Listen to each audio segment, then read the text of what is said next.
Chapter 1. The unveiling of the power rankings and the reactions across the land system. Activate the power rankings on a desolate island. A young boy named Jiang Chun stared serenely at the ocean surface, where colossal fish occasionally breached the water.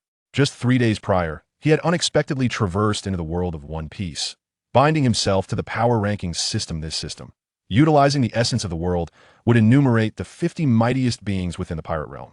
Regardless of whether an individual was a native of this world, anyone existing within its boundaries could qualify for the rankings. Thus, if Jiang Chen's strength were sufficiently formidable, he too could ascend to this illustrious list.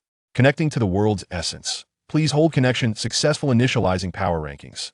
365, 100 activation complete. The host has accomplished the activation task. Rewards. Superbox X2. As the system's voice resonated, the skies suddenly transformed. The previously clear azure canopy was now graced with peculiar luminescence. Enormous virtual screens materialized above. Not merely one, but countless projections. Every few thousand meters, another appeared. The marine headquarters, the world government, and the strongholds of the four emperors were all enveloped within the reach of these ethereal displays. Upon witnessing this cosmic spectacle, chaos erupted across the globe. Look at the sky. What on earth is that? I have no idea, but it seems incredibly powerful. Could it possibly be some terrifying devil fruit? At that moment, every Nibe pirates or marines gazed upward, their eyes brimming with astonishment and curiosity. Having lived for years, they had never encountered such phenomena. Strangely enough, rather than fear, there was a sense of familiarity among them. This was understandable, as the entire power rankings were generated by the world's essence, embodying the highest regulatory efficacy. Look, words are appearing on that screen. As the virtual displays continue to shift, several lines of text emerge. Fear not, for this list is the power rankings, crafted by the world's essence, and it poses no harm to anyone. Please remember the following rules. Rule 1. The list will enumerate the 50 strongest beings in this world. Those who are ranked will receive corresponding rewards. Rule 2. Others may challenge the ranked individuals. However, each challenger is granted, but one attempt should multiple challengers apply. One will be chosen at random. Rule 3. The rankings do not denote specific positions. They merely signify that an individual possesses strength within the top 50 of this world. Following the emergence of the rankings, various factions mobilized their intelligence operatives to investigate. Yet, after several days of inquiry, the findings defied all expectations. They uncovered no useful information whatsoever. It seemed akin to a natural phenomenon, one not orchestrated by a devil fruit. User as those objects made contact with the seawater, they remained completely unaffected. This item evokes a profound sense of familiarity. It may indeed be the essence of the world. Mused him, seated upon the void throne, her gaze fixed on the sky, her eyes brimming with astonishment and earnestness. Her formidable strength allowed her to sense the existence of the world's essence. Yet she lacked the qualifications to engage with it. The virtual screen above exuded an aura reminiscent of the world's essence. What on earth is this phenomenon? How could it appear inexplicably in the holy land of Mariewa? Increase the investigative efforts of our intelligence personnel. In a vast conference room, the 5 elders engaged in a grave discussion, their expressions somber. It is crucial to remember that this is indeed the holy land of Mariewa. The mere appearance of such an entity here signifies the gravity of the situation. In the new world, upon Onigashima, ahahaha, a power ranking, you say? That seems rather intriguing. How many of you think our beast pirates will make it on the list? Kaido, with a tankard in hand, imbibed heartily, his demeanor intoxicated. It was indeed a time for revelry among the beast pirates. Seated below him were the All-Stars and the 6 Disasters. Among others, Boss Kaido. I estimate at least 8 of our beast pirates will make the cut. Not to mention you, Boss Kaido, and the 3 of us. There are several formidable individuals among the others as well. Let us not forget, we are the beast pirates. Drought Jack was the first to speak, exuding an air of confidence. He seized a massive wine bowl beside him, drinking deeply. Boss Kaido and the 3 of us are sure to make the list. This presents a splendid opportunity to promote our beast pirates. When the time comes, the Whitebeard Pirates will understand who the true, strongest pirate crew is. And that old hag, not long ago, she dared to oppose us.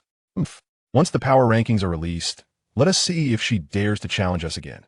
The 6 Disasters and others echoed his sentiments, exchanging glances filled with confidence and anticipation. In the new world, within the territory of the Big Mom Pirates, Mommy. In terms of sheer power, our Big Mom Pirates are the mightiest. Let's not frighten that old man Whitebeard and that scoundrel Kaido when the time comes. Charlotte Linlin gazed upward, her laughter ringing out joyously. In the new world, aboard the Red Force, Shanks stared at the virtual screen in the sky. Lost in profound contemplation not long ago, he had communicated with the world government this phenomenon was not of their making. Moreover, even they could not uncover a single clue. All they knew was that this entity was shrouded in mystery and terror. Who could possibly orchestrate such a monumental upheaval across the globe? The seas are far from tranquil. We must maintain balance, however. It is indeed heartening news that Luffy has set sail. Shanks looked at the bounty notice in his hand, a smile of contentment gracing his face in the first half of the Grand Line. Dressrosa Fufufu. If I were among the top 50 in combat strength, I would undoubtedly make the list. I just wonder what rewards might await. I hope they are of some use to me. Doflamingo, seated upon his throne, chuckled heartily in the first half of the Grand Line at the Navy headquarters. How terrifying! To think one could disregard any attack. I wonder if I shall be fortunate enough to make the list. The yellow ape said, crossing his legs with a lewd grin. Ha ha! A ranking, you say? I am certain I will feature. My iron fist has grown somewhat rusty, and I hope to encounter an intriguing adversary. Kapu remarked, his demeanor carefree, his interest piqued as he gazed at the list appearing in the Sky Chapter 2. The Wasteland Wolf, the Titan Soldier. This is quite a headache. What on earth is this? In stark contrast to the relaxed attitude of the others, Sengoku appeared considerably more serious, his brow furrowed tightly. For 3 days following the appearance of the light screen, no changes transpired on the 4th day. Certain individuals were drawn into a chat channel. This channel served as a global communication platform, allowing viewers to engage in conversation. This function activated in each observer's mind one could enter by merely focusing their thoughts. Simultaneously, a chat screen materialized in their minds. Distinct from the virtual screen overhead, the former was exclusive to notable characters from a narrative, while ordinary individuals lacked such a feature. Barrett, what is going on? I've been confined and impelled down for over 20 years. Has the outside world evolved to this extent? Red Count. I am quite curious who possesses such formidable power? Whitebeard, Gurara. Barrett, Red Count. I never expected to see you here. Kaido, Yororo. I care not for others according to the statistics. At least 8 members of the Beast Pirate crew shall make the list. Big Mom. Mama. At least 10 from the Big Mom crew will appear. Hancock. I wish to know who has implanted such thoughts in my mind, Luffy. What is this? It looks inettable. The moment the chat channel opened, it buzzed with activity. Countless powerful figures began to express their insights for them. This may not be an unwelcome development. Especially for the prisoners and impelled down, it could well be their chance to escape. Above the Red Land, at the World Government Humph, these pirates hold a remarkable confidence in their strength. An elderly man adorned with glasses scrutinized the chat channel's content with disdain. He was Saint Zambalin V. Nejru, one of the 5 elders. This may not be entirely unfavorable for us. Once those pirates grasp our true strength, they will likely settle down considerably. Saint Vacheli remarked, clad in a deep green suit, his head bald, sporting a distinctive mustache, and a birthmark on his forehead indeed. According to our estimates, at least 20 members from our world government will appear on the list, not to mention those from the Navy. We have at least 30 individuals on the list. Maz Saint nodded in agreement. Lifting the cup from the table and taking a generous sip, we need not fear the complete exposure of our strength, for this ranking does not entail specific placements. Moreover, our might extends beyond mere combat prowess. We possess an array of advanced technologies. It is time for those pirates to comprehend the terror of our suddenly. A shadow sprang forth from within in the blink of an eye. The figure descended before him. Clad in spiked armor and wielding a battle axe, the newcomer sported a pair of demonic horns atop his head. Upon seeing this individual, Jiang Chen couldn't help but smile faintly. Despite the small stature of the Wasteland Wolf, in a true confrontation, it would not necessarily be weaker than 500 of the Dominator soldiers. When considering the entirety of the world, its combat prowess undoubtedly ranks among the very elite. The initial task was issued. Please name your faction reward. 3 ordinary boxes. After a moment's contemplation, Jiang Chen settled on a name, the Dark Guild, with the successful naming. He received the reward of 3 ordinary boxes. Would you like to use them?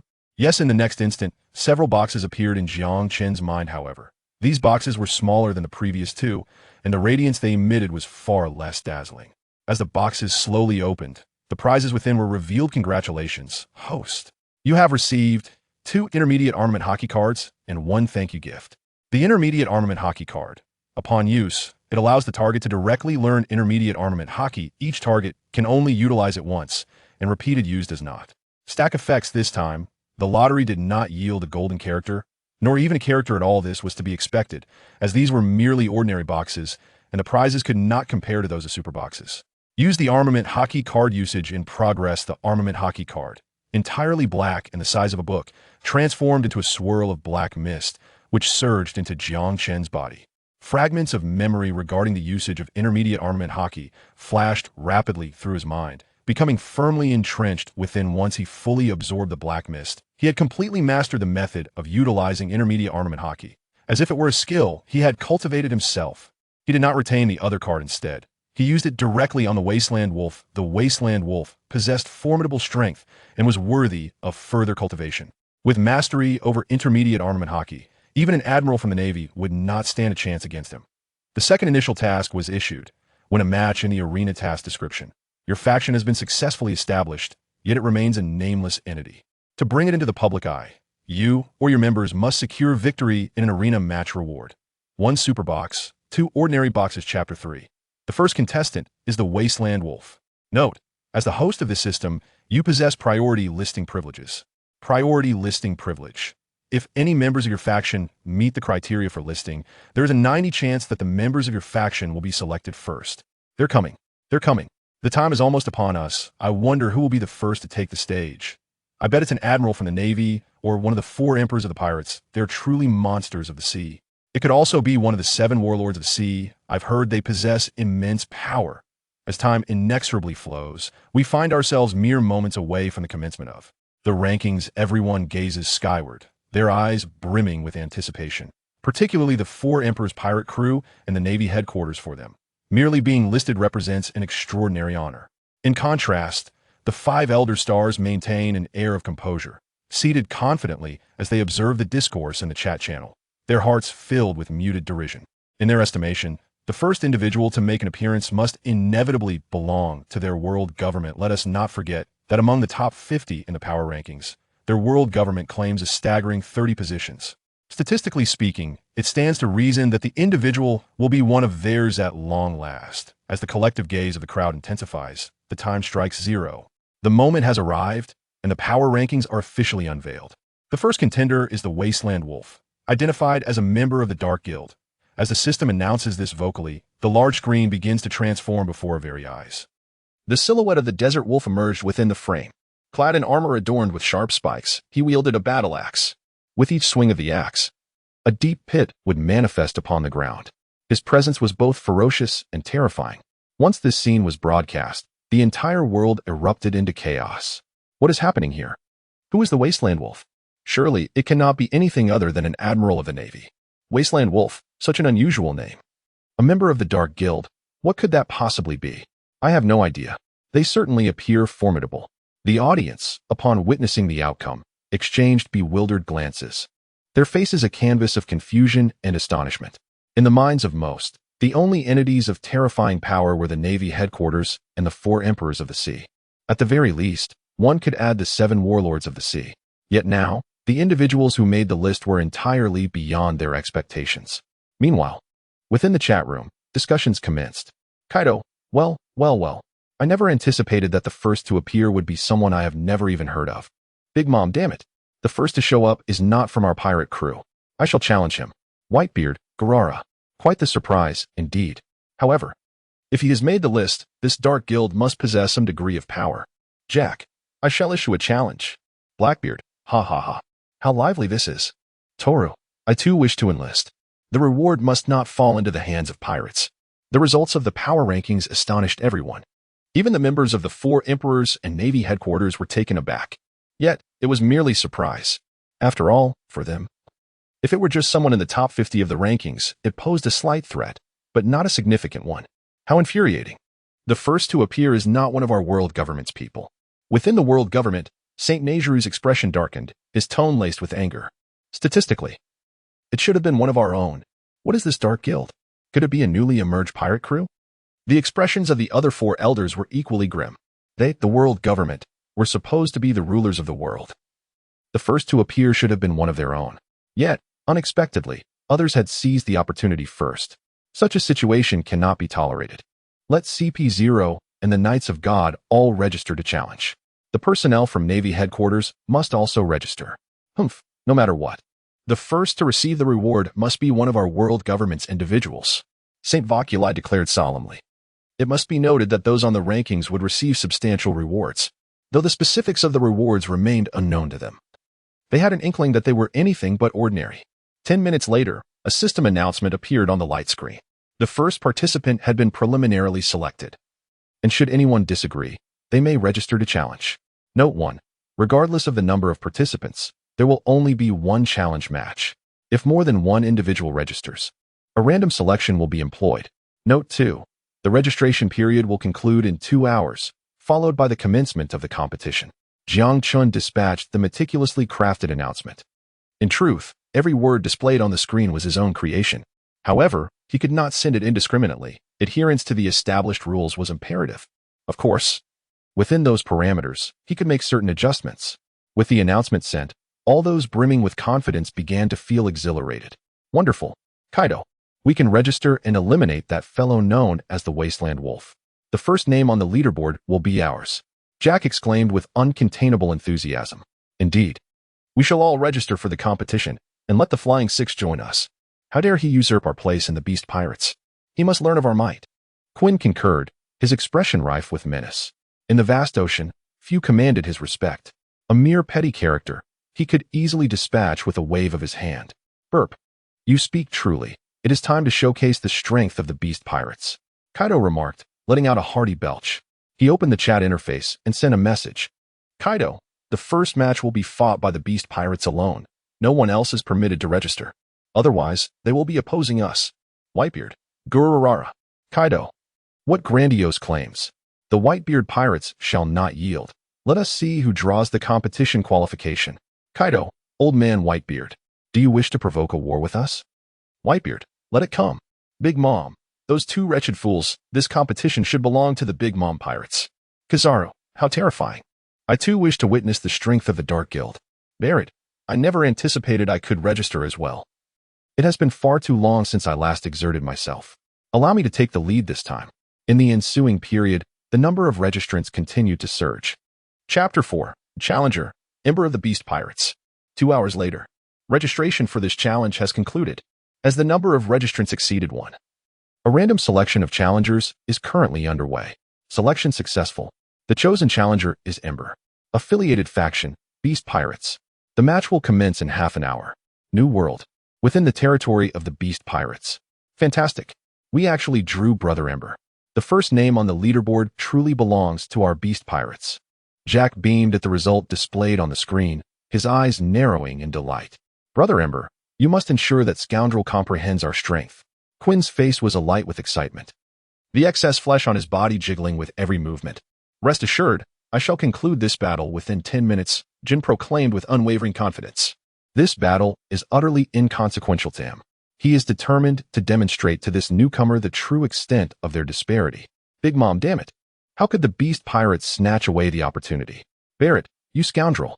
Jean, I advise you to relinquish your qualification post-haste.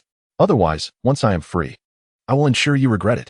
Red Count, the Beast Pirates have indeed struck fortunate, effortlessly claiming victory in the first contest. Upon witnessing the outcome, the participants in the chat began to engage in fervent discussions. Many lamented why they were not the ones drawn. Damn it. To think the lucky draw fell to the Beast Pirates. We remain unaware of the rewards, but this is undoubtedly unfavorable for our navy. Sengoku furrowed his brow, his expression grave. The Beast Pirates, being one of the 4 emperors, would surely enhance their strength if rewarded. One can only hope the rewards for those on the leaderboard are not as bountiful as anticipated. Crane's eyes mirrored the seriousness of the situation. Clearly, in their view, Jean was already a victor. Haha, why so serious? What if Jean turns out to be no match for that fellow? Oh, whose senbei is this? Carp chuckled nonchalantly, munching on senbei. In the first half of the Grand Line, aboard the Thousand Sunny. Who is Jean? Is he formidable? Glancing at the messages in the chat, Luffy inquired, puzzled at his comrades. You fool. He is one of the 3 mainstays of the Beast Pirates. Moreover, it is said he is the mightiest among them. Far more powerful than any adversary we have previously encountered. Nami exclaimed, delivering a punch to Luffy's head. She could hardly believe her captain was so naive as to not recognize someone from a Yonko crew. So formidable. Luffy expressed his astonishment. Of course, he is the second in command of the Yonko crew. Even the Navy must deploy admirals to contend with him. That individual known as the Desolate Wolf is surely in peril. Robin explained with a serious demeanor. She has always been fond of reading, keeping herself well informed about such matters. The Beast Pirates, aside from Kaido, are led by Jean. What? An admiral of the Navy. If the Straw Hat crew had been unaware of Jin's prowess before, upon hearing the term Navy Admiral, it all became clear to them. An admiral is a name that invokes despair. They had encountered one before, and the profound sense of helplessness still lingered in their hearts. As time rolled on, the competition commenced in earnest. Contestants, please proceed to the arena. As the system's voice echoed, a rift in time and space opened beside Jean and the Wasteland Wolf. Without hesitation, they stepped inside, their faces adorned with confident expressions. The images on the luminous screen began to transform. The once monochromatic display now burst forth with vibrant colors. As the visual sharpened, the spectators beheld a square arena, composed of solid rock, measuring several dozen kilometers in both length and width. Scattered across the arena were hundreds of small peaks, intricately arranged.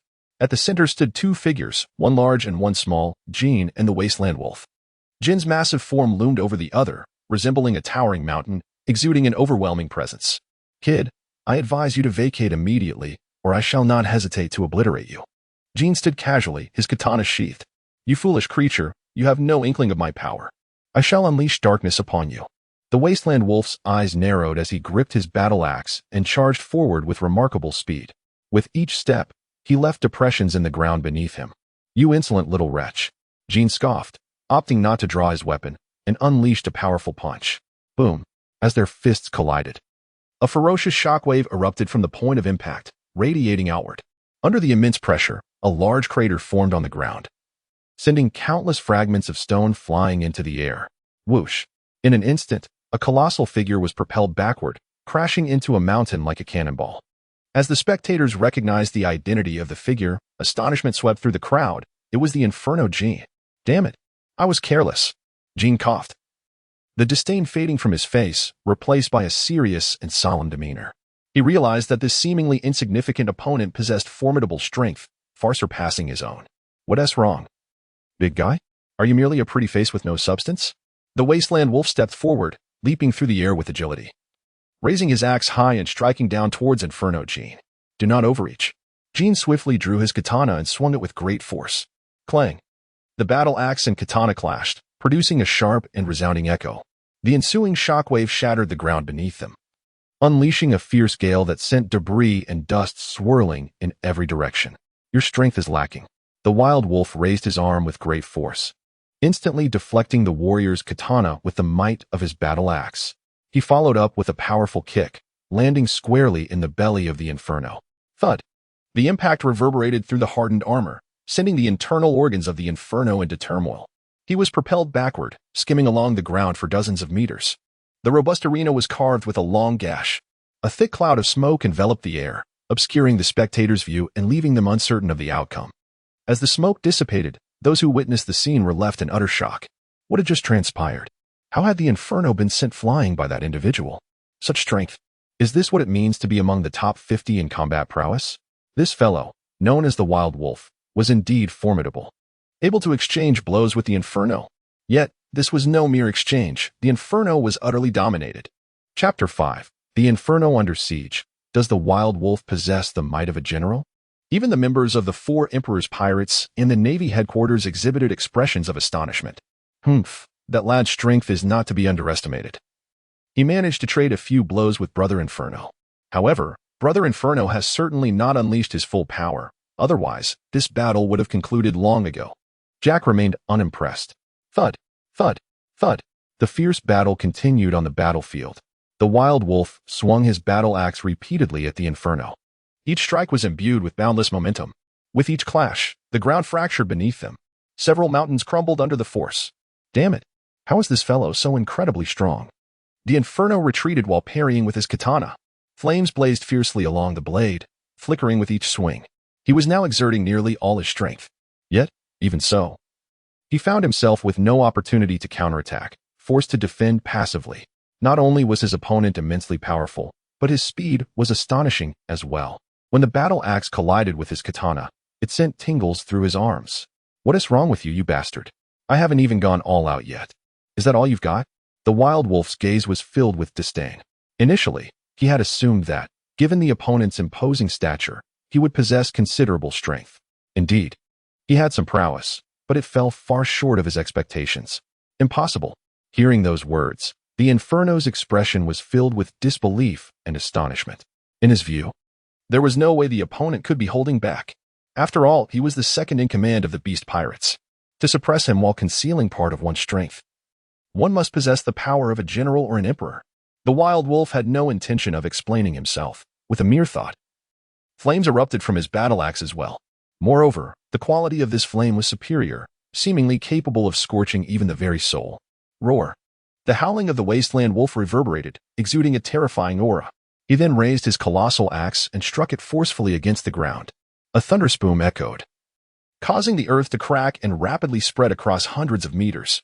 The immense fissure gaped endlessly, the ground trembled as if something was surging forth. Suddenly, torrents of blazing flames erupted from the chasm, akin to magma, incinerating everything in their path. In the face of this inferno, Jean felt the sharp sting of searing heat. It is noteworthy that he belonged to the Flameborn race, the remnants of the Lunaria tribe, possessing formidable immunity to fire. The intensity of the flames could be surmised from the fact that he felt such pain. Jean flapped his wings and ascended into the sky, unwilling to confront it head-on. Darkness shall descend upon you. The wasteland wolf leapt with tremendous force, propelling himself like a cannonball. The scorched ground shattered under the recoil. Before Jean could react, the wasteland wolf had already darted to his side. With the battle axe raised, he swung it down with ferocity.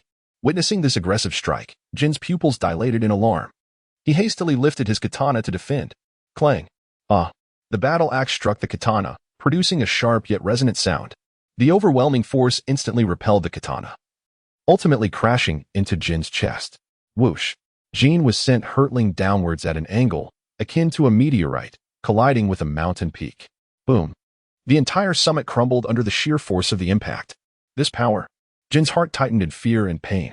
A terrifying thought surged through his mind. Indeed, judging by the combat prowess displayed by his opponent, he undoubtedly possessed the strength of a marine admiral.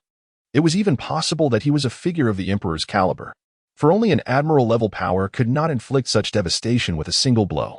Slowly, Jin managed to rise, his wounds gradually healing from the flame's purifying touch. In no time, the injuries were completely restored. However, his aura had diminished slightly. This is intriguing. The wasteland wolf observed Jin's wounds healing autonomously, a flicker of surprise flashing in his eyes. Yet, it was merely a fleeting surprise. Throughout his conquests across numerous worlds, he had encountered such peculiar circumstances on multiple occasions. If he could heal automatically, then I shall strike until you can heal no more. The spiked armor adorning the wasteland wolf bristled with sharp protrusions. His aura surged with renewed vigor. Whoosh! He surged forth once more, his speed akin to that of lightning. In the blink of an eye, he vanished from his original position. When he reappeared, he was already behind Jin. A profound sense of impending peril surged within Jin's heart. And the source of this dread loomed right behind him. Endowed with the power of observation haki, he attempted to turn and defend himself, but it was already too late. With a forceful swing, the wasteland wolf unleashed a battle axe engulfed in flames, cleaving towards him. The axe struck Jin's dark armor, piercing through to his flesh. The sheer force sent him hurtling back several hundred meters, crashing into a mountain, creating a substantial crater. Surrounding stones cascaded down, burying him entirely. Coughing, Jin emerged from the rubble, his expression grave and solemn. The flames enveloping him steadily healed his wounds. Yet, before his injuries could fully mend, the terrifying silhouette of the wasteland wolf reappeared at his side. The massive axe struck him sideways, not in a downward chop, but in a lateral blow. Boom! The force from the axe, akin to a baseball bat, sent him flying. At this moment, the wasteland wolf felt an exhilarating lightness. Previously, he had traversed the world burdened by missions, each conflict a race to completion. But now, his only directive from Jiang Chun was to triumph in this match. You are exceedingly weak. Compared to the foes I have encountered, you hardly register. Watching his opponent soar through the air, the wasteland wolf charged once more. A powerful shockwave shattered boulders, sending debris flying. Before Jin could regain his footing, the wasteland wolf had already reached him, raising his axe for another ferocious strike. Boom! Thus, Jin was sent soaring like a volleyball through the sky, his injuries preventing even the flames from healing. As time passed, his recovery slowed, and his aura grew increasingly feeble. How formidable! The scene of their battle was truly terrifying. I can scarcely see who currently holds the upper hand. Chapter 6. Wasteland Wolf Victorious. I cannot tell. It seems they are evenly matched. The audience before the screen, captivated by the fierce combat, widened their eyes in astonishment. Even some moderately powerful pirates could not suppress their shock. This level of combat is indeed a first for them. The fellow known as the Wasteland Wolf is truly extraordinary. That scoundrel Kaido is likely to be humiliated. Whitebeard's eyes narrowed. Not only him, but anyone with a modicum of strength gradually adopted a serious expression. With their prowess, they could clearly perceive the situation on the battlefield. Ember Calamity, utterly suppressed by the opponent. Wait, could this guy possibly possess the strength of a Marine Admiral? Sweat beads appeared on Marco's forehead as he incredulously remarked. Even he could not have reduced Calamity to such a state. To achieve this, there is only one possibility. The opponent possesses the combat capability of an admiral. On the battlefield, the Wasteland Wolf's axe descended with tremendous force, striking Ember Calamity with a resounding blow. Under this immense power, Ember Calamity plummeted rapidly as if he were a meteor crashing to the ground. Boom. A massive crater instantly formed in the earth, the hard rocky arena fracturing incessantly. A torrent of debris erupted, and choking dust filled the air. Ember Calamity lay at the center of the enormous pit, his body riddled with injuries. The flames enveloping him flickered precariously, as though they might extinguish at any moment. The four emperors. Though his body had lost the strength to move, his heart was brimming with terror and astonishment. The opponent's strength was not merely that of an admiral, but rather that of an emperor. He felt an incredibly terrifying pressure emanating from the foe before him. He only experienced this level of pressure once before, and that was from Kaido. Hiss. When this idea emerged, even he was taken aback. What is happening? Is the injury irreparable? If that is the case, it is time to resolve your existence. The Wasteland Wolf approached him slowly, wielding a great axe.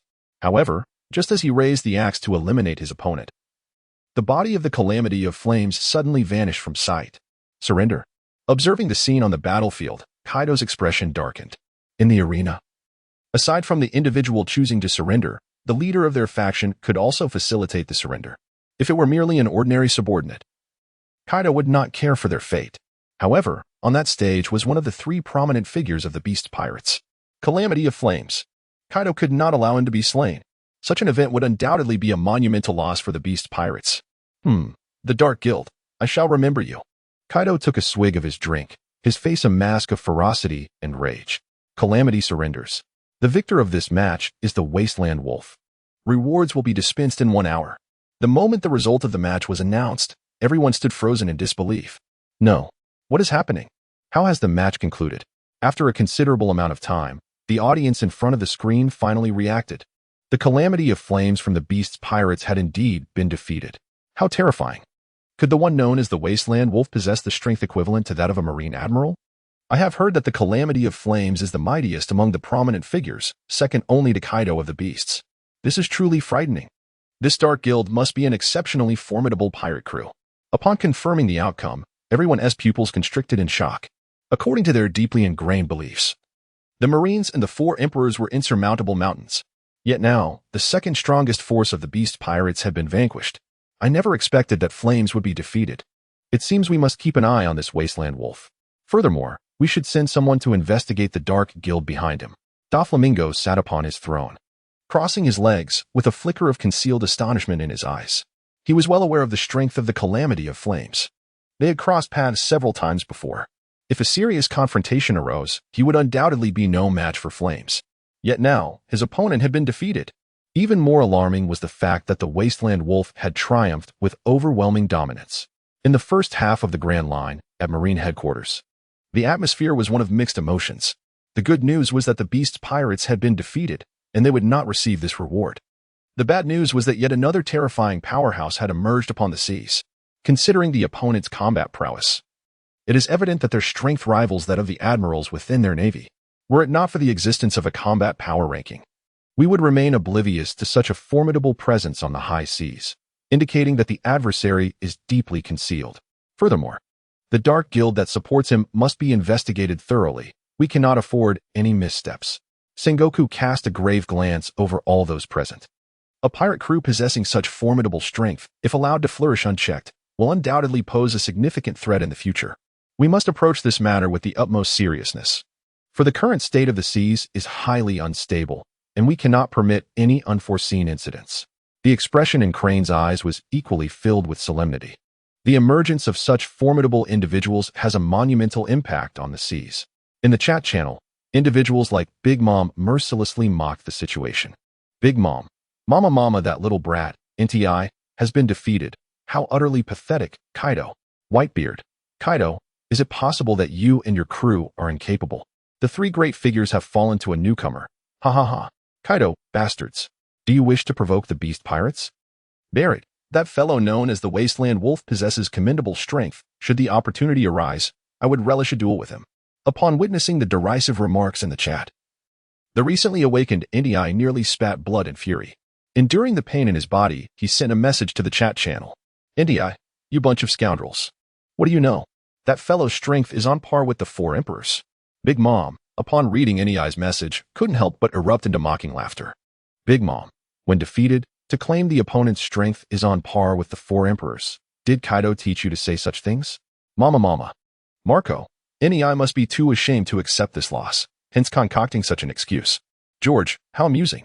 Is this truly the Beast Pirates? The members of the Whitebeard Pirates were even more scathing in their taunts. They had long-standing grievances with the Beast Pirates, and witnessing their rivals' misfortune, they seized the opportunity to ridicule them. Chapter 7. A Terrifying Reward. As for the claim regarding the Wasteland Wolf possessing the strength of a four emperor, they found it utterly unbelievable. The four emperors are unequivocally monsters. Even the admirals of the Navy are somewhat inferior to them. An hour later, with the announcement of the system's rewards echoing through the air, the victor of this round, Wasteland Wolf. Reward, 30 devil fruits. Note, all types and qualities of devil fruits are random. In 5 days, the next power ranking will commence. As the screen shifted, the entire world seemed to fall into a hushed silence. Everyone's eyes widened, and their mouths agape in disbelief. 30 devil fruits. Did I hear that correctly? Impossible. Devil fruits are treasures of the sea. To receive 30 at once, just one can elevate a person to great power. The random assortment of rewards implies that there could even be Logia types among them. Gazing at the system announcement on the screen, each heart raced with fervor. They had anticipated a generous reward, yet never imagined it would be this extravagant. It is worth noting that even the most inferior devil fruit can fetch over 100 million berries. 30 devil fruits. What an astronomical sum that would yield. Not to mention, should a few exceptional devil fruits appear among them, it would be an unfathomable fortune. Upon hearing the announcement of the rewards, the 5 elders could not help but rise from their seats, their eyes brimming with astonishment and dread. It was inconceivable. Such an abundant reward was simply unimaginable. 30 devil fruits. Saint Nasudra stammered, his lips trembling. Even though their world government was vast and powerful, presenting 30 devil fruits at once was a significant sacrifice. This was a curse. Such a plethora of rewards would undoubtedly bolster the recipient's strength immensely. The next individual to receive a reward must unequivocally be from our world government. St. Bider's eyes were somewhat bloodshot. The magnitude of the rewards exceeded his wildest expectations. It is crucial to note that the quality of these 30 devil fruits is random. Should a few top-tier devil fruits be among them, it would be utterly terrifying. Send the word down. All who can secure a reward shall receive 10 devil fruits outright, with the liberty to select one from among them. Moreover, the personnel at the Navy headquarters must remain perpetually vigilant. St. Marcus Maz's lips quivered, his eyes reflecting an equal measure of shock. Such a bountiful reward must not fall into the hands of others. Even if it were to be destroyed, it should not serve to enhance another's power. Let the intelligence department investigate the whereabouts of the Dark Guild, and once discovered, report back promptly. However, we need not worry. Cultivating formidable warriors requires a significant amount of time and, moreover, innate talent. Topman Vacheli, sensing the atmosphere was somewhat oppressive, spoke up. Upon hearing this, the others suddenly felt enlightened. Regardless, they should attempt to communicate with them, if they are willing to surrender 15 devil fruits. Allowing them to become one of the 7 warlords would not be out of the question. Indeed, there is a vacancy among the 7 warlords, and I believe they would be quite eager for such a trade. The 5 elders engaged in a discussion, deliberating the potential transaction with the Dark Guild. They ultimately decided that if the Dark Guild was amenable to surrendering 12 devil fruits, they would be willing to grant the position of a warlord to the Desert Wolf. After all, to have defeated Ember Calamity undoubtedly indicates sufficient strength. The reason for their continued concealment of power likely stems from a certain timidity. Thus, this transaction is unlikely to be rejected. The luminous screen in the sky has faded, only to re-emerge in 5 days. Nonetheless, the hearts of those present remained tumultuous. In the latter half of the Grand Line, the New World, at the territory of the Whole Cake Pirates, a voice exclaimed, "Mother, this reward is utterly terrifying. If we were to receive those 50 devil fruits, we, Big Mom, would grow even more formidable. No. Next time, we must seize that reward." Dozens of Big Mom's children mingled, fervently discussing among themselves, their tones laced with astonishment. Meanwhile, Big Mom herself, upon hearing the reward, momentarily stood in stunned silence, her eyes sparkling with surprise. Although her mind appeared deranged and she frequently fell ill, she was certainly not foolish. The significance of 30 devil fruits was not lost on her. Mother, I truly did not expect such a generous reward. Next time, we must obtain it. With those 30 devil fruits, I shall surely become the Pirate King." After regaining her senses, Big Mom's terrifying laughter echoed throughout the castle. In the New World, at the territory of the Beast Pirates, "How are you faring, Brother Ember?" Jack inquired as he entered, his formidable aura causing nearby soldiers to tremble in fear. "I am well. In the future, I must intensify our training," Ember Calamity replied with a calm tone, tinged with a hint of remorse. "This defeat was my error. If we had those 30 devil fruits, our Beast Pirates would undoubtedly grow even more powerful." At this moment, the wounds he bore had healed considerably. This encapsulates the terrifying resilience of their physique. As long as death does not strike immediately, their injuries will heal in due course. Fear not, Brother Gene. Should I be drawn in the next match, I shall undoubtedly demonstrate to others the formidable power of the Beast Pirates. Jack's eyes brimmed with seriousness and confidence. In the first half of the Grand Line, on a desolate island, several mechanical edifices had emerged. The towering buildings, some reaching several dozen meters in height while others stand over 10 meters tall, exude a sense of advanced technology. Jiangchen gazed at the imposing Decepticon soldiers before him, a flicker of surprise crossing his eyes. He had not anticipated that the technological prowess of the Decepticons would be so comprehensive, allowing for the effortless construction of such edifices. Moreover, the level of technology employed was exceedingly advanced, far surpassing that of this world by countless magnitudes. Jiang Chun activated the chat channel, where messages flashed by in rapid succession. "Kaido, is the Dark Guild present? I wish to purchase the Zoan-type devil fruits in your possession." "Moria, Dark Guild. I too desire your devil fruits. Do come to me without delay." "Stussy, Wasteland Wolf, I have matters to discuss with you. I shall provide you with an address. Please come find me." Numerous messages pertained to their Dark Guild, yet Jiangchen did not respond to any of them. At present, their Dark Guild lacked the strength to support itself. Only the Wasteland Wolf could uphold its Sabaody. Thus, the primary task now was to diligently cultivate their power. Subsequently, Jiangchen retrieved the 30 devil fruits, a myriad of peculiar fruits piled together, forming a small hill. To be frank, he had not anticipated such a bountiful reward. Chapter 8, Megatron arrives. The next rankings are about to commence. These devil fruits, he currently has no intention of consuming. Instead, he has instructed his subordinates to store them away. Firstly, the abilities of these devil fruits have yet to be explored, and should he inadvertently consume a particularly inferior one, he would find himself in a lamentable predicament. Secondly, he is not in a hurry. It is possible that superior alternatives may present themselves in the future. Consuming a devil fruit would also incur the disadvantage of being unable to swim. Task complete. Super Box X1, Ordinary Box X2. Would you like to use them immediately? Yes. Use them immediately. Jiangchen has no habit of reservation and chooses to utilize all at once to enhance his strength. As he uses them, 3 boxes materialize in his mind. One box is quite large, radiating a brilliant light, while the other 2, smaller in size, emit a dimmer glow. Congratulations, host. You have acquired a character of golden quality, Megatron, upgraded version. Congratulations, host. You have obtained a mid-level armament hockey card X1 and a Transformers auto-repair device X1. Having drawn another character, Jiangchen is somewhat astonished by his rewards. Megatron is a name he is quite familiar with, hailing from the Transformers series. He serves as the overarching antagonist throughout the saga. His power is immensely formidable. Millions of years ago, he was a renowned gladiatorial star on the planet Cybertron and the leader of the Decepticons. However, Megatron is also noted as an upgraded version, prompting Jiangchen to click for further details on the upgrade. Upgraded version. The system has made certain enhancements to its internal structure based on the original, augmenting its ability to recover from injuries. Upon reading the system's description, Jiangchen's eyes gleam with excitement. Although Megatron's strength remains unchanged, he now possesses automatic recovery capabilities. The original Megatron, in his earlier appearances, consistently declined due to insufficient recovery functions. System, please summon Megatron. During the summoning, a tear in the fabric of time and space opens in the sky, expanding into a circular wormhole. Buzzing, a resounding roar echoes as a Cybertronian jet emerges from within. Thud. Upon landing, the components of the aircraft rapidly transform, ultimately becoming a towering robot over 10 meters high, with a lustrous silver metal exterior and piercing red eyes. His hands are formidable metal claws. As he roars, a terrifying aura emanates from him. His overall appearance resembles that of his unsealed state, suggesting he has yet to endure the ravages of the Autobots. Leader, Megatron kneels on one knee, his eyes glowing red. Indeed. Jiangchen nodded and produced the intermediate armed color domineering card, targeting Megatron. The black card gradually dissolved, transforming into a stream of dark mist that surged into his being. As he sensed the extraordinary power coursing through him, a peculiar hue flickered in Megatron's eyes.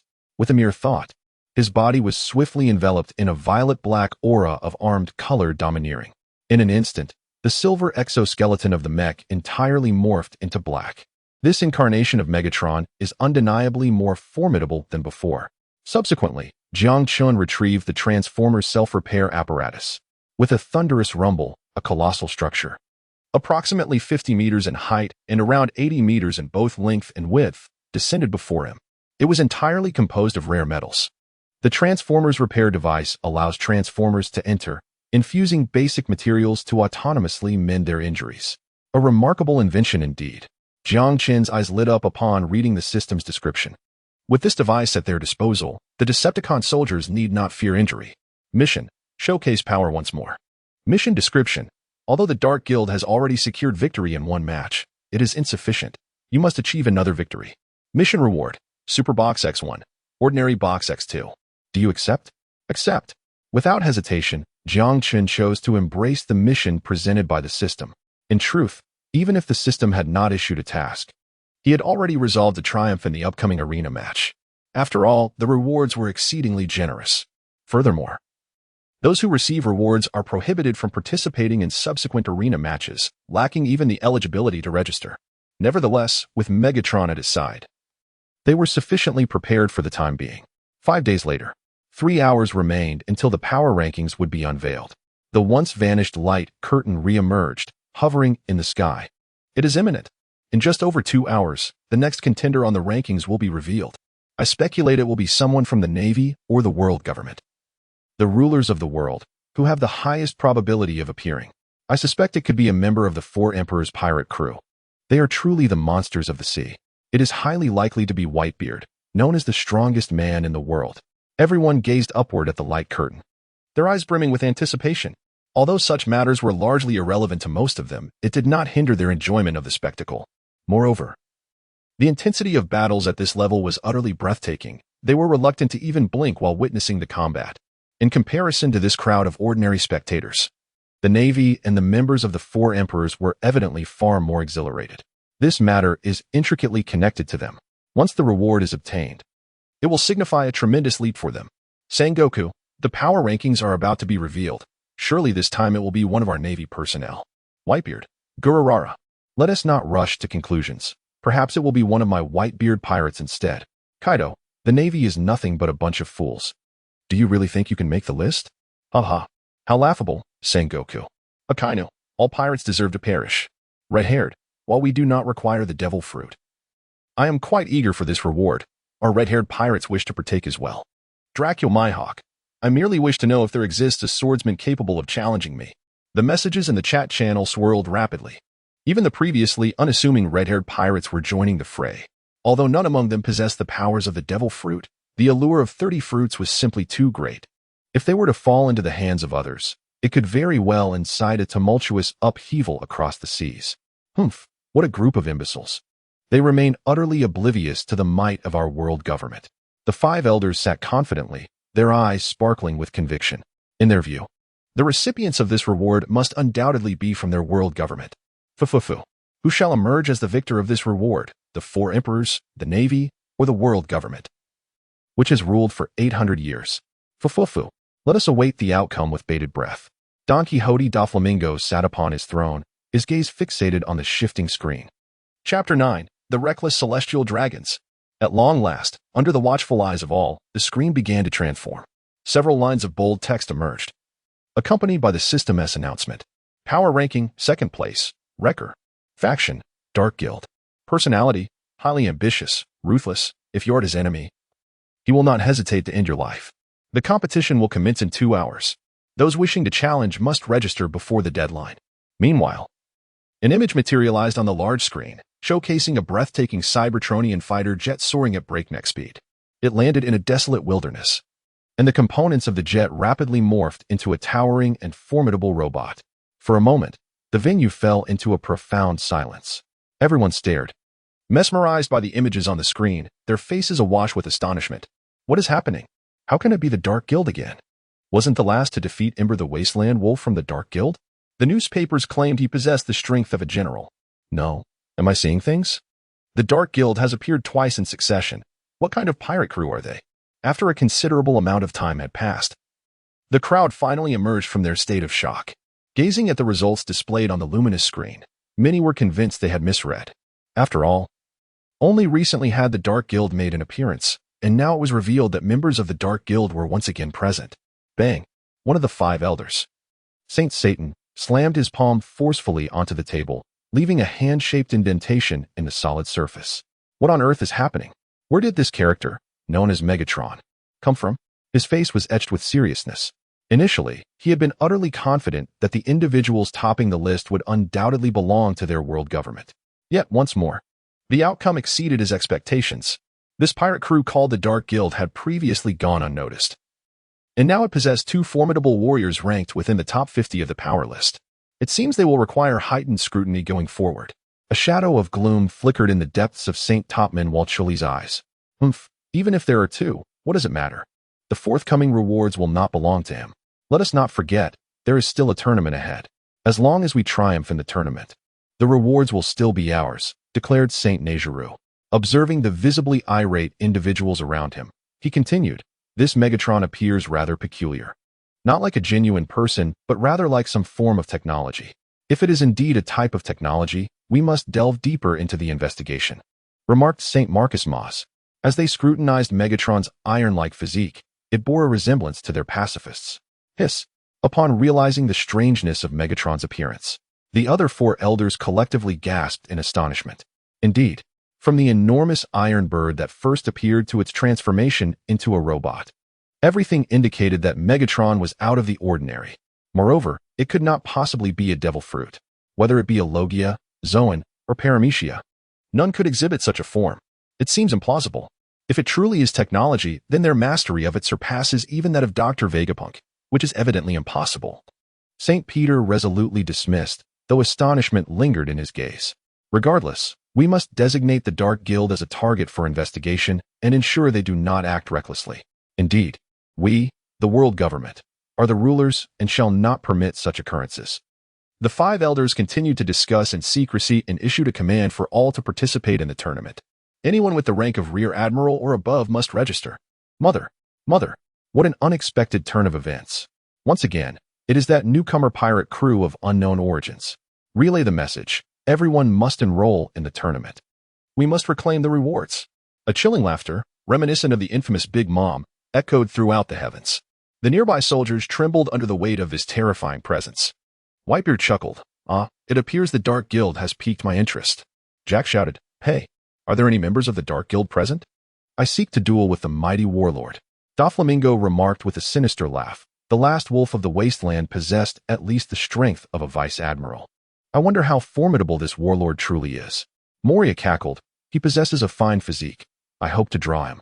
Once I acquire his body, I shall ensure the downfall of that straw hat brat.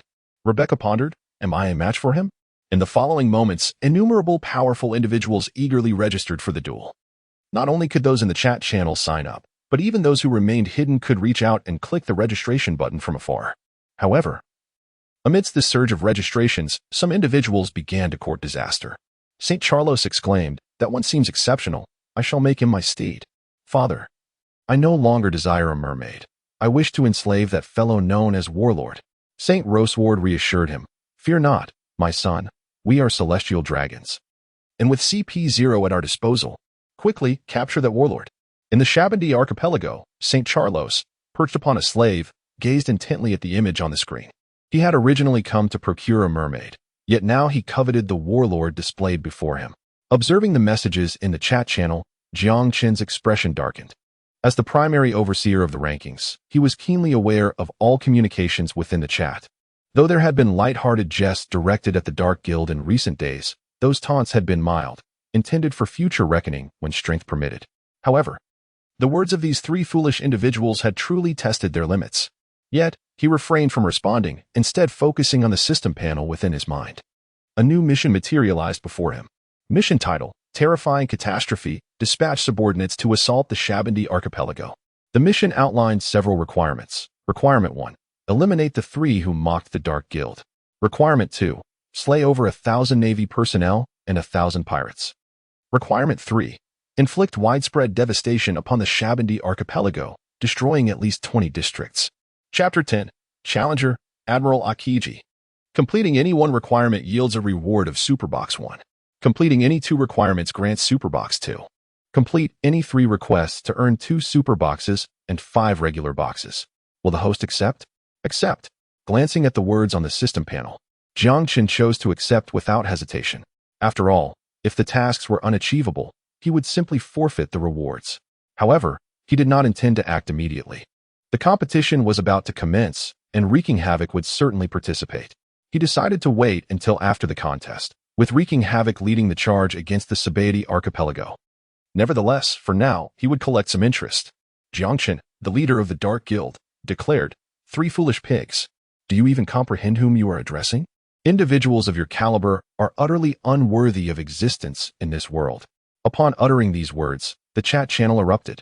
Numerous individuals widened their eyes, fixated on the message, reading it repeatedly. Even the members of the Four Emperors pirate crew were taken aback. Doflamingo chuckled, "Ha ha ha.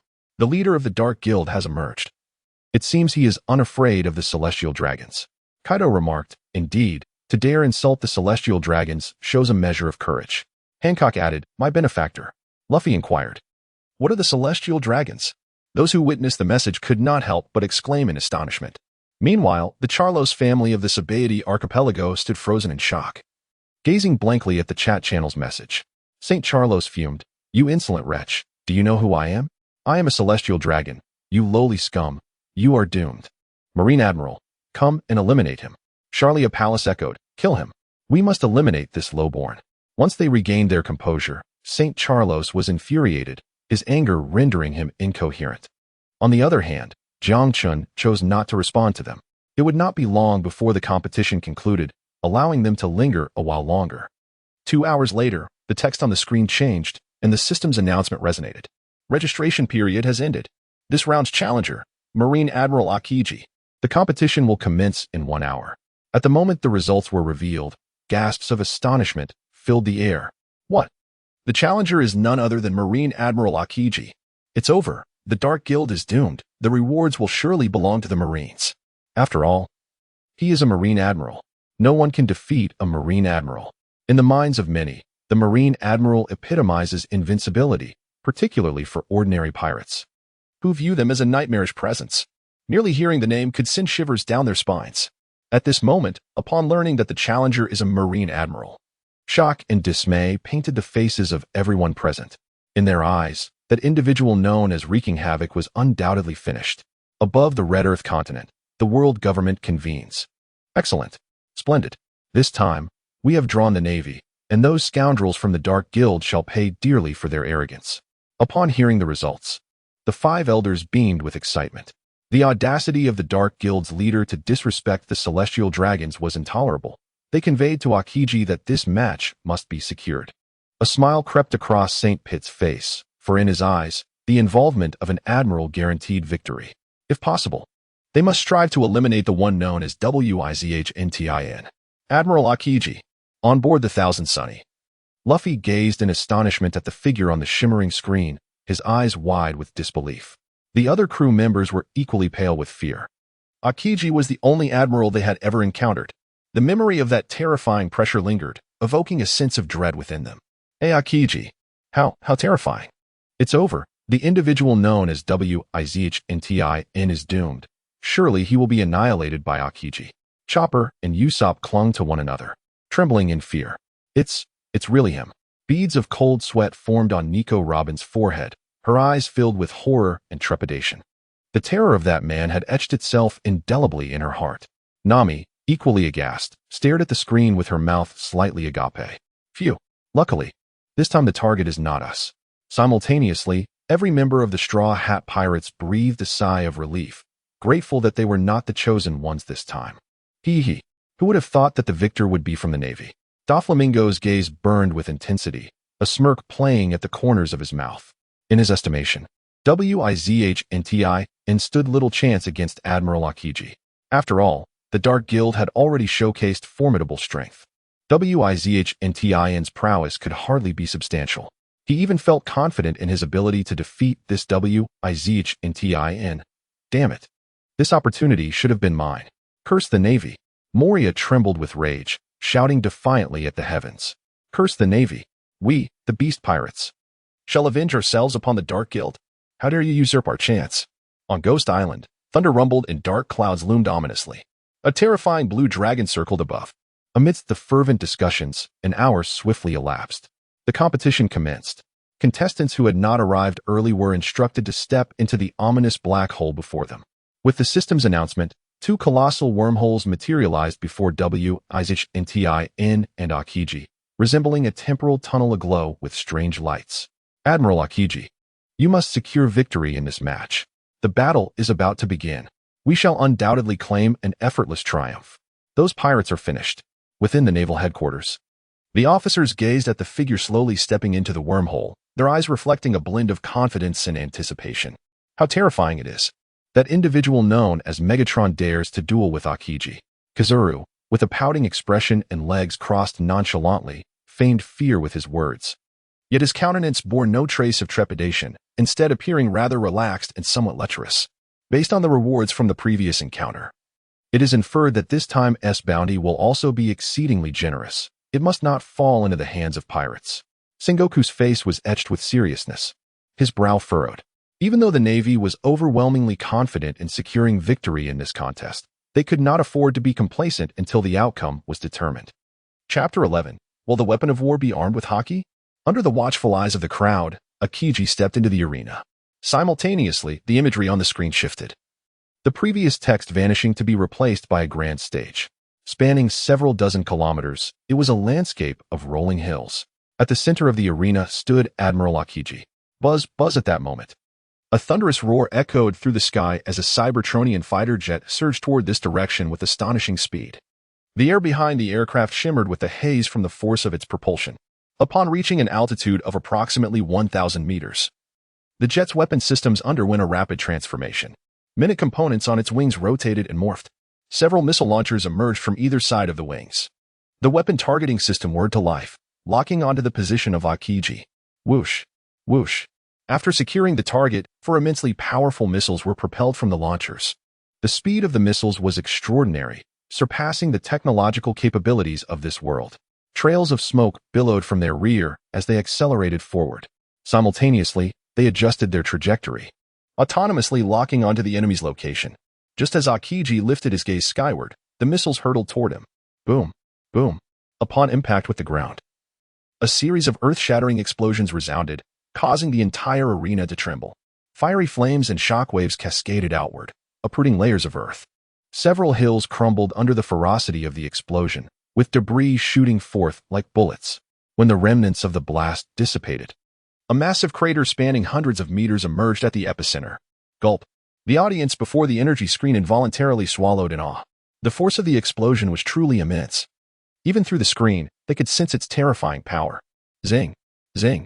As it struck the ground, the Cybertronian aircraft swiftly transformed into a colossal robot. Is this the Admiral? It appears no different from mere debris. In recent days, Megatron has completely mastered the fundamental materials accessible in this world. He is aware that the Naval Admiral possesses unparalleled strength in this realm. Ah, how ferocious indeed. Without uttering a single word, he engages directly. The ice fragments scattered within the vast pit continuously extend and freeze towards the center. Before long, the figure of Aokiji materializes. He is the wielder of the ice fruit, a natural-type devil fruit, capable of elemental transformation. To strike his true form, one must employ an attack imbued with haki. Aokiji raises his hands, and an abundance of frost coalesces around his arms. The temperature plummets rapidly as 4 ice javelins form on either side. With a swift motion of his arms, the ice javelins are launched forth. Though these 4 tridents are composed of ice elements, their chilling radiance and formidable sharpness are truly terrifying. I strongly advise you to retreat quietly. With immense power, Megatron surged forward with incredible speed, resembling an ancient beast exuding a fierce aura. Midway through his charge, he swung his arm forcefully, shattering the 4 ice spears into countless fragments. Undeterred, he charged towards Aokiji with unyielding momentum. What an audacious creature you are to oppose us. I shall reduce you to mere shards. Upon reaching his adversary, Megatron unleashed his massive metallic claws with tremendous force, striking Aokiji with an unstoppable might. A resounding explosion echoed as Aokiji's entire form disintegrated into countless tiny ice shards, scattering in all directions like a train colliding with a colossal watermelon. Yet, as the ice fragments fell to the ground, they emanated a frigid mist that froze everything it touched, rapidly spreading elsewhere. Suddenly, a block of ice erupted behind him, and Aokiji materialized from within. Grasping several stones, he blew upon them, infusing them with an icy breath that crystallized them into a sharp, long blade. Before Aokiji could even strike, Megatron executed a swift turn, delivering a punishing blow to him. Aokiji's newly formed body once again shattered like a watermelon, exploding into tiny ice fragments, and the ice blade in his hand also splintered into pieces. The Admiral Aokiji had been obliterated once more. What is happening? Although Admiral Aokiji was clearly struck, he bore no injuries. This is terrifying. Witnessing such a brutal scene, the onlookers gasped in shock, unable to contain their astonishment. Meanwhile, Aokiji's earlier languor vanished, replaced by a grave expression. The speed and power of his opponent are indeed formidable. It seems they had underestimated this being named Megatron. However, as I have stated before, such attacks are futile against me. Aokiji reformed several hundred meters away, his gaze now serious. So, this is the power of the devil fruit. Quite intriguing indeed. I hope the scientists of Cybertron can study its composition. Upon learning about the existence of the devil fruit, Megatron also conducted an analysis using his abilities. Yet, the results defied his expectations. There exists a peculiar energy within it, a secret even he could not decipher. Cybertron, what is that? A look of confusion crossed Aokiji's face. That is something you cannot possibly know.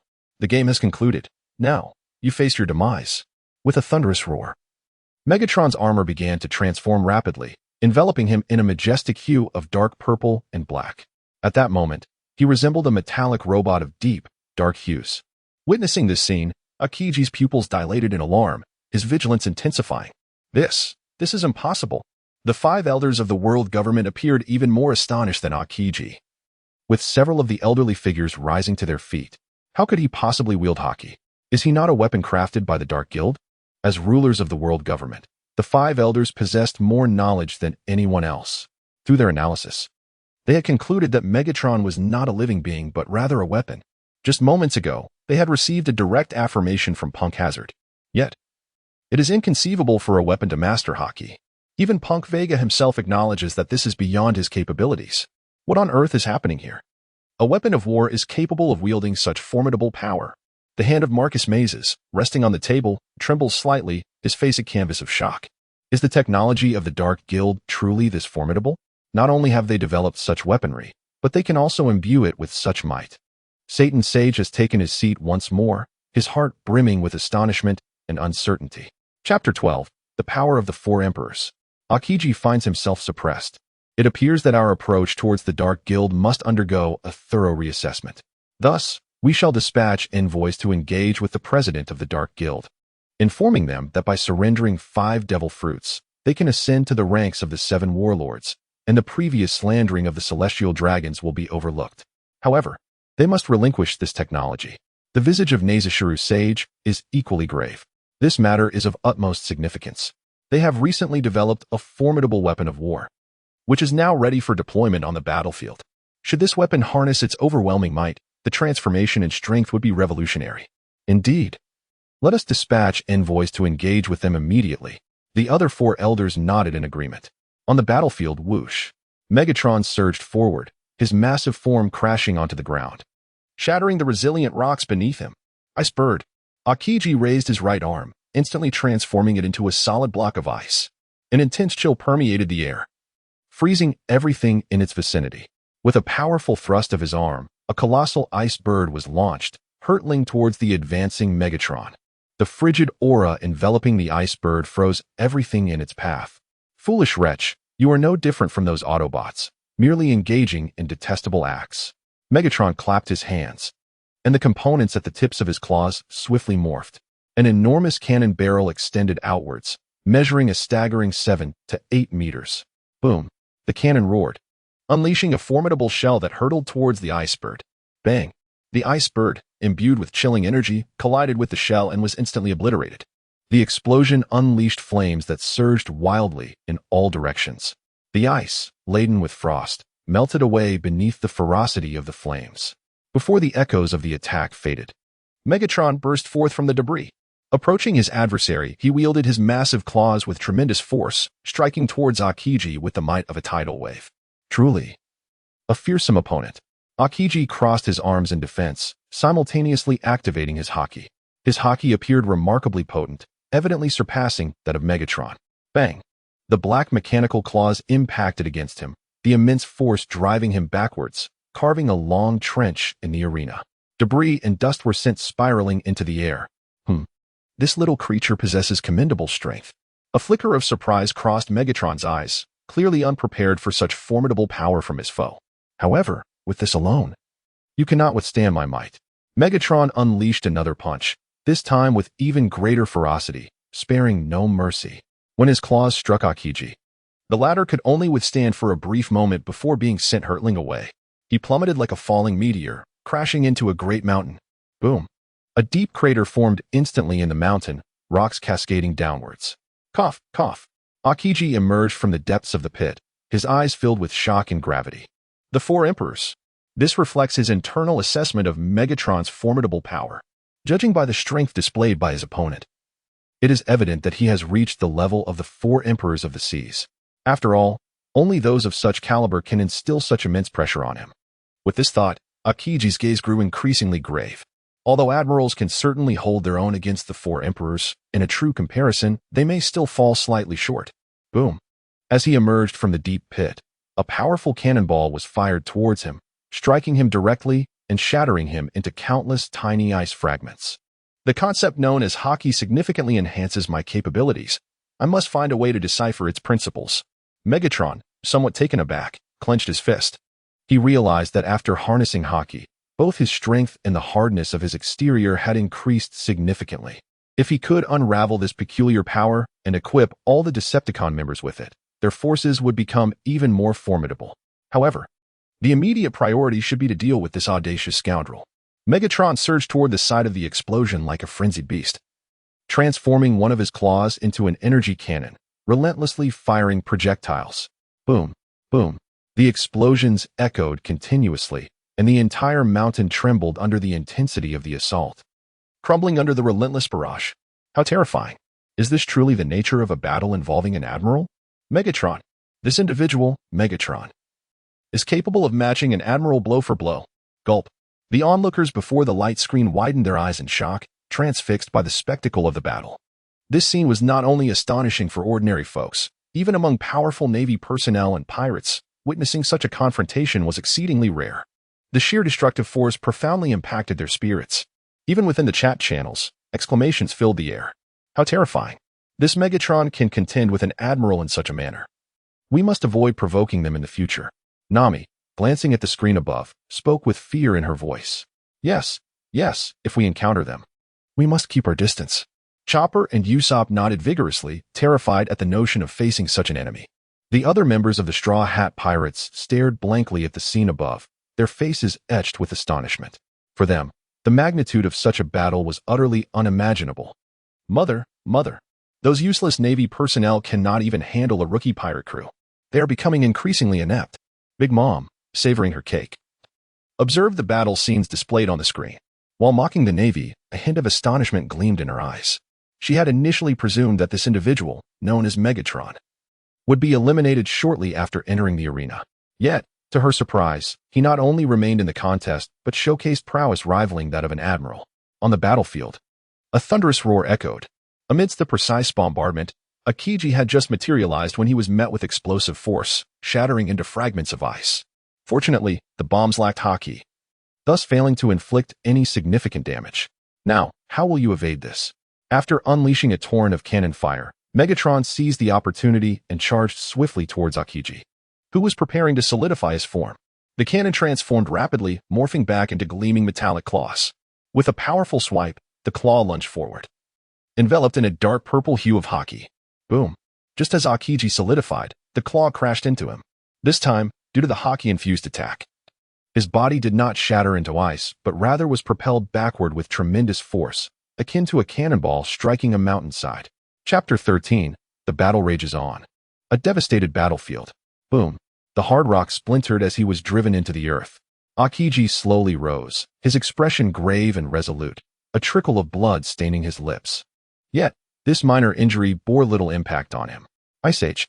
From the fissured rocks surged a torrent of frigid air, freezing the surrounding ground and stones. The icy grip rapidly spread in all directions, transforming the area into a winter wonderland within moments. Zing! The components of Megatron contorted swiftly, reshaping into a Cybertronian aircraft that soared into the sky, evading the encroaching frost. Boom! Boom!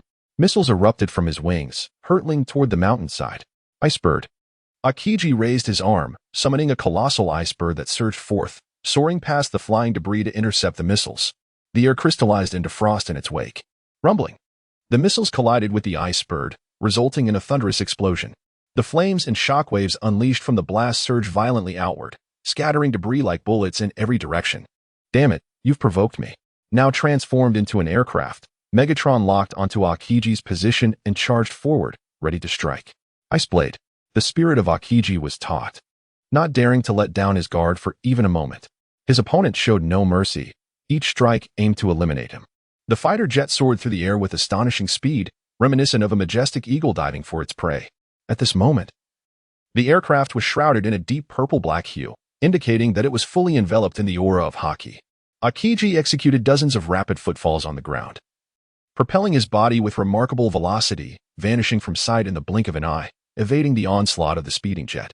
After the formidable Megatron passed, its components swiftly transformed, reverting to its robotic form. The massive figure glided across the ground for several dozen meters. Without pausing, it swiftly pivoted its body and charged once more towards Aokiji. Simultaneously, its claws morphed into weaponry, unleashing a barrage of powerful projectiles. Boom! The icy two-pronged spear. Aokiji continuously activated the abilities of his ice fruit, conjuring one terrifying technique after another to counter the attacks of Megatron. The battlefield trembled with the collision of these forces. Explosions erupted as cannonballs clashed with the power of ice. Fiery flames ravaged the entirety of the arena, interspersed with sharp shards of ice. Should ordinary pirates and Navy personnel find themselves within this chaos, even the mere aftershocks would be enough to obliterate them. What an astonishing display of combat prowess! Is this the might of an admiral of the Navy? It felt as if the world were coming to an end. Such overwhelming strength. Could it not belong to the leader of the Dark Guild? The spectators before the screen watched in horror, their pupils constricting fiercely. As they beheld the scene resembling a hellish nightmare, their hearts brimmed with awe and shock. The combat prowess displayed has transcended their wildest imaginations, particularly that individual named Megatron. The sheer destructive capability of an admiral is indeed staggering, yet somewhat palatable. However, the emergence of this Megatron, an entirely new figure previously unheard of, showcasing the ability to contend with an admiral in battle, has left many in disbelief. It is imperative to capture the most exquisite photographs. Morgans, clutching a camera, tirelessly snaps images of the unfolding spectacle. To secure even better shots, he employs his devil fruit abilities to ascend into the air. Upon returning, he will promptly edit and publish the newspaper, undoubtedly resulting in soaring sales for the next issue.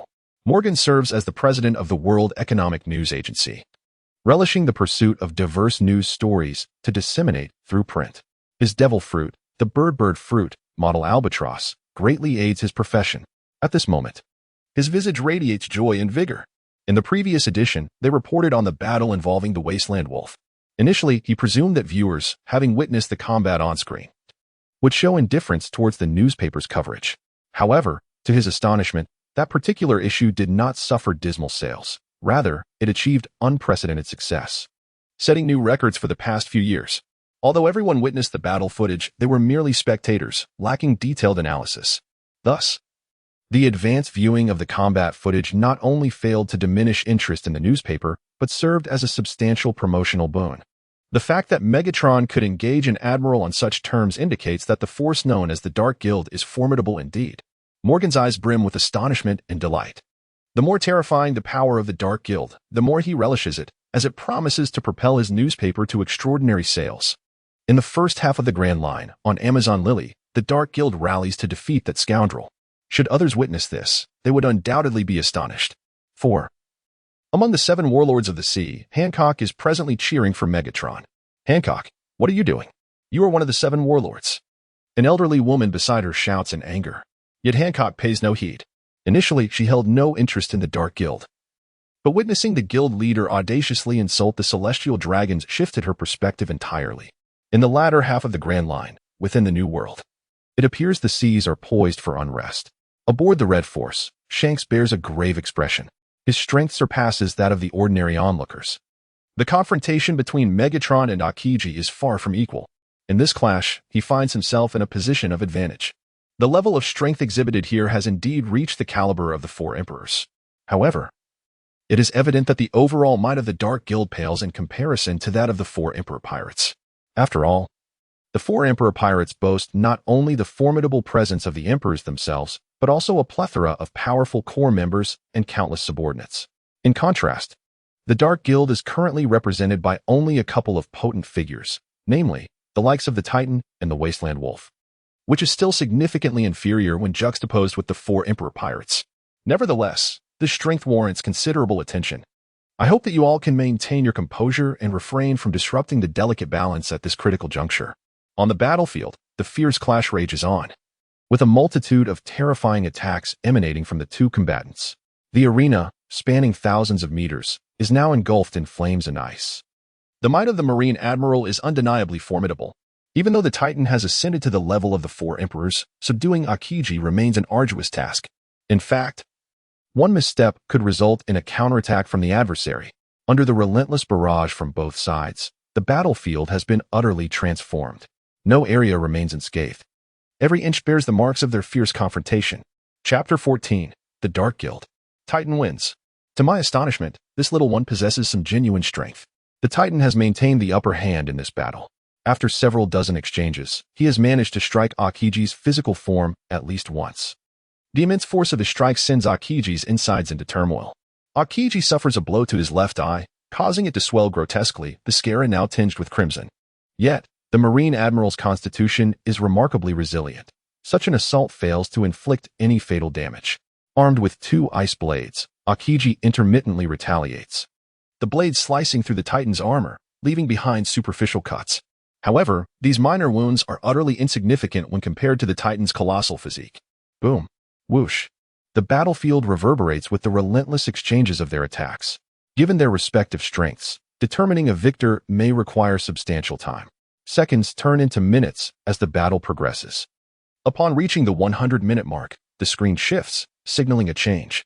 The time limit for the arena match has been reached. A victor will be determined based on the conditions of both combatants. Titan, status, 96, 5. Marine Admiral Aokiji, status, 82, 3. The declared victor, Titan, Buzz, Buzz. With this announcement, a collective gasp fills the air, faces etched with disbelief and astonishment. Mouths agape, jaws nearly grazing the ground. The results of this competition are even more astonishing than the last. Previously, the Dark Guild's Howling Wolf secured victory. Yet his opponent was merely one of the 3 prominent figures of the Beast Pirates. This time, however, the adversary is none other than the highest combatant of the Navy headquarters, the Admiral. This figure is regarded as an invincible entity in the eyes of many. Is this truly happening? The Admiral has been defeated. How is it possible that this individual, named Megatron, possesses such terrifying power? He has managed to conquer the Navy Admiral. No, it cannot be. After all, this is the Admiral who is invincible upon the seas. Those watching from behind the screen widen their eyes in disbelief and engaged in fervent discussions. Although neither combatant has truly fallen, their states reveal everything. Megatron's condition is significantly superior to that of the Navy Admiral, Aokiji. Defeating the opponent is merely a matter of time. Among them, the most profoundly affected by this outcome are undoubtedly the ordinary Navy personnel. Their expressions are a tapestry of complexity, interwoven with astonishment, fear, and incredulity. The Admiral represents the very spirit and ethos of the Navy, serving as a paragon for all naval officers. Witnessing the defeat of their admiral firsthand is a tremendous shock that assails their psychological defenses. In the midst of the Grand Line, at the naval headquarters, a wave of indignation washes over Sengoku as he gazes at the images on the screen, his face pale with rage, the veins in his neck standing out in stark relief. This defeat entails losses far beyond mere rewards. It jeopardizes the dignity of the Navy itself. The Admiral is the embodiment of their collective ideals, yet at this moment, he has succumbed to a pirate. This will undoubtedly undermine their Navy's authority on the seas. Particularly for the ordinary sailors, witnessing the defeat of an admiral is undeniably a tremendous blow to their morale. Such occurrences have a profoundly negative impact on our Navy. We must take measures to minimize the repercussions. The naval strategist, Crane, wore a grave expression and spoke with earnestness. The failure of Aokiji stemmed entirely from our underestimation of the enemy's strength. Indeed, before the onset of battle, none could have anticipated the terrifying power of the formidable opponent. Even the admirals found themselves at a disadvantage in his presence. Had we been aware of the enemy's prowess sooner, we would undoubtedly have been better prepared. Crane, I entrust this matter to you. Furthermore, we must prioritize monitoring the Dark Guild. Although their overall strength does not compare to that of the four Emperor's pirate crews, we must not allow any errors to occur. Sengoku, holding a document, spoke with a serious demeanor. Understood. Crane nodded solemnly, and after further discussions, he turned to leave. Above the red line, the world government seethed with frustration. Damn it! The Navy is utterly incompetent. I always knew they were unreliable. An admiral has been defeated by some unknown entity. It is utterly disgraceful. The white-bearded Saint Maz's mustache bristled in fury, his nose nearly contorted with rage. Indeed. What on earth is the Navy doing? Even with an admiral deployed, they still manage to lose. This is nothing but a nuisance for us. The crimson-faced Saint Vacheli yearned to immediately call and berate the naval headquarters. Originally, had Aokiji triumphed, we would have secured better negotiating conditions and rewards. But now that Aokiji has lost, the rewards will inevitably fall into the hands of the Dark Guild. Saint Nazashiro gritted his teeth. The thought of those lavish rewards only fueled his anger further. We need not fret. This time's rewards may not be as substantial as the last. Moreover, once the Dark Guild becomes a warlord of the sea, we can also demand contributions from them. St. Peter inhaled deeply, speaking slowly. Although he appeared calm, his inner turmoil was evident, albeit suppressed. Send someone to contact the Dark Guild and inform them that they must become a warlord of the sea, or face opposition from our world government. Saint Satan's face was filled with seriousness and resolve. The strength displayed by the Dark Guild has already warranted their attention. However, it is merely attention. Should they refuse to cooperate, their fate will be annihilation or a desperate flight, like a cornered dog. Near the port of Sabaody archipelago, aboard the Thousand Sunny, the news spread. The admiral has been defeated. How terrifying! Chopper screamed in terror, running frantically around the ship. Luffy, wake up. The Marine Admiral has been defeated by Megatron. Usopp, equally panicked, rushed to Luffy's side, slapping his face a few times. Smack. Smack. After several slaps, Luffy groggily opened his eyes. What's the matter? He asked, scratching his head in confusion, looking at his terrified companions, bewildered and powerless. The Marine Admiral has been defeated. What? The Marine Admiral has been defeated? Upon hearing this, Luffy instantly perked up. He quickly lifted his head to gaze at the luminous screen in the sky.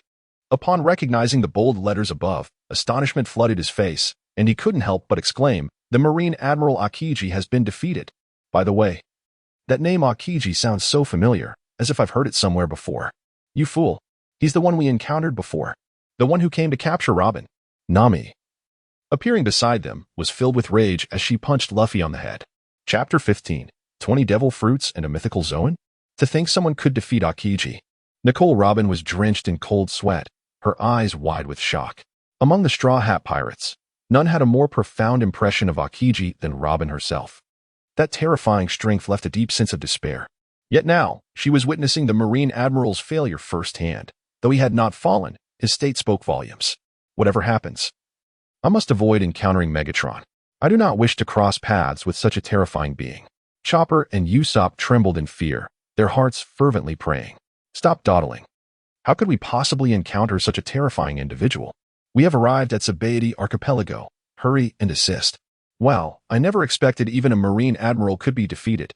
That guy called Megatron possesses some real strength, Kaido remarked, belching as he lifted a massive gourd of liquor, gulping down several swigs. Mother. The Marines are truly a bunch of scoundrels. Even when given the chance, they end up beaten like dogs. They might as well give us the challenge qualification. However, I must say, the Dark Guild is quite surprising for managing to defeat a Marine Admiral. If they are willing to offer a few devil fruits, I might consider forming an alliance with them. Within the castle, the terrifying laughter of Big Mom reverberated incessantly. Nearby, her children wore expressions of astonishment, engaging in animated discussions. Not only did Big Mom privately deride the Navy, but she also opened a chat interface to disseminate her thoughts. Big Mom, the Navy is becoming increasingly inept, allowing others to trounce them like dogs. You might as well refrain from participating in future sign-ups. Mama. In the ensuing hour, the discussions about this battle permeated the vast ocean. Meanwhile, reporters from various news agencies hastened to compose their articles, striving to publish ahead of their competitors and seize the narrative. An hour later, the clamor gradually subsided. Everyone eagerly gazed at the luminous screen, for it was time to announce the rewards. The last reward had been so lavish that anticipation for this one was palpable. Combat Power Ranking. Second place, Lord of Destruction Reward. 20 Devil Fruits, certain to include 1 Mythical Zoan, 2 tons of Sea Prism Stone. Boom. As the rewards were distributed, the entire world fell silent. Each individual seemed to hear the weighty breaths of those around them. Their minds momentarily blank, the earlier shock had yet to fade. And the announcement of the rewards propelled their emotions to a new zenith. Whether it was the 20 Devil Fruits or the 2 tons of Sea Prism Stone, these were riches beyond the imagination of ordinary folk. Not to mention, among the Devil Fruits, there was certainly 1 Mythical Zoan. Is this truly real? Can the rewards be this bountiful? No. Who knows the location of the Dark Guild? I must join them. I am a notorious pirate with a bounty of 10 million berries. I too shall go, as long as they provide me with a devil fruit. I will become a member of the Dark Guild. Gasps of astonishment echoed through the crowd. Everyone's eyes widened in disbelief, their mouths agape enough to fit several fists. Particularly those with knowledge of the world understood the immense value of this reward. The grandeur of the second reward had surpassed that of the first. Indeed, the 20 Devil Fruits alone could rival the previous reward. Let us not forget, among those 20 Devil Fruits, at least 1 would be a Mythical Zoan. Even the most mediocre of Mythical Zoans could transform an individual into a formidable force. In the heart of the Grand Line, within the World Government's conference room, 5 elderly men stared with wide eyes, their shock mingling with a seething anger. Damn the Dark Guild. The rewards are astonishingly generous. These should rightfully belong to us. The World Government. Nashiru, filled with righteous fury, slammed his fist onto the table, his eyes ablaze with an intense fire. With the recent rewards, the Dark Guild had acquired 50 demon fruits and 2 tons of Sea Prism Stone. The mere thought of such bounties sparked a twinge of envy even in the heart of the esteemed Vacheli. To this point, others had gleaned not a single benefit. Meanwhile, the Dark Guild had ample resources at their disposal. The foremost priority now was to establish contact with the Dark Guild, to first elevate them to the status of warlords, and then seek a pretext to dispatch intelligence operatives to ascertain their true capabilities. With such formidable assets, neglecting them would surely render them a threat on par with the 4 emperors a decade hence. Maz Saint's countenance darkened as he spoke in a grave tone.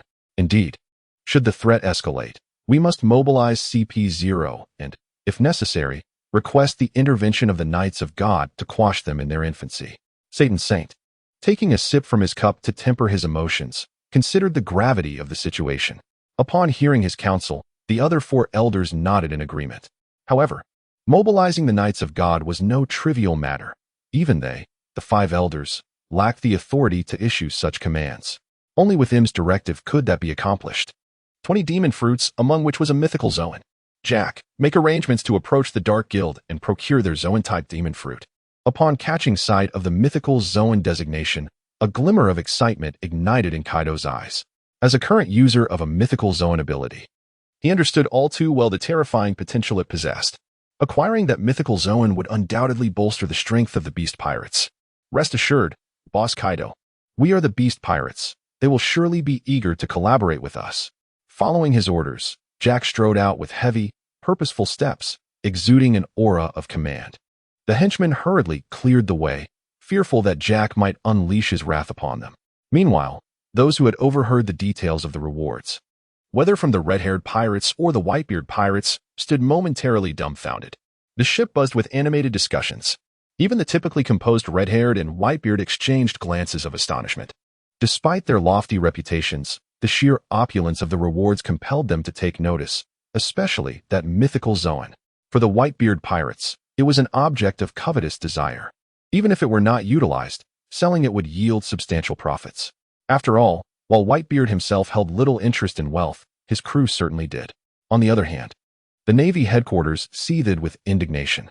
Such a level of reward falling into the hands of pirates undoubtedly poses a significant threat to their navy. Chapter 16. Departure for the Sabaody Archipelago, the first half of the Grand Line. On a deserted island. Congratulations to the host for completing the task, once again achieving victory in the arena. Reward: Super Box X1, Normal Box X2. Shall it be used immediately? Yes. As the system's voice resonated, 3 boxes materialized in Jiang Chen's mind. Among them, one box was notably larger and radiated a more dazzling glow. It was the high-level box. As the brilliance intensified, all 3 boxes sprang open. Congratulations to the host for acquiring Decepticon Soldiers, Enhanced Version, X500. Congratulations to the host for acquiring Giant Blade X200, can be equipped to Decepticon Soldiers. Congratulations to the host for acquiring 500 million berries. Not bad. After a period of testing, he learned from the Decepticon soldiers that the enhanced version of the soldiers was approximately 1.5 times stronger than their previous counterparts. 500 Decepticon soldiers certainly represented a formidable fighting force. Buzz, the sky above split open, and countless massive warplanes emerged from the rift. The thunderous roar reverberated, causing the air itself to tremble. Zzz upon landing on the island, they transformed into towering robots, their colossal forms resembling iron mountains. All troops assemble. After a brief period of repair for Megatron, Jiang Chun commanded one of the Decepticon soldiers beside him. He had not forgotten that an important task remained unfulfilled. If all 3 objectives were accomplished, he would instantly receive 2 super boxes and 5 normal boxes. This would undoubtedly enhance their strength significantly. At your command, the Decepticon soldier, utilizing his communication device, transmitted Jiang Chen's orders to the others. In an instant, everyone sprang into action. Whether they were patrolling soldiers or those seeking materials to expand the island, all ceased their tasks and hurried back. Under this massive mobilization, the entire deserted island trembled. A few minutes later, all personnel had assembled. 1,000 Decepticon soldiers stood upon the island, transforming its landscape with a dense array of robots. If they were merely 1,000 ordinary people, it would be inconsequential to the island. However, with 1,000 colossal robots, the entire island felt congested. Standing before them were Megatron and the Wasteland Wolf. This time, Jiang Chen prepared to deploy 900 Decepticon soldiers, leaving behind 100 to safeguard the base. Megatron and the Desert Wolf, it is imperative that you complete this mission. Should there be any new orders, I will relay them to you. Understood. The 2 bowed slightly, and then turned to face the Decepticon soldiers behind them. Off we go. Megatron transformed first into a Cybertronian aircraft, soaring into the sky. The thrust from the rear sent shards of rock and dust flying into the air. Zzz. Virum. The remaining 900 Decepticon soldiers also transformed into aircraft, roaring upwards into the heavens. Such a multitude of aircraft taking off simultaneously reverberated across the island, dust and debris swirling in their wake. Meanwhile, the Desert Wolf sat within the cockpit of one Decepticon soldier, following suit as they headed towards the Sabaody archipelago. In the chat channel, St. Charlos exclaimed, "Damn the Navy. Why have you yet to capture that thing for me? What use are you?" St. Roswell added, "And the leader of the Dark Guild dares to insult us celestial dragons. You too shall become our slaves." Princess Shalulia chimed in, "Once they become slaves, I shall have my fun with them for a few days." The 3 celestial dragons resumed their banter in the chat channel. Jiang Chen glanced at the messages but chose to ignore them. After all, they were merely a few contemptible individuals. Their incessant clamor could not alter the inevitable outcome. However, this disregard was perceived differently by others. Witnessing the Dark Guild's silence, they assumed the guild was intimidated. Yet, they did not voice this in the chat channel, opting instead for private discussions, for no one wished to provoke such troublesome entities. On another note, the aircraft flew at an astonishing speed, surpassing the travel velocity of this world by countless times. This was, after all, the technology of Cybertron, far beyond the capabilities of such a primitive civilization. Commander, we have sighted the Sabaody archipelago. Shall we proceed with the attack? Approximately half an hour later, a Decepticon member reported to Megatron as they gazed at the distant islands. Seal off the port and destroy all vessels. Ensure they cannot escape. Understood. In the midst of the Grand Line, the Sabaody archipelago awaited. This island is composed of 79 magnificent trees, with the ground formed by their extensive roots, from which bubbles emerge daily. The island is divided into 79 distinct zones, each with its own unique tasks.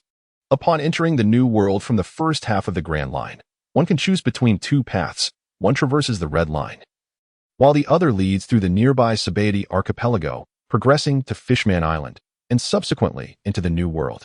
Due to the opposition between pirates and the world government, a plethora of pirates flock to the Sabaody archipelago daily, endeavoring to access the New World. It can be said that the island is populated not only by members of the world government and the Navy, but also by a multitude of pirates. What a thrill! I have finally reached the Sabaody archipelago. Once I enter the New World, I shall undoubtedly become a great pirate. Everyone, get out of my way. My bounty is a staggering 50 million berries.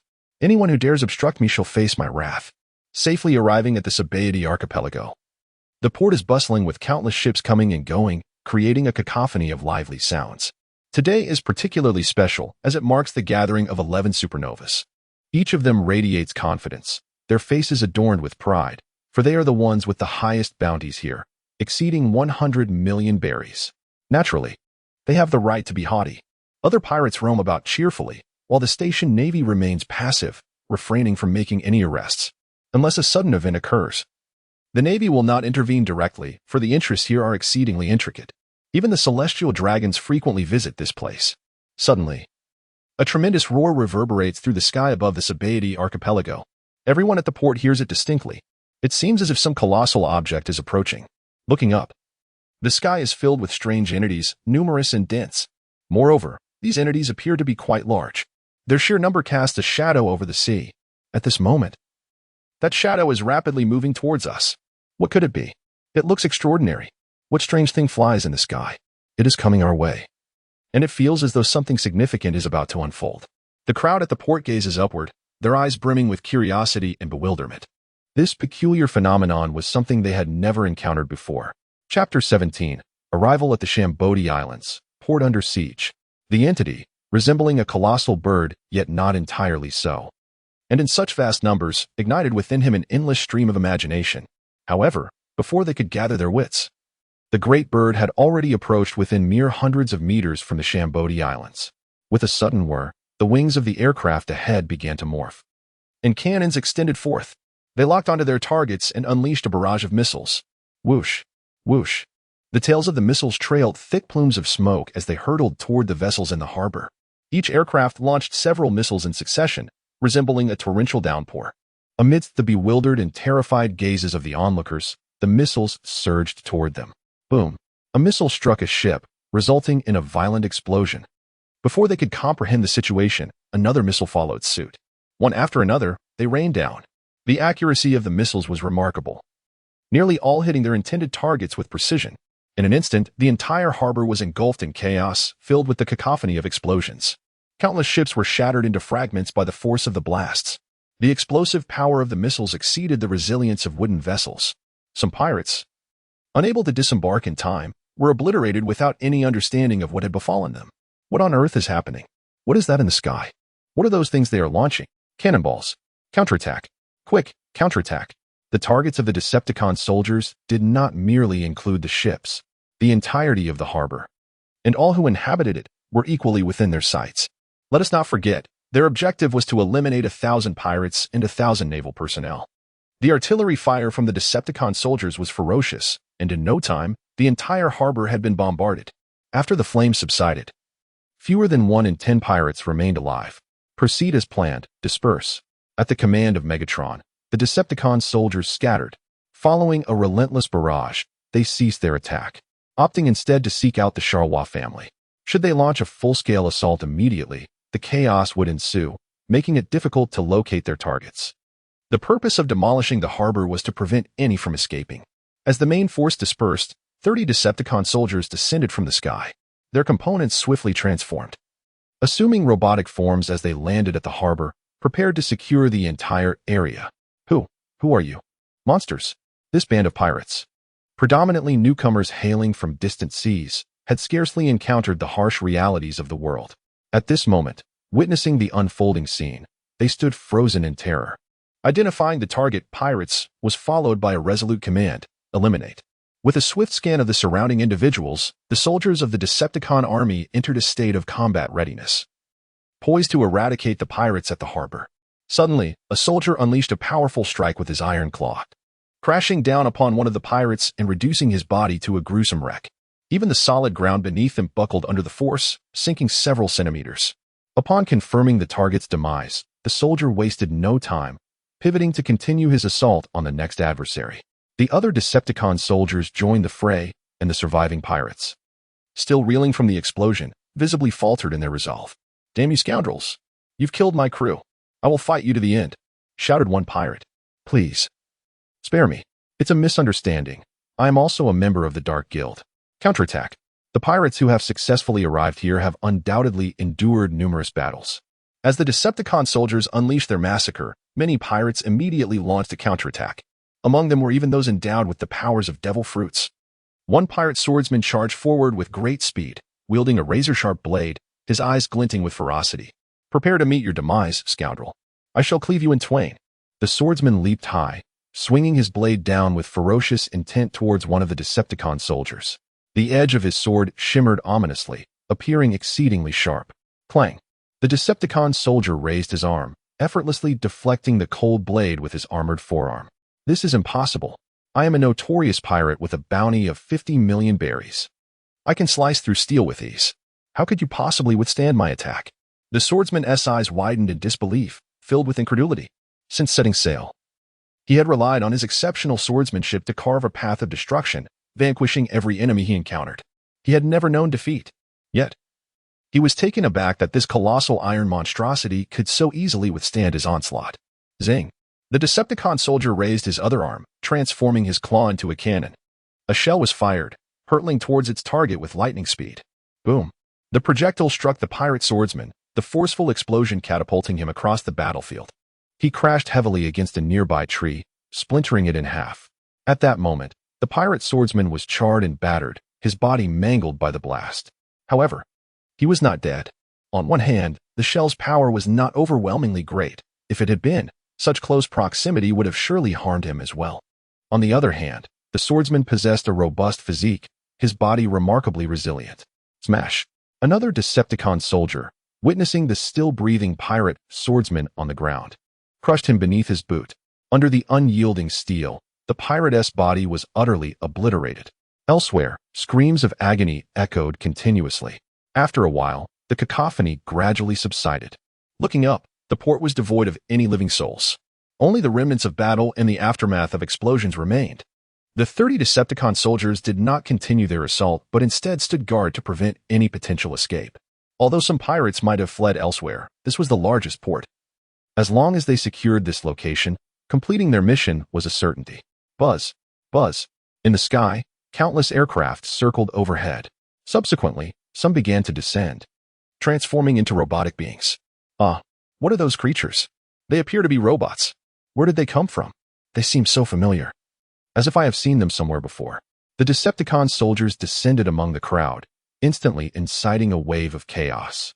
The nearby populace gaped at the robotic figures beside them, their faces a canvas of astonishment and horror. Those colossal forms loomed like small mountains. Merely standing there imparted an overwhelming sense of pressure. Not to mention, such entities were not singular in number. At this moment, whether passers-by or pirates, all stood transfixed, gazing at the behemoths before them. The Decepticon soldier merely scanned them with a cursory glance, ascertaining that they were not among the celestial dragons, before continuing its search elsewhere. Chapter 18. The Auction House, Seeking the Celestial Dragons. Sabaody Archipelago.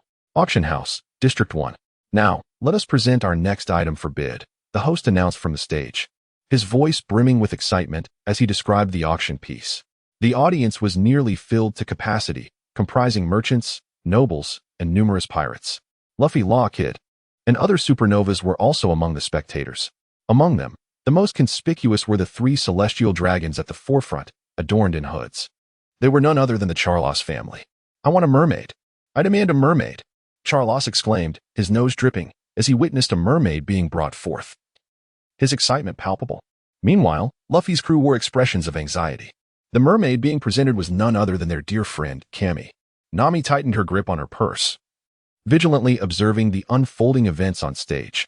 The host, noting the crowd's reaction, nodded inwardly. Mermaids were exceedingly rare, particularly female ones. Each could fetch a handsome sum. Everyone could see that this was a remarkably scarce specimen, and a female at that. Then, let us commence the bidding, however, before the host could finish his proclamation. A thunderous boom echoed as several large holes tore through the ceiling of the auction house. Towering robots plummeted from above. Thud! The robots landed heavily on the ground, causing the entire auction to tremble several times. What is happening? The host's eyes brimmed with confusion and disbelief as he struggled to comprehend the unfolding chaos. Hey, what is going on? Where did these metal monsters come from? Law lounged casually in his seat, his face marked with suspicion. Who are you ruffians? How dare you disrupt the auction? Do you even know whose territory this is? The host's expression transformed into one of ferocity and ruthlessness upon regaining his composure. Though the intruders appeared formidable, he pondered, what of it? Behind this auction lies one of the 7 warlords of the sea, Don Quixote Doflamingo. Anyone who dares to cause a ruckus here will meet a grim fate. The soldiers of the Decepticons paid no heed to the shouting host, instead employing scanning devices to survey the entire assembly. Upon detecting the celestial dragon, St. Charlos and his family, the Decepticon soldiers instantly reacted. Their intrusion was not without purpose. Having surmised that the celestial dragons might be present at the auction, Jiangchen had dispatched several soldiers to investigate. To their astonishment, they indeed located their quarry. The squad leader promptly transmitted intelligence to Megatron and the others, confirming the target's discovery and providing a signal source for easier tracking. Hey, I'm talking to you. Are you all mute? The host, observing the silent figures, mistook their stillness for fear and grew bolder. The auction house guards swiftly encircled the Decepticon soldiers, weapons drawn. Their expressions fierce. It seemed that any hint of movement from the opposing side would prompt them to open fire without hesitation. Boom. In that tense moment, the auction house was once again rent by a tremendous opening. A Cybertronian aircraft descended from the heavens in a direct dive. ZZZZ. Finally, I found those 3 rogues. In midair, the Cybertronian jet transformed rapidly, morphing into a colossal robot in mere moments. Its heavy form crashed to the ground, stirring up a cloud of dust. As the dust settled, the silhouette of the robot came into view, its steel claws, its imposing silver body, and a face both familiar and terrifying. Megatron. How could this be? Why is Megatron of the Dark Guild here? A gasp erupted from the crowd as recognition dawned. Eyes widened in astonishment and horror. Even the supernovas were not exempt, their expressions shifting drastically. It is known that this is a figure capable of battling an admiral of the Navy. Despite their confidence in their own strength, they knew they were no match for someone of such caliber. Megatron has arrived. Why is he here? Chopper and Usopp trembled in fear, clinging to one another. I wondered why these individuals appeared so familiar. It turned out they were also members of the Dark Guild. Law's expression turned grave, cold sweat beading down his back. Such a figure is certainly not someone they can provoke. It is inconceivable. Are those robots beside him all members of the Dark Guild? As everyone trembled in fear, a profound sense of bewilderment also gripped their hearts. A person capable of defeating an admiral is indeed among the elite on the high seas. Individuals of such caliber could never arrive here without reason. Suddenly, a pirate exhibited a look of epiphany.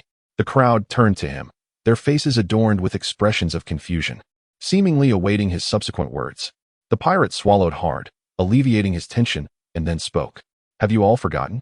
St. Charlos mentioned wanting to make the mighty tyrant his steed. That is a celestial dragon. The tyrant's presence here must be a result of fearing the celestial dragon's wrath.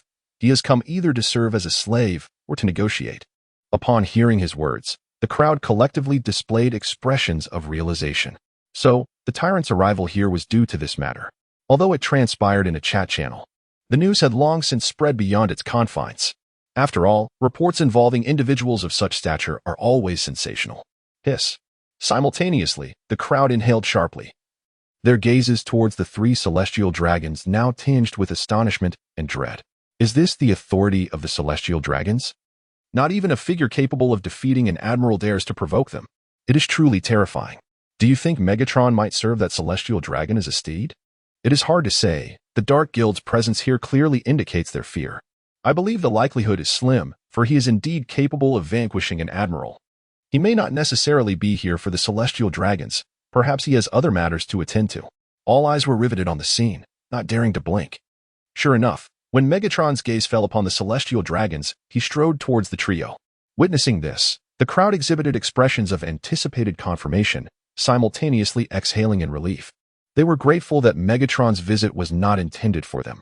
Otherwise, their chances of victory would have been minuscule. Even combined, they would struggle to overcome such an opponent. Chapter 19. The Demise of the Celestial Dragons. To witness this pivotal moment, several pirates discreetly initiated live broadcasts. Indeed, the chat channel serves not only for conversation but also for live streaming.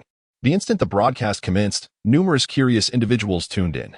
Doflamingo, Fufufu, what is happening? Why has Megatron come here?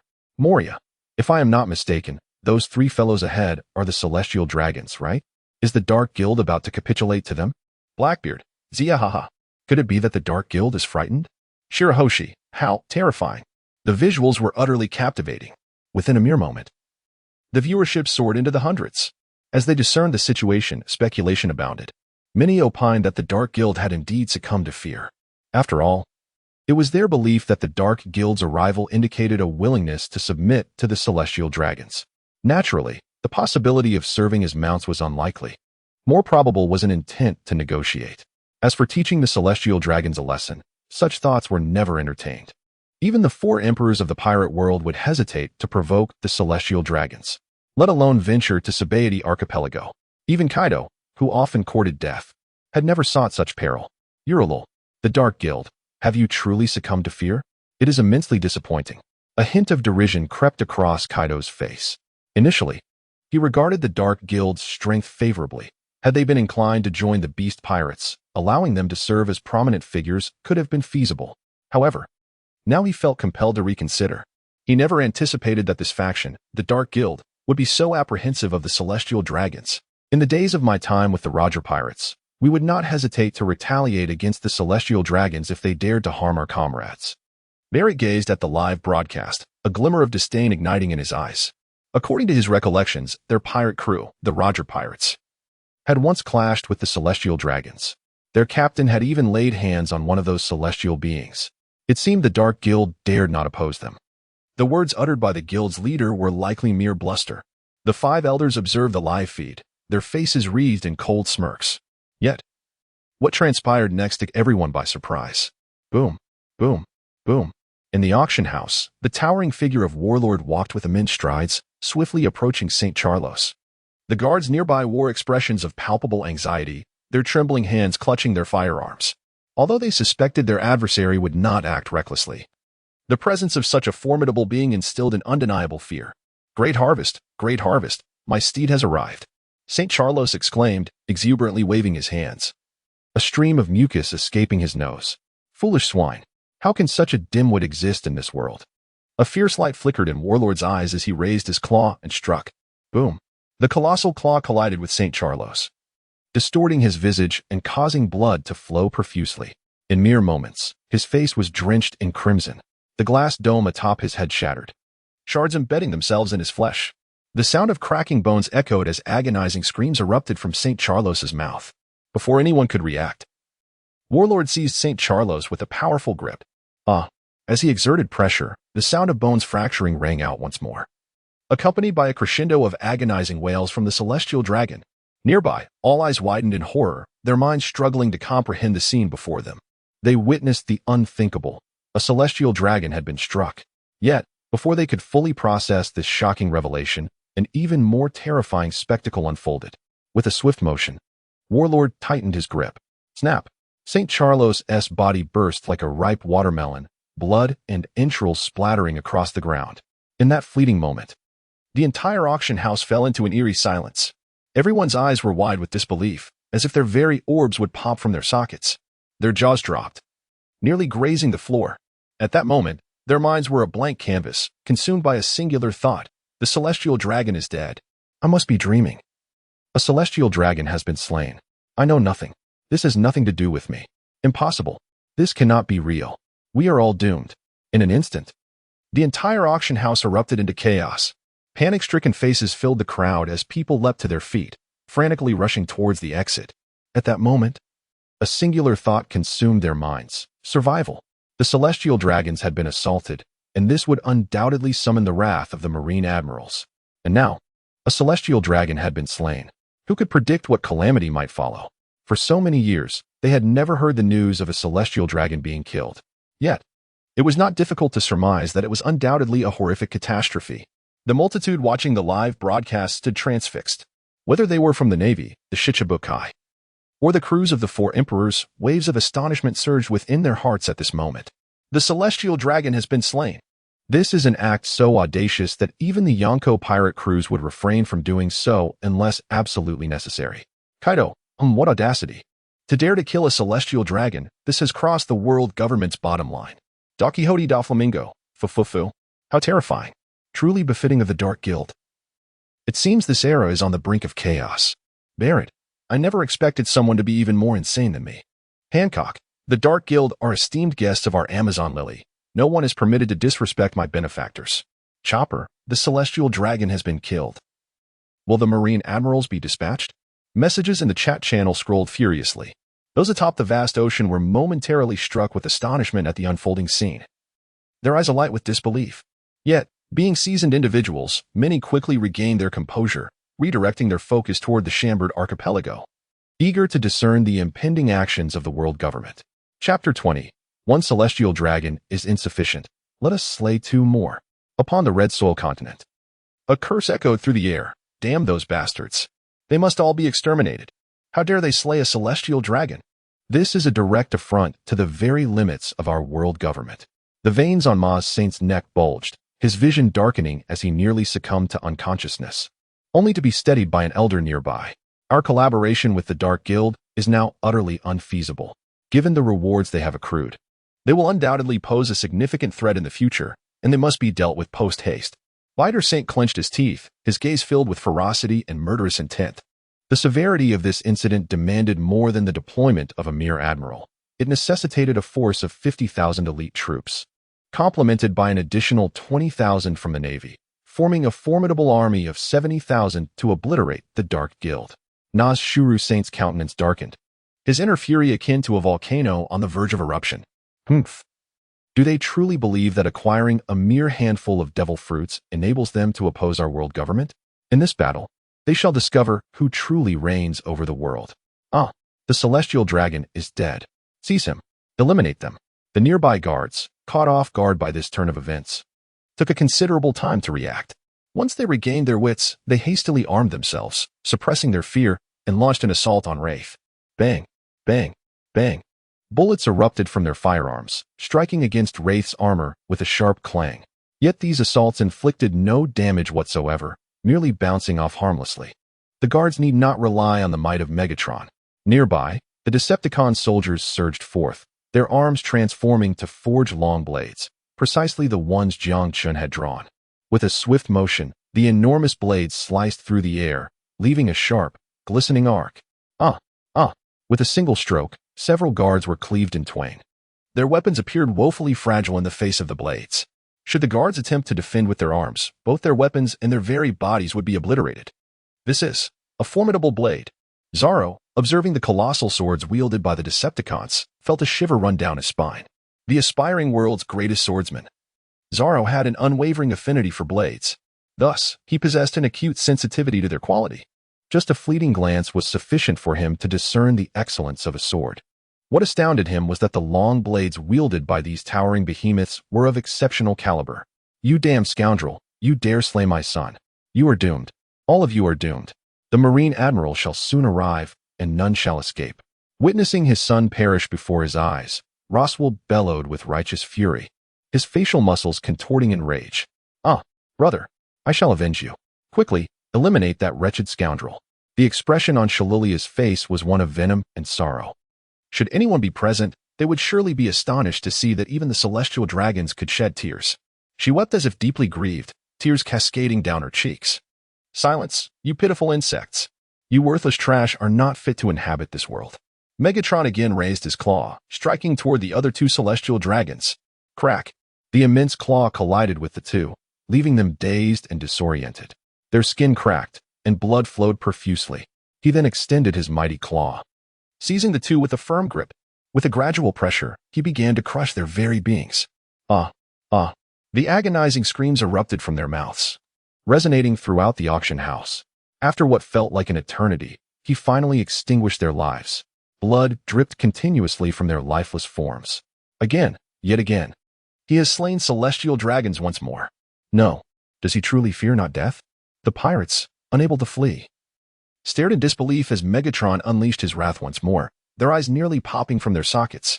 Some pirates, their legs trembling, collapsed to the ground in despair.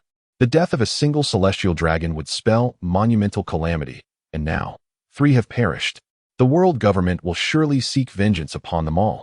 In the midst of the grand line, at the naval headquarters, a sense of urgency loomed as the news broke. A celestial dragon had been slain. A predicament that would undoubtedly stir considerable trouble. The world government demanded the mobilization of 20,000 naval officers, alongside the deployment of a marine admiral. Sengoku's expression was graver than ever. The murder of a celestial dragon was no trivial matter. It had been decades since such an event transpired, which had previously incited an unprecedented war. With both Aokiji and Akainu absent from the headquarters, only Kizuru remained. Sengoku intended to dispatch Kizuru to assist the Sabaody archipelago, but upon turning around, he realized Kizuru had vanished. Confusion washed over Sengoku. Moments ago, Kizuru had appeared to be leisurely seated. Someone swiftly locate Kizuru and instruct him to proceed to the Sabaody archipelago. Sengoku shouted towards the entrance. A few minutes later, a flustered marine rushed in, reporting, "It is dire. Fleet Admiral Sengoku. Admiral Kizuru is experiencing severe gastrointestinal distress and is currently in the infirmary." Damn it, of all times. Sengoku cursed, resigning to the fact that he would have to send Akainu instead, as he had not departed long ago and should arrive promptly. With that thought, Sengoku picked up the Den Mushi to contact Akainu, while simultaneously mobilizing an additional 20,000 Marines, led by Vice Admiral Red Spider, to form a formidable force of 70,000, joining the military of the world government.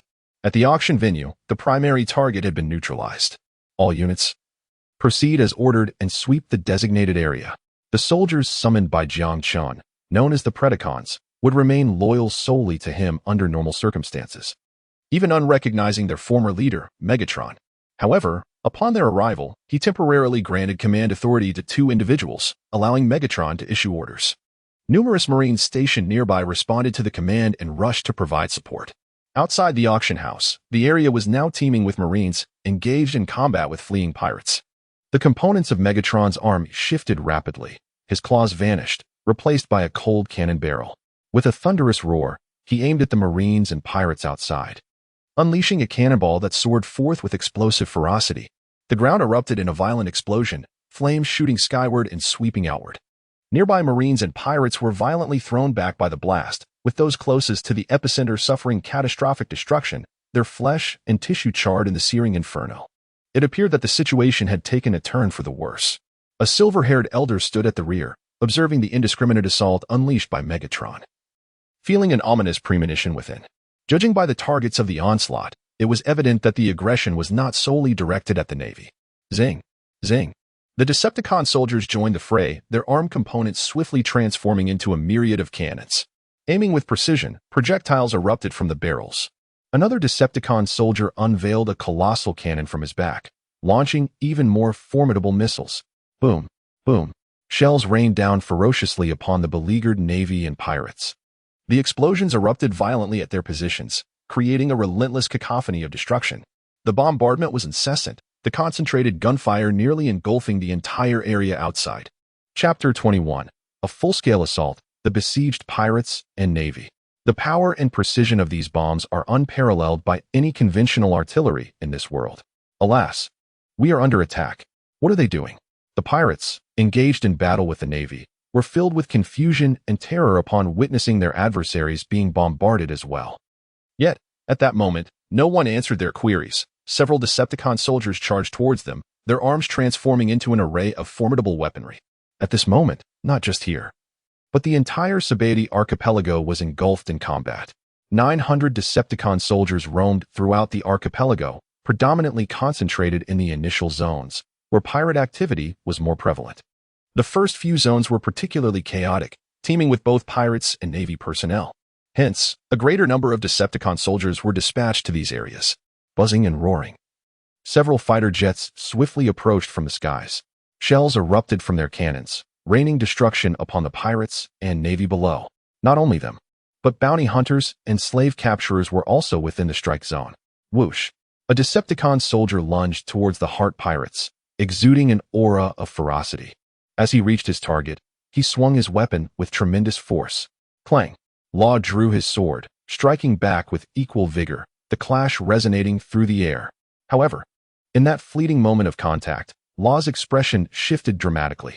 The opponent's strength surpassed his expectations. The overwhelming force propelled him backward, sliding along the ground for dozens of meters. "Captain, are you all right, Captain?" The other members of the Heart Pirates rushed to provide assistance, unleashing a barrage of attacks towards the Decepticon soldiers. Is this what pirates are like? Their strength is lacking. With a mere flick of his hand, a colossal mechanical claw swatted several of them aside, sending them hurtling through the air. Accompanied by a chorus of anguished cries, they collided with a building behind them, collapsing it upon impact. Room. Law raised his arm. A peculiar magnetic field manifesting at the center of his palm, expanding outward rapidly. In mere moments, its reach extended for dozens of meters. What is this? The Decepticon soldier scanned the unusual magnetic field surrounding him, but found it impossible to decipher the results. He subsequently abandoned the scan and charged directly at Law. The phenomenon emanated from his opponent. Eliminating him should cause it to dissipate. Clang, clang, clang. The soldier's mechanical claws struck out relentlessly, whipping up a fierce gale. The surrounding structures were caught in the onslaught, shattering into fragments. Damn it, how is this guy so powerful? Under the relentless assault, Luo was forced to retreat repeatedly. The blade in his hand swung continuously, but he could only passively defend, unable to mount any counterattack. The colossal mechanical claws delivered devastating blows, sending him staggering. His blood surging violently within. Come on, monster, Kid roared, as a myriad of magnetic fields enveloped his arm, drawing nearby iron weapons towards him with great speed. Opposing us will only lead you to death. A Decepticon soldier lunged at him from the side, its mechanical claw raised, striking down with tremendous force. Bang! The massive claw crashed into Kid, slamming him hard against the ground. When he finally rose again, his forehead was drenched in blood, and crimson trickled from the corner of his mouth. The situation for the Straw Hat Pirates was equally dire. 2 Decepticon soldiers besieged them, leaving them in disarray. "I will send you flying." Gum Gum machine gun. Luffy unleashed a flurry of punches at an astonishing speed, his fists creating countless afterimages in the air. Bang, bang, bang. His fist struck the Decepticon soldier, producing a series of sharp sounds. The soldier staggered back slightly under the barrage of blows, but it was only a slight retreat. Soon, the Decepticon steadied itself, clawing at him with ferocity. Bang! The mechanical claw struck his slender body, launching him away like a cannonball, crashing into a nearby building and leaving a gaping hole. However, Luffy suffered minimal injury. Given his current mastery of the Devil Fruit, he could withstand most punches devoid of haki. Damn it! Luffy clawed through the rubble of the building, emerging from the debris. Yet, at that very moment, a cannonball hurtled towards him. Boom! A violent explosion erupted, obliterating the already damaged structure. Sharp debris and shrapnel erupted in all directions, shooting forth like bullets. Luffy was blasted away, sharp fragments cutting into his flesh, leaving a trail of wounds. The destructive power exhibited here is unmatched by any artillery in this world. The other members of the Straw Hat Pirates are likewise suffering. Even when faced with a single Decepticon soldier, they find themselves utterly overwhelmed. 3-sword style. Zoro, wielding 2 swords while clenching a third in his teeth, swiftly charges forward. Approaching his adversary, he unleashes a rapid flurry of strikes. The Decepticon soldier, having dispatched the nearby Straw Hat crew members, raises its claw to strike him down. Clang! The metallic claws clash with the trio of blades, producing a resounding metallic clang. The mechanical arm relentlessly pushes Zoro backward. Ultimately, Zoro loses his balance and is sent flying, rolling across the ground for several yards. His body lacerated by the sharp stones beneath him. Die! The Decepticon exclaims, noticing Zoro has not succumbed. Its arm components shift, and a cannonball is launched from its barrel, spewing thick smoke as it hurtles toward him. Zoro's pupils constrict as he hastily dodges to the side, narrowly avoiding the direct hit. The cannonball detonates mere meters away. Boom! The explosion's force exceeds Zoro's expectations, as flames and shockwaves propel him through the air. The debris and shrapnel from the blast slice across his body, leaving a trail of wounds. Such power. We are not even in the same league. Cold sweat beads on Nico Robin's forehead, her expression one of terror. As she casts her gaze upon Megatron, a flicker of panic flashes in her eyes. What is even more disheartening is that Megatron has yet to make a move. Merely a handful of soldiers have inflicted such devastation upon them. Should the enemy choose to strike, they stand no chance of victory. Buzzing fills the air as more Decepticon soldiers arrive to reinforce the assault. The Sabaody archipelago consists of 79 districts. Districts 1 to 29 are primarily notorious for human trafficking, auction houses, and other illicit activities, with pirates predominantly scattered throughout. Districts 60 to 69 house the naval garrisons and government entry points. Thus, when strategizing, they stationed the majority of Decepticon soldiers in these areas, with only a minimal presence in the remaining districts. The areas designated for destruction have also been determined, specifically. Districts 1 to 15 and 60 to 64. The combat prowess of the Decepticon soldiers is formidable. Even in their robotic forms, they surpass the pacifists in strength. When factoring in their transformative abilities, their overall capability dwarfs that of the pacifists by a considerable margin. Near the auction house, under the relentless firepower of the Decepticon soldiers, both the Navy and the pirates continue to dwindle in number. Chapter 22. Little 8 is in danger. Rayleigh takes action. Little 8, be careful. Nami let out a powerful cry, her pupils constricting intensely. Before her, a Decepticon soldier brandished a longsword, raising it to strike at an octopus pirate who lay on the ground, gravely injured and unable to move. If that blow landed, the octopus would undoubtedly meet its demise. However, just as the sword descended, a figure surged forward with remarkable speed. Clang! The figure swiftly drew a sword, meeting the attack head-on. The massive blade collided with the sword's defense, failing to advance even a fraction. The newcomer was an elderly man, with short silver hair and a tuft of beard adorning his chin. He wore glasses, and a straight scar marred his right eye.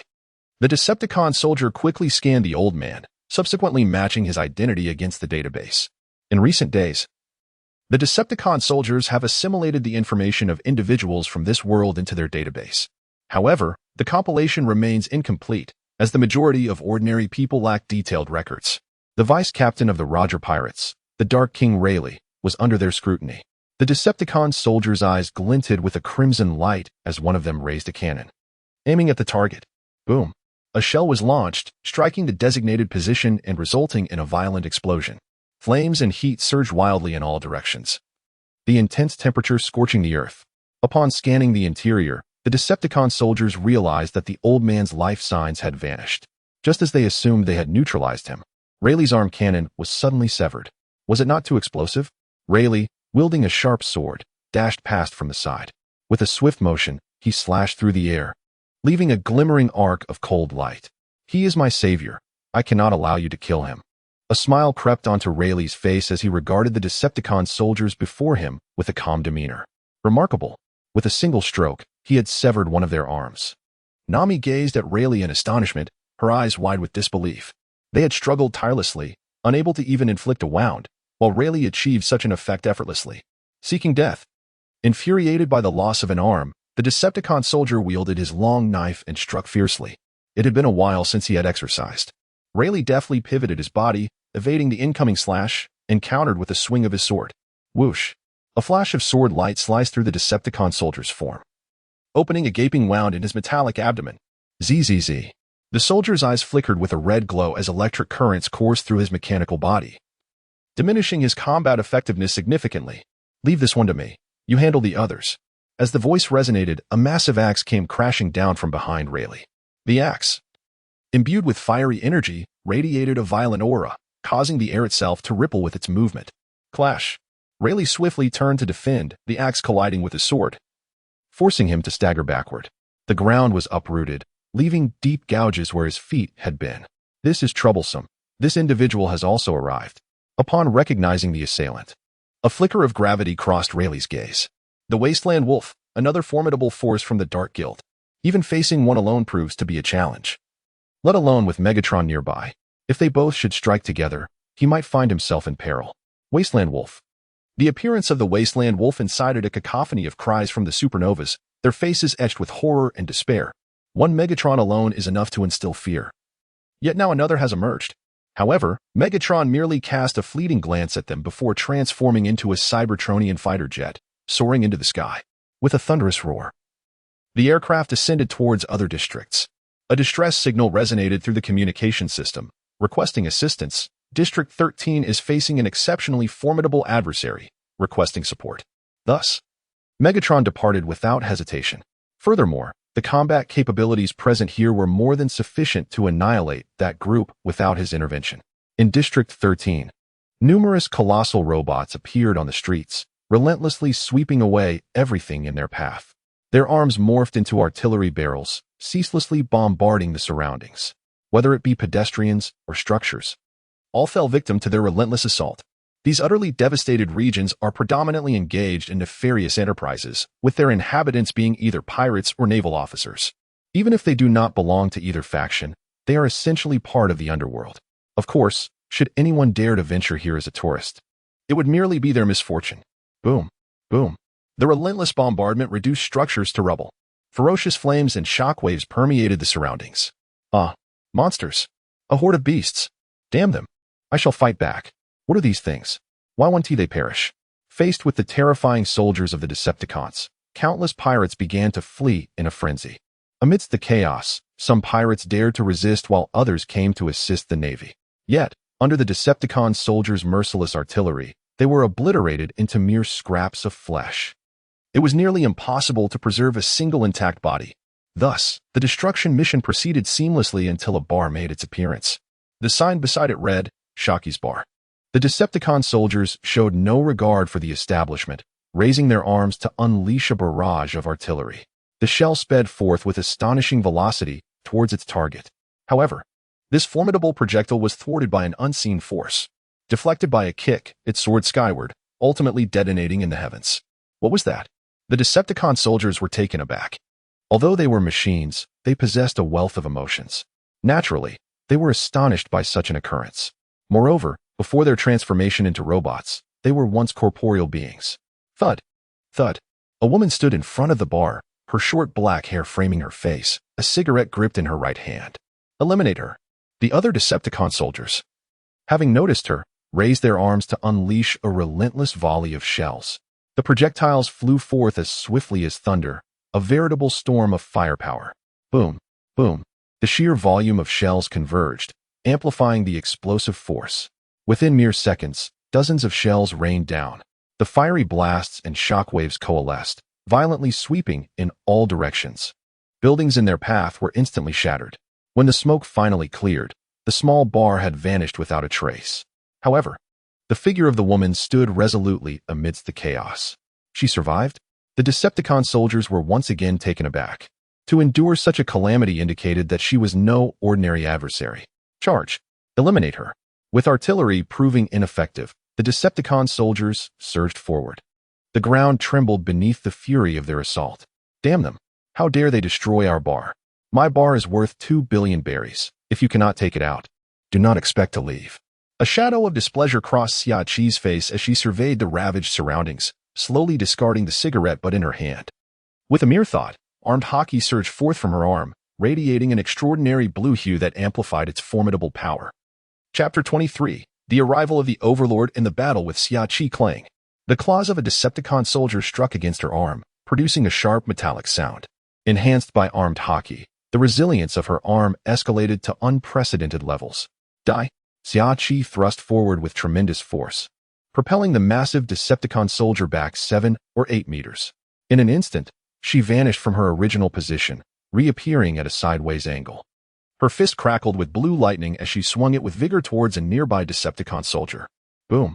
Her petite fist, empowered by the overwhelming Haki, delivered an astonishing blow. The soldier struck crumpled under the force, crashing into a nearby structure and causing significant damage. Subsequently, Sabaody unleashed a flurry of punches, each imbued with armed haki. Boom. Boom.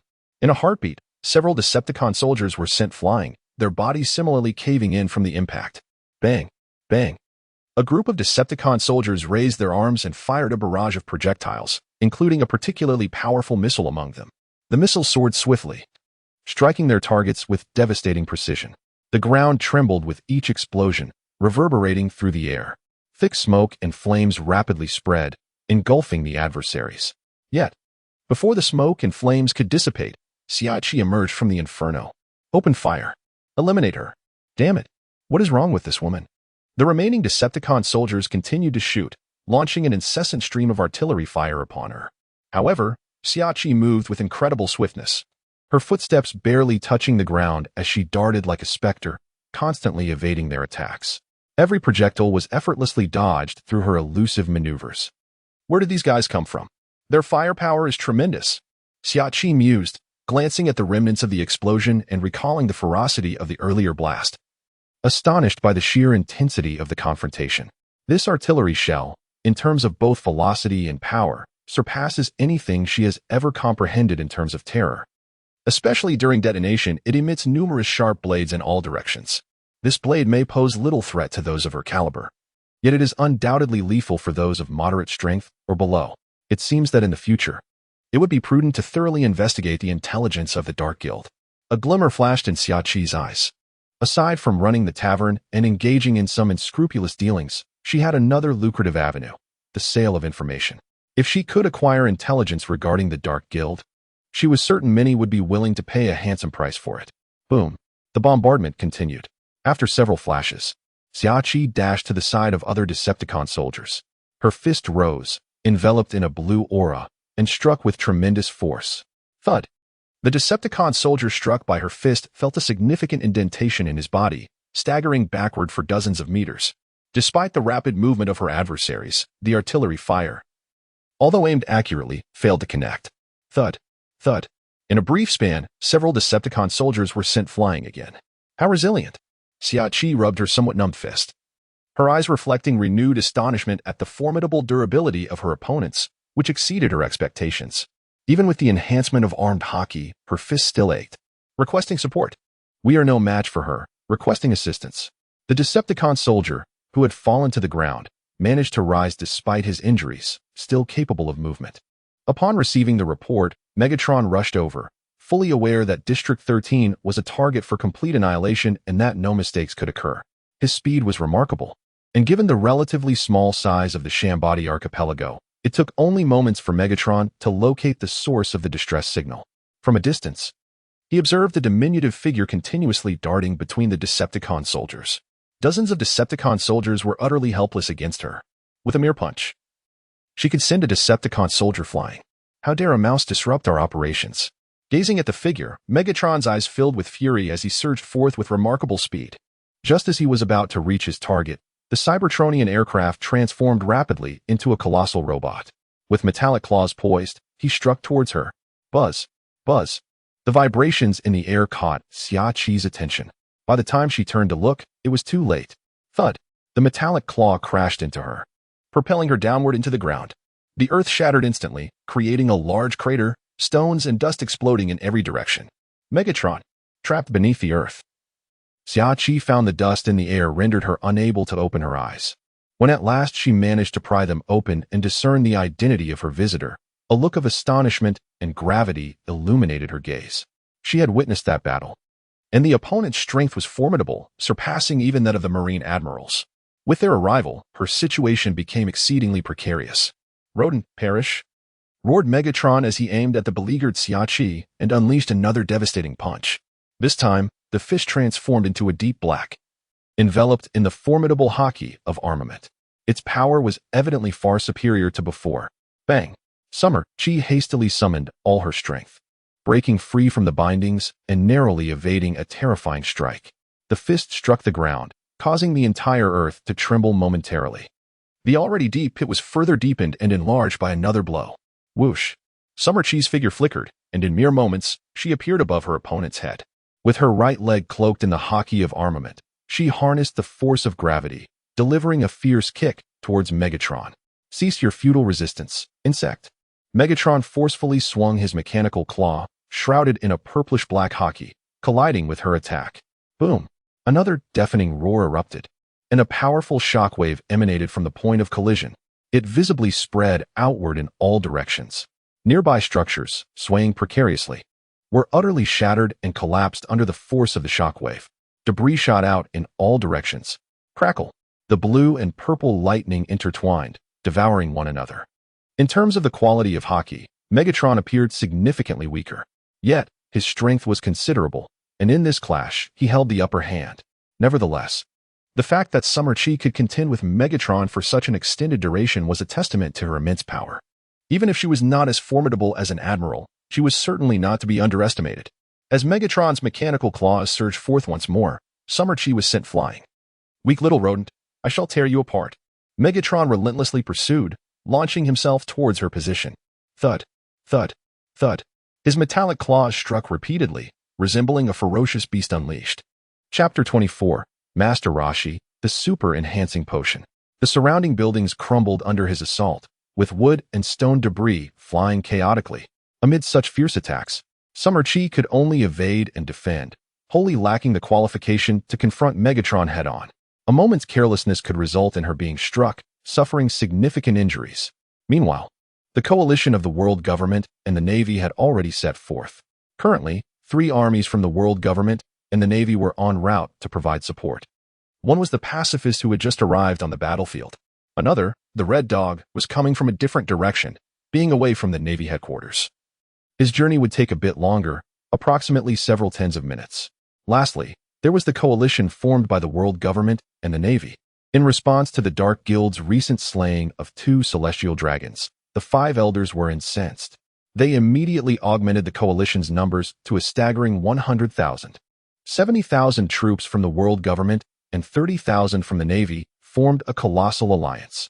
Moreover, prior to their departure, the 5 elders convened a video announcement within the chat channel. They mobilized their forces and utilized Den Den Mushi for a live broadcast. However, since the live stream within the chat channel could only be viewed by a select few, it failed to achieve their intended purpose. Many are already aware that the Dark Guild has slain 3 celestial dragons. This news is bound to spread across the globe imminently. The world government must take decisive action.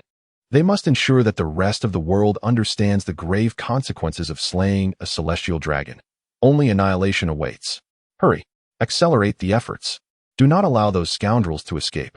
They are located in the Sabaody archipelago. We have 100,000 men. 50 to 60 warships are majestically traversing the seas, densely occupying nearly an entire expanse of ocean. These warships are truly colossal, each carrying nearly 2,000 souls aboard. Such a terrifying scale is incomparably more daunting than the Demon Suppression Order. Even the monstrous beings of the sea are frightened into fleeing from this place, not daring to approach. It is utterly fearsome. Is this the price to be paid for the celestial dragons? The world government has erupted in fury, dispatching a coalition of 100,000 troops.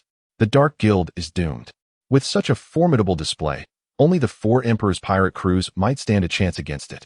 Across the globe, the residents gaze at the images on the large screens, their astonished gasps echoing incessantly. This is indeed a coalition of 100,000 troops.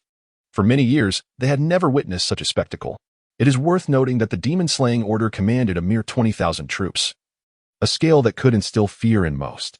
Yet now, there stood a formidable coalition of 100,000, equivalent to 5 times the size of the demon-slaying order.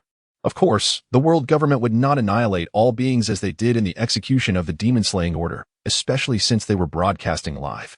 Whitebeard exclaimed, "What a sight! It seems the world government is truly serious. I wonder if the Dark Guild will attempt to flee." Doflamingo chuckled, "Foo-foo, even if they try to escape, it would be futile. The world government is quite close to the Sabaody archipelago, and their ships are the fastest in the world. There is no chance of escape." Yamato remarked, "Although I despise the celestial dragons, it appears the Dark Guild is doomed this time." Toki exclaimed, "What a terrifying lineup." Vinsmoke Reiju added, "With 100,000 Navy personnel and an admiral, even our Germa 66 would stand no chance." The chat channel was ablaze with messages. Many were left speechless at the sight of the coalition. The members of the Yonko pirate crews appeared slightly more composed. While surprised, they were not entirely unprepared. However, the representatives of other factions reacted differently. Let us not forget that another admiral was en route to the Sabaody archipelago. When they converge, the lineup will be even more formidable. Meanwhile, Jiang Chun was also watching the live broadcast from the world government. The number of personnel mobilized was indeed considerable. During the Marineford War against the Whitebeard Pirates, the Navy had also summoned 10,000 troops. However, those were elite forces gathered from all corners of the world, incomparable to this coalition of 10,000.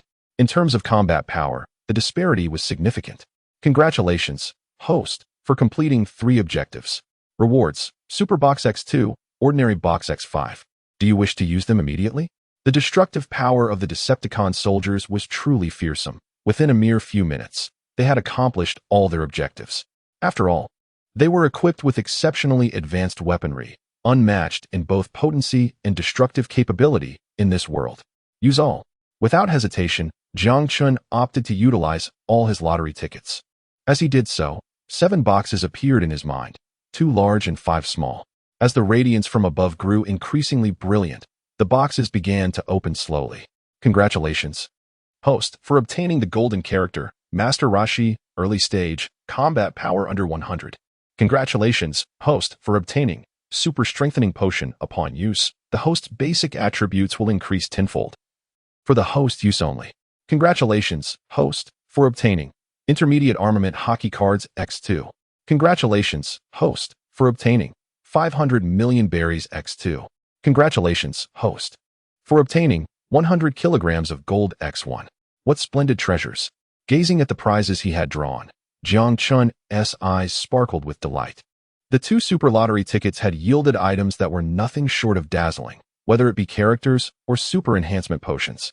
Master Roshi, a character from Dragon Ball, was none other than the teacher of the protagonist, Sun Wukong. Even in his early stages, Roshi's strength was undeniably formidable. As for the super enhancement potion, its ability to elevate Jiang Chun's own power spoke volumes about its rarity. He withdrew the super enhancement potion and, observing the crimson liquid within the syringe, he swiftly injected it into his body. As the red fluid coursed through him, a warmth enveloped his being, akin to soaking in water heated to over 40 degrees. While he felt a gentle heat, an indescribable current of warmth flowed through him. This sensation persisted for approximately 5 to 6 minutes, gradually returning to a normal temperature. Sensing the changes within, a smile crept onto Jiang Chun's lips. He now felt an inexhaustible reservoir of energy, with his mental acuity and auditory perception reaching unprecedented heights. With his current prowess, he might not yet be the pinnacle of mastery in this world, but self-preservation was certainly assured. System, summon Master Roshi. Jiang Chun commanded within his mind after the enhancement was complete. As the system responded, a black hole similar to the previous one rent the sky. The void was shrouded in darkness, emanating an otherworldly glow. Moments later, a figure tumbled forth, landing on all fours before Jiang Chun. The newcomer was an elderly man with a white beard, exuding a friendly and sprightly demeanor, clad in a yellow shirt and sporting a turtle shell on his back. Chapter 25, The Advancing Coalition and the Disadvantaged Rayleigh. At first glance, he appeared to be an ordinary old man, unremarkable in every way. Yet, in truth, he possessed immense strength. Mere minutes after Master Roshi's summoning, the system's voice resonated in Jiang Chun's mind. He turned his attention to the system interface. Mission: Livestream the destruction of the world government's coalition. Mission description: the world government has mobilized an army of 100,000. Advancing towards the Sabaody archipelago with the intent to annihilate all of the host's subordinates as a warning to others. The host is to obliterate the coalition while live streaming the event. Mission reward: based on the level of shock experienced by the world's populace. Will you accept? Accept. Jiang Chun had witnessed the scale of this 100,000-strong coalition. At its helm were high-ranking officials of the world government and several CP agents. In terms of top-tier combat strength, they were not particularly formidable. As for the 100,000 soldiers and numerous warships, they would be nothing more than live targets for the Decepticon soldiers. The mission at the Sabaody archipelago had been completed. A coalition of 100,000 was en route to the Sabaody archipelago with the intent to utterly destroy it, all while broadcasting the destruction live. Upon determining his objective, Jiang Chun promptly issued commands to the 2 individuals. As for the turtle sage nearby, he chose not to partake in this undertaking. The distance to the Sabaody archipelago is considerable, and the turtle hermit cannot fly. resulting in a significant waste of time. Furthermore, by remaining here, the Turtle Hermit can safeguard the base. The battle at the Sabaody archipelago is nearing its conclusion. Under the fierce onslaught of the Decepticon soldiers, Zones 1 to 15 and Zones 60 to 64 have been utterly obliterated. Not a single intact structure remains in the area. The ground is littered with the corpses of pirates and Navy personnel as the flames of war continue to rage. Clang, clang, clang. The battle between the Savage Wolf and the Pirate King Rayleigh rages on with fervor. However, it is evident that Rayleigh is at a disadvantage. The foolish old man dares to oppose us. Only death awaits you. The Savage Wolf swings his massive axe with ferocious intent, cleaving through the air with an unstoppable force. Imbued with flames and armed hockey, age has taken its toll, Rayleigh remarks casually, though his eyes betray his seriousness, beads of perspiration forming on his forehead. He wields his sword with vigor, infusing it with a substantial amount of armed hockey. Clang. The axe and sword collide, releasing a formidable pressure that radiates outward, causing the ground to crack beneath them. The clouds above are scattered by the sheer force of the clash. Damn, old man, you have no idea of my power. With a powerful exertion, the Savage Wolf sends Rayleigh staggering back several meters. Such immense strength. A grave seriousness envelopes Rayleigh's countenance. This opponent stands among the strongest he has ever encountered. Even at his peak, he might struggle to overcome this adversary, let alone now, when his strength has waned from its zenith. Whoosh, whoosh. Yellow lasers streak past him, but Rayleigh remains unfazed. Those bear-like creatures are dispatched by the world government. However, their targets are not the pirates. Rather, they are the members of the Dark Guild. The arrival of these entities provided a momentary alleviation of their pressure. However, the circumstances remained grim. Those bear-like creatures were scarcely a match for their opponents. We must leave this place at once, Rayleigh bellowed to Luffy and the others. Due to the involvement of the pacifists in the Navy, under the orders of the world government, their attacks were solely directed at the Decepticon soldiers. Thus, Luffy's group of supernovas had not perished entirely. Nevertheless, their situation was dire, with the majority suffering severe injuries. Were it not for Law, the wielder of the surgical devil fruit, it was likely that at least half of them would have succumbed by now. Flee, you foolish imbeciles. You stand no chance of escaping before us. The Wasteland Wolf, brandishing a massive axe, charged forth once more. The armor encasing his feet crushed the ground beneath him as he advanced towards his target. His axe not only engulfed in flames, but also imbued with the power of hockey. The clash of their weapons reverberated through the air, sending Rayleigh reeling backward. With relentless pursuit, the Wasteland Wolf unleashed a flurry of axe strikes, leaving his adversary with no opportunity to counter, forced into a position of passive defense. The ferocity of their battle stirred the surrounding space, creating waves of distortion. Even the residual shockwaves caused the ground to fracture incessantly. The Dark King Rayleigh wielded his sword with formidable prowess, his gleaming blade releasing a continuous stream of dazzling sword energy. As it sliced through the earth, it carved immense fissures into the terrain. How terrifying! What caliber of warrior is this? Exclaimed a bystander, overwhelmed by the spectacle. Hey, monster! Who is that old man? How can he contend with the Wasteland Wolf so fiercely? The surviving Navy and pirates in the vicinity stared wide-eyed, paralyzed by fear at the scene before them. For the majority, such a level of combat was utterly unimaginable. Damn it, I must avenge my comrades. Kid pounded the ground in fury, tears and snot streaming down his face. His current state was one of utter disarray, blood splattered across his body. Of his crew, only 2 remained alive. The scale of their conflict had likely reached that of an admiral in the Navy. Nico Robin stood there, momentarily at a loss for what to do. She recognized Rayleigh, the former vice-captain of the Roger Pirates, whose strength was beyond question. Yet, she was taken aback by the formidable power of the Wasteland Wolf. If coupled with Megatron, the Dark Guild would possess 2 figures of admiral caliber. Among the pacifists, there exists a unique individual within the Straw Hat Pirates. His strength surpasses that of the other pacifists, his gaze continuously sweeping over the members of the Straw Hat crew. Several times, he contemplated approaching them, yet each attempt was thwarted by the assaults of the Decepticon soldiers, resulting in failure. Furthermore, his injuries continued to accumulate, leaving him in a precarious state. Without reinforcements, even he would struggle to survive. Boom. On the other side of the battlefield, the decline of the Dark King Rayleigh became increasingly apparent. He was struck by 2 punches from the Desert Wolf during combat, blood trickling from the corner of his mouth. Understanding the command echoing in his mind, the desert wolf temporarily ceased his onslaught. Chapter 26. Departing from Sabaody Archipelago, encounter with the 100,000 allied forces. Old man. Listen well. I have a mission this time, so I shall spare your life for now. Should you meddle again, I will ensure your demise. The desert wolf scoffed, threatening Rayleigh. He refrained from continuing the fight. Through their recent skirmishes, it was evident that although this old man appeared to be on the brink of defeat, there was still considerable strength hidden within.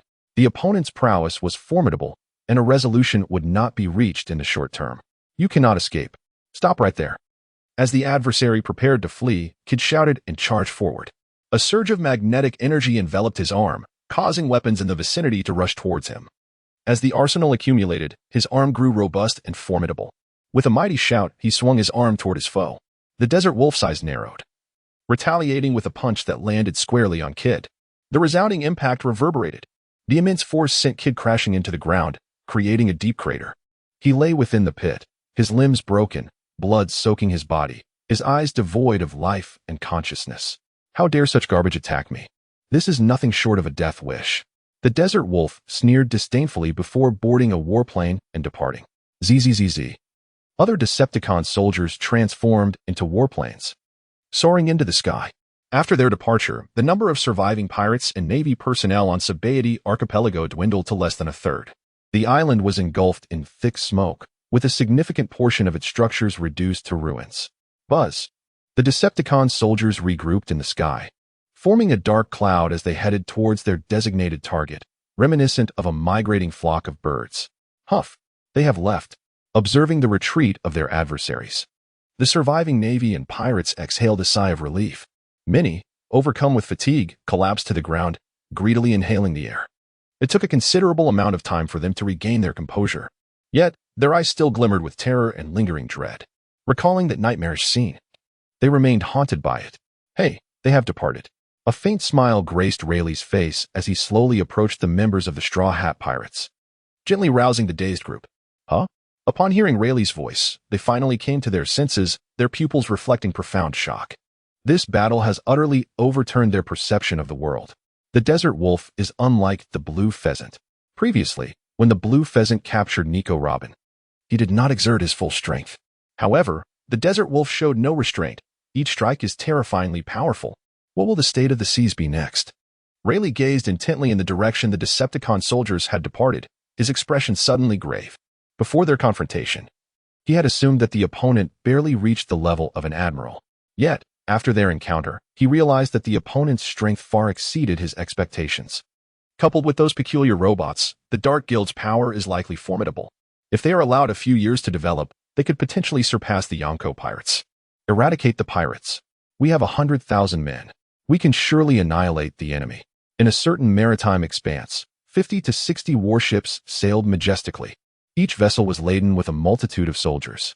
In their eyes sparkled an indomitable confidence, especially the leading government officials, whose faces brimmed with arrogance as they exuded self-assurance. To them, 100,000 troops were more than sufficient to obliterate the Dark Guild. They believed they need not even disembark. Mere artillery fire could reduce the enemy to mere fragments. These ignorant fools dared to provoke our world government. The leading official scoffed disdainfully at the sea. Indeed, I believe we need not deploy 100,000 troops. Even 50,000 would be entirely adequate. We wouldn't even need 50,000. 20,000 would suffice. They are merely a group of uncultured ruffians who, having won 2 matches, think they can challenge our world government. They are entirely oblivious to the disparity in power between us and them. The other officials nearby echoed in agreement, derisively mocking the situation. A few vice admirals stood by, unable to interject. Although their strength was commendable, their status was considerably lower than that of the officials. Buzz, buzz, buzz. Just as they were engrossed in conversation, a sudden rumbling echoed from the distant sky. They looked up to see countless small black dots soaring toward them. The dots moved with incredible speed, gradually enlarging in their vision. Moments later, they discerned a clearer image. What are those things? They appeared to resemble the inhabitants of Sabaody Archipelago. Could they be coming for us? It's possible, but they certainly have no fear of death. We have 100,000 men. The Navy and world government soldiers aboard the warships craned their necks to gaze in that direction. As the distance drew closer, Many observed that those figures bore a striking resemblance to members of the Dark Guild. Yet, upon discerning their true nature rather than fear, a mocking expression graced the faces of many. Although the adversary boasted a considerable number, it paled in comparison to their own force of 100,000. Engage. Upon entering the attack range, Megatron resolutely commanded an onslaught. The Decepticon soldiers, upon receiving the order, swiftly transformed their wing components, launching a barrage of missiles into the sky. They did not descend. Instead, they unleashed their assault from above. Whoosh, whoosh. Targeting their foes, the missiles on their wings launched without hesitation, trailing thick plumes of white smoke as they hurtled toward their mark. The speed of the missiles was astonishing, and their numbers vast. Equipped with targeting systems, evasion was virtually impossible without specialized countermeasures. Boom, boom. Countless missiles rained down upon the warships, resulting in a cacophony of violent explosions. Those cumbersome vessels stood no chance against the precise strikes of the missiles, each becoming a mere target. After the initial volley of missiles, a second wave followed swiftly. In an instant, the air was filled with the sounds of ferocious detonations, and searing flames surged outward. We are under attack. Quick, retaliate. The warship is ablaze. Extinguish the flames. I don't want to die, The ship echoed with cries and screams. The Navy and world government personnel scurried in a frenzy. Some soldiers immediately mounted a counteroffensive, raising their weapons to fire upon the metallic beasts soaring above.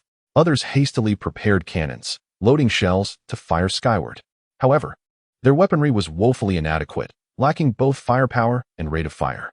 Bullets and shells failed to find their mark against the rapidly flying Decepticon soldiers. At that moment, they were reduced to mere targets on land. Chapter 27. A fierce onslaught, devastating losses for the Allied forces. The Decepticon soldiers required no dissent, relentlessly bombarding their enemies from their aerial forms. Boom, boom. Amid the explosions, fragments of warships scattered in every direction. After just a few rounds, fewer than half of the 60 or so warships remained capable of navigation. Moreover, those that could still sail bore varying degrees of damage.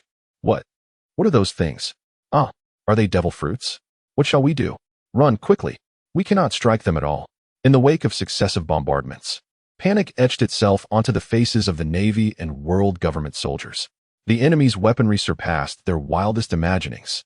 Just one of those smoking bombs could devastate half of their warship. More terrifyingly, the adversaries soared through the skies at high speed, rendering them incapable of striking one another. At this moment, the confidence that once adorned their faces had dissipated, replaced instead by sheer panic.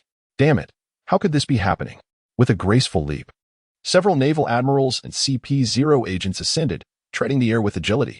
Among them was the seasoned admiral, Ghost Spider. Humph, truly a death wish, fire. Whoosh whoosh. Dozens of shells erupted from the wings, hurtling towards them. Shave. Having witnessed the destructive power of the shells, those executing the moonwalk dared not confront them head-on and hastily employed the Marine 6 styles to evade. Though the Marine 6 styles could be utilized in the air, their effectiveness was somewhat diminished, compounded by the sheer volume of incoming shells. Two CP-0 agents, unable to dodge in time, were struck by the shells. Boom. The shells detonated upon impact, unleashing a violent explosion that engulfed them in flames. Whoosh whoosh. Before the two agents could react, several missiles followed suit, striking them directly. Boom. An even louder roar erupted. The explosion's intensity magnified several-fold.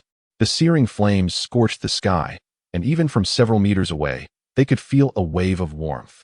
Moments later, two charred corpses plummeted from the inferno. The two CP-0 agents had been utterly obliterated. Hiss. Witnessing this horrifying scene, the others charging forward instinctively gasped in shock, their scalps tingling with dread. The power of those shells was indeed terrifying. It was crucial to note that although those two agents were not the strongest among them, their prowess was by no means to be underestimated, rivaling that of an ordinary naval admiral in every respect. The fact that mere shells could annihilate a naval admiral was beyond their wildest imaginations. Damn it, the enemy's weaponry surpassed their expectations. The group exchanged glances, their eyes filled with astonishment. Not only they, but even the spectators watching the live broadcast were equally horrified by the spectacle. If we possess such formidable weaponry, the revolution would undoubtedly progress more smoothly. Dragon, the leader of the Revolutionary Army, observed the live footage, his expression heavy with solemnity and seriousness. Should the Revolutionary Army acquire weapons capable of effortlessly obliterating naval admirals, they could liberate even more nations. Sabo, Koala, find a way to establish contact with the Dark Guild. If possible, we must negotiate a deal with them. Dragon instructed the man and woman beside him. Understood. The two nodded emphatically, their attention wholly absorbed by the live broadcast. The Kingdom of Germa 66. This technology surpasses even that of our Germa 66. Vinsmoke Reiju gazed at the live broadcast screen, her eyes filled with astonishment. She had once believed that the technological advancements of Germa 66 were unparalleled across the globe. However, the war machines of the Dark Guild reshaped her understanding of technology. They were exponentially more formidable than their clones. The technological might of the Dark Guild is immense. We must devise a means to establish contact with them. If we could acquire those war machines, we would surely conquer the North Sea. Vinsmoke Judge's gaze was intense. He resolved to engage with the Dark Guild, and if possible, to forge an alliance with them. On the Red Soil continent, the world government. What on earth are these things? How can the Dark Guild possess such powerful weaponry? What are those flying in the sky? Saint Satan trembled, his voice laced with astonishment. Those aerial entities had not even been acknowledged by their world government. Moreover, according to intelligence from the Sabaody archipelago, those beings appeared capable of transformation. Where is Admiral Akainu? Do not let him head to the Sabaody archipelago. He must be dispatched for support immediately. If we delay further, that 100,000-strong army may face total annihilation. St. Pitt's countenance was fierce. In truth, he was not concerned about the fate of the army. Even if they were obliterated, they could simply recruit anew. His worry lay with the reputation of the world government. Let us not forget, the broadcast is currently live, and the adversary has slain celestial dragons. If we cannot eradicate them today, what becomes of the world government's dignity? Why is the broadcast still ongoing? Shut it down at once. It is all the fault of the inept Navy. They must hurry to provide support. Additionally, send Steelbone Kong as well. He must ensure the complete annihilation of the enemy. St. Vachali's eyes burned with fury, his mustache quivering with intensity. The Dark Guild's audacity to slay celestial dragons cannot be allowed to go unpunished. Indeed, let us dispatch several formidable CP0 agents to act alongside them. They must pay the price. As the five elders deliberated fervently, the battle on the other side was nearing its conclusion. Those leaping into the sky with moonlit strides were struck down by relentless cannon fire. How dare you, mere ants, challenge us? In the sky, a Cybertron fighter jet soared swiftly, heading directly towards the CP0 agents. Zzzzzzz as it approached, the components of the jet rapidly transformed, morphing into a colossal robot. A colossal mechanical claw extended forth, seizing the last two CP0 agents in its grasp. With a thunderous crash, its immense form landed upon the warship, causing it to sway perilously. Water gushed in through the breaches. The formidable WIZHNTN. The naval personnel aboard the warship gazed in terror at the gigantic automaton before them, their faces etched with dread. Hands gripping firearms trembled, cold sweat beading on their brows. They were acutely aware that this monstrous entity had bested an admiral. Initially, they believed that with a force of 100,000, they could vanquish the foe. Yet now, it was abundantly clear that they were no match for it. Perish, roared the ghost spider, brandishing 8 long blades as he advanced towards WIZHNTN with a graceful step. Chapter 28. The Dark Guild's technology is even more advanced than Vegapunk's. Seek death. WIZHNTN cast a scornful glance in his direction, swinging its claw with tremendous force. Boom. The mechanical appendage struck him, sending him hurtling through the air. The ghost spider expelled a mouthful of blood, crashing heavily into the sea. Violent waves erupted, splashing water in all directions. Both of you shall meet your demise as well. WIZHNTN's eyes glowed ominously, its claw tightening with a dreadful grip. Crack, crack. The sound of bones fracturing echoed as the immense force shattered the two CP0 agents' bodies. As the pressure intensified, their forms crumbled, blood gushing forth until they were utterly lifeless. Boom, boom.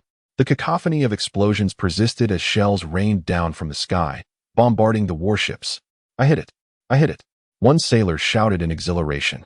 Watching a fighter jet streak across the sky, a Decepticon soldier had unleashed a barrage, and fortuitously, one of the shells struck the aircraft. The projectile collided with the jet, erupting in a fiery explosion.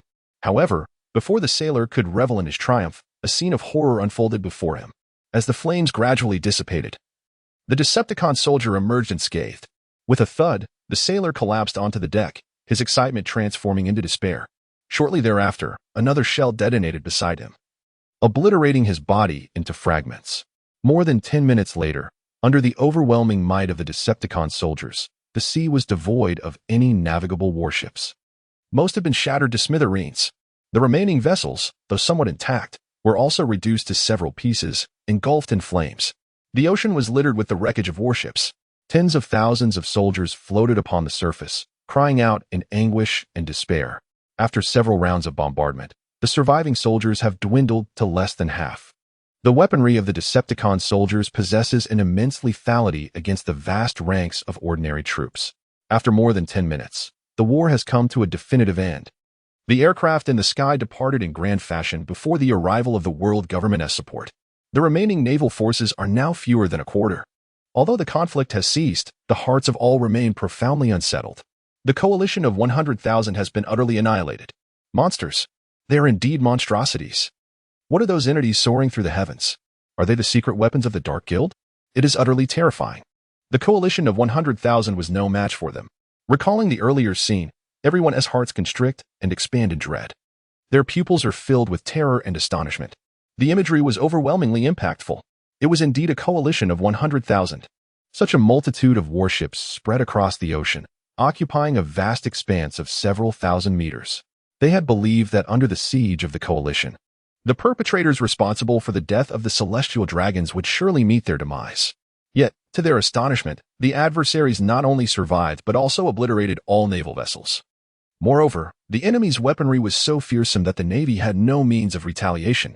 The entire sea had transformed into a fiery inferno. At this moment, the chat channel buzzed with fervor. Big Mom, Mother, the Dark Guild possesses such formidable war machines, you have now earned the right to ally with us. Runty, the Dark Guild indeed wields impressive strength, but our beast pirates can also annihilate a coalition of 100,000. Punk Hazard, this technology is astoundingly advanced. It surpasses even my own research in its terror. Doflamingo, Fufufu, are there any members of the Dark Guild here? I wish to negotiate with you. The ability to obliterate a coalition of 100,000 in such a brief span of time has left even the prominent figures within the chat channel astounded. Even more astonishing is the fact that those entities appear to have remained airborne, scarcely descending. Ground-based weaponry struggles to target them. This terrifying weapon of war is undoubtedly tantalizing to any faction involved. In the New World, at the Navy headquarters, the atmosphere is heavy with despair. The Navy has suffered devastating losses. They never anticipated such formidable weaponry, and in such abundance. Sengoku's eyes burned with intensity, as if he were about to unleash flames. Previously, while the enemy was at Sabaody archipelago, their intelligence operatives had relayed alarming news. There were exceptionally powerful robots capable of transforming into peculiar giant birds. Naturally, they had glimpsed the auction live stream, and initially assumed the enemy possessed only a limited quantity of such remarkable creations. However, the actual number turned out to be staggering. The performance of these machines exceeded all expectations. The Dark Guild had indeed concealed its advancements well. Even Punk Hazard would likely struggle to develop such sophisticated warfare technology. The threat they now posed was scarcely inferior to that of the Yonko pirate crews. Kong's demeanor was grave as he earnestly stated, "Let us not forget that our Navy is also engaged in this conflict, deploying a significant force of 30,000, along with 5 vice admirals. Given the circumstances, our casualties are undoubtedly severe." Beside him, Garp remained silent, a stark contrast to his usual jovial self. Though typically carefree, his deep affection for the Navy rendered him somber upon witnessing the extent of their losses. Meanwhile, within Jiang Chen's mind, the system's voice resonated as the Decepticon soldiers returned, announcing, "The host has completed the task." Based on the collective astonishment of the populace, rewards are as follows: Super Box X1, Ordinary Box X3. Would you like to open them immediately? Jiang Chen pondered, is that all for the task rewards? His curiosity was piqued. He perceived the rewards as somewhat meager. After all, destroying the coalition of 100,000 was no trivial feat, especially considering the live broadcast that reached audiences worldwide. The system clarified, host. The task rewards are determined by the level of shock experienced by the global populace. However, not everyone is aware of this event. The majority remain uninformed. Acknowledging the system's explanation, Jiangchen began to comprehend the situation. Only a small fraction of the world had access to the live feed through the Dindinmushi. Most individuals learned of significant events through newspapers. Consequently, the task rewards were appropriately diminished. Nevertheless, acquiring a superbox was a commendable outcome. Chapter 29. The rankings reopen. Master Roshi makes the list. Let us proceed to open the rewards. As the system's voice echoed, 4 boxes materialized in his mind. Among them, one box was notably larger and radiated a brilliant light. As it gradually opened, the rewards within were revealed. Ding! Congratulations, host. You have obtained a top-tier observation hockey card 1. Ding! Congratulations, host. You have acquired intermediate armament hockey cards 2. Ding! Congratulations, host. You have received 1 billion berries.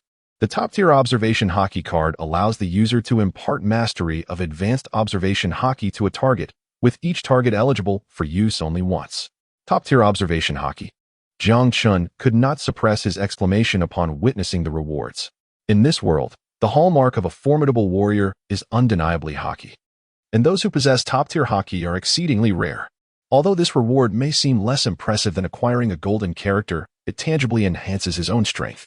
Without hesitation, Jiang Chun decided to use the card on himself. As he activated it, the black card disintegrated into countless particles of light, which floated towards him and swiftly merged into his skin. Simultaneously, his spirit surged to unprecedented heights. His ears twitched as an array of faint sounds enveloped him. Empowered by the top-tier observation hockey, he could perceive all living beings on the island with clarity. Due to their transformation of the deserted isle, it had now evolved into a high-tech metropolis. Numerous creatures had emerged from the sea. At that moment, he could accurately count their numbers and pinpoint their locations with precision. Moreover, he had gained the ability to briefly foresee the future, akin to katakuri. His proficiency felt as though it stemmed from arduous training. It seemed that top-tier observation hockey was not merely formidable. Jiangchen clenched his fist, yet he sensed that he must remain grounded. Despite acquiring top-tier observation hockey, he still lacked strength in other areas. Even with foresight of an opponent's next attack, one must possess the capability to evade it. Time swiftly passed. In the ensuing 2 days, the events surrounding the destruction of the Sabaody archipelago and the 10,000 allied forces continued to escalate. Through newspapers, countless individuals became aware of these incidents. After perusing the articles, everyone could not help but gasp in astonishment. However, by the 3rd day, these matters gradually subsided. For on that day, a significant event was poised to occur, the reopening of the combat power rankings. A few hours before the unveiling, a luminous screen appeared in the sky. Only 2 hours remained until the combat power rankings commenced. With the emergence of the screen, all individuals abandoned their tasks, their eyes wide with anticipation, fixated on the unfolding content. Some remarkably powerful individuals are filled with anticipation, hoping to be fortunate enough to make the list and receive the extravagant rewards. How splendid it is that the combat power rankings have reopened. One cannot help but wonder who will appear on this list. It could very well be one of the 4 emperors of the sea or an admiral of the navy. The mere mention of their names evokes a sense of dread, as they are akin to monsters of the ocean. Could it be that this time it is yet again members of the Dark Guild? It seems unlikely, as they have already had 2 representatives on the list. How could there be more? Indeed, having 2 members acknowledged is already commendable, and this time, it is likely to be individuals from the world government. As the words on the screen unfold, countless individuals begin to speculate. The majority conjecture that it will be the 4 emperors, the navy, or representatives from the world government. After all, they stand as the pinnacle of power in this world. Yet, there are those who suggest that it might still be members of the Dark Guild. But such assertions are swiftly dismissed by others. It must be noted that the Dark Guild has already had 2 members recognized. How could they possibly feature again? Should they gain further recognition, their strength could rival that of the 4 emperors. A moment's reflection reveals the improbability of such a scenario. On the Red Continent, the world government prepares for the unveiling of this new list. Recent events, including the assassination of the celestial dragons and the annihilation of the allied forces, have dealt a significant blow to the prestige of the world government. It is imperative that this time, the victor be one of our own. To restore the lost honor of the world government, the 5 elders engage in discussion, appearing outwardly composed, yet their hearts are laden with seriousness and concern. The recent events have had a profound impact on the world government, particularly the incident involving the assassination of the celestial dragons, which ultimately allowed the perpetrator to escape. No matter what, they must achieve victory this time. In the new world, in the territory of Onigashima, Kaido declared that the ones who would be rewarded this time would undoubtedly be from the Beast Pirates. Jack gazed intently at the luminous screen in the sky, his eyes brimming with ferocity. Humph, as if that's even a question. If I make the list this time, I shall certainly bring back those dozens of devil fruits. Quinn's ample visage radiated confidence, as he believed that as long as his opponent was not one of the 4 emperors or a marine admiral, he could defeat them without a doubt. On board the Red Force, the anticipation began anew. Who would emerge victorious this time? However, with such lavish rewards at stake. We must make our move, Shanks remarked with a smile, though a serious glint flickered in his eyes. Knowing the bounty was so substantial, he felt a twinge of restlessness. On one hand, he was indeed tempted. More importantly, should such terrifying rewards fall into the hands of others, it would certainly pose a destabilizing factor. Come on, everyone. Let us strive for victory. This reward shall belong to the red-haired pirates. Shanks raised his cup, laughing heartily. To avert such an unforeseen outcome, he resolved to seize the rewards for himself. Indeed, the victors shall undoubtedly be the red-haired pirates. We must all exert ourselves. Let us not be defeated by others if we make it to the list. Haha, that would be utterly humiliating. The other members of the red-haired pirates raised their cups in excitement. At this moment, people across the globe were fixated on the images displayed on the screen. Regardless of their strength, all faces were alight with anticipation, especially those of considerable power who awaited the unveiling of the rankings to showcase their might to the world. Finally, as the time on the screen approached 0, the scene began to shift. The power ranking was set to commence. The first name on the list, Master Roshi, affiliated with the Dark Guild. Chapter 30. Master Roshi incited discontent among the masses. In 2 hours, the challenge competition would commence. Anyone wishing to challenge must register within the designated time. Silence. Utter silence. The moment the image appeared on the screen, it felt as if the entire world had fallen quiet. All eyes widened, filled with disbelief. Mouths agape, capable of accommodating several eggs. What astonished them was not merely the name Master Roshi, but rather the affiliation of the individual. The Dark Guild. How could it possibly be the Dark Guild again? This is inconceivable. This must be a fabrication. The first 2 individuals to make the list are indeed members of the Dark Guild, and yet, the third is also one of their own. What on earth is this Dark Guild? Could they possibly possess the strength of the 4 Emperors' pirate crew? After a considerable moment of shock, the crowd began to recover, unable to suppress their exclamations of astonishment. Not long ago, they were speculating about who might appear on the list. Some conjectured it would be the world government, others suggested the Navy or the 4 Emperors' pirate crew, or perhaps the 7 warlords of the sea. Yet, no one anticipated that those listed would still be from the Dark Guild. In truth, not only they, but even the top powers at sea were taken aback by this outcome. On the Red Soil continent, within the world government, disbelief reigned. How could there be more members of the Dark Guild? Shouldn't it have been the world government's turn this time? What has gone awry? Satan's eyes widened in astonishment. If this were merely a one-off occurrence, they could attribute it to luck.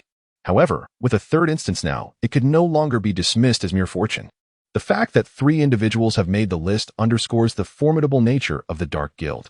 Yet, even if they indeed possess 3 formidable warriors within the top 50, surely they cannot be selected every time. The power ranking might be published according to some specific criteria. I surmise it could be based on their factions. When a member of a faction appears, if there are others who meet the criteria, the ranking will continue to select from that faction. The gaze of St. Peter was filled with seriousness and gravity as he articulated his conjecture. The Dark Guild must have at least 3 powerful individuals capable of making the list, so how many more of their members meet the criteria? Upon this thought, St. Nazashuru felt his heart constrict and expand with trepidation. Hearing his analysis, the other 4 elders gasped in unison, exchanging glances, their scalps prickling with unease. Based on the information at hand, they could only ascertain that the Dark Guild has at least 3 entities within the top 50 of the power ranking. However, the exact number remains shrouded in uncertainty. Yet, we need not worry. The Dark Guild certainly cannot have many more members, otherwise, they would have long since entered the New World and established themselves as another royal pirate crew. Based on my deductions, they likely have no more than 3. Moreover, the individual known as Turtle Sage cannot possibly be too formidable. The taciturn Saint Maz spoke up, sharing his analysis with the others. Upon hearing his words, the other 4 elders nodded in agreement. Indeed, if they were truly so powerful, they would have already challenged the four emperors' pirate crew and made a name for themselves across the world. Moreover, according to deductions, the prowess of this being known as Turtle Sage is approximately equivalent to that of a pirate at the staggering level of 1.5 billion. It is absolutely implausible for him to reach the level of a Navy admiral like the previous two. One must understand that the strength of a Navy admiral can significantly alter the tide of battle. If the Dark Guild possesses 3 individuals of admiral-level strength, they would be on par with the 4 emperors of the pirate world. Simultaneously, upon witnessing this revelation, the members of the 4 emperors, the Navy headquarters, and the Shichibukai were all left in a state of shock. Nami exclaimed, "How terrifying! Members of the Dark Guild have made the list again." Kaido growled, "Damn it! What on earth is happening? Why am I not on the list yet? I must participate in this challenge. No one is allowed to compete with me." Jack shouted, "Bastard! Our beast pirates should have at least 8 members on the list. Why is it not us?" Blackbeard laughed menacingly. "Haha. I wonder what kind of strength this Turtle Sage possesses." Whitebeard declared, "Teach, how dare you hand Ace over to the world government? I shall eliminate you, traitor." Hancock remarked, "Truly deserving of admiration, my benefactor." In the chat channel, countless comments were rapidly scrolling by, filled with astonishment. Yet, this was merely the beginning. The subsequent scene exceeded their expectations even further. As the system's voice echoed, the image of Turtle Sage began to materialize. It was the visage of a frail old man, seemingly so slight that a gust of wind could topple him. He bore a turtle shell on his back, and at that moment, he appeared to be gesturing slowly, as if in a leisurely manner. They all worried that any exertion from this old man might result in a fracture. However, this seemingly fragile figure had been chosen as one of the top 50 combatants. Could it be? Is this truly Turtle Sage? They did not perceive him as a formidable warrior at all. "I feel I could defeat him with a single punch. Is this a joke? How could such an old man possibly be powerful? Perhaps he possesses some hidden strength." Upon viewing the image of Turtle Sage, many could not help but express their doubts. Truly, his appearance bore no resemblance to that of a powerful being. Whether it be the 4 emperors of the pirates or the 3 great admirals of the Navy, each is a robust figure. The admirals of the Navy headquarters stand several meters tall and are in their prime. As for the 4 emperors, they resemble small giants. Yet, when one gazes upon this Turtle Sage, does he exude even 1% of their aura? Barrett scoffed, "Is this a joke? Has the emergence of powerful beings on the seas diminished to such a state after decades of absence?" Big Mom exclaimed, Mama, is this fellow really Turtle Sage? What a joke." Momonosuke declared, "I will participate in the arena. I can defeat him too." Jolie Bonnie, "This fellow appears rather feeble. Red-haired. I have an inkling that he is not as ordinary as he seems." Upon witnessing the image of the Turtle Hermit, the chat channel was once again inundated with swiftly scrolling messages. After all, the formidable beings of the ocean possess a unique aura. Even someone as aged as Whitebeard maintains an unyielding presence. Yet, the Turtle Hermit before us exudes none of the characteristics of a true powerhouse. Chapter 31. Has the power rankings made an error? Fufufu. The Dark Guild has surprisingly made it onto the list again. However, the Turtle Hermit is merely a weak old man. Surely, the power rankings cannot be mistaken. Observing the scene on the screen, Doflamingo's eyes glimmered with astonishment and skepticism. After all, the elderly figure depicted could likely be vanquished with a single punch. Thus, he couldn't help but harbor doubts regarding the accuracy of the power rankings. Such a situation is not entirely implausible. With this thought in mind, Doflamingo conveyed his skepticism to the chat channel. "Doflamingo, surely there must be some mistake with this leaderboard. Why is it featuring such an elderly man?" After sending this message, he shifted his attention elsewhere, directing his gaze towards the entrance where Toripole had just arrived. Little did he know that his words would set off a veritable storm of reactions. "Moria, what? Is it possible that the strength ranking is erroneous? Doflamingo, are you certain? What? The strength ranking is incorrect? How can that be? I knew there was something amiss with this leaderboard. It turns out it indeed has flaws." In a distant part of the New World, a child with braids, sporting a green scalp and clad in flamboyant attire, was none other than Momonosuke. At this moment, he was observing the content in the chat channel with eyes alight with excitement. "How splendid! There's been an error. I must participate in this tournament. If I can secure the rewards, I will surely be able to defeat Kaido." The glimmer in Momonosuke's eyes was intense. Although he could not hope to challenge Kaido, he was confident in his ability to easily triumph over such an old man. The rewards included dozens of devil fruits, if he could obtain them. He would have the means to conquer Kaido. "Young master, go for it. You can do it." His two accompanying samurai were equally filled with confidence. If the opponent were among the top 50 in strength, they would indeed hesitate to issue a challenge. However, now that a problem had arisen, they could not be blamed for being less than courteous. In an instant, it was not just them. People from around the globe began to eagerly sign up. The news spread rapidly. After all, at such a crucial moment, everyone was on edge, eager to ascertain the unfolding developments upon learning of the mishap. This time, not only the formidable individuals have registered, but even ordinary sailors and pirates have also signed up. Within just a few short minutes, the number of registrants has soared to tens of millions. As for who discovered the error in the power rankings this time, they remain oblivious and find no necessity to know. Regarding the cause of the mistake, they have entertained some speculations. Perhaps it was intended to provide an opportunity for these ordinary individuals. After all, without such an error, the rewards would inevitably be claimed solely by the powerful. The ordinary folks would stand no chance of receiving anything. Fufufu. Toripole, relay the order. All members of the Don Quixote family must register, including the prospective disciples. Having concluded his affairs, Doflamingo gazed into the chat channel, astonished to discover that the individuals who made the list had indeed been misidentified. This made him unable to suppress a broad grin. After all, judging by the previous two battles, he truly did not dare to sign up for the competition if no mistakes occurred. However, unbeknownst to him, this incident was instigated by his own actions. On another island, Jiang Chun gazed at the content of the chat, feeling a mix of amusement and exasperation. A glance at the task on his system panel brought a smirk to his lips. Ding! The individuals who made it onto the leaderboard have raised the suspicions of many. As of now, the number of registrants has reached 300 million. You may choose to alter the format of this competition. Change details, modify the format to 2 rounds. Reward, Superbox 1. Change. Upon seeing the task issued by the system, Jiangchen decisively opted for the alteration. Despite the massive number of registrants, the chances of defeating the Turtle Hermit were exceedingly slim. Even those among the 4 emperors and admirals might not stand a chance against him. Change successful. The modifications have been uploaded to the Battle Power leaderboard. In the ensuing period, the number of participants continued to surge. Before long, it had reached 500 million. I hope I am the one chosen this time. No, it is certain that I will be the one selected. I can defeat that old man in a heartbeat. Just one punch. If I exceed that, I concede defeat. As he watched the countdown on the screen dwindle, anticipation and confidence filled everyone's eyes, all hoping that the chosen contender would be themselves. Finally, under the watchful gaze of the crowd, the timer approached 0. The registration period has concluded. Due to the overwhelming number of applicants, 2 challengers will be selected to face the Turtle Hermit in succession. The fortunate candidates who have earned the right to challenge are the Warlord Don Quixote Doflamingo and Marco, the captain of the Whitebeard's First Division. The competition is about to commence. Doflamingo, the first contestant, please make your way to the arena. What? It is actually Doflamingo and Marco. Their luck is extraordinary.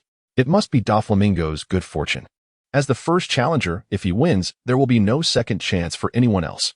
As everyone gazed at the large letters on the screen, envy filled their hearts. The individual known as Doflamingo has effortlessly acquired dozens of devil fruits. Kaido exclaimed, what a surprise. It's that Doflamingo fellow. It seems fortune favors him. Big Mom interjected, Doflamingo, the rewards are not yours to claim. Promptly relinquish your qualifications. Nami remarked, those are dozens of devil fruits. Just imagine how many berries that could buy. In the chat room, upon seeing the selected participants, a flurry of discussions ensued. Doflamingo himself was initially taken aback, but soon his expression transformed into one of elation. Ho ho ho. How utterly delightful. I never anticipated that this reward would pertain to our Don Quixote family. The prospect of acquiring dozens of devil fruits was immensely tempting for Doflamingo, as it would represent a significant wealth for their family. More crucially, devil fruits are rare treasures, not merely obtainable with berries. Observing the void before him, Doflamingo swaggered in with an exaggerated gait, hands tucked into his pockets. At that moment, the imagery on the screen began to shift. The arena re-emerged, dominating the large display, with Master Roshi and Doflamingo standing on either side. From an external perspective, Master Roshi's height barely reached Doflamingo's legs, his frail form seemingly vulnerable enough to be dispatched with a single kick. Ho ho ho. I suggest you concede gracefully. I wouldn't want to inadvertently eliminate you. Doflamingo smirked confidently, hands still in his pockets, dismissing his opponent entirely. Chapter 32. Doflamingo is defeated with a single punch. Marco is about to take the stage. This reaction was understandable, had one been unaware of Master Roshi's strength. They would never suspect that such an elderly man could be a formidable warrior. Meanwhile, Master Roshi remained steadfast, scrutinizing Doflamingo with unwavering focus. Noticing this, Doflamingo's demeanor shifted to one of cold menace. Ho ho ho. If you seek your demise, do not blame me for my lack of courtesy. With a flick of his wrist, he sent forth a thread, its speed akin to that of a bullet, aimed directly at Master Roshi's abdomen. In this strike, Doflamingo had no intention of killing his opponent. Although the elderly man before him lacked formidable strength, he was nonetheless a member of the Dark Guild. If the man held any significant standing within the guild, antagonizing them could lead to undesirable consequences. Of course, Doflamingo was not afraid of the Dark Guild. He simply wished to avoid conflict at this moment. However, to Doflamingo's astonishment, the old man gently raised his arm. With a swift motion, he pinched the thread with 2 fingers, effortlessly capturing it. What is this? It appears to be a tangle of threads. Could this be the power of the devil fruit? The turtle sage pondered, having recently grasped a general understanding of this world. Yet, lacking the scanning abilities of a transformer's, his knowledge remained limited. Fufufu. To think you could withstand my attack, it seems you possess some degree of strength, Doflamingo remarked, his expression shifting slightly upon witnessing the old man deflect his thread. Yet, it was merely a minor alteration. Nonetheless, this was where it ended. String shave. In an instant, Doflamingo propelled himself forward, vanishing from sight. He reappeared at the turtle sage's side, lifting his right leg for a powerful kick. The air behind his foot trailed several white lines, sharp as blades. A smile adorned his face, as if he could already envision his opponent being cleaved apart. You appear quite formidable, young man, the turtle sage said, turning to face Doflamingo and raising his arm to deliver a punch. With a resounding thud, the punch connected with Doflamingo's abdomen. Instantly, Doflamingo's eyes bulged, and a copious amount of blood, mixed with internal fragments, erupted from his mouth. The impacted area of his body caved inward, nearly punctured by the force of the blow. The excruciating pain was so intense that his tongue protruded involuntarily. With a whoosh, Doflamingo was sent hurtling hundreds of meters, crashing into a nearby mountain. The impact caused a deafening roar as the mountain crumbled, sending countless rocks flying in all directions. Doflamingo's body sank into the earth, buried beneath the falling debris. The scene fell into an eerie silence. Not only did the battlefield become quiet, but even the spectators watching from afar held their breath, too stunned to make a sound. Did that just happen? Did Doflamingo truly get sent flying by that old man? No. Is that elderly gentleman truly that powerful? After a moment of disbelief, the onlookers exchanged glances, their eyes filled with incredulity. Doflamingo, one of the 7 warlords of the sea, had indeed made a name for himself across the oceans. Moreover, to attain the status of a warlord of the sea, one must possess extraordinary strength. Yet, astonishingly, he was sent flying by that old man with a single punch. Even more terrifying was the fact that the mountains behind him crumbled upon impact. Not only they, but also the prominent figures in the live broadcast were left in disbelief at this spectacle. Kizaru, how frightening. He is truly a monster. Usopp, Wooloo, I was terrified. I'm relieved it wasn't Timmy who got targeted. Red-haired Shanks, I told you this old man was exceptional. The power rankings cannot be erroneous. Shirahoshi, Wooloo, what a terrifying old man. Buggy, who says the power rankings are flawed? I shall have his head. He nearly cost me my life. In contrast to ordinary individuals, those with strength among them perceive far more. The destructive power of this strike nearly rivals that of an admiral of the Navy. Hiss. At this thought, the onlookers couldn't help but gasp in astonishment. Previously, the Dark Guild already possessed 2 individuals with the strength of admirals. Now, with the addition of another, they have 3. Could he be dead? Master Roshi hurriedly approached, using his energy to locate Doflamingo's position, pulling him from the pile of rubble. Subsequently, he extended his right hand, gripping Doflamingo by the neck and lifting him up. However, this lifting was not in the conventional sense. It merely raised his upper body. He is not dead. I thought I had killed him. Well, let us wake you up first. Sensing that there was still breath in him, Master Roshi raised his arm and delivered several slaps to Doflamingo's face. Slap. Slap. The blows sent several of his teeth flying. His cheeks instantly swelled, his mouth cracked open, and blood flowed profusely. Doflamingo, too, regained consciousness. Upon seeing Master Roshi before him, he was akin to a mouse encountering a cat, his face instantly drenched in cold sweat, mingling with blood that cascaded down. Hey, do you want me to beat you to death, or will you concede? Master Roshi, noticing that Doflamingo had awakened, tightened his grip around his neck. Doflamingo was fortunate to have encountered the relatively mild-tempered Master Roshi. Had he faced the previous two, they would have undoubtedly given him no chance to concede and would have beaten him to death. I concede. Thank you. Due to his swollen lips, his speech was garbled. In the end, he even expressed gratitude to Master Roshi. Following Doflamingo's concession, the system's voice echoed. Doflamingo concedes. The victor of this match, Master Roshi. Please welcome the captain of the Whitebeard 2nd Division. Marco to the stage. What? He lost. How could Doflamingo have lost? With a single strike, Doflamingo was defeated in just one move. Terrifying. This individual known as Master Roshi possesses immense strength. Although they had already witnessed Master Roshi's might, the announcement from the system still left the crowd in shock. After witnessing Doflamingo being sent flying by a single punch, they speculated that the victor might be Master Roshi. Yet, they were unprepared for the revelation that he had defeated his opponent with just one move. It is worth noting that he is one of the 7 warlords of the sea, a pirate recognized by the world government. Could it be that this Master Roshi possesses the strength of an admiral? Certainly, the truth shall be revealed soon, for the next contestant is none other than Marco, the captain of the Whitebeard 2nd Division, the second in command of the Whitebeard Pirates. While he may not possess the strength of a marine admiral, he can undoubtedly validate the prowess of the Turtle Hermit. Chapter 33, The Terrifying Turtle Hermit. Marco faces a severe defeat. At this moment, a serious expression emerged on Marco's face. He nodded to the other members of the Whitebeard Pirates and strode directly into the black void before him. Subsequently, the images on the large screen began to shift, and the damaged arena automatically repaired itself. In no time, it was restored to its original state. In the center stood 2 figures, the Turtle Hermit and Marco. Let me test your strength, he declared. With the commencement of the match, Marco was the first to strike. He is a mythical Zoan-type user of the Phoenix Devil Fruit. As he activated his abilities, blue flames surged around him.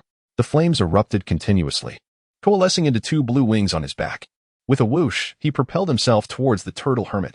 Upon reaching his opponent, Marco lifted his right leg and launched a kick.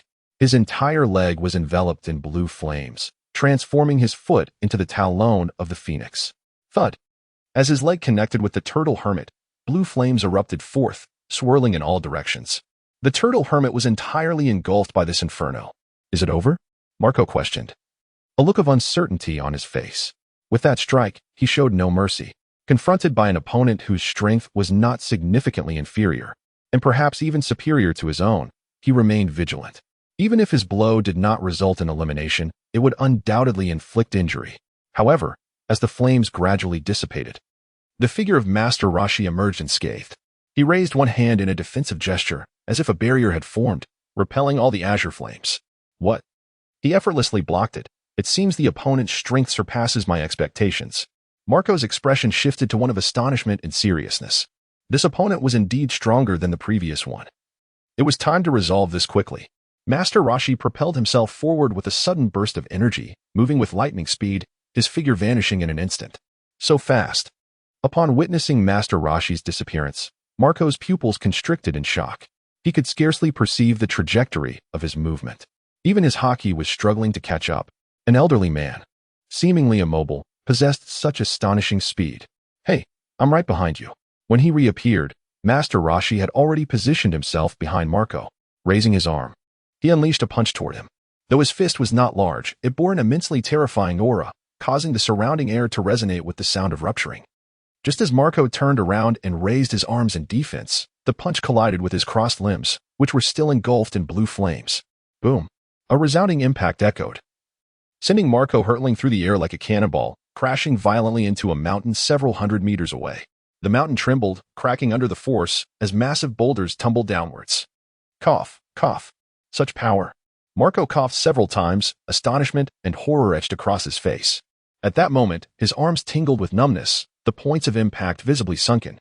In a single strike, he had been reduced to this state. A thought, wild and frantic, surged through his mind. Admiral level. Such strength can already be entirely compared to that of a Navy admiral. Moreover, this is merely his conservative estimate. The opponent could potentially be even stronger.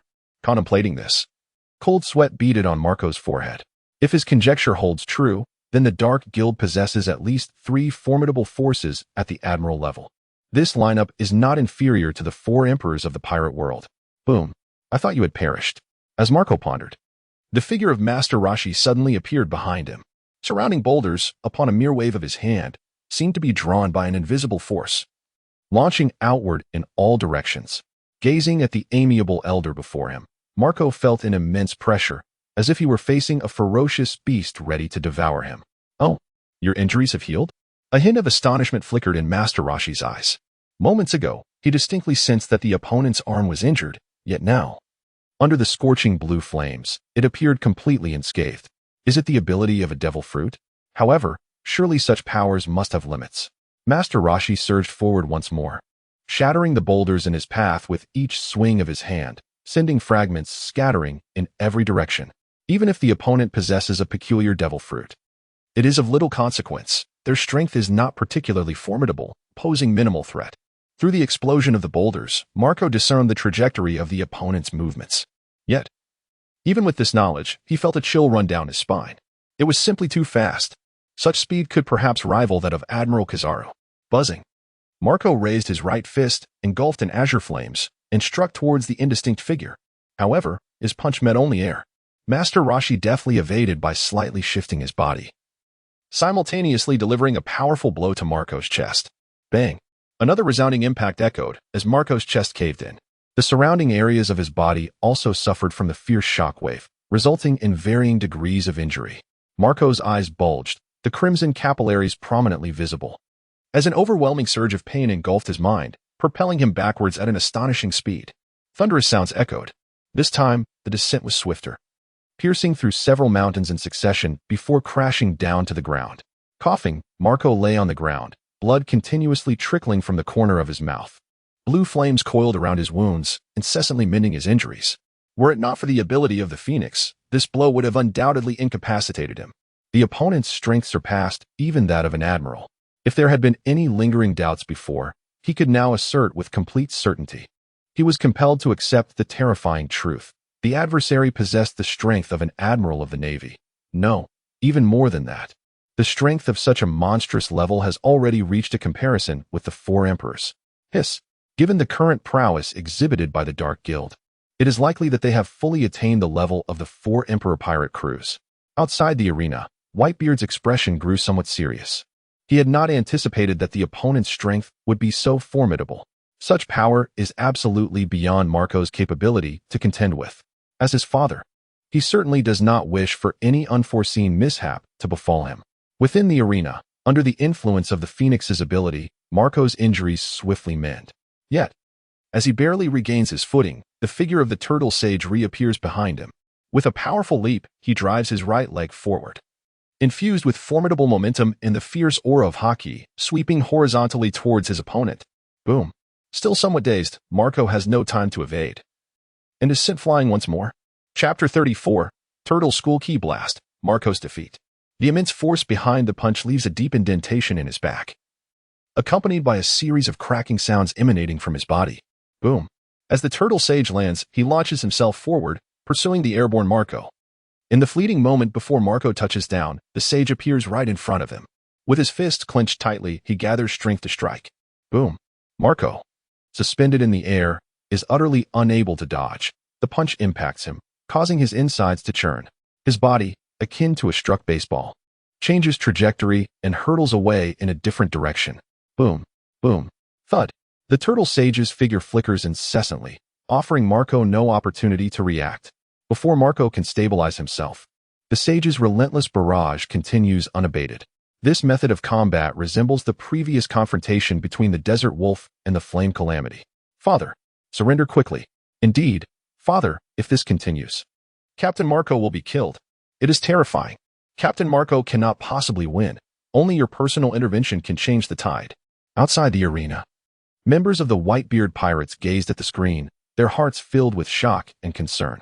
Their astonishment stemmed from the turtle sage's formidable strength, which rendered Captain Marco utterly defenseless. Marco, after all, is the second in command of their Whitebeard crew, second only to their father in prowess. Simultaneously, they were consumed by worry for Marco's safety. Consequently, many hoped for their father to concede. According to the rules, Only someone with greater authority than the participants could concede on behalf of another. Otherwise, one must surrender personally. Sons, the choice rests with Marco. However, Father will intervene at the critical moment and ensure Marco's safety. Whitebeard appeared expressionless, yet deep within, he was profoundly troubled. His gaze was fixed intently on the screen, his mind swirling with thoughts. He had roamed the seas for decades, witnessing far more than others could imagine. The turtle sage's combat prowess transcended that of a mere marine admiral. He was now comparable to these monsters. Although the gap between marine admirals and the four emperors is minor, his battle-hardened experience allowed him to discern the underlying issues. If the turtle sage's strength were merely that of an admiral, he could not possibly have left Marco with no means of retaliation.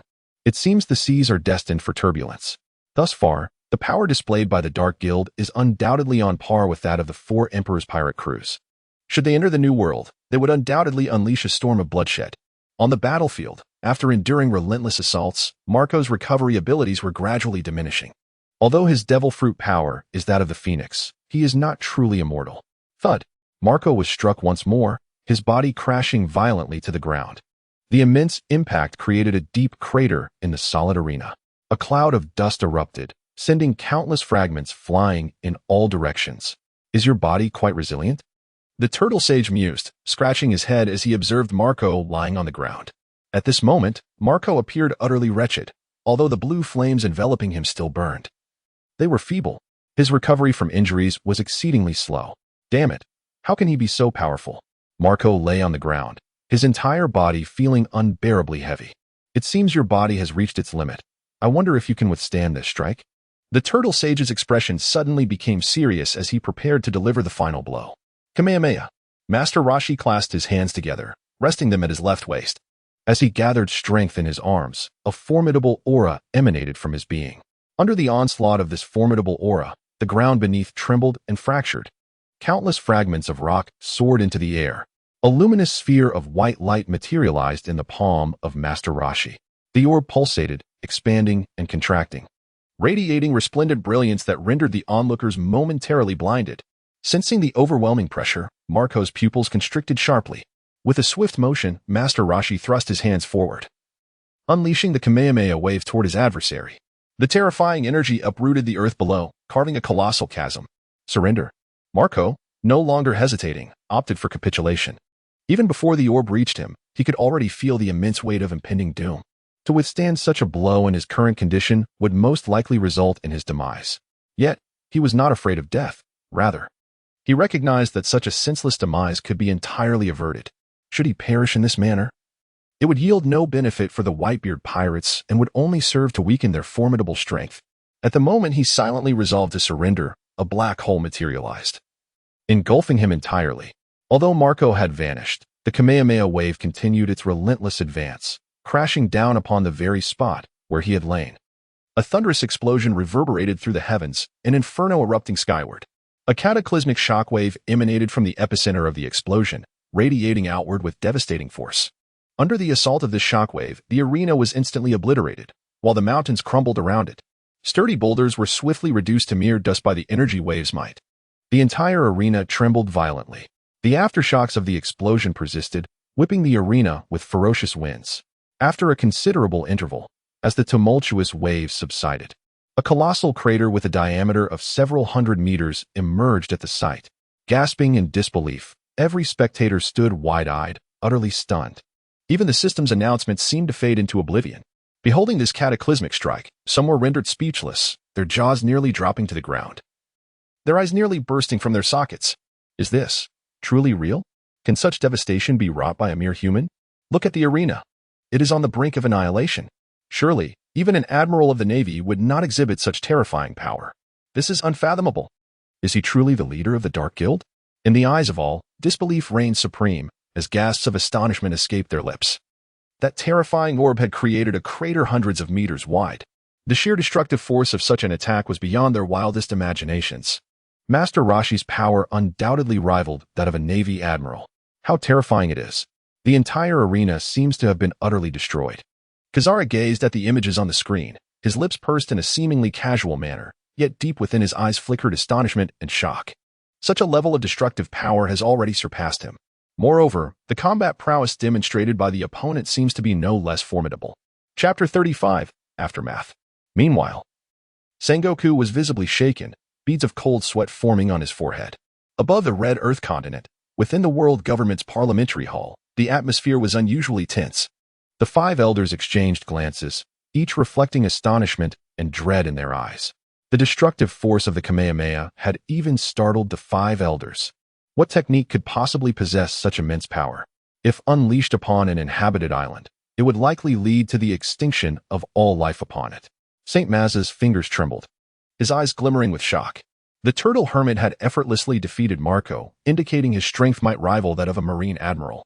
Coupled with such terrifying destructive capability, the threat level he posed could very well compare to the infamous monsters of the New World. Saint Satan's expression was grave. The one known as the turtle hermit had already warranted their utmost attention. With both Kaido and the Wild Wolf, the Dark Guild now boasted 3 combatants on par with marine admirals. This realization sent shivers down the spines of the 5 elders. They had to elevate the threat level of the Dark Guild to that of the Yonko pirate crews. Instructing the intelligence department to promptly locate the headquarters of the Dark Guild, they prepared for the possibility of war should they be found outside the New World. Saint Nezushira took a deep breath, attempting to calm his emotions, and spoke. Certainly, while the presence of 3 Marine Admiral-level fighters surprised them, it did not render them helpless. Their subordinate force, the Marine headquarters, would be capable of dealing with them. However, considering the opponent's ability to develop in the shadows for so long and their audacity to kill a celestial dragon, the world government could not afford to remain passive. Yes, I concur, but there remains the issue of Whitebeard's 2nd Division captain. What shall be done about him? When will his execution take place? Recently, Blackbeard had struck a deal with them involving the Fire Fist Ace in order to obtain a position among the 7 warlords and had revealed a shocking secret. Let us postpone this matter for now. The primary concern should be the power ranking. After all, the rewards for the rankings are exceedingly generous. St. Pitt suggested that Fire Fist Ace had indeed been captured for some time, and the execution date had initially been set. However, the emergence of a power ranking caused a delay in the original plans. Presently, the situation appeared rather bleak, necessitating a further postponement. Upon hearing this, the other 4 elders nodded in agreement. After all, Fire Fist Ace was securely in their grasp, and the defenses of Impel Down were exceedingly stringent, leaving no possibility for escape. In the conclusion of their discussion, based on the transgressions committed by figures such as Warlord Doflamingo, the 5 elders placed bounties on members of the Dark Guild, a bounty of 5 billion berries for Doflamingo for slaying 3 celestial dragons, 5 billion berries for the Wild Wolf, and although the Turtle Hermit possessed formidable strength, his bounty was the least at 2 billion berries. As he had yet to commit any significant offenses, the mysterious leader of the Dark Guild was offered a bounty of 3 billion berries. In the New World, within the territory of Onigashima, Whitebeard's crew reveled in their newfound comfort, recalling the audacity of the beast pirates to mock them. Humph. The brat Marco from the Whitebeard Pirates was similarly defeated like a dog, Kaido exclaimed, though he acknowledged the strength of the individual known as the Turtle Hermit. He took a hearty swig from his drink and remarked in surprise.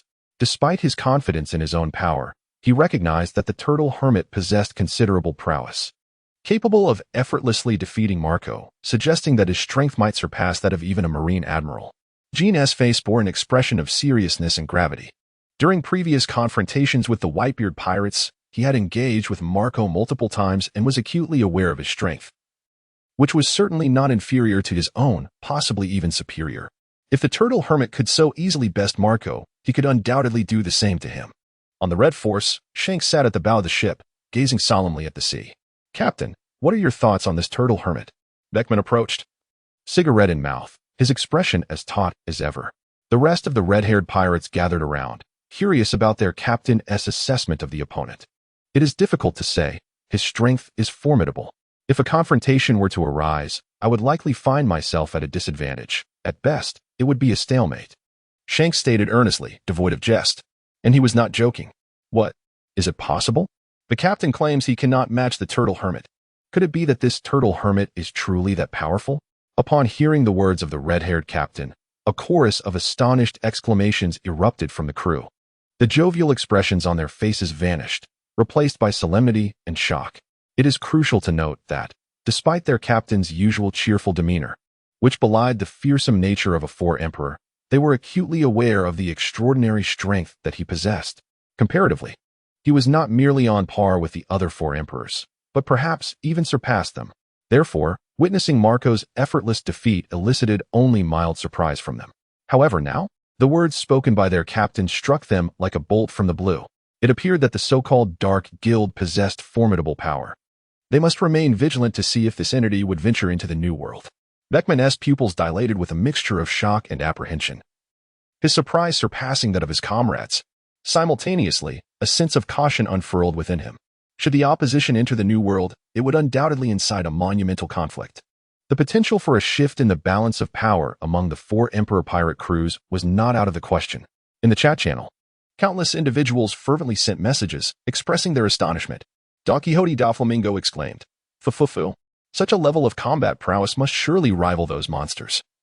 Who was it that suggested the power rankings were flawed? Chopper added, "How terrifying. An island was obliterated in an instant." Nico Robin remarked, "This level of destruction is surely comparable to the top two." Rebecca wished, "If only I possessed half of his strength." The clown Buggy grumbled, "I wonder what the reward will be this time. I hope it's enough to satisfy me." Cursing under his breath, he added, "Damn it. If I catch the one who spread the rumors, they nearly cost me my life." Amidst their astonishment, many felt a wave of relief wash over them. Let us not forget that when the competition commenced, they all perceived the turtle hermit as just an ordinary old man. The number of participants had surged to nearly 500 to 600 million. Had they been chosen, they would likely have met a gruesome fate. Fortunately, luck was on their side, and they were not selected. Following this event, no one dared to question the authenticity of the power rankings again. Chapter 36. The Terrifying Reward Options. 2 hours later, the crowd gradually quieted, awaiting the results of the rewards. As the time elapsed, the voice of the system resonated. The victor of this match is the Turtle Hermit. You may choose one from the following 3 rewards. Option 1. 35 Devil Fruits, including at least 5 Logia-type fruits and 2 top-tier Logia fruits. Option 2. A 1. 5 times increase in your strength. Option 3. A volume from a certain manga series, comprising over 2,000 pages. Upon hearing this announcement, the entire sea erupted in fervor. In an instant, everyone widened their eyes in disbelief. The pupils were filled with astonishment and avarice. Were it not for the constraints of the rules, they would have lunged forward immediately to seize the rewards for themselves. How could this be possible? The reward consisted of 35 devil fruits. Among them were 2 top-tier Logia fruits. It is worth noting that these are on par with the powers of a marine admiral. With just one of those Logia fruits, I could become invincible. Option 2 is also quite enticing. If that kind of monster could enhance my abilities by 5 times, how formidable would I become? As they gazed at the rewards displayed on the luminous screen, the crowd could no longer maintain their composure.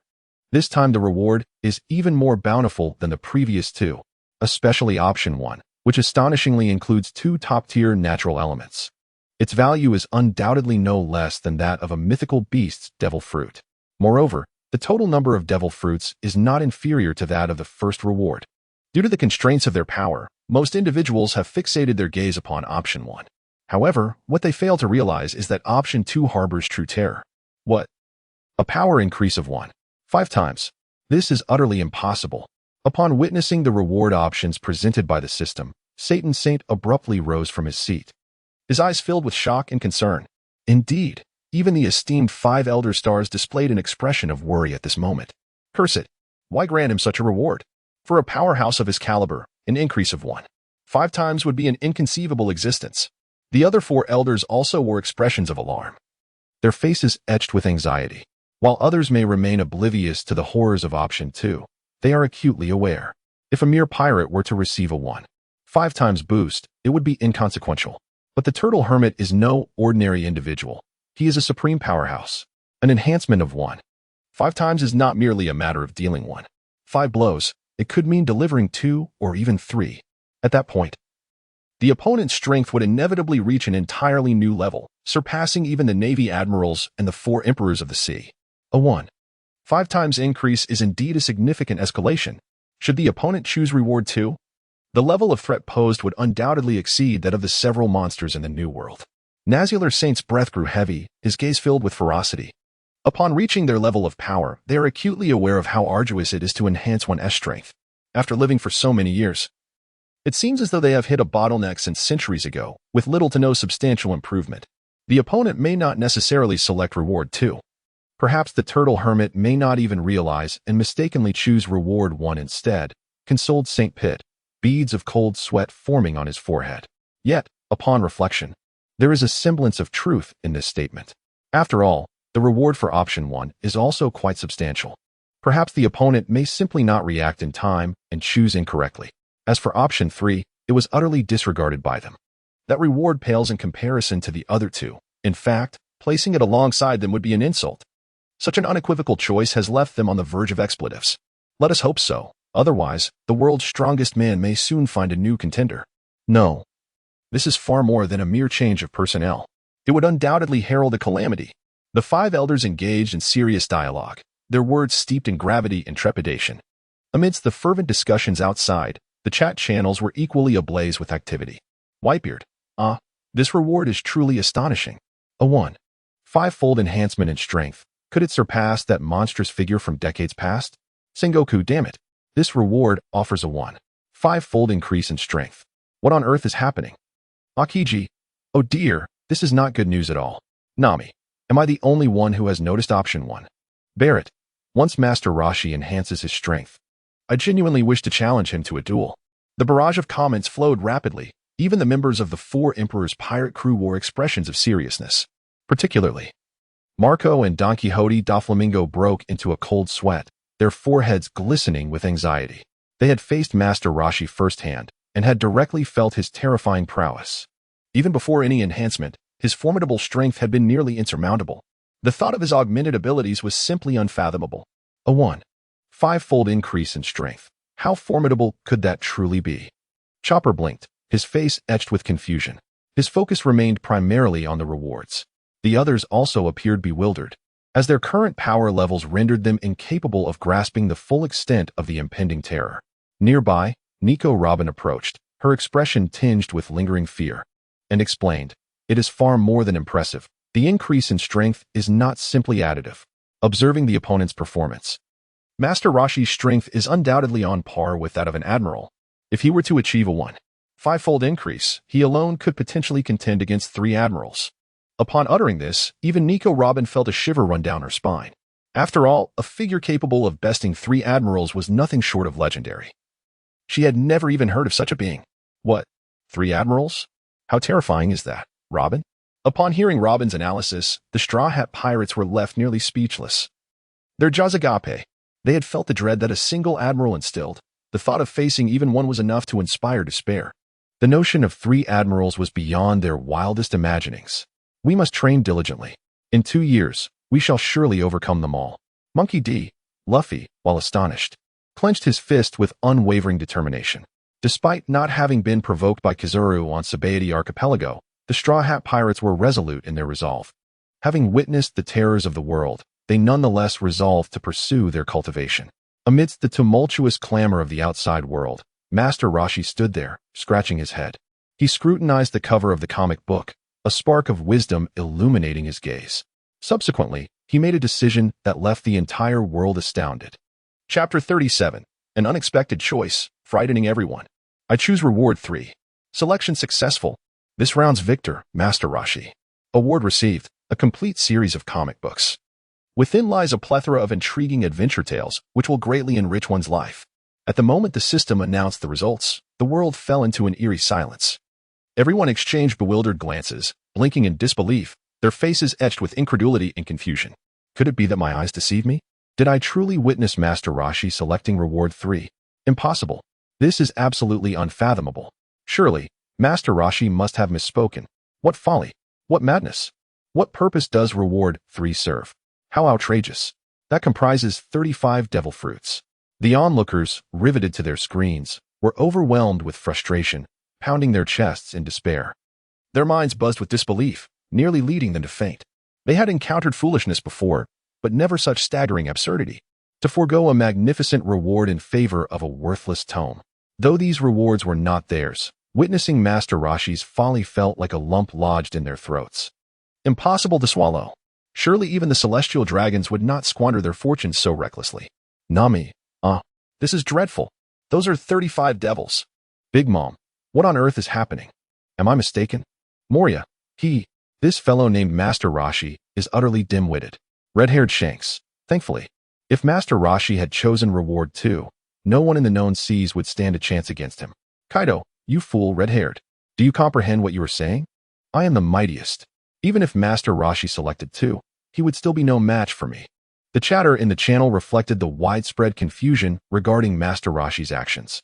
Even the 4 emperors could not help but express their astonishment. The 5 elders of the world government were left completely dumbfounded, rubbing their eyes vigorously as they peered at the content on the screen. Upon confirming that nothing had changed, the 5 elders erupted into laughter. Regardless of Master Roshi's reasons for selecting 3, it was undoubtedly a monumental stroke of fortune for them. Yet, at the very moment Master Roshi excitedly opened the comic, his expression abruptly froze. This book is utterly unlike what he had envisioned. The Dark Guild's main base has undergone a remarkable transformation over time. The desolate island has been revitalized. Towering high-tech edifices have risen from the ground. Due to the island's limited size, the Decepticon soldiers have utilized their advanced technology to expand its territory, increasing its area severalfold. After considerable contemplation, Jiangchen resolved to establish this place as the main base. The drastic changes to the island naturally attracted the attention of passing pirates. Gazing at the bustling metropolis, far beyond their comprehension, their eyes sparkled with greed as they rushed forward. To them, such extraordinary locales invariably promised treasures. However, before they could draw near, their pirate vessels were obliterated by missiles, reduced to mere fragments. The weaker pirates perished on the spot. Even some of the more formidable pirates, with bounties exceeding 100 million, though not blown to bits, were brutally dispatched by the advancing Decepticon soldiers. It seems Master Roshi envisioned this scenario in his comic. Observing Master Roshi's choices, Jiangchen couldn't help but twitch his lips. Ding! Congratulations to the host for completing the task. Reward, Superbox 1. Would you like to open it immediately? Yes, open it now. Fortunately, there is a task reward to offset this loss. As the system's voice faded, a radiant white light illuminated his mind, revealing a box that emanated a brilliant glow. As the light intensified, the box opened, revealing a palm-sized card within. Congratulations to the host for obtaining Advanced Conqueror's Haki Card 1. Advanced Conqueror's Haki Card. When used, it enables the target to master Advanced Conqueror's Haki, which can be applied repeatedly to the target. Using the card twice will elevate Advanced Conqueror's Haki to the pinnacle level. What a splendid item to enhance his own strength. Although it was not a golden character, the reward was commendable. Conqueror's Haki is exceedingly rare in this world, with only 1 in a million possessing it, let alone Advanced Conqueror's Haki. Subsequently, Jiangchen took out the card and crushed it, applying it to himself. Upon shattering it, the card transformed into a surge of black energy that flowed into his body, converting into a unique power. Buzzing. Once the black energy was fully absorbed, he willed it, and a peculiar force radiated from him, expanding outward. Nearby, even the hardest steel materials were contorted by this newfound power. Though his Conqueror's Haki may not rival that of red-haired Shanks, it was certainly on par with the likes of Kaido. Moreover, the various applications of Conqueror's Haki automatically filled his mind, including the technique of Haki wrapping. Name, Jiangchen Gender, male abilities, Intermediate Armament Haki, Pinnacle Observation Haki. Advanced Conqueror's Haki. Although he currently possesses certain physical shortcomings, the terrifying mastery of such formidable Haki undoubtedly renders him vastly more powerful than a Vice Admiral of the Navy. In comparison to an Admiral, he could certainly hold his own for a considerable duration. Mission, Artificial Devil Fruits. Mission requirements. In this world exists a peculiar type of devil fruit, artificially created. The host is to acquire 50 artificial devil fruits. Mission rewards, 1 high-grade box, 2 standard boxes. Do you accept? Acceptance. Gazing at the mission panel, Jiangchen remarked with an impassive expression. He was somewhat familiar with the concept of artificial devil fruits. The collaboration between the 4 emperors, Kaido and Don Quixote Doflamingo, included a transaction involving these artificial fruits. Doflamingo, as the provider, was the one to approach for acquiring them. Soundwave. Wasteland Wolf. Take some Decepticon soldiers with you and journey to Dressrosa to procure 50 artificial devil fruits from Doflamingo. With that thought, Jiangchen issued his command directly. This task is not overly challenging. There is no need to delay. Understood. The two nodded. Accompanied by 200 formidable soldiers, they soared towards Dressrosa. In the New World, Dressrosa was abuzz with activity. The captain of the Whitebeard Pirates' 1st Division had been vanquished. However, the decision to reward 3 seemed questionable, perhaps indicative of a lapse in judgment. Doflamingo walked through the Colosseum, a smile gracing his face, his gait peculiar, with knees splayed outward and hands tucked into his pockets. Upon his arrival, the onlookers widened their eyes, their faces a canvas of astonishment and admiration. Despite Doflamingo's myriad of nefarious deeds behind the scenes, he was publicly adored as a king. Naturally, some had unearthed the secrets of the Don Quixote family, yet those individuals had been transformed into mere toys. Chapter 38, Journey to Dressrosa, Seek Out Doflamingo. Doflamingo's personal presence demanded my utmost performance. Victory in the Colosseum would surely grant me entry into the Don Quixote family. Such an imposing aura, this is the might of the 7 warlords of the sea. The crowd gazed at Doflamingo, seated high above, their eyes brimming with anticipation and wonder. Today marked a special occasion, as the Don Quixote family sought to recruit new members through combat in the Colosseum. News of this spread like wildfire, igniting a fervor among those wishing to join the Don Quixote family, who surged towards the arena with fervent enthusiasm. The number of entrants reached an alarming figure. In their eyes, joining the Don Quixote family would grant them unparalleled power throughout Dressrosa. Even upon the vast seas, none would dare to challenge them. Doflamingo observed as Rebecca, adorned in her helmet, stood upon the stage. Yet, her gaze differed from the others. It was laced with animosity. While the others might be oblivious to Doflamingo's true nature, she was acutely aware. Let the games begin. Doflamingo commanded his subordinates with an air of authority. Understood, Doflamingo, replied Torbol, nodding to the crowd. The competition can commence. Those who perform commendably may join the Don Quixote family.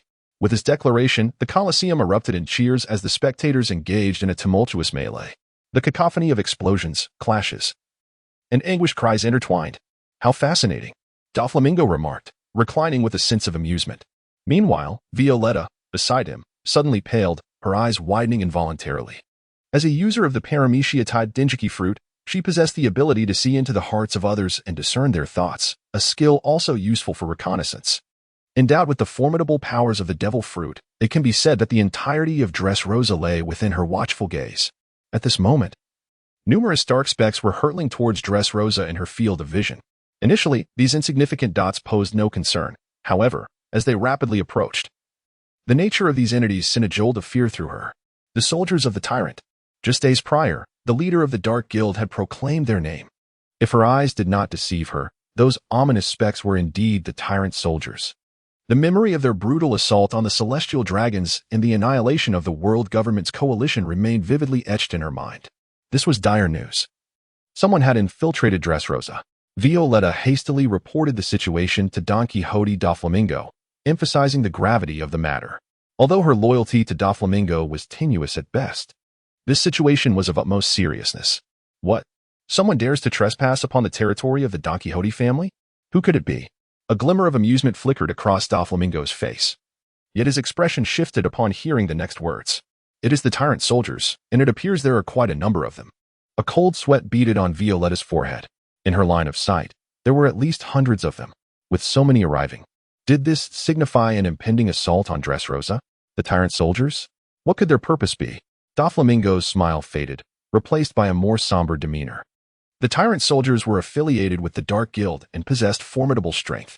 Based on their current display, it was evident that the Dark Guild was far more powerful than the Don Quixote family.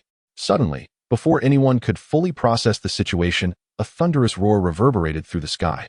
Dozens of tyrant warplanes soared overhead, their shadows casting ominous shapes upon the ground. The sheer magnitude of the shadows revealed the size of the aircraft. What was that? They appeared to be the tyrant soldiers. Surely, they could not be here with malicious intent. As the crowd pondered this, they instinctively looked up towards the heavens. Upon discerning the aircraft's form, astonishment washed over their faces. These were members of the Dark Guild. Only those of notable prowess could ascend to the Colosseum. The Dark Guild had recently emerged as a formidable force. Having identified their target, the tyrant soldiers activated their scanning devices, sweeping the area. One soldier spotted Doflamingo in the Colosseum and relayed the information to his comrades. The roar of engines filled the air as all warplanes pivoted, heading towards the Colosseum's location. They are coming this way. The crowd's expressions transformed, fear etched across their faces. Initially, they had presumed the aircraft were merely passing by. But it was now clear that they were actively seeking them out. Zzzzzzzzz. Boom. As the aircraft approached the ground, its components swiftly transformed into colossal robots. Dozens of Decepticon soldiers faced Doflamingo, encircling him. Fufufu. The members of the Dark Guild, I wonder what brings you to Dressrosa? Doflamingo remarked, a smile gracing his face. Devoid of any fear. The spectators in the arena gazed at the composed Doflamingo with admiration, acknowledging his stature as one of the 7 warlords of the sea. Even the Dark Guild must show him respect. However, the arrival of a certain individual caused the expressions of all present to shift dramatically. A resonating hum filled the air as a Cybertronian spacecraft barreled through the sky. Its overwhelming presence seemed capable of obliterating everything in its path. With a thunderous crash, it transformed into a robot upon landing, sending clouds of dust billowing into the air, causing the entire arena to tremble. Megatron. Upon recognizing the newcomer, everyone gasped, their pupils dilating in shock. Megatron and the Decepticon soldiers were not to be trifled with. He was a figure who had vanquished a Marine admiral. Why would such a formidable individual come to Dressrosa? The imposing figure of Don Quixote Doflamingo also displayed a change in expression. Nevertheless, he maintained an air of composure. Even in the presence of the opposing Dark Guild, he did not exhibit undue fear. Although the Don Quixote family was not their match, they had established a collaboration with the Beast Pirates. To rashly engage them would undoubtedly provoke the Beast Pirates' ire. The arrival of such a powerful entity in Dressrosa truly took him by surprise. Doflamingo rose from his seat, fully aware that one must not treat individuals of this caliber as mere ordinary pirates. Doflamingo, I require certain items from you, preferably within a matter of hours, commanded the imposing figure, his eyes glinting with a fierce light. Chapter 39. The Principal's bulky figure, Doflamingo's beating. Boldly, before Doflamingo could utter a word, a burly man towering over 2 meters stepped forward, striding towards them with a menacing presence. His face bore a fierce and ruthless expression. His lips curled in a contemptuous sneer. The resounding roar immediately captured the attention of the crowd. The onlookers in the arena regarded him with expressions of disbelief. It is important to note that both Don Quixote Doflamingo and the formidable Kaido are eminent figures of the seas. Now, someone dares to be the one to stand out. Sensing the gazes upon him, the portly pirate let out a sneer, silently cursing, what a bunch of fools. Most of them had come here with aspirations of joining the Don Quixote family. Someone daring to cause a ruckus in Doflamingo's territory presents a splendid opportunity to showcase loyalty to the Don Quixote family, potentially earning an immediate place among them. As for the members of the Dark Guild, the likelihood of them taking action against this bold individual is virtually non-existent. This is the territory of the 7 warlords of the sea, acknowledged by the world government as legitimate pirates. Even the Dark Guilds must show some respect. You scoundrel. Do you have any idea whose territory this is? This is the domain of the Don Quixote family. If you know what's good for you, leave at once. Otherwise, do not blame me for being impolite. The rotund pirate rolled up his sleeves and advanced menacingly. Even if the opponent made a move, he was unafraid. After all, he was a pirate with a bounty of 80 million berries. Should they strike, it would provide an excellent opportunity to showcase his might. What a fool. With a swift glance, the formidable Doflamingo raised his metallic claw and swung it down. The claw moved with incredible speed, imbued with immense power. Moreover, to amplify its strength, it was coated with haki. The rotund pirate barely had time to react before being struck by the mechanical claw. With a resounding thud, the arena floor shattered, creating a deep crater. The rotund pirate, now flattened like a pancake, was instantly killed. Hiss. The onlookers gasped, their pupils dilating in shock. They understood that the formidable Doflamingo, who had defeated a Marine admiral, was powerful, but they never anticipated such overwhelming strength. It is worth noting that this rotund pirate was Bartolomeo, with a bounty of 80 million berries. Even among all the participants, he was considered quite formidable. Yet now, he had been slain in a single blow, seemingly a mere casual strike from his opponent. Witnessing this, the crowd gained a clearer understanding of the monsters that roamed the seas. Fufufu. I wonder what it is you seek. Doflamingo appeared calm, yet a sense of unease gripped his heart. He had expected that on his own turf. His adversaries would temper their actions, but he was taken aback when violence erupted without provocation. Should such a monster turn its attention to him, he did not believe he would stand a chance. Moreover, the injury inflicted by Master Roshi's punch still ached painfully. Enough chatter. Come with us to the palace. We shall rest there while you send someone to gather provisions. The wild wolf emerged from the shadows, commanding as if the others were merely his subordinates. Upon seeing the newcomer, Doflamingo was taken aback, beads of cold sweat forming on his brow. He had learned about the battle at Sabaody archipelago through the newspapers. The wild wolf's strength undoubtedly reached the level of an admiral. What is happening? The wild wolf of the Dark Guild has also arrived. The surrounding onlookers were equally astonished. The mere presence of one admiral-level figure was enough to leave them in awe. And now, another had appeared. Surely, something monumental was about to unfold. Rebecca gazed blankly in this direction, her face suffused with concern. Given the formidable strength of the Dark Guild, should they choose to strike at Dressrosa, they could undoubtedly seize the entire territory. Even Doflamingo would prove no match for them. Retrieving Dressrosa would become an almost impossible endeavor. Do not dawdle. If you fail to accomplish the task, all of you shall perish. With a swift motion, the imposing figure extended its claw, seizing Doflamingo's body and lifting him effortlessly. Doflamingo's complexion shifted dramatically as he struggled futilely, realizing he could not break free, and was thus carried toward the palace. You seek 50 artificial devil fruits. Upon hearing the mention of the artificial devil fruits, Doflamingo's pupils constricted, clearly taken aback. This transaction was conducted in secrecy with the Beast Pirates, maintaining a high level of confidentiality. Thus far, only a few are privy to this information. The fact that the Dark Guild is aware of these dealings genuinely caught him off guard. Indeed, you have 3 hours to present it, otherwise. Do not blame us for being uncivilized. The Wasteland Wolf's eyes gleamed with a crimson light as he brandished his hefty axe. He chuckled menacingly. Fufufu. We do possess 50 artificial devil fruits, but they must be delivered to the Beast Pirates. Surely, you do not wish to provoke them. Doflamingo grinned wickedly. Speaking of the Beast's Pirates, Calamity Jack had arrived just hours prior, with the intention of acquiring the artificial devil fruits. However, the technology for creating these fruits is still in its infancy, leaving uncertainty about the ultimate outcome. Beast Pirates? What a load of rubbish. Just hand over the artificial devil fruits to us. If that pathetic pirate crew wishes for them, let them come to our Dark Guild, the Wasteland Wolf scoffed, his lips curling in disdain, clearly underestimating the Beast's Pirates. Fufufu, it seems you are courting death. Tyrant, visibly impatient, raised his claw and swiped at him.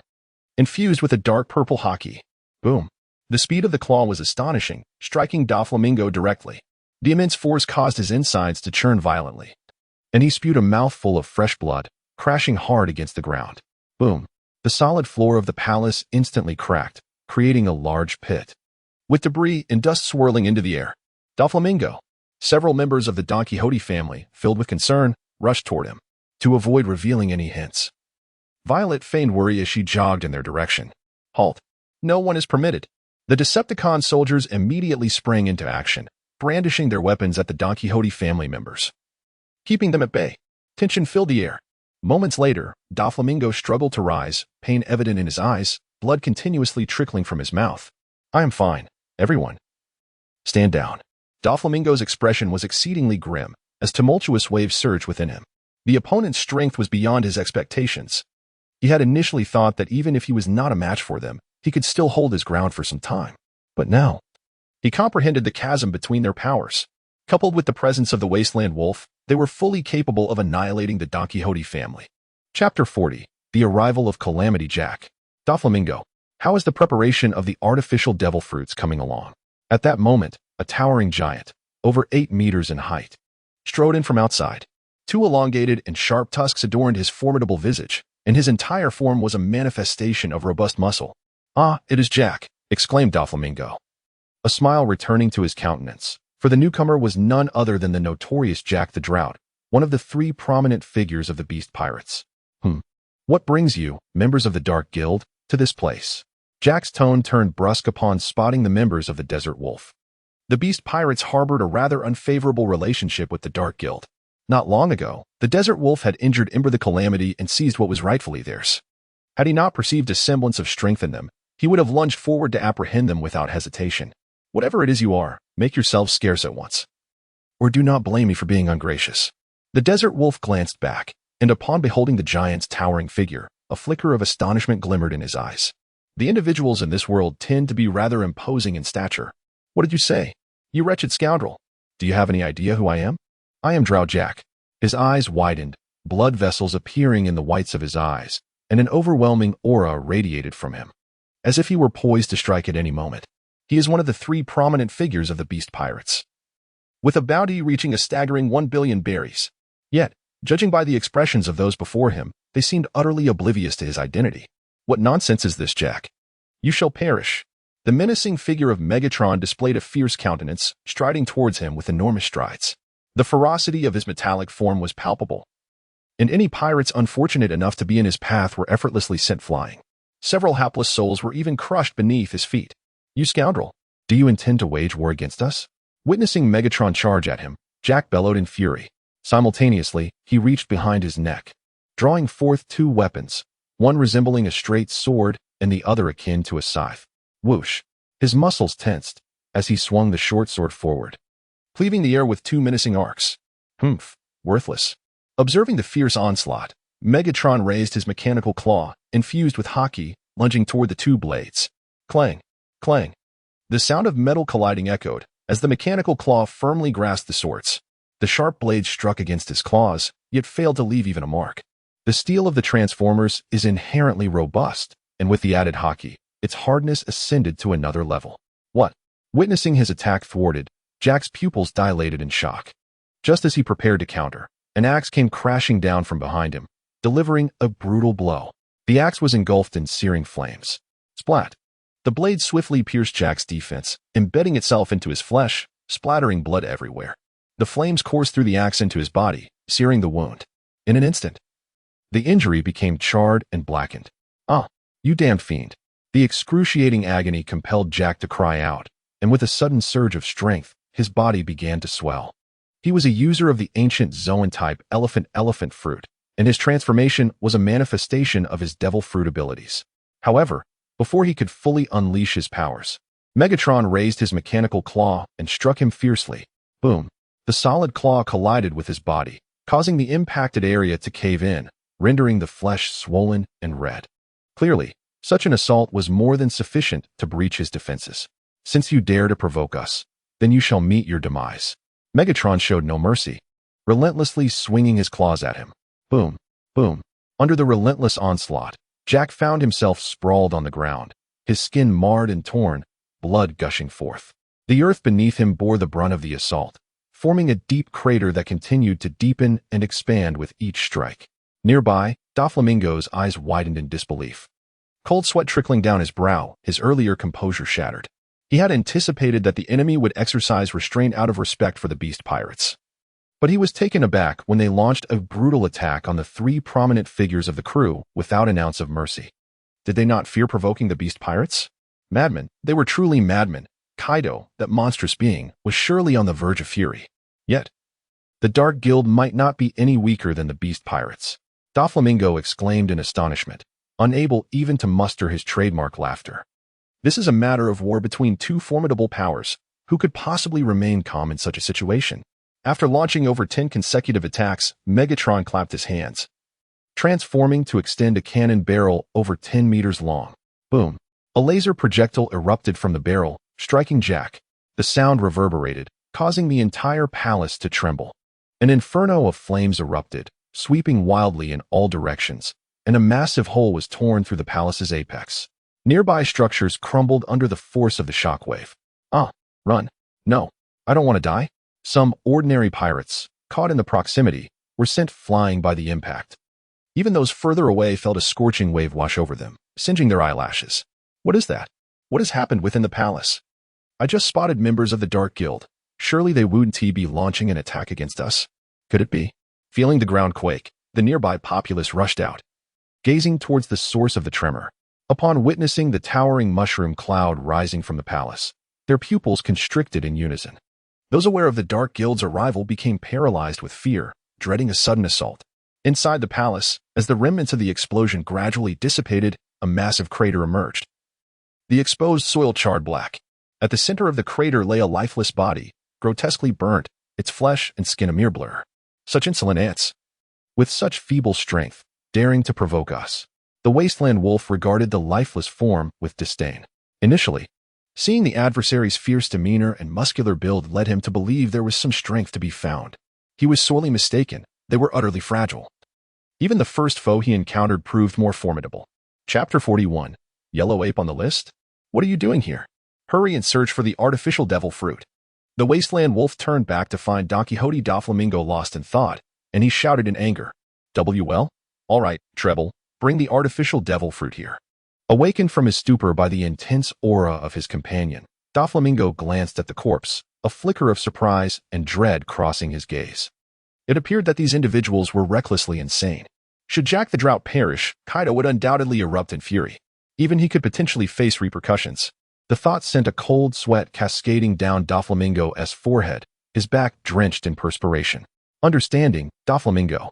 Toribol understood the gravity of the situation, nodding solemnly. Both parties represented the pinnacle of power upon the vast ocean, far beyond the reach of the current Don Quixote family. After a brief span of more than 10 minutes, Toribol returned, cradling several large boxes containing 50 artificial devil fruits. "Excellent. Your performance was commendable. Remember, our Dark Guild is the most formidable force. Anyone who dares to oppose us shall meet their demise," he warned, casting a glance at Doflamingo before departing with the artificial devil fruits. The other members of the Don Quixote family followed suit, transforming into aircraft and soaring into the sky, vanishing from view as the onlookers gazed in awe. Finally, they had departed. Once the figures of their adversaries had completely faded from sight, a collective sigh of relief escaped from everyone present, the tension gradually dissipating after an extensive period. Yet, the memory of the earlier confrontation lingered in the eyes of many, tinged with horror and dread. Is this the monstrous entity of the sea? Even the illustrious Don Quixote family dares not act recklessly in their presence, choosing instead to coexist in peace. How splendid! They have departed. I had feared they would engage in battle with our esteemed Don Quixote lineage, witnessing their complete withdrawal. The members of the Don Quixote family felt a profound sense of relief. Faced with such terrifying creatures, even they could not suppress their trembling fear. "Jack is not dead," Violet remarked in astonishment, glancing at the lifeless body on the ground. Utilizing the powers of the gaze fruit, she discerned that she could still perceive Jack's inner thoughts, indicating that he had not succumbed entirely. "Fufu, is that so? His luck is indeed remarkable, surviving this ordeal," Doflamingo remarked, his composure restored without much surprise, and promptly commanded that Jack be carried away for treatment. After all, having Jack perish on his territory would pose significant complications. Several hours later, the team of the Wasteland Wolves successfully returned from their mission, presenting the artificial devil fruits to Jiangchen. In the task summary, congratulations on completing the mission. Rewards, Super Box 1, Ordinary Box 2. Would you like to use them immediately? Yes. Jiangchen glanced over, noticing that the 50 artificial devil fruits had vanished, absorbed by the system. However, he paid little mind to it, as the artificial devil fruits held little value for him, especially considering he still possessed 50 genuine devil fruits. As the system's voice echoed, the two types of boxes reappeared, their radiance intensifying as they gradually opened. Ding! Congratulations, host, you have obtained the golden character. Hero. Congratulations, host. You have acquired Intermediate Armament Hockey Card 1. Congratulations, host, you have received Designated Challenge Card 1. Designated Challenge Card. When this card is used, it grants the target direct eligibility to challenge the power ranking list. Note: cannot select individuals who have already received rewards. Hero. Jiangchen said with a hint of delight as he beheld his acquisitions. He had heard of this character, a villain from the world of One Punch Man. Before transforming into a monster, he was the champion of the first martial arts tournament, and after his metamorphosis, his strength increased exponentially. In the tournament, he effortlessly defeated numerous fighters. In terms of power, he undoubtedly ranks among the elite. The designated challenge card also held considerable merit. Although they had the privilege of preferential selection, the probability was not absolute, standing at 90. Shall we summon Hero?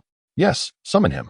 In an instant, a fissure appeared in the sky, and as it widened, a time-space wormhole manifested. With a resounding thud, a peculiar figure, approximately 9 meters tall, tumbled forth, crashing heavily to the ground.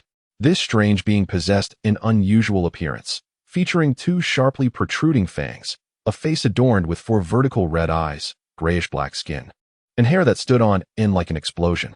System: deploy the Intermediate Armament Hockey card for the hero. After summoning the hero, Jiangchen also utilized the card on him. At his command, the black card transformed into a plume of black smoke that surged into the hero's body. It was a curious force, yet as long as it could enhance my strength, it was undoubtedly a valuable asset. The hero gazed at the hockey enveloping his fist, a glimmer of astonishment gracing his face as he clenched his fist, feeling a significant surge in power. Time flew by swiftly. 3 days later, the battle power leaderboard reappeared. nearly engulfing the entire sky. At this moment, everyone paused their tasks, turning their gazes toward the luminous screen above, their eyes sparkling with anticipation. Here it comes. The battle power leaderboard is about to unveil once more. The previous battles had been nothing short of spectacular, surely. The individuals gracing the leaderboard this time would not be from the Dark Guild again? It seemed unlikely, as 3 of their members had already made the list, rendering the chances of another one slim. That may not be the case. Perhaps they still have a chance. Having witnessed the earlier battles, many began to eagerly await the emergence of the leaderboard. Though it held little relevance for most, witnessing such high-caliber combat was a remarkable spectacle. As the moment of revelation drew nearer, speculation ran rampant among the crowd. Some even went so far as to place bets on the outcome. Kaido, damn the Dark Guild. How dare you lay hands on our beast pirates? Thankfully, Jack survived. Otherwise, I would annihilate you all. Whitebeard, Gururara, Kaido, I stand with you. Off you go. Black Maria. Surely, the individuals on this leaderboard cannot be from the Dark Guild? Crocodile, a bunch of fools. This time it must be me on the list. I might even discover the method to defeat Whitebeard from the rewards. Charlotte Flamp, it must be my brother Katakuri gracing the leaderboard this time. Bruley, Mother has a significant chance as well. In the chat channel, everyone's focus shifted toward the leaderboard. As the countdown approached its conclusion, the images on the screen began to transform. Several lines of large font materialized. Those who have made the list this time: Admiral Kizaru, Affiliated Force, Navy Headquarters. Natural System, user of the Pika Pika no Mi Chapter 42, Challenger Hero. The challenge match will commence in 2 hours. Those wishing to challenge must register within the specified time. As the system's sound echoed, the images on the large screen began to shift. A middle-aged man with a lewd expression emerged, beams of yellow laser emanating from him, causing violent explosions upon contact with objects, especially when he wielded the 8-foot-long jade. A terrifying energy surged forth. What? It is indeed a Marine Admiral. I had a feeling that this could not possibly be a member of the Dark Guild. The power of a Marine Admiral is formidable enough to secure a place on the leaderboard. The formidable individuals from the Dark Guild have already been accounted for. It is now time for others to shine. The rewards this time are undoubtedly from the Navy. Upon seeing that the individual gracing the leaderboard was a Marine Admiral, the crowd was not overly astonished. After all, a Marine Admiral represents the pinnacle of the Navy's combat strength, and achieving a ranking among the top 50 was within their comprehension.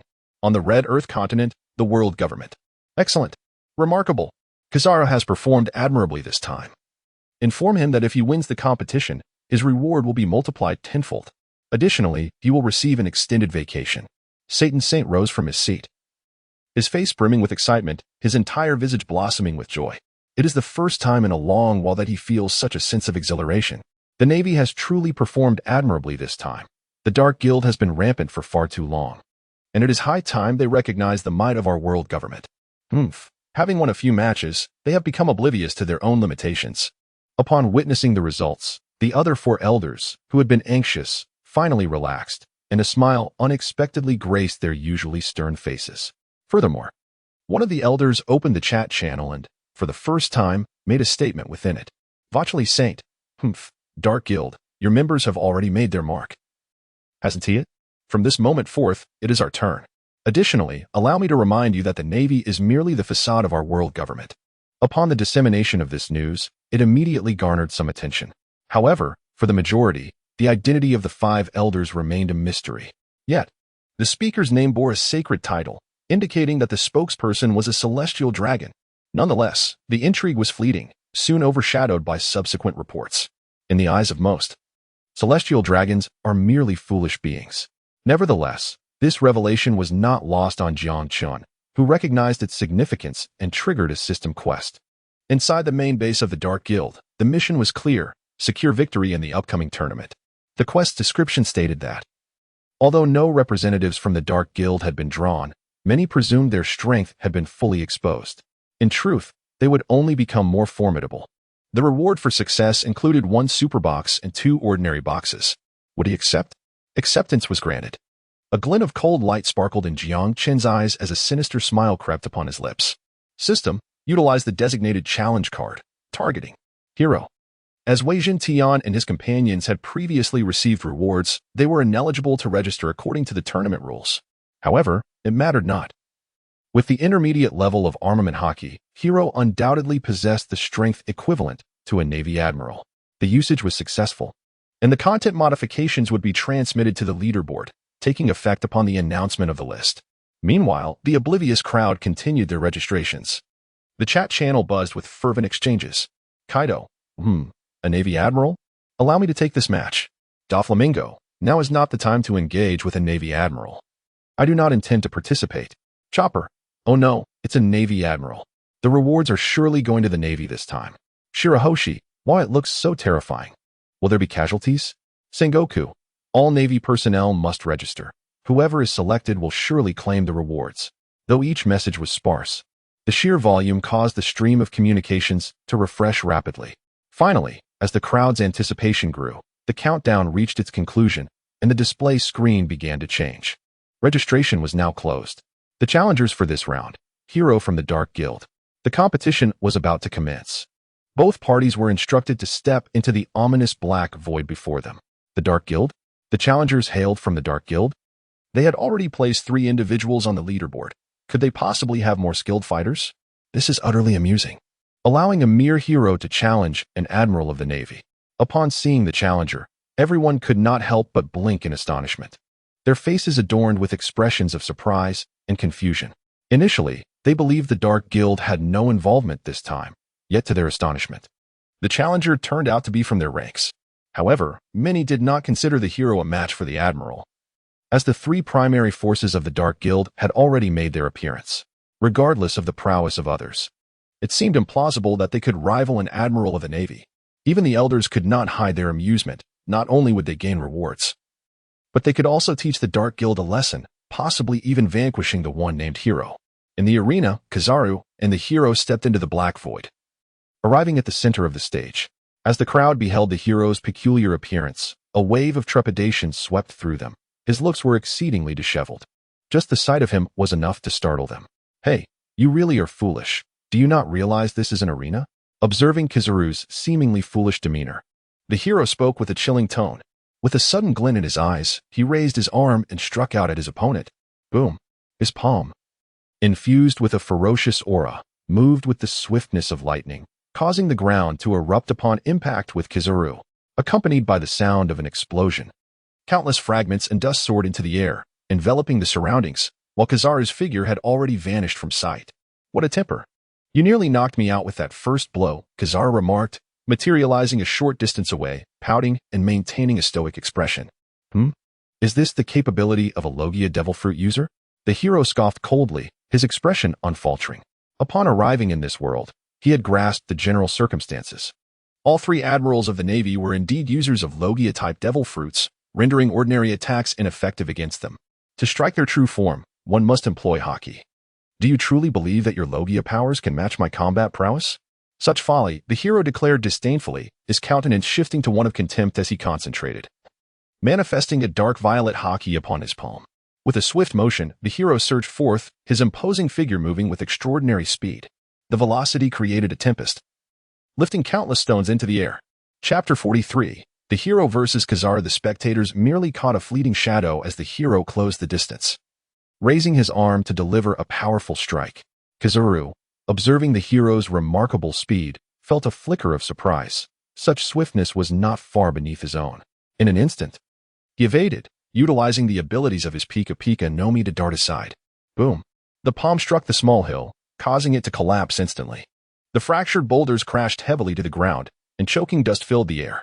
Empowered by the advanced armament color, this attack bore greater force than the previous one. The yellow ape glanced at the devastation wrought by the assault, a glimmer of surprise flashing in his eyes. The opponent's strength appeared formidable as well. Cursed creature, where do you think you can flee? Upon witnessing the evasion of his attack, a flicker of anger crossed the hero's face. He charged forward, his feet pounding the ground as he swiftly moved beside the yellow ape, raising his arm to strike again. Boom. The yellow ape raised his arms, crossing them defensively before him. The force of the blow hit him with such intensity that it propelled him backward. With a resonant hum, he unleashed his advanced armament color, a more refined hue manifesting to mitigate the retreat. However, in the contest of strength, he still found himself at a disadvantage. Such immense power, combined with the opponent's speed, proved to be a troublesome adversary. The relaxed expression on the yellow ape's face vanished, replaced by a serious demeanor. After this brief exchange, he sensed that the opponent's strength was likely not far beneath his own. Huff, huff. The hero raised both arms, applying armament color to his palms, striking repeatedly.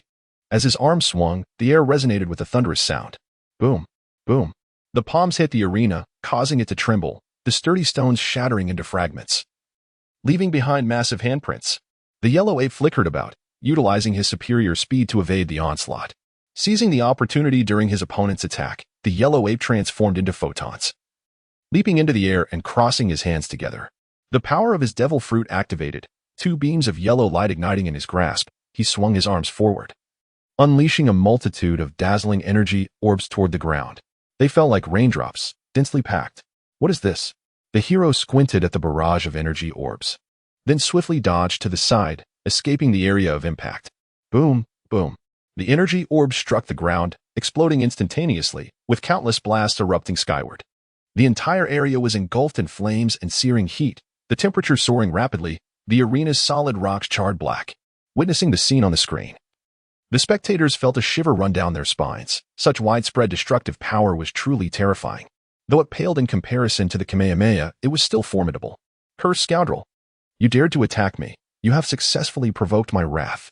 Witnessing the formidable power of his opponent's technique, the hero roared in fury. Although he swiftly evaded the blast radius, sustaining minimal injuries, the audacity of the counterattack had successfully incensed him. You shall perish, he bellowed, propelling himself skyward with tremendous force. Soaring several meters into the air, the ground beneath him was left shattered in his wake. Accompanied by a fierce gust of wind, he leapt beside the yellow ape, gathering his strength and clenching his fist to strike. What a terrifying display! It seems I must engage in more rigorous training, mused the yellow ape. Without revealing any emotion, he brought his hands together to converge photons, then, with a swift motion, a luminous sword materialized in his grasp. This weapon, composed of light elements, radiated a brilliant yellow glow, casting the lenses of his glasses in a golden hue. With a swift motion, he aimed at the incoming target, the yellow sword slicing through the air with a chilling brilliance. The impact was immediate. The hero's fist collided with the sword, producing a resonant clang. As a dragon-class entity, the hero possessed formidable defensive capabilities, further enhanced by the formidable haki.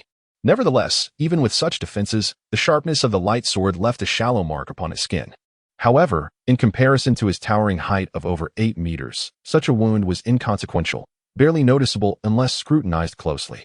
With a primal roar, the hero swung his massive fist forward with great velocity, leaving a trail of afterimages in his wake.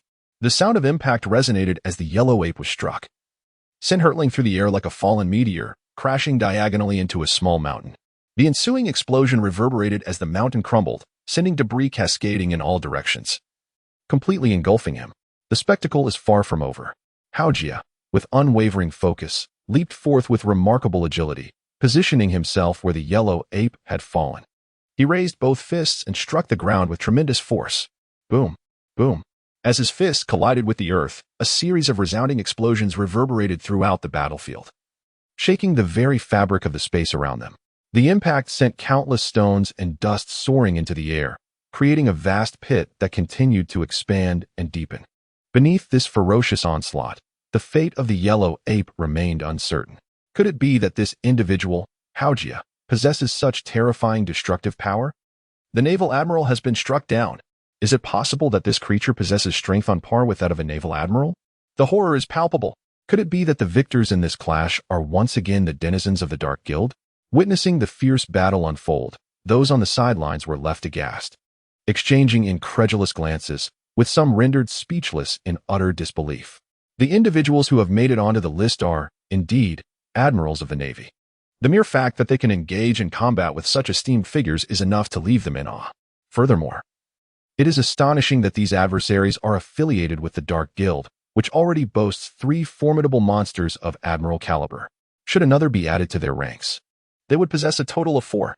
Such formidable strength is likely comparable to that of the Whitebeard Pirates.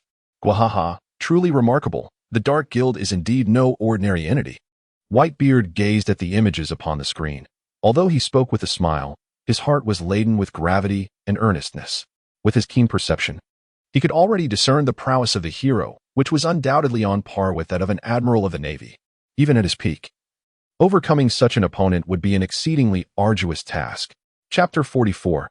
Kizaru contemplates surrender. Moreover, when considering the previous three, the strength of the Dark Guild transcends mere terror. Such a scale of power is likely unparalleled, even by the Whitebeard Pirates. The emergence of such a formidable force on the seas leaves our navy utterly in the dark. Sengoku's forehead glistened with cold sweat as he spoke gravely. If we consider the previous three, the Dark Guild now boasts 4 individuals of admiral caliber. Even if our navy seeks to eradicate them, the cost would be exorbitant. Contemplating this, Sengoku's expression grew even more severe, revealing shades of apprehension and dread. The other naval officers shared his solemnity, particularly Aokiji, whose countenance was ominously dark as he touched his right eye, still aching from prior injuries. Moreover, Sengoku, do not forget that the mysterious leader of the Dark Guild has yet to make a move. To command such powerful beings, his strength must be even more terrifying. Buzz buzz. The moment Tsuru uttered these words, the entire conference room erupted in a hum of shock. The faces of all naval officers transformed instantaneously, their minds rendered blank by sheer astonishment. Even the admirals and Sengoku were not exempt. They shuddered at the revelation. They had speculated for so long, yet they had overlooked a crucial detail. The leader of the Dark Guild has never revealed himself. To command 4 individuals of admiral caliber, his power is undoubtedly unquestionable. No, it cannot be. The leader of the Dark Guild must not have subdued them solely through strength. Otherwise, could his power truly rival that of rocks? Sengoku's face reflected sheer disbelief, not merely skepticism, but a fear to contemplate. After all, he was well aware of the calamity that had transpired decades ago, having participated in that battle against the Rocks Pirates. The brutality was unprecedented in scale. Rocks. Even Admiral Tsuru felt her pupils constrict and her body tremble at the mention. Rocks, a name synonymous with the previous era, a foe even more fearsome than Whitebeard. Rocks? Who is Rocks? Aokiji observed the two with confusion, wondering why their demeanor shifted so drastically at the mere mention of a name. Surely, even the world's strongest man, Whitebeard, could not evoke such a reaction. Tsuru glanced back at Aokiji before divulging the details surrounding Rocks. As an admiral, he was entitled to know certain classified information. What? Whitebeard, Big Mom, and Kaido were all members of the Rocks Pirates. Even the Golden Lion had once sailed with them. Not even the Roger Pirates dared to engage them lightly. After listening to Crane's narration, Akainu's expression dramatically altered, and a peculiar glint flashed in his eyes, although his prowess was among the elite upon the seas. Upon hearing the composition of the Rocks Pirates, his heart contracted and expanded with trepidation. The assembly was undeniably formidable, astonishingly. 3 of the crew members were among the 4 emperors of the New World. Moreover, the man heralded as the world's strongest, Whitebeard, was also a member of that crew. As for Shiki, his reputation certainly did not pale in comparison to the aforementioned figures. The sheer terror of such an assembly was beyond Akainu's imagination. Naturally, Crane did not disclose the alliance between the Navy and the Roger Pirates when informing Akainu, as that was a matter strictly kept confidential by the Gorosei. With no one qualified to disseminate such information. Rest assured, this is merely our conjecture. We currently lack definitive intelligence regarding the strength of the Dark Guild's leader. Furthermore, his power may not be overwhelming. It is possible that he has subjugated others through alternative means, Crane reassured the agitated crowd. After uttering those words, even she found it hard to fathom. After all, pirates stand in stark contrast to the Navy and the world government. Among pirates, the strong typically dominate the weak, and there exist few regulations. Nevertheless, her soothing words did have a calming effect, as the emotions of the other Navy members gradually settled. On the battlefield, the combat raged on fiercely, reaching a fever pitch. Boom, boom. With the progression of their attacks, the sounds of explosions echoed continuously. How terrifying. One cannot fathom how long this would continue. Kizaru was not in optimal condition. He had fallen into a disadvantageous position during this confrontation. Initially, due to a sense of overconfidence, he endured a barrage of blows from the formidable opponent, resulting in several bruises adorning his body. To make matters worse, his glasses had been shattered, impairing his vision.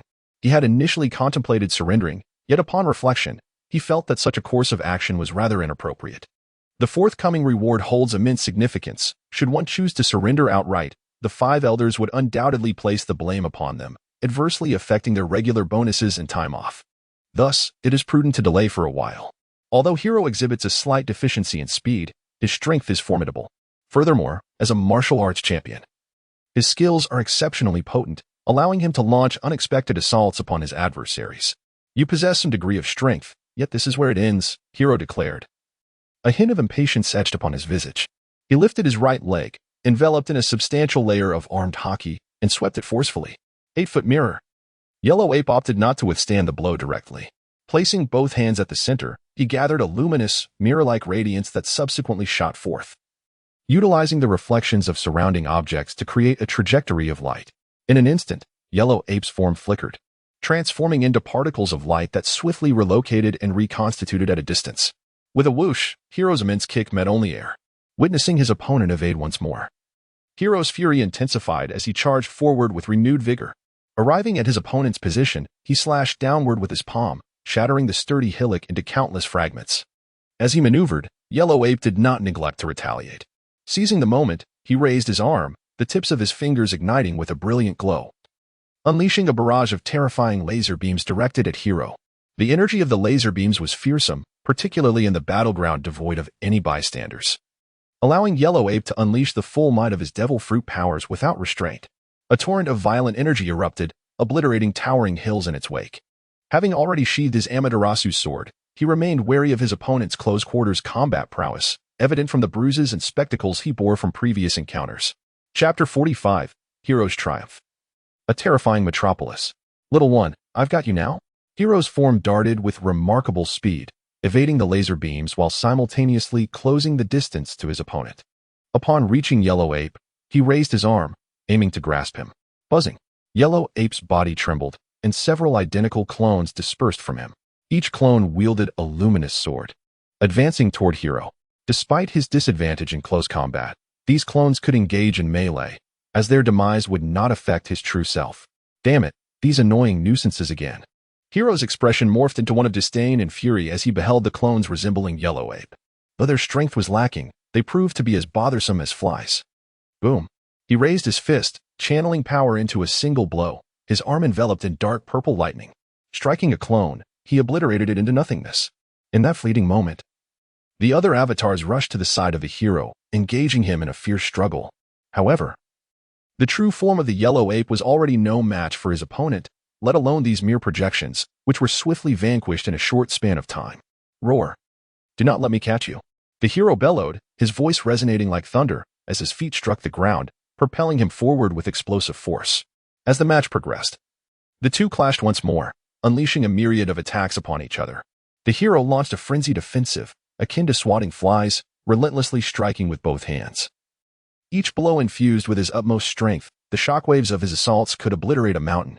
Meanwhile, the Yellow Ape primarily relied on swift movements to evade, intermittently unleashing lasers and photon projections.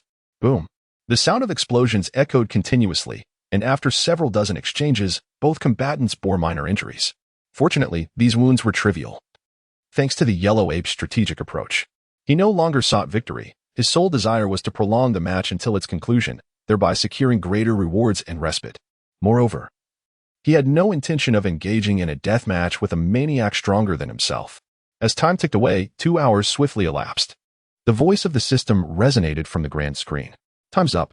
As neither participant has been eliminated, the victor will be determined based on their respective conditions. Admiral Yellow Ape, condition, 92. 8. Member of the Dark Guild, hero, condition, 93. 2. The victor of this match, hero. Silence. The moment the results were announced, the world fell into an eerie stillness. All eyes widened in disbelief as they gazed at the screen, pupils constricting in shock. Many began to breathe heavily. Is this real? The Dark Guild has triumphed again. The hero's condition surpasses that of an admiral, another powerhouse of admiral caliber. Good heavens, this is utterly terrifying. For entire admiral-level combatants, the Yonko Pirates, they're undoubtedly stronger than the Yonko. After a considerable pause, gasps of astonishment erupted across the vast ocean. All who witnessed the live broadcast exchanged incredulous glances, struggling to comprehend what they had just seen. It is worth noting that this marked the 4th victory for the Dark Guild, and astonishingly, they had dominated the combat power rankings in all 4 instances. This is not a matter that can be explained with just 1 or 2 instances. On the Crimson Continent, the world government. No. How could this be the outcome? Where exactly did things go awry? A group of useless individuals, merely a bunch of incompetents, What purpose does the Navy serve? Pit Saint's eyes were bloodshot, his face contorted with rage as he bellowed with intensity. This situation has escalated to this extent, and the rewards have been seized by those Dark Guild scoundrels. It is all due to our misfortune. Had we been chosen, the rewards would undoubtedly have been ours. A fierce glint ignited in Satan Saint's eyes, emanating a murderous aura that caused the temperature in the room to plummet several degrees. At that moment, a CP0 agent entered, producing a document and handing it over. We discovered the stronghold of the Dark Guild, hidden on a remote island. However, we encountered something rather peculiar. It seemed as though the entire island had been altered by them. At the cost of a few lives, we managed to capture several photographs. The CP0 agent, his expression grave, recalled the scene he witnessed that day, his icy heart trembling involuntarily. Have you found it? Ma Saint's eyes sparkled with anticipation as he reached for the document containing the images, a sense of elation swelling within him. Locating the Dark Guild's main base would undoubtedly be advantageous for them. Ma Saint quickly scanned the text, absorbing it with rapidity. Yet, upon viewing the images, an explosive realization detonated in his mind, akin to a deep water bomb. The newspaper slipped from his grasp and fell onto the table. This is absolutely impossible. Where did you take these photos? There must be something wrong with them. Ma Saint became visibly agitated, his disbelief evident in his eyes. What on earth is happening? The other 4 elders were equally taken aback, their expressions shifting dramatically as they leaned in closer, curiosity piqued by the contents of the document. Ma Saint merely glanced at it, yet his demeanor transformed so drastically. Satan Saint reached for the newspaper and, along with the other 3 elders, scrutinized the text before turning their attention to the photographs. The images depicted a remarkably advanced metropolis, each edifice towering and infused with a sense of technological grandeur. These structures were not merely tall. The shortest stood at several dozen meters, while the tallest soared into the clouds, reaching heights of over 1,000 meters. The island was encircled by steel materials, with massive artillery pieces aimed menacingly at the sea. Those colossal barrels seemed capable of obliterating a mountain with a single shot. Upon viewing these images, the other 4 elders were instantly shaken to their core. Each mind felt as though a deep water bomb had detonated, leaving them momentarily blank. This is impossible. How can technology be so advanced? Satan Saint exclaimed, his lips quivering in disbelief. The other elders mirrored his astonishment, their eyes wide as they meticulously examined the images, their hearts racing with intensity. Chapter 46. Explosive, side effect-free devil fruit. When were these photographs taken? Are you certain they are genuine? Nasu Shuru Saint turned to the CP0 agent, skepticism evident in his voice. The agent nodded, his demeanor serious and somber as he affirmed. The photographs are authentic, captured this morning. Upon hearing the explicit confirmation from the agent, the 5 elders collectively inhaled sharply.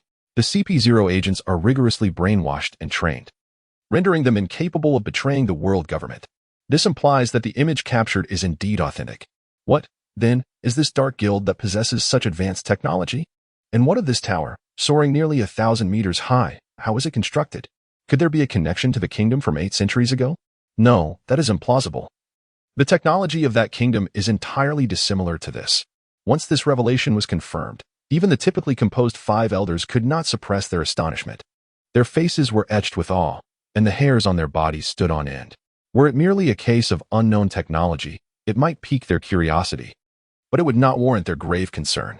However, this situation is distinctly different. Judging by the visuals presented, this technology is extraordinary. We need not overly fret. Satan Saint reassured the others, sensing the heavy atmosphere. Reflecting on the depth of their world government, his expression gradually softened. The other 4 elders, upon hearing this, felt their spirits calm as they nodded in agreement. Indeed, the world government is the true sovereign. Even if the opposing side's technology is more advanced, it is not on par with their own. To illustrate, among the top 50 combat power rankings, the world government can claim at least 30 positions. Even the Rock's pirates, decades ago, were insufficient to shake their dominion. In fact, the world government hardly needed to exert much of its might to obliterate them. Regardless, with the emergence of unknown elements, we must probe into their true nature. Indeed, we should dispatch more agents to uncover their secrets. If the threat is too great, we shall deploy the Knights of God. As the 5 elders deliberated, their expressions regained a sense of tranquility. They simultaneously issued new directives, elevating the threat level posed by the Dark Guild to that of the 4 Emperor's pirate crews. How terrifying indeed. No wonder they are unafraid of the beast pirates, they mused. In Dressrosa, Doflamingo gazed at the results displayed on the screen, beads of cold sweat forming on his forehead. Simultaneously, a sense of relief washed over him. Fortunately, when the Dark Guild arrived, they chose not to engage in battle. Had they done so, the Don Quixote family would have been unable to escape, let alone fight back. Moreover, even if the beast pirates had come, it would likely have been futile, as their combined strength might still fall short against the Dark Guild. At that moment, the chat channel buzzed with fervent discussions. Yamato remarked, "Their prowess rivals my own. If we were to unite against the Dark Guild, we could surely defeat Kaido." Neptune added, "Such terrifying destructive power, if they were to arrive at Fishman Island, one individual could potentially obliterate our entire domain." Charlotte Man stated, "Their strength is formidable. Even Mother would find it challenging to overcome them." Nico Robin commented, "The Dark Guild is utterly fearsome. Another Marine Admiral has been vanquished." Magellan interjected, "At this level, even imprisoned on the 6th level, they belong to the most perilous category. Ugh, I can't take it anymore. My stomach aches." Upon witnessing such results, the members in the chat could no longer remain composed. The defeat of a Marine Admiral was indeed explosive news, and the fact that it was accomplished by the Dark Guild only heightened the shock. Thus far, the Dark Guild had unveiled 4 individuals whose strength equaled that of Marine Admirals, a feat that even the Emperor Pirates could not claim. 2 hours later, the discussions gradually subsided, not due to a lack of astonishment, but because it was time to distribute rewards. Although this matter did not directly concern them, their curiosity could not be quelled. As the countdown reached 0, the text on the screen began to change. Honoree, Hero, Reward, 35 devil fruits with no side effects, one of which must be a mythical zoan. Devil fruits with no side effects. Upon consumption, the user is immune to seawater and sea prism stones. Boom. A resounding explosion echoed. As the text materialized on the screen, everyone's minds were jolted. Their jaws dropped in disbelief, some even trembling, struggling to articulate their astonishment. No side effects devil fruits. How is this possible? My goodness. A user could consume it without fear of seawater. Such a devil fruit exists in the world? Terrifying. The immunity to seawater is the coveted dream of all devil fruit users. If they truly are impervious to seawater, what could possibly defeat them? After a long moment, as realization dawned upon them, they exchanged incredulous glances, each reflecting disbelief and horror in their eyes. It is understandable that they reacted in such a manner, for the rewards this time are truly astonishing. Firstly, the strength of the devil fruits has surpassed previous occasions, totaling an impressive 35. Even more alarming is the fact that these devil fruits appear to possess no adverse effects. Consuming them does not render one vulnerable to seawater or sea prism stones. This particular devil fruit is one that they have never even heard of, let alone dared to imagine, especially those with considerable strength, whose eyes widened in astonishment. The more knowledgeable one is, the more they comprehend the terrifying nature of this reward. It is crucial to understand that consuming a devil fruit incurs the disdain of the sea. Seawater and sea prism stone are their arch nemesis. No matter how formidable a devil fruit user may be, when confronted with sea prism stone, they will become weak and powerless, their abilities rendered ineffective. This is precisely why many formidable individuals refrain from consuming devil fruits. However, the emergence of a devil fruit that renders one impervious to seawater and sea prism stones is undoubtedly a sensational event that will reverberate across the seas. If auctioned, the value of such a fruit, devoid of side effects, would surely multiply several times over. Of course, what piques their curiosity the most is the origin of this extraordinary devil fruit without adverse effects. Does anyone know the location of the Dark Guild's headquarters? I am a notorious pirate with a bounty of 50 million berries, and I wish to join their ranks. We too desire to join. If I can obtain a fruit without side effects, I shall henceforth be a member of the Dark Guild. Chapter 47. The Arrival of the Black Sperm. In an instant, numerous pirates began to inquire about the whereabouts of the Dark Guild, eager to enlist and acquire a fruit without side effects. Even some of the more powerful pirates were filled with greed, already plotting their schemes. After all, with their substantial bounties, joining an emperor's crew would be a trivial matter. Thus, joining the Dark Guild would naturally follow suit. Moreover, given their renown, requesting a fruit without side effects as a reward would be entirely reasonable. Marie Fort. How could such a thing as a devil fruit without side effects possibly exist? If it were true, even imprisoning them in the 6th level of Impel Down would likely not ensure safety. Sengoku exclaimed in shock. Even he was taken aback by the implications of this reward. It is well known that the prisoners confined in the 6th level are notorious pirates, many of whom possess formidable devil fruit abilities, all kept in check by the Sea Prism Stones. Should the Sea Prism Stones prove ineffective, it would undoubtedly spell a terrifying catastrophe. Who would have thought the rankings were so remarkable, harboring such a devil fruit? Those 35 devil fruits must far exceed the value of others by at least 1 tier. The marine strategist, Saru, inhaled deeply, her expression grave. A devil fruit that eliminates the fear of seawater would undoubtedly attract countless pirates. World government. How could a devil fruit without side effects possibly exist? It is all that scoundrel Kazara's fault. Otherwise, this reward would have been ours. Is this the primordial power of the world that can even alter devil fruits? Within the conference room, upon witnessing this reward, the 5 elders felt their scalps prickle with dread, their eyes filled with terror. These men have lived for over 8 centuries, experiencing far more than the average individual. For countless years, they had never encountered such a devil fruit. The elimination of the devil fruit's vulnerability to seawater was something even their Lord M could not achieve. It appears that Lord M was indeed correct.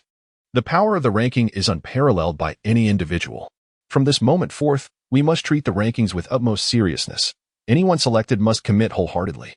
Shortly after the emergence of the combat power ranking, M had already conveyed the terrifying nature of the rankings to them. The power contained within is certainly beyond human resistance. Even she cannot withstand it. However, there is no need for excessive concern, as such phenomena operate according to established rules and lack autonomous consciousness. Although they listened attentively to M's words at the time, they did not fully comprehend their significance. Their attitude towards the rankings had not been particularly grave. Now, they truly grasped the terror inherent in the rankings. Henceforth, they shall regard the rankings with the seriousness they deserve, striving to secure all future rewards for themselves. In the New World, aboard the Red Force, the presence of such entities indicates that the combat power rankings are indeed formidable. Should devil fruits without side effects seep into the seas, it would undoubtedly incite a scramble among other factions. Red-haired Shanks stood expressionless at the bow of the ship, his gaze heavy with astonishment. None of the members of the red-haired pirates possessed the abilities granted by devil fruits. A significant reason for this was their fear of the drawbacks associated with devil fruits, such as vulnerability to seawater and sea prism stone, rather than any sense of superiority. If the drawbacks of the devil fruits were eliminated, even the most inferior of them would undoubtedly enhance the user's power. Even the slightest improvement is still an improvement, especially without any adverse effects. With the acquisition of these 35 devil fruits, the strength of the Dark Guild would become even more terrifying. They might already be the most powerful pirate crew, surpassing even us. Beckman, with a cigarette clenched between his teeth, took a deep drag and slowly exhaled. A flicker of shock appeared on his otherwise unchanging face. The combat power displayed by the Dark Guild undoubtedly exceeds that of any of the 4 Emperor's pirate crews. Coupled with such a multitude of devil fruits, they could potentially cultivate a substantial number of mid-tier and possibly even top-tier fighters. Not only the red-haired pirates and the Navy, but other factions were also taken aback by this reward. Blackbeard inquired, "Devil fruits without side effects? Can one person consume multiple fruits?" Kaido responded with a hearty laugh. "As long as the Dark Guild provides us with some Zoan-type devil fruits without side effects, we can temporarily set aside our previous grievances." Tama pleaded. "I've heard you have a grudge against Kaido. Please, grant me a devil fruit. Doflamingo, our Dakihote family is willing to offer one. 5 billion berries for a devil fruit with no side effects. Bakala, a devil fruit without side effects? I am quite curious to witness such a marvel." Observing the messages in the chat channel, Jiangchen chose to disregard them, instead focusing his attention inward. Ding. Congratulations, host, on completing the task. Reward, Super Box X1. Ordinary Box X2. Would you like to use them immediately? Yes, use them immediately. As the voice echoed, he directed his focus to his mind, where 3 boxes materialized, 1 super box and 2 ordinary boxes. As the radiance intensified, the boxes gradually opened. Congratulations, host, you have obtained a golden character, Black Sperm. Congratulations, host, you have acquired an intermediate armament hockey card X1. Congratulations, host, you have received 1 billion berries X1. Glancing at the character he had drawn once more, Jiangchen couldn't help but mutter. Black Sperm, also known as Black Sperm, was not an unfamiliar figure to him. He, like Boros, hailed from the world of One Punch Man. Furthermore, they were both members of the Monster Association.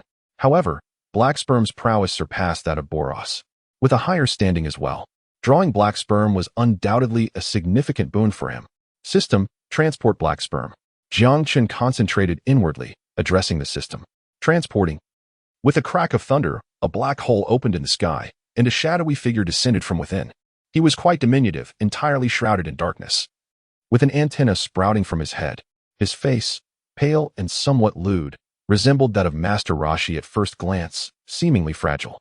Yet, one should not be deceived by his appearance. His strength was undeniably formidable, and his abilities were rather grotesque. He possessed the capacity for continuous division, allowing him to stack his body and amplify his strength significantly. He could also merge these entities, evolving into more powerful forms, with platinum sperm being the mightiest among them. In terms of personality, he detested being looked down upon. Chapter 48, Challenger, Momonosuke, Kaido. Ding. Due to the host faction consistently ranking among the top 4, the following task is now issued. Task: become the champion of the arena. Task requirements: randomly select a member of the Dark Guild to become the champion. Others will have 3 opportunities to challenge. With each victory, the rewards for the host will increase accordingly. Selection rules: must belong to the Dark Guild and not have received rewards previously. 1 victory, rewards Superbox X1. 2 victories, rewards Superbox X2. 3 victories, rewards Superbox X2, Ordinary Box X3. Will you accept? Gazing at the content on the system, Jiangchen contemplated for a moment before responding, accept. So far, there are only 5 principal members of the Dark Guild, and only he and He Jing have not received any rewards. This implies that the champion will be chosen from among the 2 of them. If He Jing is selected, it is likely that they will triumph in all 3 matches. Should he be chosen instead, the number of victories remains uncertain. The selection has been successfully executed, and the modified data is being uploaded to the leaderboard. As the adjustments are processed, the previously fleeting luminescent screen reemerges, casting a glow over the heads of the crowd. Amidst the puzzled gazes of the onlookers, vibrant colors shimmer and several lines of bold text materialize. Since the top contenders from the first 4 rounds were all members of the Dark Guild, a special competition is now to be held. This event will randomly select 1 individual from the Dark Guild to serve as the champion, while the others will have 3 opportunities to challenge. Each victory will yield a reward. The selection of the champion has been successfully completed. This time, the champion is He Jing. The competition will commence in 2 hours. Those wishing to participate should register within the designated time frame. A competition? What is that? This opportunity for challenges is thrice, evidently distinct from previous occasions. As the crowd redirected their attention, the reappearance of the screen piqued their curiosity. Upon reading the displayed text, they grasped the general idea of the situation. Wait, look over there. Is that He Jing? Amidst their contemplation, a pirate suddenly exclaimed, pointing at the screen, his face a mask of disbelief. Following his gaze, the crowd turned in unison. In an instant, they mirrored the pirate's astonishment. The image on the screen shifted, revealing a slender figure of a black individual. He appeared quite frail, with a somewhat lewd expression on his pale face. At that moment, the identity of the individual on screen became evident. He was indeed the champion, He Jing. Is this really He Jing? He doesn't seem impressive at all. The selection this time was not based on combat prowess. Did you not hear? It was a random draw. Could this possibly be a pet of the Dark Guild? The notion of selecting a pet left many incredulous, prompting a flurry of discussions. They were all aware that, according to the new rules, the champion was chosen at random, with no correlation to combat strength. This implies that He Jing's strength may not be formidable. He is likely just a pet of the Dark Guild. After someone proposed this viewpoint, others nodded in agreement, their eyes gleaming with joy and anticipation. Although the Dark Guild harbors several formidable entities, it is impossible for all of them to possess overwhelming strength. In the case of this pet, its power surely cannot be significant, and thus, an opportunity has presented itself. Not only do they share this belief, but many others in the chat channel echo their thoughts. Big Mom, what is this? Why is this creature called Black Essence merely a small thing? George, by the way, could this fellow possibly be a pet of the Dark Guild? Tazizu, wonderful. I must participate in this competition. I am certain I will earn a reward. Evil Tyrant, let us hope I am not chosen, or else I will surely obliterate it. Vivi, I could give it a try as well. As they exchanged messages, each individual began to register. Upon seeing Black Essence's appearance, many felt confident in their ability to easily defeat it.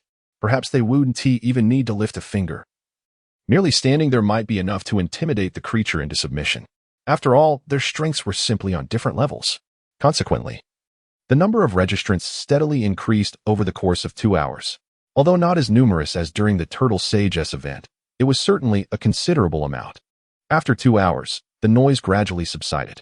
As the time arrived, due to the number of registrants exceeding 3, a random selection method would be employed to determine the participants. The challengers for this round are Barks, Tazizu, and Kaido, the captain of the Beast Pirates. Wait, Kaido. He is one of the 4 emperors of the New World. How could he be chosen? Everyone's heart raced upon seeing the announced list. The name of the 4 Emperor Kaido was familiar to all, a name that held weight equal to that of an admiral in the Navy. If he were to take the stage this time, the so-called Black Essence family would undoubtedly face certain defeat. The first to enter the arena, Bucks, has had his information unearthed by many. He is a notorious pirate with a bounty of 500 million berries and the captain of a pirate crew. This individual is indeed formidable. With a bounty of 500 million berries, he has certainly made a name for himself. Should he make an appearance? The latter two may find themselves irrelevant, as their opponent is merely a pet of the Dark Guild. It is quite possible that the Dark Guild, fearing for their pet's safety, might choose to surrender outright. As for Momonosuke, attempts to uncover his background have proven fruitless. It seems he is not a particularly powerful character. On an island within the Grand Line, a child with azure hair exclaimed with joy as he leapt into the air upon seeing the results. How wonderful! I have been chosen. I shall surely defeat that little black figure and claim the reward.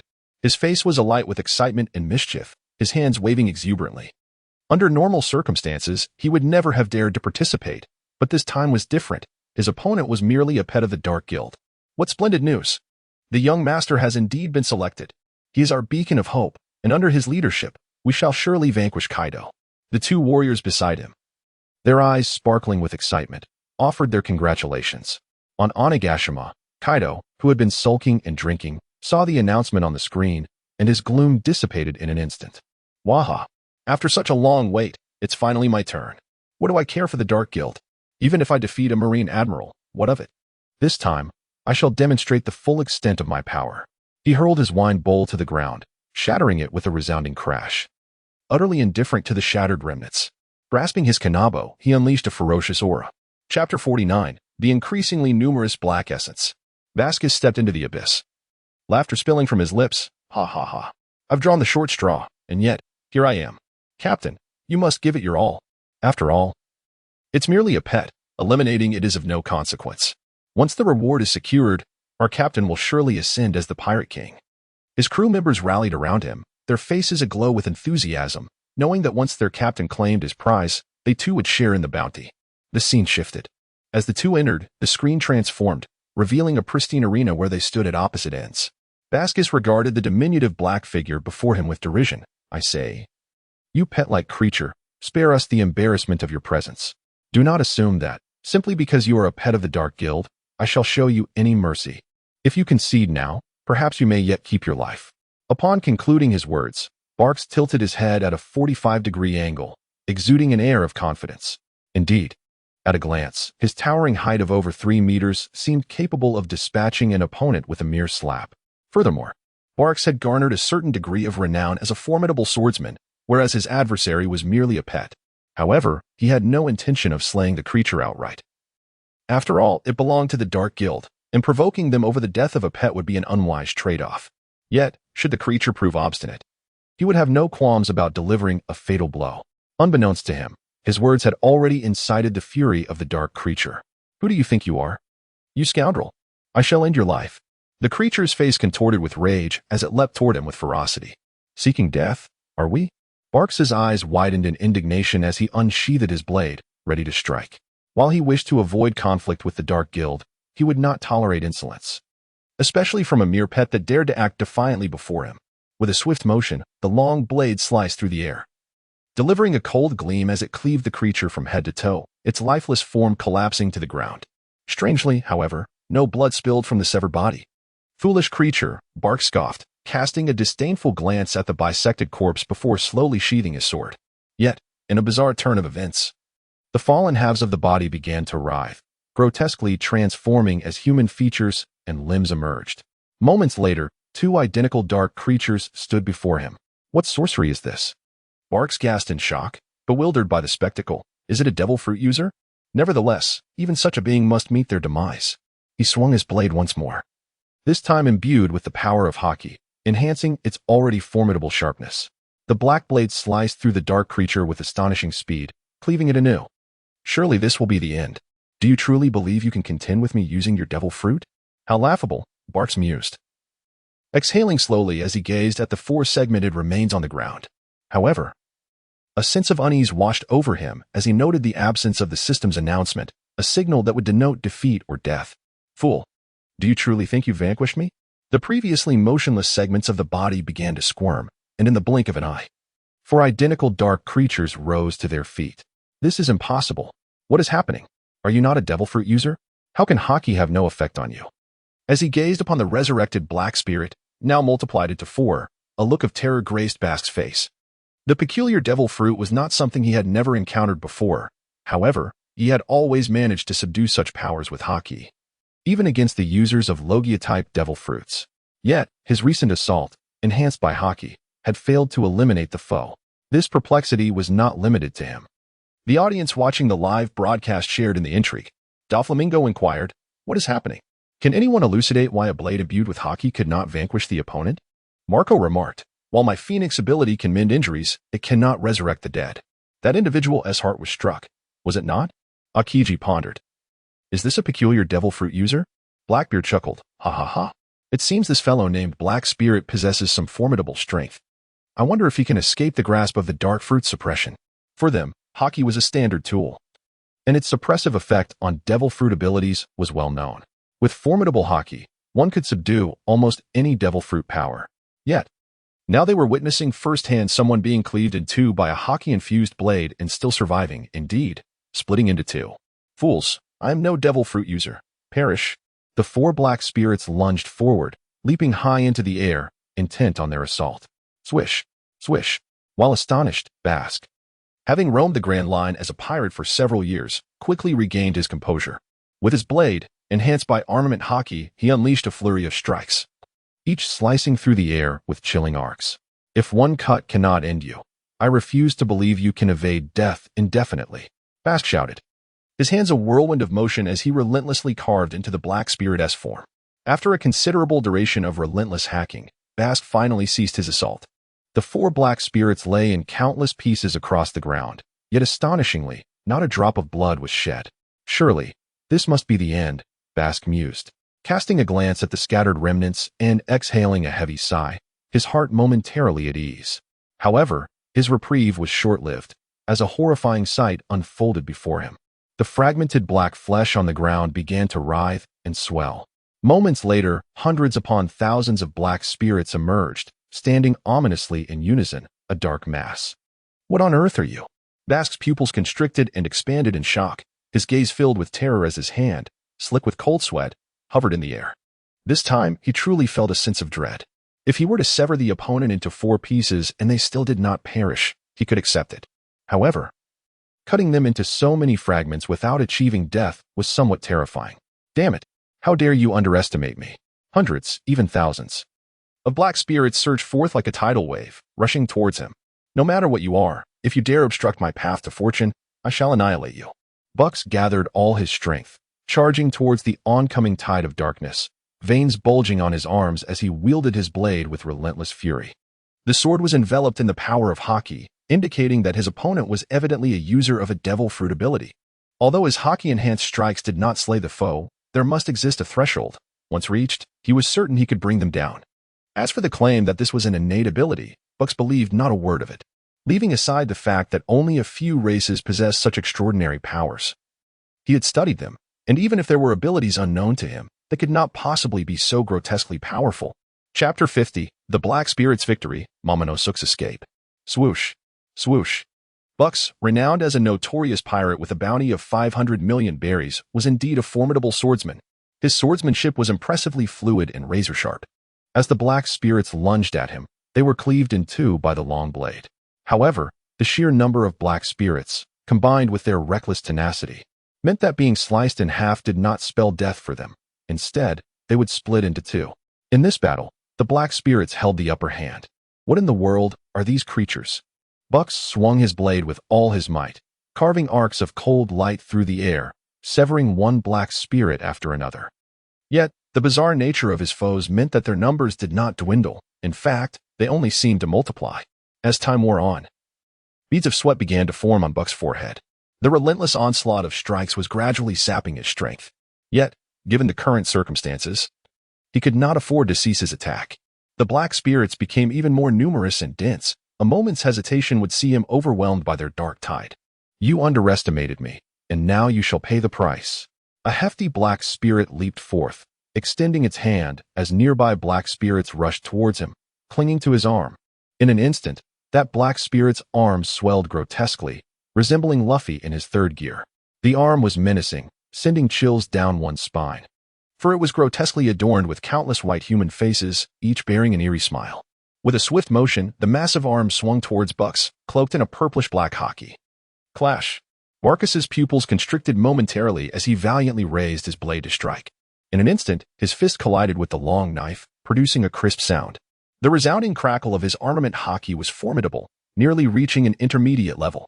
Terrifying purple-black lightning intertwined and spiraled around him, forming dragons of thunder. Seizing the opportunity while the opponent was preoccupied, several dark figures launched a surprise attack from behind, their faces twisted with malice as they leaped towards Spacus. Simultaneously, their arms became enveloped in armament haki with a mere thought. As the dark figures pounced upon him, they relentlessly tore at Barcus's flesh with their arms, pummeling his body. In mere moments, numerous wounds appeared on Barcus, blood gushing forth. "Ah, you despicable bastards! How dare you ambush me?" Barcus cried out in pain, his grip on the knife faltering as he found himself overpowered by the enormous fist. That colossal arm swept toward him. With a resounding thud, the fist struck his face, distorting his cheek and sending him hurtling several meters away. The nearby dark figures wasted no time. As he fell, countless black figures surged forward, engulfing him entirely. Their dark bodies piled up like a mountain. Amidst the muffled cries of agony, moments later, Barcus met his demise. The victor of the first match, the dark figures. Now, let us welcome the second contestant, Momonosuke, to the arena. With the conclusion of the match, the system's voice resonated. Observing the results displayed on the screen, murmurs of astonishment erupted from the crowd. How could a pet of the Dark Guild be so powerful? That was a notorious pirate with a bounty of 500 million. Defeated by a mere pet. I see now, this pet must have consumed a devil fruit. Don't forget, the Dark Guild has acquired numerous devil fruits. Perhaps this creature, known as the Dark Figure, is not just a pet. After witnessing the match's outcome, many were taken aback. Although the defeated individual's status was not particularly high, the fact that he was bested by nothing more than a pet was enough to astonish the onlookers. However, regardless of its prowess, one must not forget that Kaido had also been selected. This time, the reward would undoubtedly belong to the Beast Pirates. As the crowd marveled at the formidable prowess of the Black Spirit, a voice from a pirate interrupted their discourse. Upon hearing his words, the others nodded in agreement, their expressions reflecting a sense of inevitability. In their eyes, no matter how extraordinary Black Spirit's abilities might be, they were futile against a monster like Kaido. Surrender was the only option, lest one be mercilessly defeated. Lucci remarked, "Indeed, it is quite remarkable that even a pet possesses such formidable strength. However, I am curious as to why its devil fruit ability seems impervious to haki." Kaido scoffed, "What a useless creature. My turn to take the stage is imminent." Vinsmoke Reiju pondered, "What a peculiar devil fruit. Can it replicate individuals one after another?" Nico Robin inquired, "What kind of devil fruit ability is this? I have never heard of it before." Sengoku cursed, "Damn it, even a pet is this powerful. It seems we must treat this matter with utmost seriousness." In the chat channel, others expressed their opinions on the situation. However, defeating a pirate worth 500 million berries did not seem to impress the majority, leading to a relatively calm demeanor among them. On an island in the Grand Line, Momonosuke, watching the scene of countless black spirits, held his face in terror, exclaiming, "Ah, how terrifying. What should I do? I want to forfeit. I want to forfeit." Frantically, he darted about, having witnessed the true strength of Black Spirit. He was no longer willing to fight. Had the opponent been an ordinary person, he would have fought without hesitation, but facing such a monster, victory was beyond his reach. "Young master, do not worry. If it truly comes to it, you can surrender later," two samurai-clad figures reassured him, their eyes betraying a hint of sympathy. "Indeed, young master, give it a try. You must learn to be strong," they encouraged, their hearts heavy at the sight of Momonosuke's distress. "No, I won't go," Momonosuke shouted defiantly. The black hole leading to the arena had already manifested, yet he completely disregarded it, having no intention of entering. Next contestant, Momonosuke, please take the stage. On the large screen, the same message played repeatedly for over 10 minutes. Nevertheless, he appeared not to have heard, still refusing to step onto the stage. As Momonosuke failed to arrive within the designated time, he was deemed to have fled. The winner of the second arena match, Black Spirit.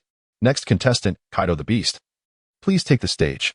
After several more minutes passed without the opponent's arrival, he too was ruled to have fled according to the regulations. Simultaneously, on the other side, Jiangchen heard the system's voice echoing in his mind. Chapter 51. Preparing to kill Momonosuke, Kaido takes the stage. Ding. The leaderboard has now registered its first fleeing participants. You are presented with the following choices. Choice 1. Spare the fleeing individual and send a message to comfort him. It is merely a competition. Do not take it to heart. Reward. Title of the Benevolent Mask, which grants 30 to kindness when worn. Choice 2. Locate the fleeing individual, apprehend him, and deliver a severe beating, warning him never to appear before you again. Reward. 1 super box and 500 million berries. Choice 3. Viciously beat the fleeing individual to death while live streaming the event. Reward. 1 super box and 2 ordinary boxes. Upon contemplating the options before him, Jiangchen found himself in a brief reverie. The man who fled was named Tao Jiju, whose strength was not particularly formidable. Moreover, there was no animosity between him and Tao Jiju. The sole source of resentment stemmed from their participation in the challenge. Thus, he chose option 3. Although Jiangchen bore no deep-seated hatred towards Tao Jiju, it was evident that the rewards of option 3 were the most enticing. For him, the value of 2 ordinary boxes far outweighed the 500 million berries. Selection successful. Ha ha ha. At last, it is my turn to take action. A group of oblivious youngsters will soon witness the true meaning of power. Kaido raised the gourd of liquor at his waist, took a hearty swig, and staggered forward into the abyss. The moment he stepped inside, a sensation of vertigo enveloped him, and the scenery before his eyes blurred. Once his vision cleared, he found himself at the center of the arena. On the opposite side lay a vast throng, with an estimated number reaching at least tens of thousands. Ha ha ha. Truly unaware of their own limitations, do you presume that with a peculiar devil fruit, you can contend with me? Scoundrels, be gone. Kaido ceased his drinking, his expression shifting to one of fierce malice as he unsheathed his spiked club, raising it high. Crackling with terrifying haki, tendrils of dark crimson lightning danced around him, and the surrounding energy surged violently. Once charged, Kaido swung his spiked club forward with an unstoppable momentum, targeting the dark creatures ahead. Boom. The haki-infused club crashed down, sending dozens of the dark beings soaring through the air, while others nearby were swept away by the shockwave, tumbling in all directions. Those struck directly by the club were reduced to mere puddles of blackened flesh. Observing the devastation wrought by his attack, Kaido's eyes gleamed with satisfaction. Unfazed, he lifted his gourd once more and took a deep drink. It seemed this foe was stronger than the previous one. Eliminate him. Upon witnessing the display of power, the dark beings appeared undeterred, with thousands of tiny figures screaming and surging forward. Fools, do you still not understand? Our previous strengths are not even comparable. Kaido's gaze revealed a fierce intensity, and an overwhelming aura surged from his being. Upon witnessing his opponent's fearless demeanor, he felt a surge of anger. He raised the spiked club in his hand, and with a mere thought, an abundance of domineering lightning crackled forth, dancing around the weapon.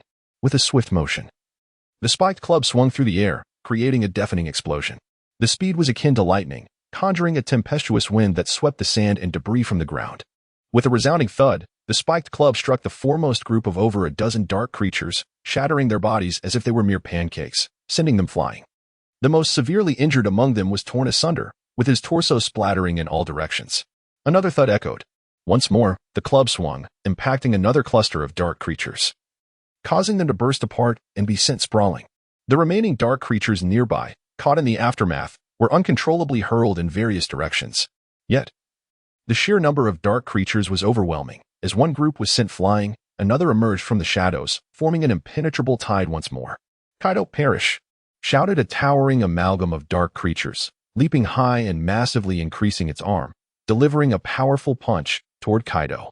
This so-called amalgam was one of the dark creatures' abilities, allowing them to combine cells, thus forming a single entity that wielded greater strength.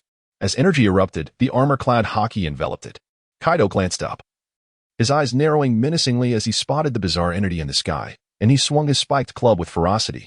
With a thunderous clash, the club collided with the massive fist, echoing like thunder, and the punch was instantly deformed, sending the amalgam of dark creatures hurtling backward.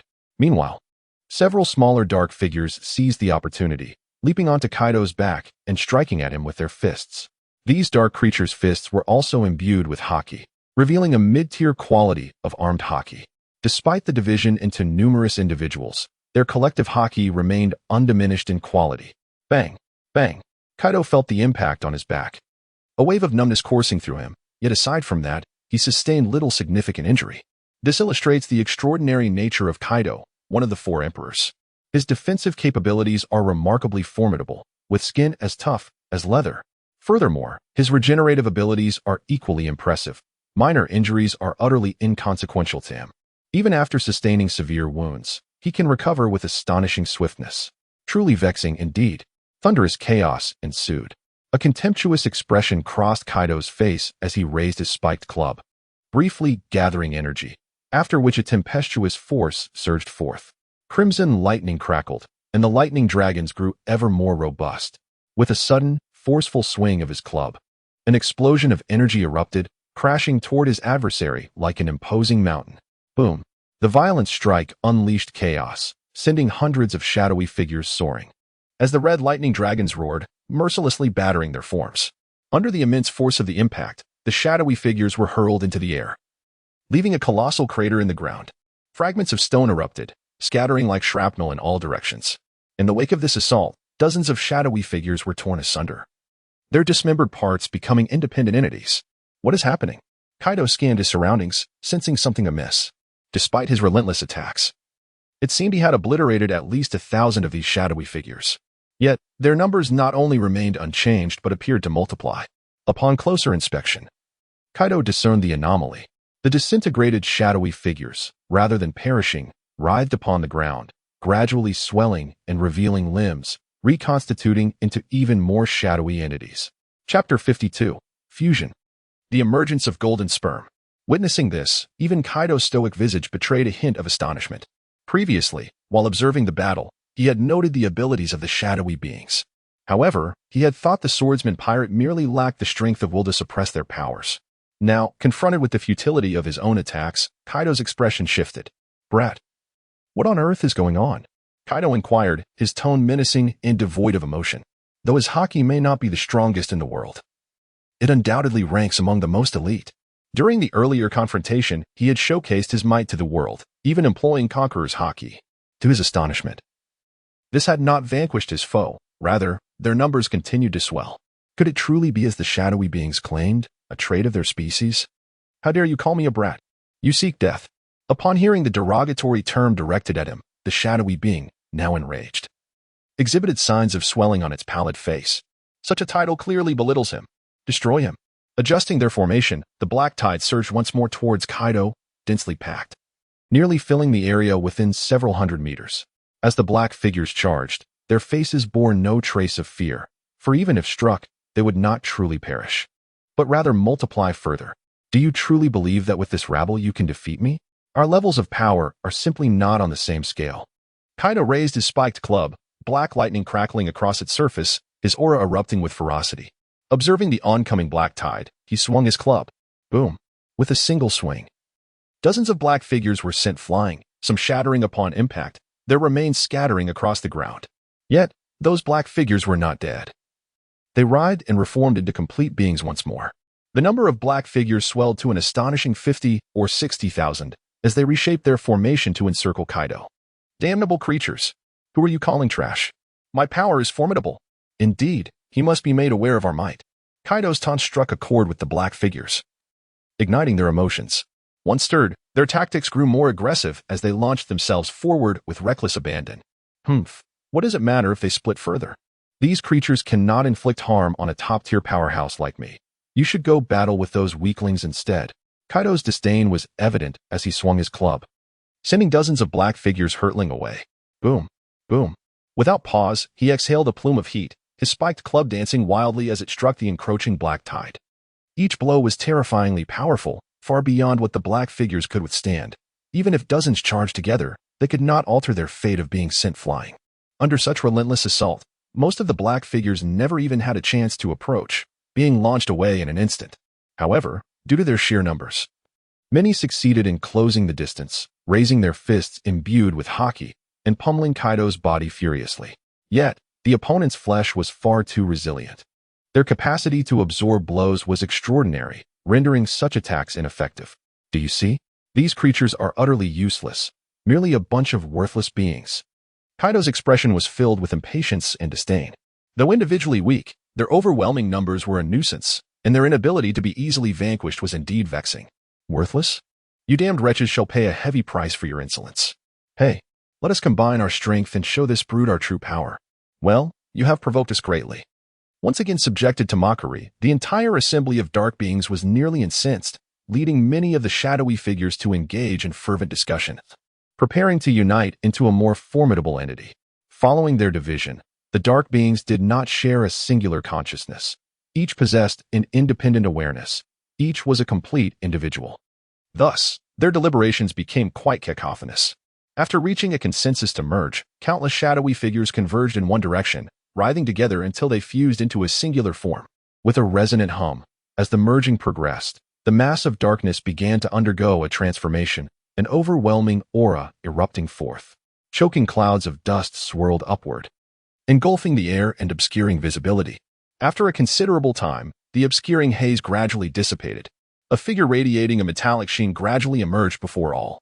His body was adorned with muscular protrusions reminiscent of iron clumps, appearing as if sculpted from superalloy, robust and powerful, with an antenna protruding from his head. And his visage no longer bore that air of lewdness.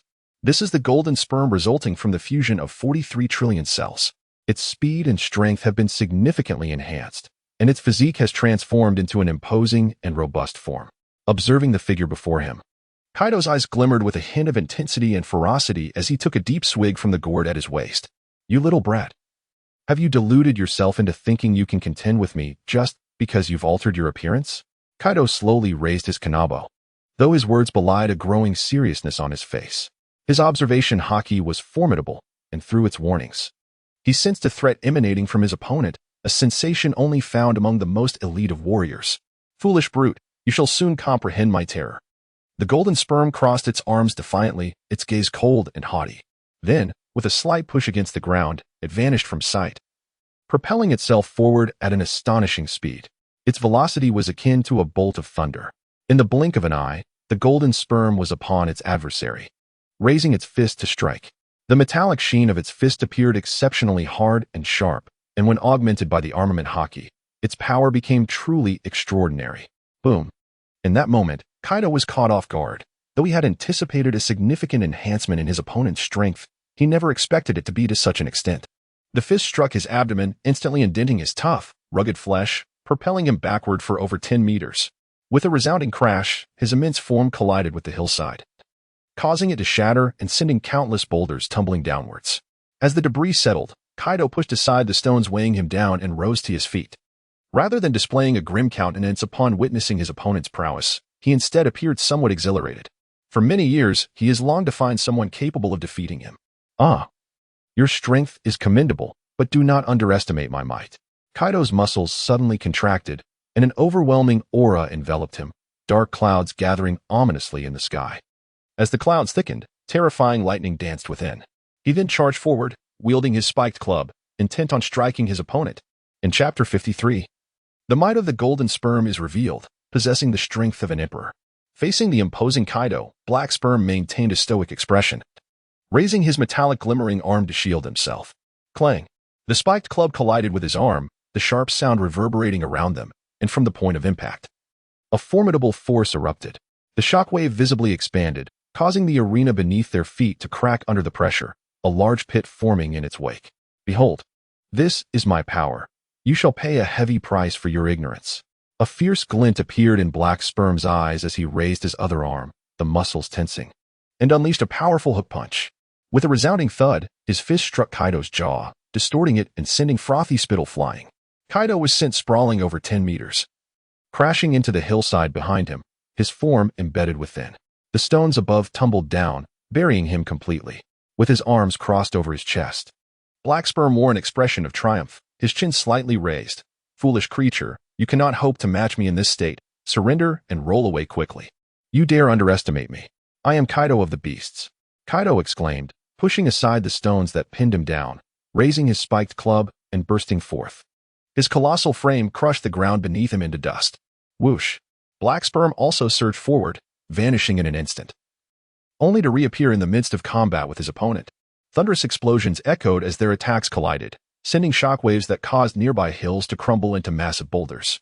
The speed of their battle was astonishing, almost beyond the capacity of the naked eye to perceive, and each clash of their formidable powers sent tremors throughout the world, as if the very earth were shaking.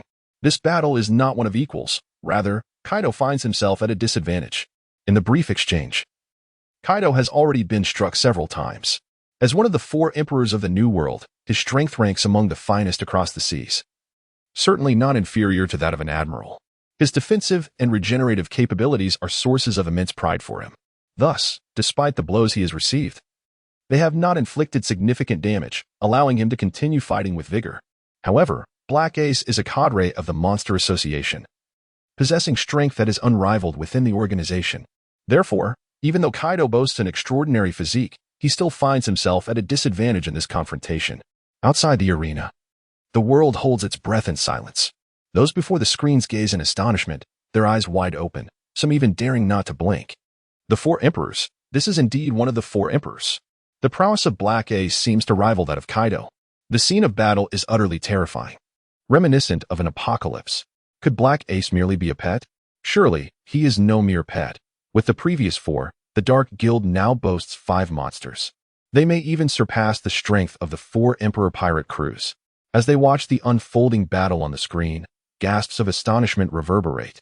And once the initial shock subsides, exclamations of disbelief escape their lips, their eyes brimming with astonishment and horror. The scale of this battle utterly transcended their comprehension. The very earth was shattering. The once solid stones before them appeared as fragile as mere tofu. What instilled even greater terror in them was the prowess of Black Essence. It is crucial to note that one side of the conflict featured Kaido, one of the 4 emperors of the New World, a creature whose might surpassed that of even the marine admirals. Yet, Black Essence could contend with such a behemoth on equal footing, a testament to his formidable nature. Not only were they in awe, but even the individuals within the chat channel were profoundly shaken by the clash of the 2 titans. Doflamingo remarked, "Truly terrifying. To be able to combat a monster like Kaido to such an extent, it seems that the balance of power among the 4 emperors is about to be disrupted." Rebecca added, "Fortunately, the Dark Guild did not launch an attack here. Otherwise, none could have thwarted them." Sengoku asserted, "Black Essence is far from merely a pet. He undoubtedly holds a significant position within the Dark Guild." Nami lamented, "Oh, when will I possess such immense power? At that time, I would surely amass a fortune in berries." The messages within the channel flowed incessantly, each expression reflecting their profound fear. Although all who entered the chat were esteemed figures, Kaido ranked among the most formidable of them all. Few could rival him in strength, so witnessing the confrontation between the 2 left many in utter shock. On an island within the Grand Line, several figures gazed upward at the unfolding battle. They were none other than the Straw Hat crew, who had not been scattered by Kuma, and with Ace's execution postponed, they had convened for training.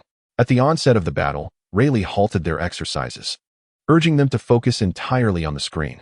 Observing the combat of such powerful beings would undoubtedly be immensely beneficial for their own strength. Oh, it seems the old man was right. The Dark Guild has indeed preserved its might. Their overall strength likely rivals that of the Roger Pirates in their prime, Shaki mused. A cigarette perched between her fingers.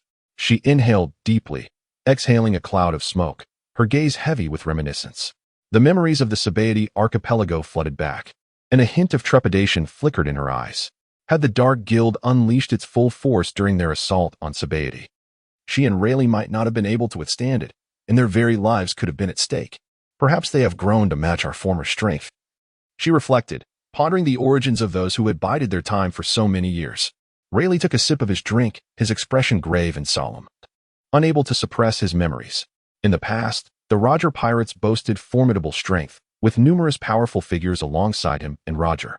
Following the disbandment of the Roger Pirates, such a level of pirate crew had not emerged for a considerable time. However, The emergence of the Dark Guild now commanded his attention. He felt that the strength of the Dark Guild was no less than that of the Roger Pirates. The seas were likely to become tumultuous. The Straw Hat Pirates lacked sufficient strength, and it was imperative to enhance their capabilities. Shocky glanced back at the Straw Hat crew, her eyes reflecting a serious determination. After the Dark Guild demonstrated its power, they would undoubtedly face unrest, and the entire ocean would likely be plunged into war. Given the current strength of the Straw Hat Pirates, even the slightest ripple could lead to their complete annihilation. Chapter 54, Dragon Man Kaido, The Dark Battle Against Kaido. Indeed, in the forthcoming period, I shall intensify their training regimen to ensure their strength is significantly bolstered. Rayleigh nodded, his gaze more serious than ever. On a certain island in the Grand Line, a child with green hair stared at the battle scenes on the screen, his face filled with terror, his body trembling uncontrollably. Kaido is terrifying. Thankfully, I did not take the stage. Otherwise, I would surely be killed. With a gulp, Momonosuke swallowed hard, relieved by his earlier decision. Nearby, two samurai wiped the cold sweat from their brows, a fleeting look of fear passing between them as they exchanged glances, deeply exhaling in relief. From the display of strength from the opposing side, it was evident that their young master had no chance of victory. However, even had he participated, he likely wouldn't have perished, as surrendering at a critical moment would suffice. While the few were still relaxing, they remained unaware that they had been placed on Jiang Qin's kill list. On the battlefield, as time progressed, the intensity of the two fighters' confrontation only escalated.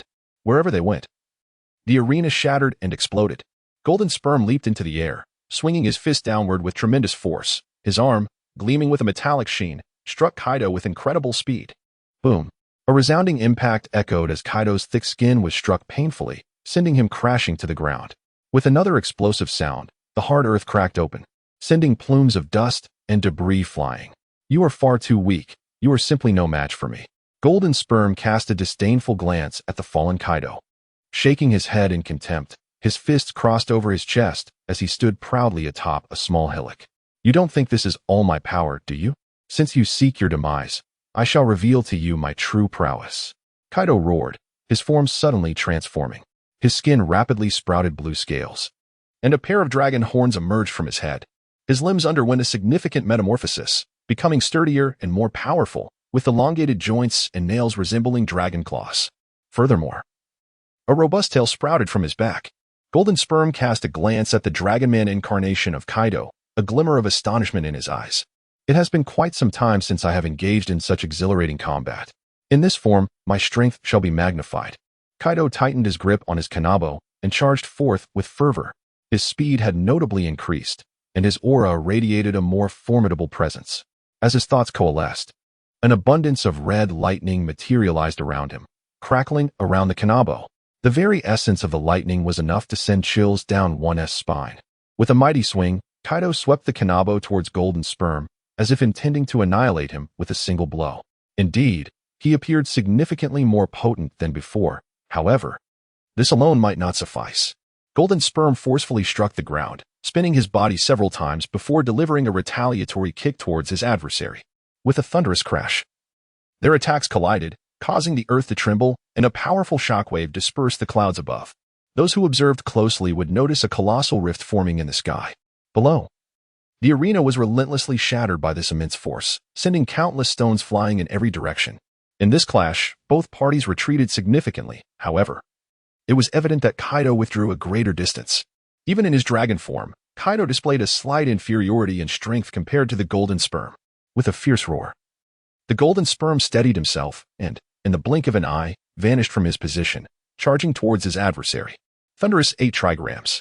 Kaido gripped his kanabo tightly, pulling it back to gather strength, with the Conqueror's haki enveloping it. As the opponent surged forward, he swiftly thrust it forward.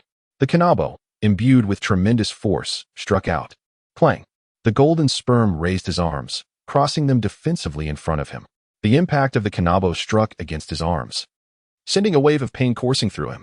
Quickly, the Golden Sperm released the force, allowing his body to tumble backward, retreating several meters before finally coming to a halt. The force of this strike was immensely powerful, far surpassing the previous one. Even the formidable defense of Golden Sperm felt the sting. Die! Kaido charged forward a few steps, raising his spiked club, gathering momentum before swinging it forward. The entire spiked club resembled a colossal blade, sweeping horizontally towards his opponent, tracing an arc that shimmered with dark crimson light in the air. Golden Sperm pivoted, evading with remarkable speed, and after dodging to the side, unleashed a punch towards Kaido's flank. Boom! The fist collided with Kaido's side, the overwhelming force of the punch resonating powerfully. Even Kaido, with his heavy defenses, could not suppress a grunt of pain, staggering backward for over 10 meters. Finally, his thick tail plunged into a boulder, stabilizing his form to prevent a fall. Golden Sperm's aura surged, propelling him into action once more. His figure flickered across the shattered arena, swiftly appearing beside Kaido, raising his fist to strike with vigor. Boom! Kaido raised his hand to block, using the spiked club to deflect the incoming punch. Noticing he had missed his target, Golden Sperm flickered again, launching an assault from another angle. Boom! Boom! To vanquish his foe, Golden Sperm relentlessly attacked, simultaneously maneuvering at high speed to evade counterattacks. The two engaged in combat once more, this clash proving even more intense than the last. The terrain bore witness to their ferocity, the arena shattering under their might, and even the mountains crumbled in their wake. After transforming into his dragon form, Kaido's strength surged significantly, displaying a marked improvement over his previous performance, now rivaling Golden Sperm's power. Yet, during this confrontation, Kaido still found himself at a disadvantage. However, the disparity in their strength was not insurmountable. Determining a victor would likely require considerable time. As the battle raged on, the arena was thoroughly ravaged, with the fighters moving from the center to the edges, and then from one edge to the other. Humph, I am far from my strongest form. I can become even stronger. Yet, with your prowess, there is no need for me to transform into my ultimate state, Golden Sperm proclaimed proudly, gazing at Kaido before him. Indeed, Black Sperm possessed a final form, Platinum Sperm. Upon merging into Platinum Sperm, his abilities would amplify greatly, speed, strength, and defense would see tremendous enhancement. However, that form was rarely utilized unless faced with an overwhelmingly powerful adversary. The transformation was irreversible, and each individual within him possessed independent consciousness. Should he truly merge into Platinum Sperm, those individuals would vie for control over the body, and those who failed in the struggle would lose their consciousness. Thus, in ordinary circumstances, he refrained from adopting that form. Chapter 55, Terror, Kaido has been defeated. What? Do not boast, little demon. Even if you possess another form, you are no match for me.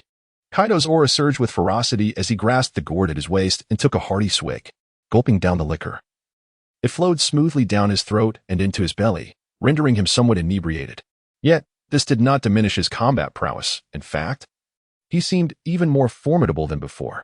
Drink up, Kaido bellowed, his muscles coiling with power as he launched himself from the ground, rushing toward his opponent with his kanabo in hand, ready to strike fiercely.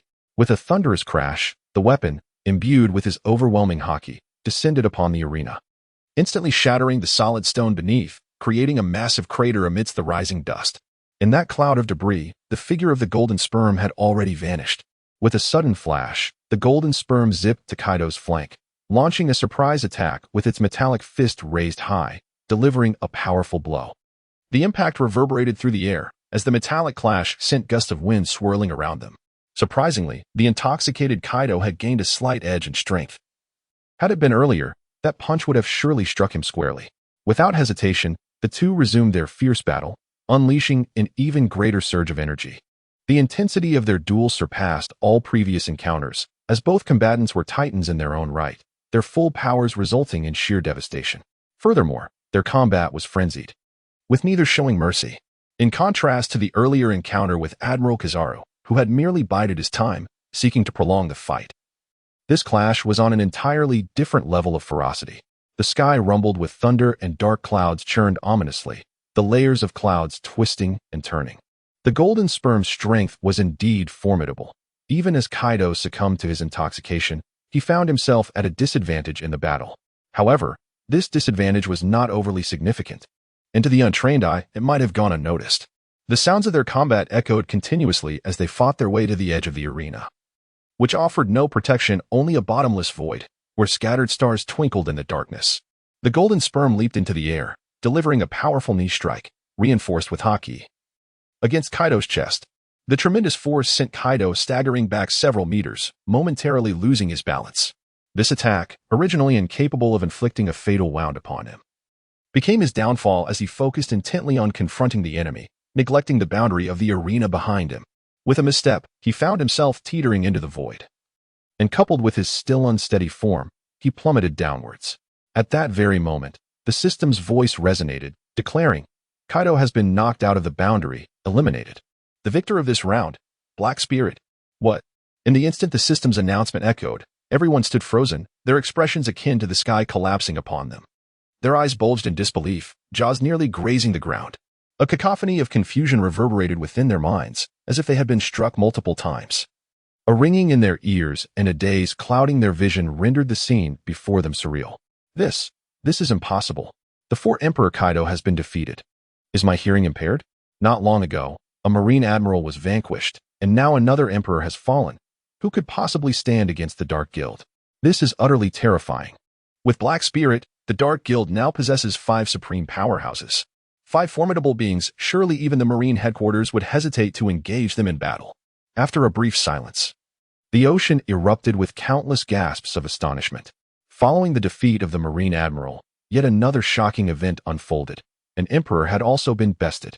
Gazing at the imagery on the screen, every face was painted with disbelief and horror. They could hardly fathom that even a pirate emperor could be vanquished. Moreover, it was by a mere pet, though now no one dared to regard Black Spirit as merely a pet any longer. Such formidable power undoubtedly marks one as a core member of the Dark Guild, perhaps even the enigmatic leader who has never revealed themselves. Kaido. Don Quixote Doflamingo gazed at the luminous screen above, cold sweat streaming down his face, a glint of dread and horror flickering in his eyes. Has even that monster been defeated? The Dark Guild is truly terrifying. I wonder how the 5 individuals of the world government will respond to Kaido's might. Doflamingo is acutely aware that his strength is nothing short of monstrous. The fact that someone has managed to vanquish him is indeed a profoundly alarming development. Although he could discern some aspects of the battle, it was evident that the opponent's strength, while not vastly superior to Kaido's, still belonged to the realm of monsters. The world government. Hiss. Even Kaido has been bested. This fellow known as Black has such formidable prowess. Their threat level has undoubtedly surpassed that of the Whitebeard Pirates. As he observed the scenes unfolding on the screen, St. Watchley's pupils dilated with alarm, beads of cold sweat dotting his brow. The greatest threat to us is no longer the Whitebeard Pirates, but the Dark Guild before us. Their menace rivals that of the Roger Pirates. St. Peter's expression turned fierce, his gaze brimming with murderous intent. As the rulers of the world, they could not permit the emergence of such a formidable force. Upon hearing his words, the other elders were momentarily taken aback, yet none dared to refute him, for the truth was undeniable. 5 entities of monstrous strength could indeed stand toe-to-toe with the Roger Pirates of yore.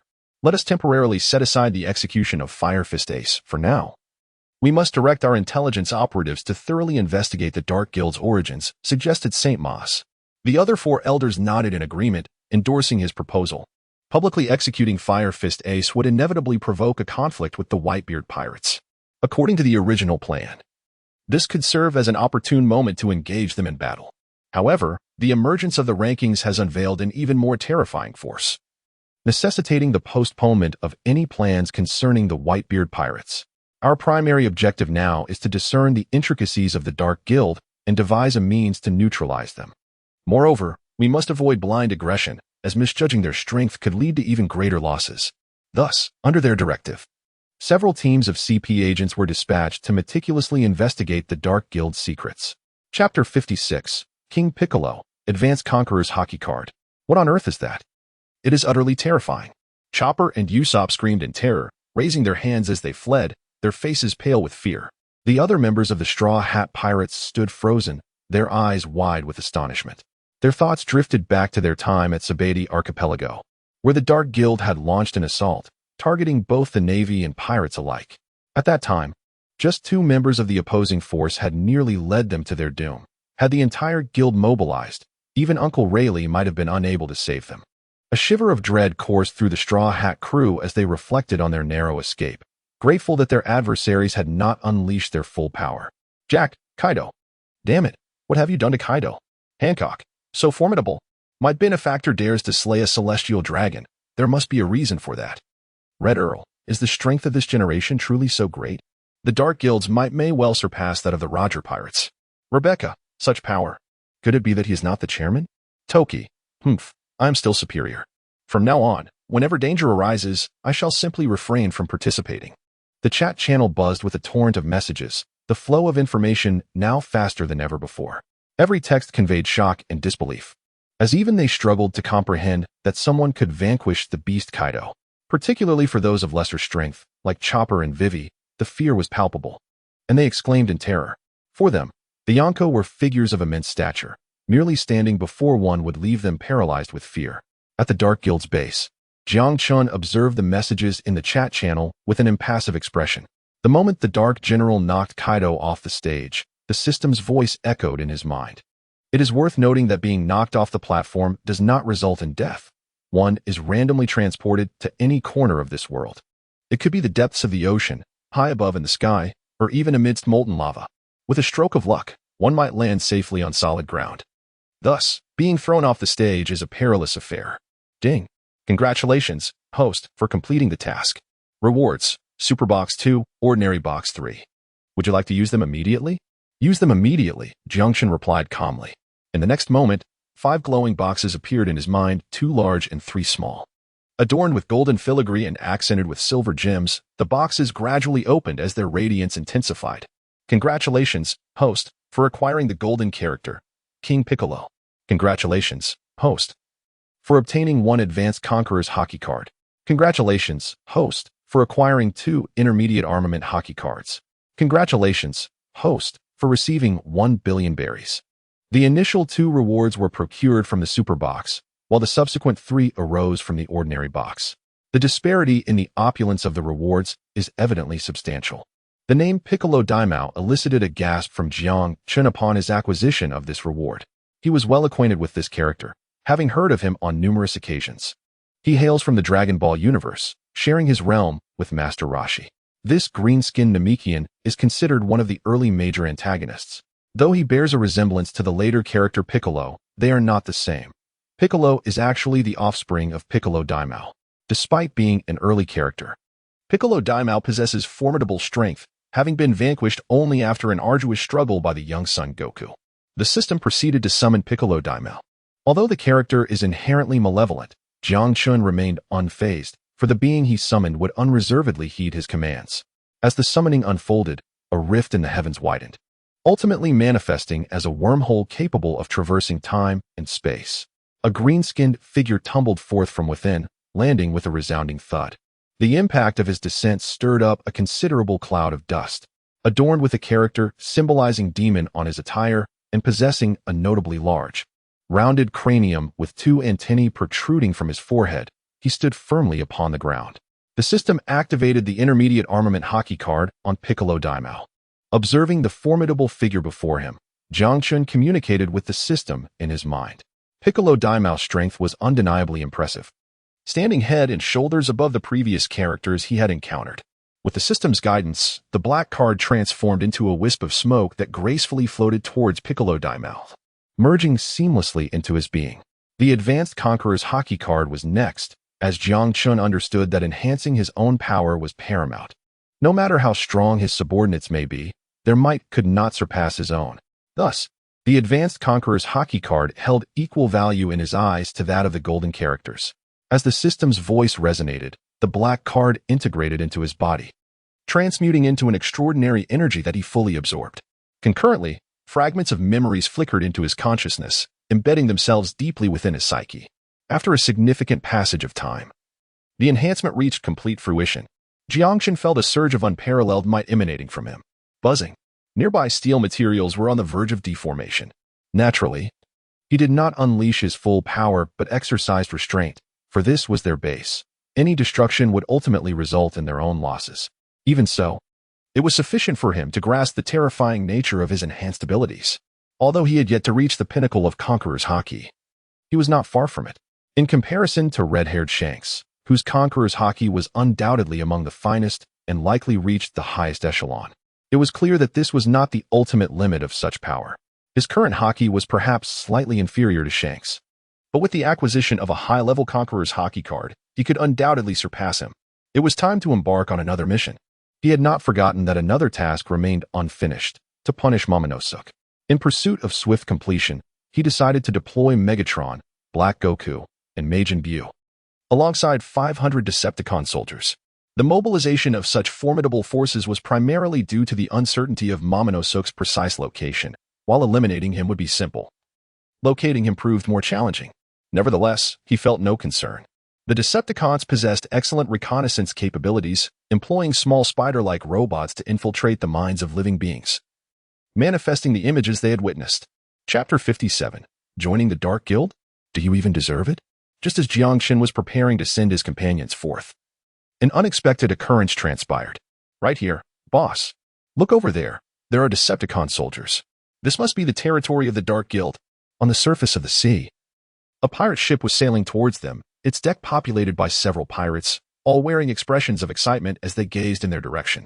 A pirate, approximately 4 meters tall, emerged from the ship's cabin, casting a fierce glance towards the nearby island. Not bad at all. I am a notorious pirate with a bounty of 380 million berries. Once I join the Dark Guild, I will demand not 1, but 2 devil fruits with no side effects. The newcomer was Roar, the captain of this band of pirates. The purpose of this pirate crew's arrival here is to join the Dark Guild. However, rather than merely seeking membership in the Dark Guild, it is more accurate to say they are drawn by the allure of the side effect-free devil fruits. As he spoke, his visage radiated confidence. Let us not forget, he is a notorious pirate with a bounty exceeding 300 million berries. Joining any faction would be a trivial matter for him. Even the 4 Emperor's pirate crews would undoubtedly welcome them with open arms. For the Dark Guild, their association would be immensely advantageous, surely. Requesting 2 side effect-free devil fruits is not an excessive demand. Our pirate crew has garnered a modicum of renown in the Grand Line. The president of the Dark Guild would surely awaken from dreams with a smile upon learning of our intent to join. The first mate is formidable as well. The anticipation is palpable. One can't help but wonder if the president will personally welcome us. The other pirates aboard the ship shared the excitement, aware that joining the Dark Guild would also yield benefits, given its formidable strength. However, the stipulation for joining necessitates the provision of some devil fruits. Without them, entry would be impossible. Captain, look! Someone is approaching. Suddenly, a pirate shouted, pointing towards the island. The others, upon hearing his voice, turned their gazes in the indicated direction. Their eyes fell upon 3 figures soaring towards them, 2 large and 1 small. The larger figures were familiar. They appeared to be soldiers of the bounty hunters. The smaller figure, however, was unfamiliar, presumably a devil fruit user with green skin and an unusual appearance. With a thud, the green figure landed at the bow of the ship, facing away from the crew, exuding an aura of malevolence. They've arrived. At this sight, the hearts of the pirates swelled with joy. It was surely the Dark Guild, having heard the news and dispatched someone to assist them. Clearly, the Dark Guild takes their membership quite seriously. Coughing lightly, Roll feigned indifference despite his inner pride. You must be from the Dark Guild. We wish to join. Please take us there promptly. By the way, we require 2 side effect-free devil fruits upon joining. Upon hearing his words, the Demon King, Piccolo, slowly turned around, a wicked and disdainful expression adorning his face. Join us? With a bunch of trash like you? How dare you? What? Insolent! Do you know who I am? I am Roll, with a bounty of 380 million berries. My first mate boasts an even higher bounty of 230 million berries. Upon hearing the words of the formidable Bick the Demon King, Roland was instantly consumed by fury. However, he refrained from acting impulsively. Although he had never encountered this individual before, it was evident that he belonged to the Dark Guild.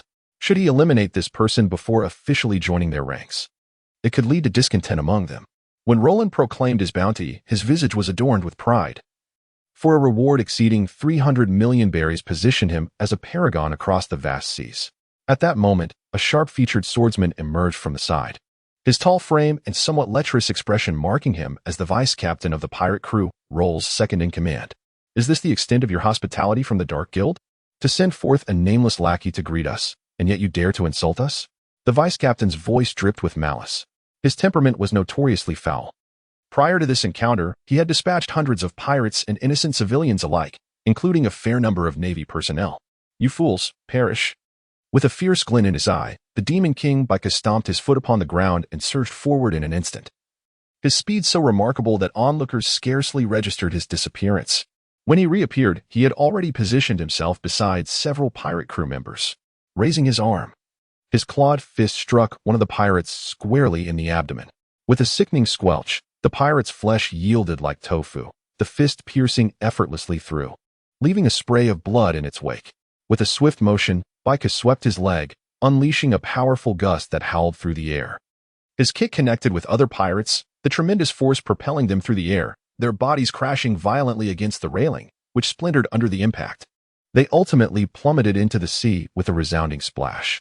Once submerged, the pirates showed no signs of struggle. They were already lifeless.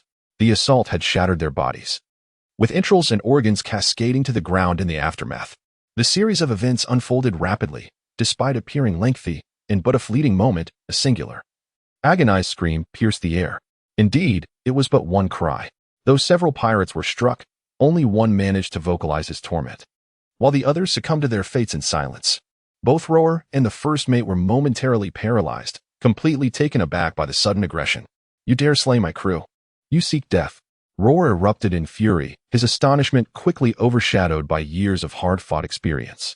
His hand instinctively reached for the massive axe slung across his back, charging forth with an imposing ferocity. Standing at 4 meters tall, he resembled a small mountain, an embodiment of overwhelming force. "Captain, I shall assist you," the first mate declared, drawing his blade with a glint of determination in his eyes, a murderous intent swirling within. Given that the enemy had initiated hostilities, he would certainly show no mercy in return. Moreover, eliminating the green-skinned foe could yield benefits. In the vast ocean, strength reigned supreme. Their victory over the green-skinned adversary would serve as a testament to their own prowess, presenting a splendid opportunity to showcase their might, potentially elevating their standing within the Dark Guild. With a swift flourish, the sharp-witted swordsman executed his strike, his blade slicing through the air with remarkable swiftness, leaving a trail of phantom images in its wake. This lethal blow, imbued with the essence of his countless prior kills, was a culmination of his hard-earned mastery. Simultaneously, the axe descended with formidable intent, stained with the remnants of past conflicts, evidence of its deadly purpose.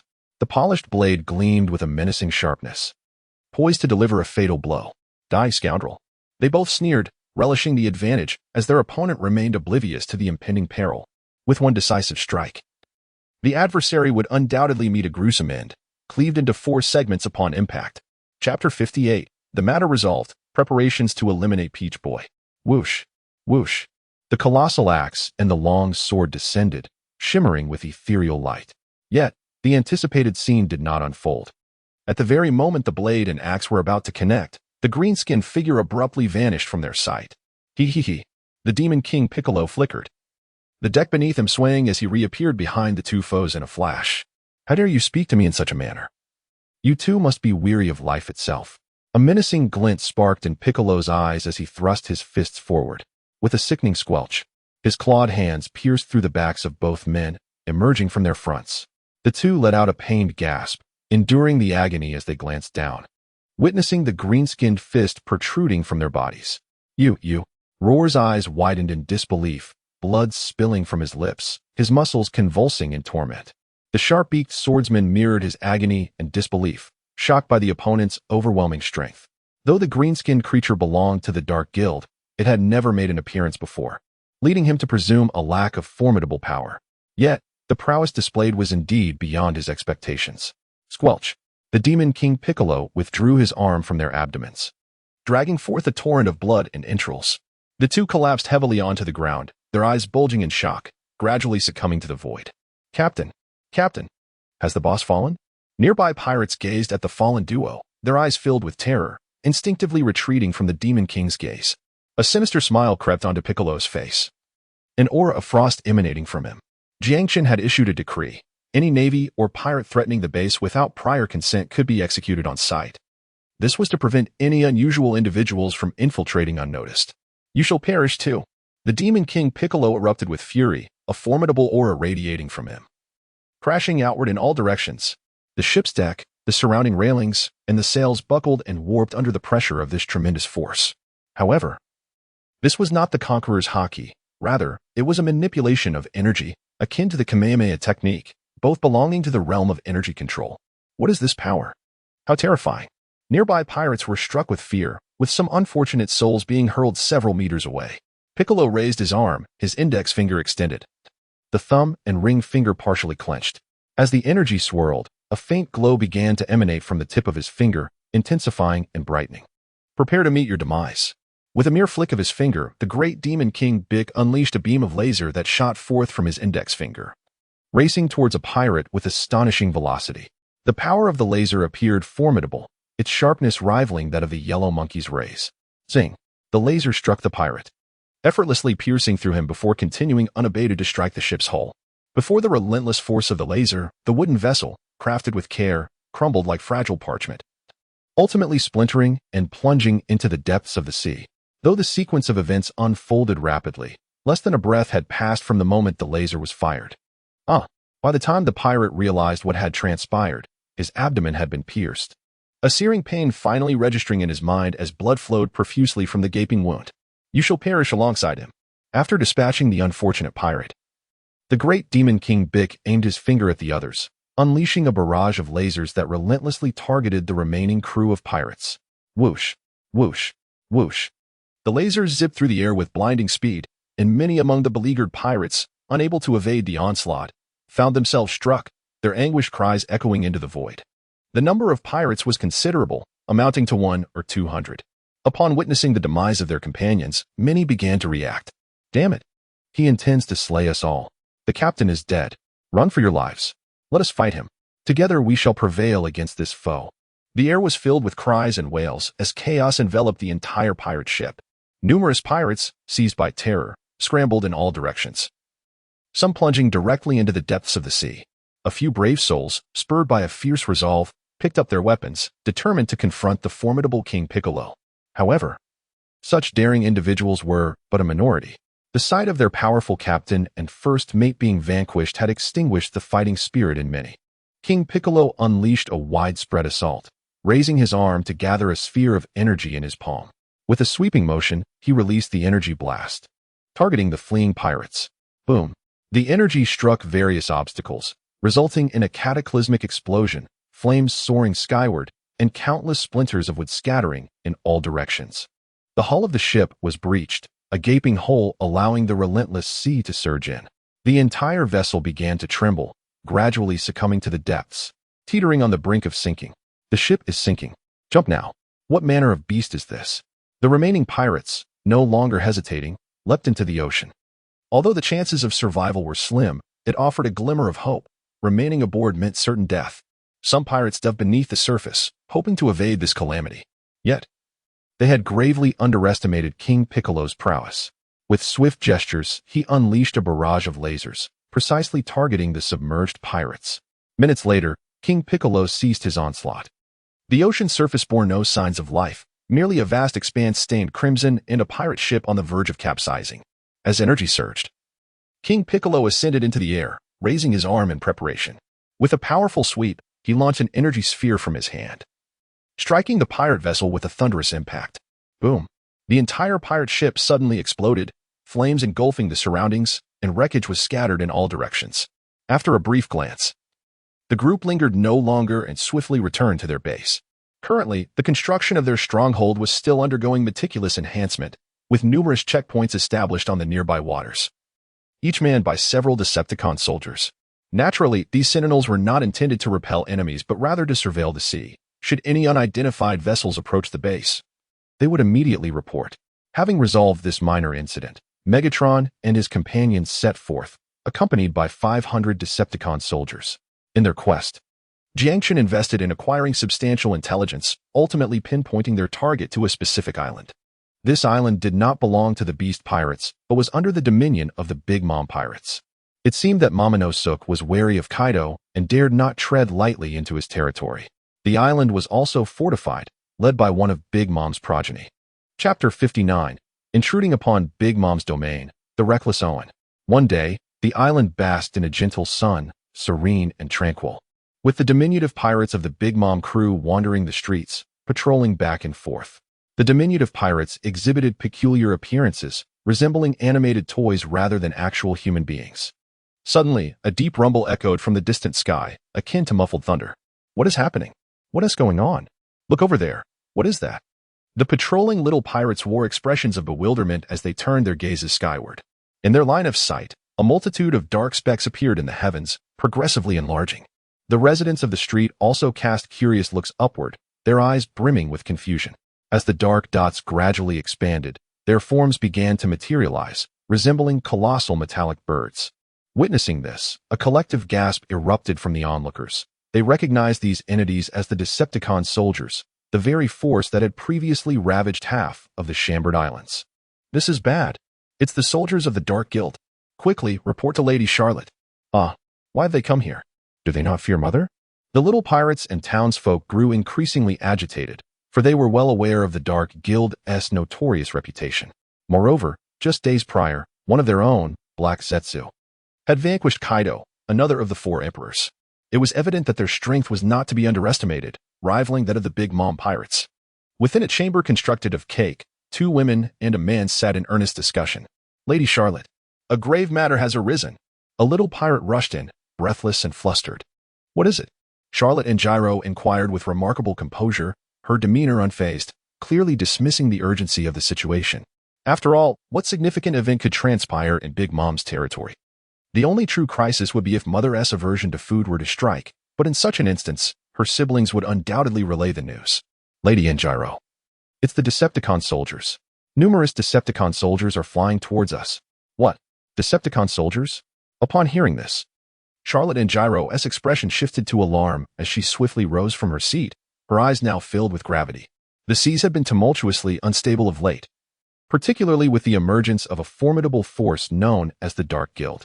The Decepticon soldiers were indeed among their ranks. Given the formidable strength displayed by the Dark Guild, it was evident that the Big Mom Pirates might find themselves outmatched. Thus, the news of the Decepticon soldiers' approach rendered her tense. Charlotte Brule and Charlotte Oven also rose, exchanging startled glances. Naturally, they were not the ministers stationed here. They merely happened to seek Gyro for discussions. Listen to that sound. It truly seems to be them. Let us venture out. We cannot allow them to run amok. Just moments ago, the 3 of them had also heard the ominous buzzing. Yet due to their deliberations on important matters, they paid it little heed. Upon realizing the gravity of the situation, they hastily dashed outside.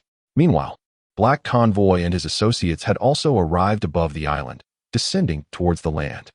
The sound of clanging echoed as parts of the battle machine swiftly transformed into colossal robots, crashing down to the ground. This must be the place.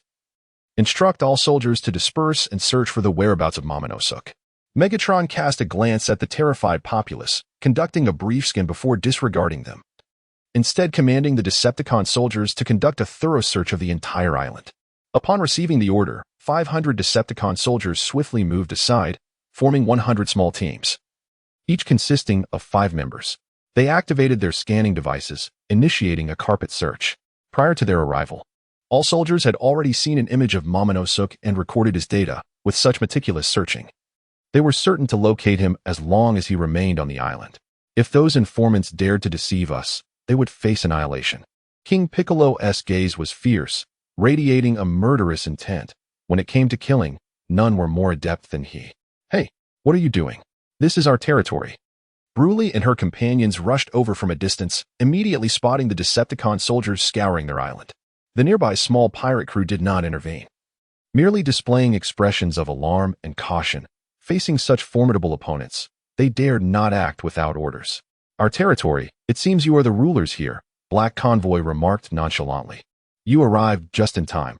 We are searching for someone named Momonosuke. Have your subordinates assist us in the search. He presented an image to Brule and her companions, adding a final threat. This is a person our leader has specifically ordered to be eliminated. Do not play tricks. Take this seriously. Do you understand? What? The 3 approaching individuals were momentarily stunned, exchanging bewildered glances.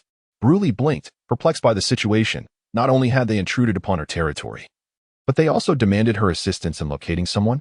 Moreover, their tone was akin to commanding subordinates. I must inform you that this is the territory of the Big Mom Pirates. Leave immediately, or if Mama finds out, you will find it impossible to depart. Charlotte Owen took a deep breath, his tone laced with an implicit threat. He was, however, cautious not to overtly intimidate, as the 3 individuals before him were undeniably formidable. Each possessed power rivaling that of an admiral in the Navy.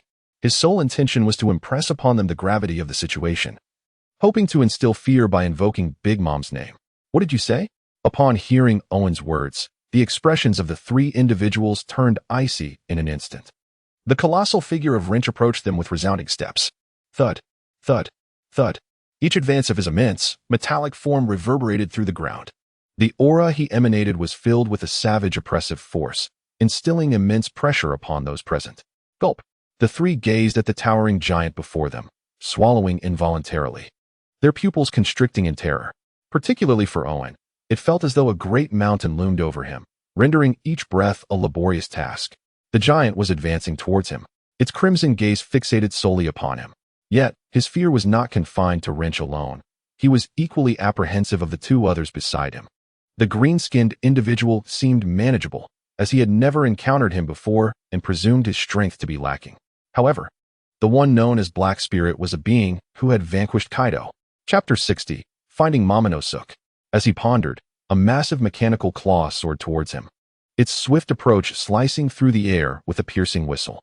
With a thunderous crash, the claw, infused with a ferocious energy, struck Charlotte Owen, propelling him forcefully into the ground. Dust billowed as the earth caved beneath him, and Owen lay sprawled like a pancake, his mouth agape, pupils dilated and devoid of color, his body marred with blood. Charlotte Bruley and Charlotte Angie stood frozen, their hearts racing, their eyes glistening with cold sweat and fear. It was only at this moment that they grasped the chasm between themselves and such a monster. The mere presence of the adversary caused their bodies to tremble uncontrollably. If tasked with confronting such a creature, they would likely struggle to unleash even 60% of their capabilities. What are you two dawdling for? Do you wish to perish as well? Quickly, do as I instruct. Otherwise, none of you shall escape. Black Spirit interjected from the sidelines. A fierce expression etched across his face. Why yes, of course, the two stammered, jolted into urgency by his lethal tone. In this moment, the two members of the Big Mom Pirates felt utterly humbled in the presence of such a formidable beast. However, they each harbored their own schemes, deciding to first cooperate with one another before reporting the situation to Mama. Once Mama arrived, their confidence would be restored. Under their command, the diminutive pirates on the island began to spring into action. Although these little pirates were not particularly strong, their sheer numbers significantly increased the efficiency of the search. After scouring the area for over 10 minutes, they finally uncovered the whereabouts of Momonosuke. It seems to be the Decepticon soldiers. Why are they heading this way? Momonosuke inquired, bewildered, turning to the two samurai beside him. Suddenly, understanding dawned upon him, and he exclaimed, I see. The Dark Guild must be aware of our enmity with Kaido and is seeking to ally with us.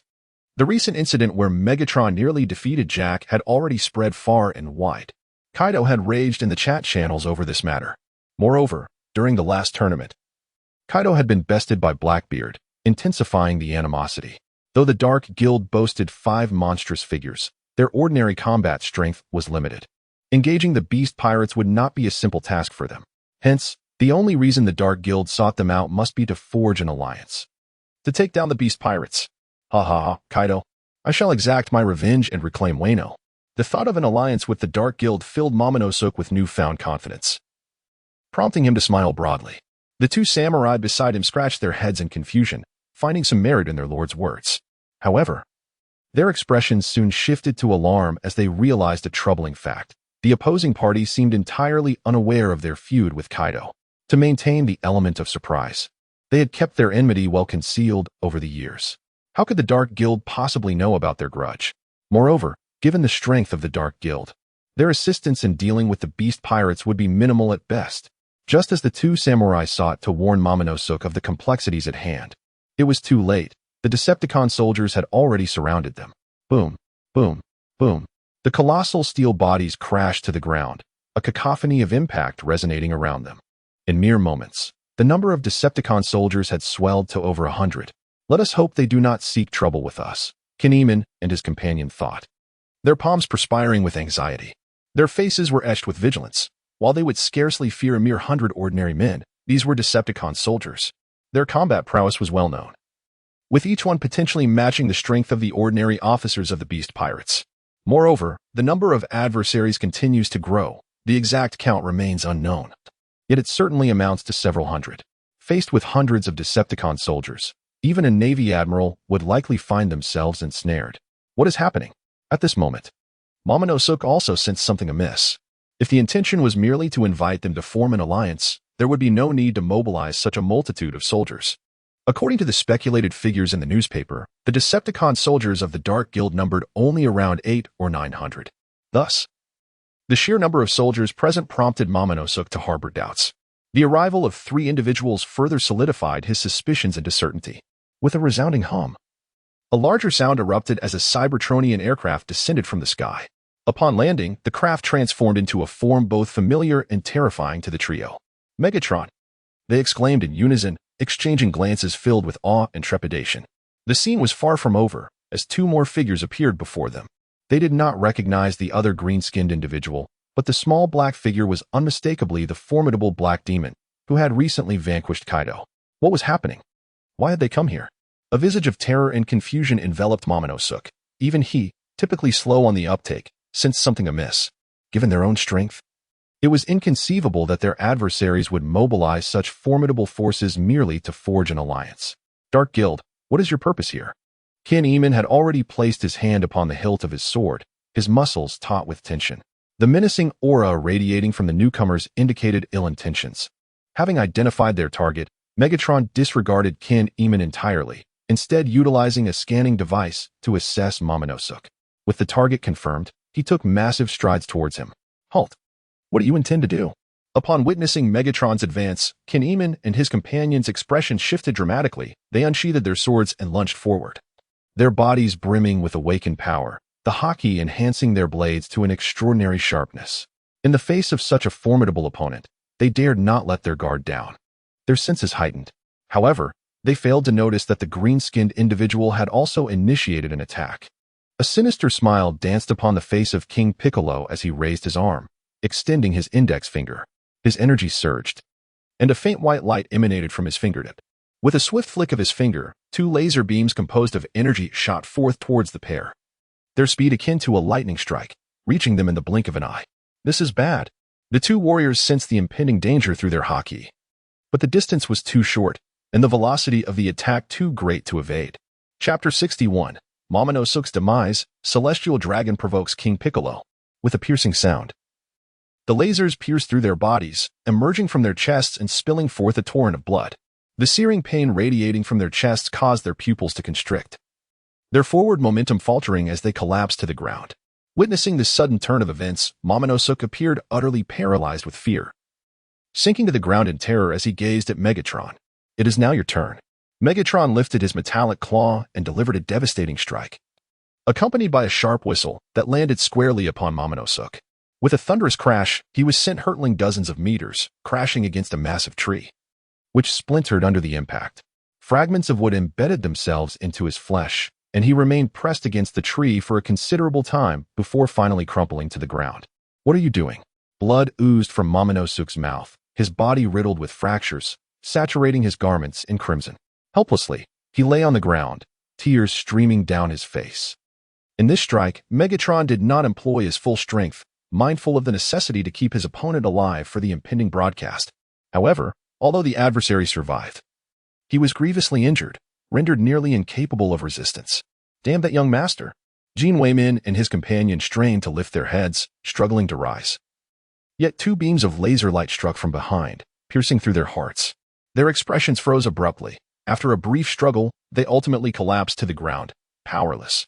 Megatron cast a glance at the prostrate Tosaka, but refrained from delivering the fatal blow, opting instead to activate the chat channel and commence the live stream. He also commanded several subordinates to broadcast via the snail phone, for only a select few could access the chat group. As the live stream initiated, a notification sound resonated within the channel, piquing the curiosity of many who eagerly clicked to join, drawn by Megatron's considerable reputation. What are the Decepticon soldiers up to? They pondered. Who knows? With so many gathered, they must be engaged in battle. By expending some berries, numerous locations connected to this live stream, which, though not on par with the scale of the battlefield above, was nonetheless substantial. Viewers gazed at the screen, their faces alight with intrigue, engaging in spirited discussions. Not only them, but those within the chat channel were equally curious, for actions taken by a powerhouse like Megatron were anything but ordinary. Each movement had the potential to sway the future dynamics of the sea. Big Mom declared, "Just you wait. I have dispatched Parasparrow from nearby. He will arrive shortly. And I am on my way as well. You cannot escape." What is happening? Questioned Doflamingo. Curse it. What have you done? Exclaimed Sengoku. Amidst the crowd's mounting curiosity, Black Zetsu gripped Tosaka's neck, hoisting him into the frame of the live stream. Behold, this is the coward who dared not ascend the arena, known as Tosaka. The purpose of this broadcast was to showcase the fate of this individual. After elucidating the context, he delivered a powerful punch imbued with haki and strength. A resounding thud echoed as his fist struck Tosaka's face, distorting it entirely, teeth scattering, followed by a torrent of blood. It is time for your demise, he declared. Tightening his grip until, with a sickening crack, Tosaka's neck snapped, his head drooping lifelessly. The terror and agony of death lingered on Tosaka's visage. Breath extinguished from mouth and nostrils. What? Witnessing this harrowing scene, the onlookers gasped in shock, unable to suppress their intake of breath. This dark guild is exceedingly tyrannical. They slay him without him even participating in the arena competition? Tazizu, I suddenly recalled that he was the one previously judged to have fled. If we were to escape as well, would they not also take our lives? The audience before the screen erupted in gasps, their eyes filled with a sense of horror. Of course, their concern was not for Tazizu. In this world, human life holds little value, and death is a commonplace occurrence. What instilled fear in them was the rationale behind the act of murder. The reason for the execution of Tazizu was his flight during the tournament. If they were to flee in the future, would they meet the same fate? A chill ran down their spines at the thought. If pursued by such a monstrous entity as the Dark Guild, they certainly lacked confidence in their ability to escape. It seems they must exercise caution when registering henceforth. Fear not. If we are drawn and cannot prevail, we can simply concede upon entering the arena. This way, we avoid danger and will not be deemed as having fled, shouted a pirate. Upon hearing this, the others lit up with hope, realizing it was indeed a viable plan. The regulations prohibit outright escape. If they cannot win, they could just surrender immediately upon entry, couldn't they? With this thought, the crowd's spirits were lifted once more. Meanwhile, those in the chat channel, observing the live broadcast, remained considerably more composed. After all, they were seasoned individuals, indifferent to the death of an obscure character. However, this live stream led to unexpected developments. Alva Saint, what is that green-skinned fellow? I must collect him. You all know how I adore gathering peculiar items. Celius Saint, did you hear that? My father desires that entity. CP0, swiftly apprehend him. Alva Saint, I am currently in Water 7. Navy Admiral, hasten to deliver him to me. Adrian Saint, do not be ungrateful. It is your honor to be enslaved by us lowly peasants. Within the chat channel, several celestial dragons clamored, seemingly dismissive of the Dark Guild. The moment this news emerged, the flow of messages within the entire channel diminished significantly. The others present held their breath, their eyes wide with anticipation as they fixated on the channel, eager to witness how events would unfold. After all, the might of the Dark Guild was well recognized. And given that they had previously slain 3 celestial dragons, it was unlikely they would yield this time. While some were engrossed in the unfolding drama, many could not help but silently berate the celestial dragons for their foolishness. A few celestial dragons spoke with fervor, completely oblivious to the palpable shift in atmosphere. As for the reputation of the Dark Guild, they seemed to have heard of it, but did not regard it with any seriousness. Indeed, in the very next moment after hearing the name, it slipped from their minds entirely. For them, there was no need to remember anyone beyond the celestial dragons themselves. In this world, are there truly individuals bold enough to oppose the celestial dragons? They had heard whispers of the 3 celestial dragons who had met their demise. Yet they paid it little heed, dismissing those 3 as mere fools who undoubtedly failed to bring sufficient bodyguards. Chapter 62, Departure to Water 7. Meanwhile, as the celestial dragons uttered these words, a system task was triggered. Your subordinates have been mocked, and you are presented with the following choices. Option 1. Pretend to be oblivious, turning a blind eye. Reward, title timorous as a mouse, which, when worn, reduces courage by 60. Option 2. Submit to the celestial dragons and journey alone to Mariewa to seek their forgiveness. Reward, title fool, which, when worn, reduces intelligence by 50. Option 3. Dispatch individuals to Water 7 to capture the mockers, seizing the opportunity to eliminate them during the upcoming tournament. Reward, to be determined by the reactions of all involved. Upon surveying the options on the system panel, Jiangchen unhesitatingly selected option 3. Options 1 and 2 felt like a jest directed at him. Having determined his target, Jiangchen activated his communication device, relaying this command to the members of the Black Tiger, instructing them to proceed to Water 7 and apprehend the celestial dragons. Upon receiving the command, the group wasted no time and soared toward Water 7 accompanied by the Black Tiger soldiers. Outside the island where Peach Boy had met his end, several ships from the Big Mom Pirates were sailing, sent as reinforcements. Leading the pirates was Paraspero, the eldest son of Big Mom. However, his countenance was far from favorable.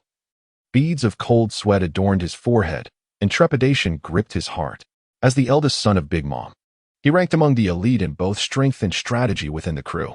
Based on his assessment, the Dark Guild's power far exceeded that of Big Mom. Watching the Black Tiger soldiers ascend into the skies, Paraspero felt a momentary sense of relief. Though only 2 key members had arrived, they were formidable adversaries, monstrous in their capabilities. "Brother, they're fleeing.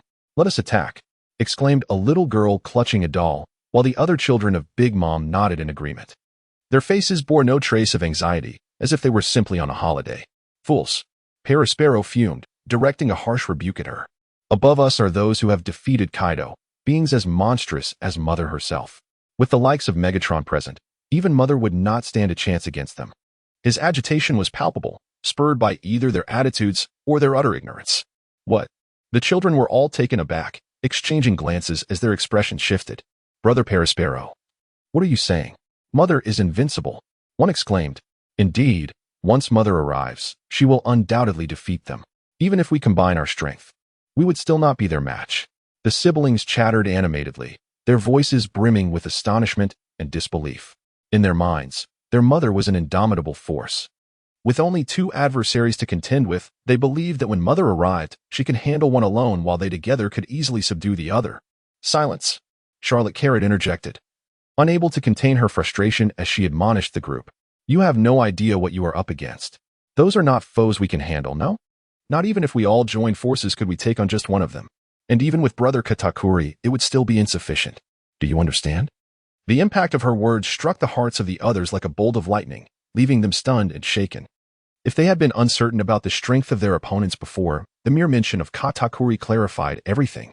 Brother Katakuri was their collective idol, someone who had never faltered in his prowess since the day he was born. In their eyes, aside from their mother, he was the mightiest of all.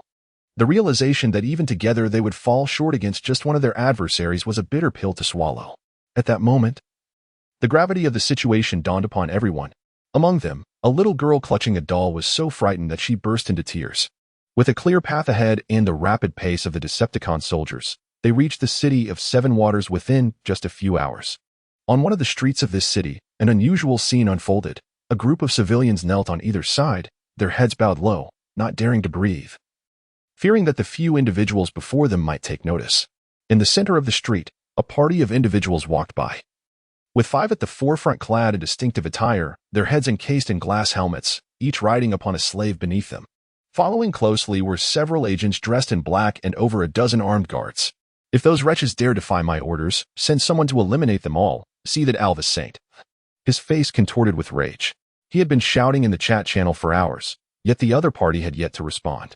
Once he returned, he would inform his grandfather, urging him to contact the 5 elders and dispatch someone to capture that green-skinned individual. The audacity of those wretches not responding until now was intolerable. He insisted that they must all be apprehended, along with their families. A malevolent expression clouded Celia Saint's face. Having grown up in privilege, she had never encountered anyone bold enough to defy them. "How dare you, you wretched fool? You are courting death."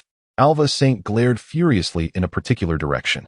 In his line of sight, he noticed a young man who could not restrain himself from moving, which instantly drew the attention of the celestial dragons. Fueled by his pent-up anger, Alva Saint drew his firearm from his waist and fired several shots at the man. Bang! Bang! After a few gunshots rang out, the man was left with multiple bloody wounds and collapsed weakly onto the ground. The onlookers nearby were paralyzed with fear, not daring to move a muscle. The celestial dragons continued to saunter about, seemingly unfazed by the incident. Buzzing sounds filled the air. At that moment, a sudden and intense rumbling reverberated through the sky, a deep sound that instilled an inexplicable sense of oppression. What could it be? Several celestial dragons curiously craned their necks towards the heavens. The commoners kneeling on the ground were equally filled with curiosity, yearning to look up, yet hesitating in light of the recent tragedy.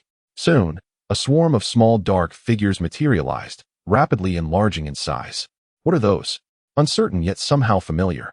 The faces of those on other streets were also marked by intrigue as they gazed at the tiny dots, a peculiar sensation arising within them. As the small dark figures gradually expanded, their shapes became increasingly discernible. They were Decepticon soldiers. The moment their forms were revealed, the crowd recognized them. Chapter 63. Find the Celestial Dragons. Incapacitate one first. Are those the Decepticon soldiers? Among them, one celestial dragon, mounted on a slave, had a greater breadth of knowledge and was somewhat acquainted with the recently emerged Dark Guild. Hey, we're down here. Come down quickly. However, compared to his fellow celestial dragons, his intelligence was not markedly superior.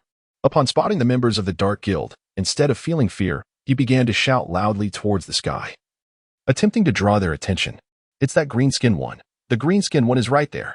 Observing the puzzled expressions of the other celestial dragons, he elaborated. Green-skinned one? Upon hearing his words, the other 4 celestial dragons' faces lit up with excitement, joining in the shouting, fearful that their target might not notice them. The commotion below successfully caught the attention of a Decepticon soldier, who, after scanning the area and confirming the target, relayed the information to his comrades. Consequently, all the Decepticon soldiers descended towards the ground, transforming into enormous robots. The kneeling commoners trembled with anxiety. Caught between the elite celestial dragons and the rising Dark Guild, both parties far beyond their capacity to confront. As the Decepticon soldiers continued to descend, they nearly filled the entire street, encircling the group of celestial dragons and their attendants. Hundreds of robots, their eyes glowing red, menacingly fixed their gaze upon the few individuals. These towering beings are impressive. Let us capture them all. I want a few. They appear quite strong. The 5 celestial dragons, 3 men and 2 women, enthusiastically discussed their thoughts, still oblivious to the gravity of the situation. However, their nearby guards and CP agents had already taken a defensive stance, their faces etched with seriousness. Although the celestial dragons were intellectually deficient, their guards were not lacking in intelligence. They were aware that these beings had previously slain celestial dragons, and their presence here suggested that the circumstances were anything but simple.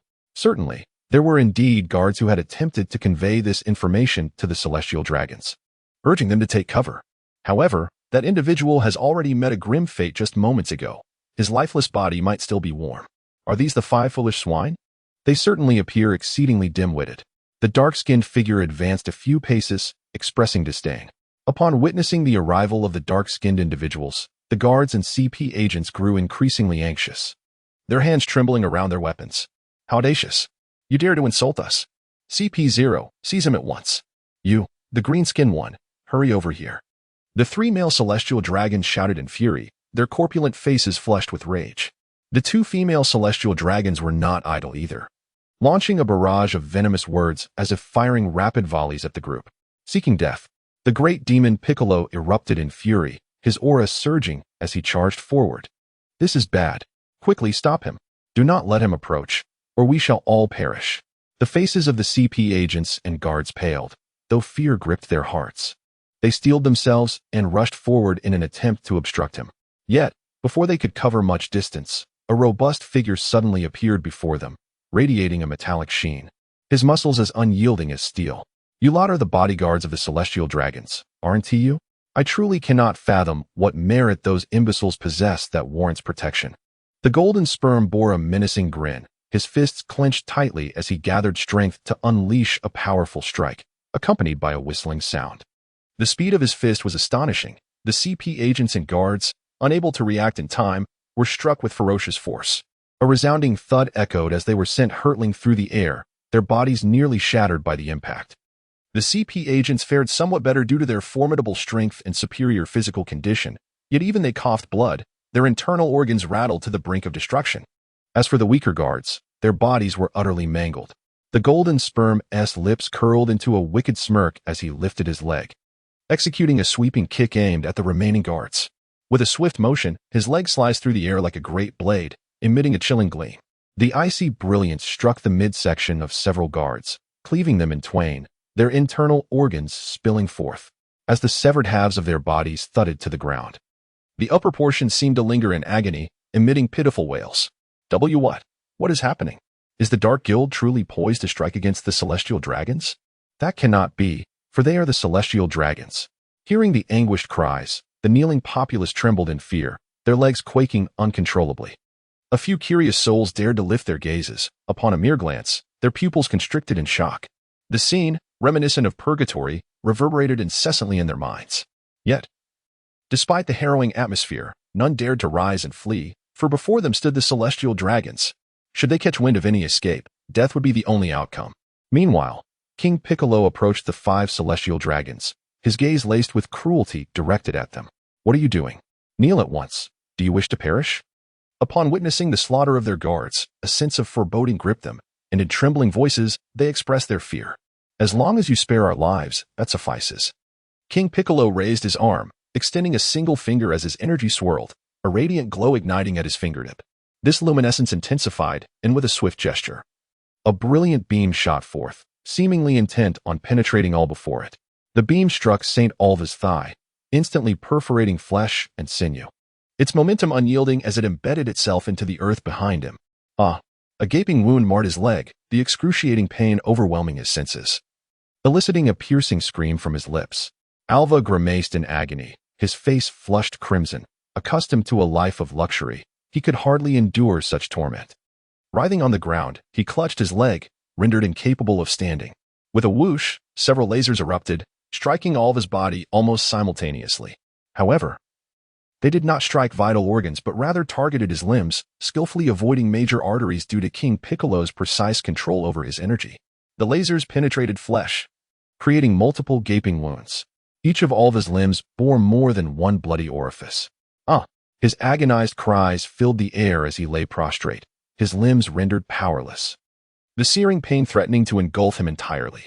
Chapter 64. Defeating the Celestial Dragons and Capturing Them. Gulping, the 4 celestial dragons beside him swallowed hard, terror flickering in their eyes for the first time. They could hardly fathom that this individual would dare to lay a hand on them. A pack of wretched fools. You cannot escape. King Piccolo's gaze turned to the remaining 4 celestial dragons as he raised his finger, preparing to strike. "What do you intend to do? We are celestial dragons. No, spare me.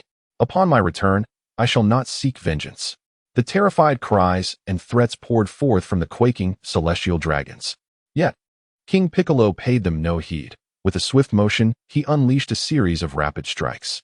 In a fleeting moment, over a dozen lasers shot forth, humming as they advanced towards several individuals. The sound of flesh being pierced echoed as the beams penetrated their bodies, eliciting a spray of crimson droplets. However, the lasers were not aimed at their vital torsos, but rather at their limbs. With each strike, the limbs of the 4 celestial dragons were rendered utterly incapacitated. A piercing scream echoed through the air as they writhed in agony upon the ground. Blood gushed from their wounds, saturating their garments in crimson. How terrifying! The celestial dragons! How dare they attack them? Flee. Remaining here surely means death. It is over.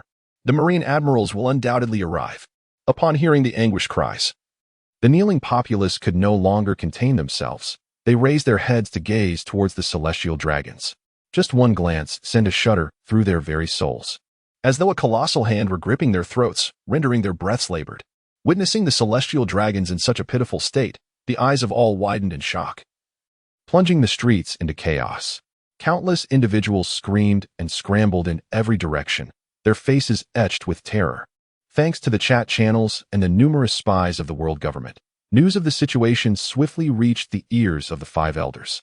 A reporter, hidden away, even initiated a live broadcast, drawing in a multitude of viewers. Upon witnessing the unfolding events, they felt their scalps tingle with dread. Blackbeard. What? The Dark Guild. They have struck against the celestial dragons again. Vinsmoke Reiju. I knew this incident was far from ordinary. The Dark Guild will not relent easily. Redcount. Has the new era become this terrifying in just a few decades? Doflamingo. Fufufu. It is indeed surprising, but given their strength, such actions are to be expected. Nami. Have they lost their minds? They have attacked the celestial dragons once more. Shirahoshi. Woe is me. The land is so perilous. Messages surged through the chat channel. Whenever the celestial dragons were assaulted, it was undoubtedly a significant event. Moreover, this time the assailants were the Dark Guild, the very ones who had previously slain 3 celestial dragons. Could they be attempting to kill them again? A shocking thought emerged in the minds of the spectators. However, as soon as this notion appeared, most quickly dismissed it. After all, the adversaries had already taken the lives of 3 celestial dragons. Should they strike again? The world government would certainly not let it slide. They might even take matters into their own hands. Indeed, upon learning of the situation in Water 7, the faces of the 5 elders transformed dramatically. Saint Nasucher, halt.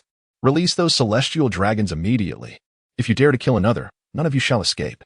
Saint Vacheli, damn it. A bunch of fools. What are you doing there? Saint Satan, if another celestial dragon falls, the Knights of God will undoubtedly intervene. The 5 elders, their eyes wide with fury, bore expressions filled with rage and disappointment. On one hand, they harbored a profound animosity towards the Dark Guild, outraged that their adversaries would once again dare to lay hands on the celestial dragons, as if they held the world government in utter contempt. On the other hand, they were infuriated and disheartened by the reckless actions of those celestial dragons.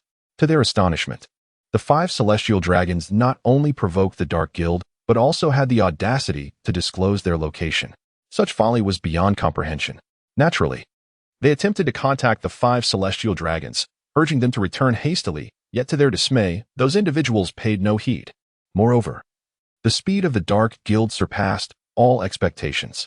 The CP0 agents dispatched had scarcely made any progress when the adversaries had already arrived in Water 7. Ha ha ha. Observing the messages within the chat channel, the Demon King Piccolo wore a sinister grin, dismissing the threats entirely. He subsequently commanded several Decepticon soldiers to seize the 5 celestial dragons and whisk them away from Water 7. As the group departed, the journalist's live broadcast came to an abrupt end. Nevertheless, despite the cessation of the broadcast, the shock felt by the onlookers remained undiminished, particularly for the 5 elders, who were now anxiously pacing back and forth in their chamber, their agitation palpable. It is crucial to note that while the 5 elders regarded ordinary individuals as insignificant, even naval admirals were of little consequence before them. However, the celestial dragons were an entirely different matter. The safety of each celestial dragon was of paramount importance to them. Coupled with their familial ties, the alliances among the celestial dragon families were deeply intertwined. The murder of 3 celestial dragons had already been a significant calamity. Should 5 more perish, they themselves could face severe repercussions. What on earth should we do? Saint Satan exclaimed, his anxiety evident as he tugged at his beard. The Dark Guild had not killed them, but rather captured them, presumably intending to negotiate. We must attempt to communicate with the leader of the Dark Guild. Saint Pitt's eyes were bloodshot, his neck swelling with indignation, a fierce and venomous glint in his gaze. Upon hearing his suggestion, the other elders nodded in agreement. One elder opened the chat channel and sent a message. Vacheli Saint, Dark Guild leader, please do not harm those 5 celestial dragons. If you are willing to release them, we are open to any conditions you may propose. Jiangchen observed the message in the chat channel, his expression inscrutable. His capture of the celestial dragons was not for the sake of negotiation, but to fulfill a system task. The Decepticon soldiers were remarkably swift, and within a little over an hour, the group returned. Among them, several soldiers held the struggling celestial dragons, who were wailing in despair. Chapter 65, System Upgrade. Resurrection of the Dead. Time swiftly advanced to the following day. On this day, the vast ocean seemed to have quieted considerably, as everyone set aside their tasks and directed their gaze toward the sky above. High above, a multitude of virtual light screens were dispersed, marking the arrival of the day for the announcement of the battle power rankings. There remained 3 hours until the list would be revealed. Following more than 5 rounds of arena battles, the system underwent a comprehensive upgrade. The individuals featured on the leaderboard, as well as those participating in the chat channels, would no longer be limited to the living. Those who had passed away in the last few decades would also be included. As the words on the screen unfolded, a wave of confusion washed over everyone, leaving them bewildered. However, clarity soon dawned upon them. Silver Axe exclaimed, "What is happening? Wasn't I dead? Is this not the place of my demise?" Roger questioned, "Where's this? It seems something peculiar has transpired." Don Quixote Rosinante remarked, "It is evident that we have been resurrected. I wonder how the Quixote family is faring. What on earth is going on?" Observing the messages appearing in the chat channel, everyone felt a profound shock, their eyes widening in disbelief. The dead? Resurrected? Several of the individuals sending messages were quite familiar, especially Roger, known to nearly all. Initially, many suspected these individuals to be imposters, but were swiftly dissuaded as they communicated, each bore an avatar meticulously crafted to resemble their real-life likeness. A feat beyond the capacity of mere imitation. The bounty notice featuring Roger had been seen by many. There was no doubt that this individual was indeed Roger. Not only he, but the avatars of others matched their images on the bounty notices perfectly. Could it be that the deceased had truly returned to life? Boom. Upon the emergence of this notion, a wave of astonishment surged through the crowd, igniting a cacophony of exclamations that reverberated throughout the chat group. Messages cascaded in a frenzy, surpassing any previous flurry. Really? This cannot be true, Captain. Is it really you? Nico Robin, how terrifying. The leaderboard possesses such power. It is beyond the grasp of mere mortals. Whitebeard, Gururara. Roger, it seems something monumental has transpired. Golden Lion, splendid. I feel an overwhelming surge of strength. Roger, prepare yourself for my victory. Belmare, how frightening. Is this what divinity entails? Nami, Mother, how wonderful, you have returned. In the chat channel, the volume of messages soared to hundreds each second, with an unprecedented frequency. Fortunately, the chat screen was sufficiently large and equipped with a pause function, allowing everyone to discern the messages being exchanged. How could this happen? Damn it, I hope that fellow does not return. Battling a grave expression, Sengoku stared intently at the screen, wishing to avoid the emergence of a name he dreaded most. Yet, events unfolded beyond his expectations. Rocks. Oh, it seems quite lively here. It has been far too long since we last gathered. The moment this information emerged, the messages in the entire chat channel momentarily slowed, sending a shockwave through countless powerful figures. Especially among the renowned veterans, their pupils contracted and expanded in disbelief, their eyes brimming with astonishment. While the younger generation might not recognize the name Rocks, these seasoned warriors were all too familiar with it. Decades ago, that name epitomized an entire era. During his existence, even the Pirate King, Roger, had to steer clear of his brilliance. Particularly, Whitebeard and Kaido's expression stiffened slightly. They had once been crewmates. The terror of his strength lingered vividly in their memories. Lo, Rocks. Gulp. Gazing at that avatar and name, Big Mom swallowed hard. Her hand poised mid-bite of cake, frozen in place. Even he has returned? It seems the situation is dire. Whitebeard's countenance darkened, his eyes reflecting a grave concern. Not only was Rocks immensely powerful, but his very nature was also wildly unpredictable. If he has truly resurrected, the entire sea may descend into chaos. In his current state, he might not even be a match for him. Dad, noticing Whitebeard's sudden somber demeanor, Marco and the others exchanged glances, their expressions shifting to one of confusion and shock. What on earth is happening? Why has father suddenly reacted this way? It seems to stem from the mere mention of the name Rocks. The crew of the Whitebeard Pirates could not help but voice their curiosity after following Whitebeard for so many years. This was the first time they had witnessed such a reaction from him. They were equally intrigued by who Rocks truly was, to evoke such a response from their father. Meanwhile, Marco's pupils constricted, a dawning realization washing over him. As one of Whitebeard's earliest followers, he was aware that Whitebeard had previously been a member of the Rocks Pirates. Damn, I can't believe even he has returned. This spells serious trouble. Sengoku's face was a portrait of shock, beads of sweat forming on his forehead like yellow peas. This individual is no easy foe, even if we were to join forces. We might struggle to subdue him. The smile vanished from Garp's face, his expression turning serious, his fists clenching involuntarily. Upon seeing that name, even Garp, the so-called hero of the Navy, became solemn. He earned the title for his legendary battle against Rocks, the very captain in question. It seems the impending situation will be increasingly grim, and we must remain ever vigilant. However, it's not entirely bleak. Their resurrection may also mean the return of our lost combatants in the Navy. Hition spoke with a grave demeanor, and upon seeing two familiar names on that list, her heart experienced a slight reprieve. As long as the naval forces could be revived, the situation would not be too dire. The messages in the chat channel continued to update, and those who had been revived understood the circumstances. It was all due to the power ranking chart. At this moment, the status of the power rankings has been elevated in the hearts of the masses, and no one dares to question the might of the rankings any longer. As they gazed at the countdown on the screen, slowly approaching zero, their eyes brimmed with anticipation and desire, surpassing all previous expectations. The fact that the power rankings could even resurrect the dead left one wondering what else could it accomplish that others could not. Possessing such divine power, who knows if the rewards might contain something terrifying? Perhaps there might even be a reward that grants wishes. If such a thing existed, it could very well lead one to become the sovereign of the world. With this thought, countless formidable beings sparkled with hope, eagerly waiting to be chosen, to triumph in the competition and claim their rewards. Chapter 66. King Piccolo rises to the rankings, the shock of the dead. Time's up. This time's honoree, King Piccolo. Affiliated faction, the Dark Guild. Note, do not provoke him, or he will surely end your life.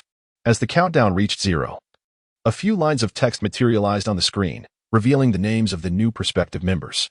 With the emergence of that text, the visuals on the screen began to transform. A creature with green skin soared into view, levitating high above and flying at incredible speed. With a swift gesture, countless energy orbs erupted from his hands. Boom! The energy orbs struck the mountains with a thunderous explosion, their power rivaling that of the yellow ape's Pika Pika no Mi. A jolt of electricity surged through everyone's minds, their brains resonating with the sound of thunder. Eyes widened in disbelief, as if witnessing something utterly inconceivable. Could it be that the Dark Guild has yet another member among the ranks? It seems only when all their members have made the list will others have the chance to join. How terrifying. The Dark Guild has now placed 5 members, nearly on par with the Navy headquarters. In an instant, gasps of astonishment filled the air. Upon seeing the results, fear and shock etched across every face. At this moment, their worldview experienced a profound upheaval. Recently, many have speculated why the individuals who have previously made the rankings all hail from the Dark Guild. It is highly probable that this phenomenon is a consequence of the rules governing the power ranking system. According to these rules, those who ascend the ranks are determined by their factions. When a faction's qualifying members are listed, it is likely that subsequent entries will also be from the same faction, unless all qualifying individuals from that faction have been accounted for.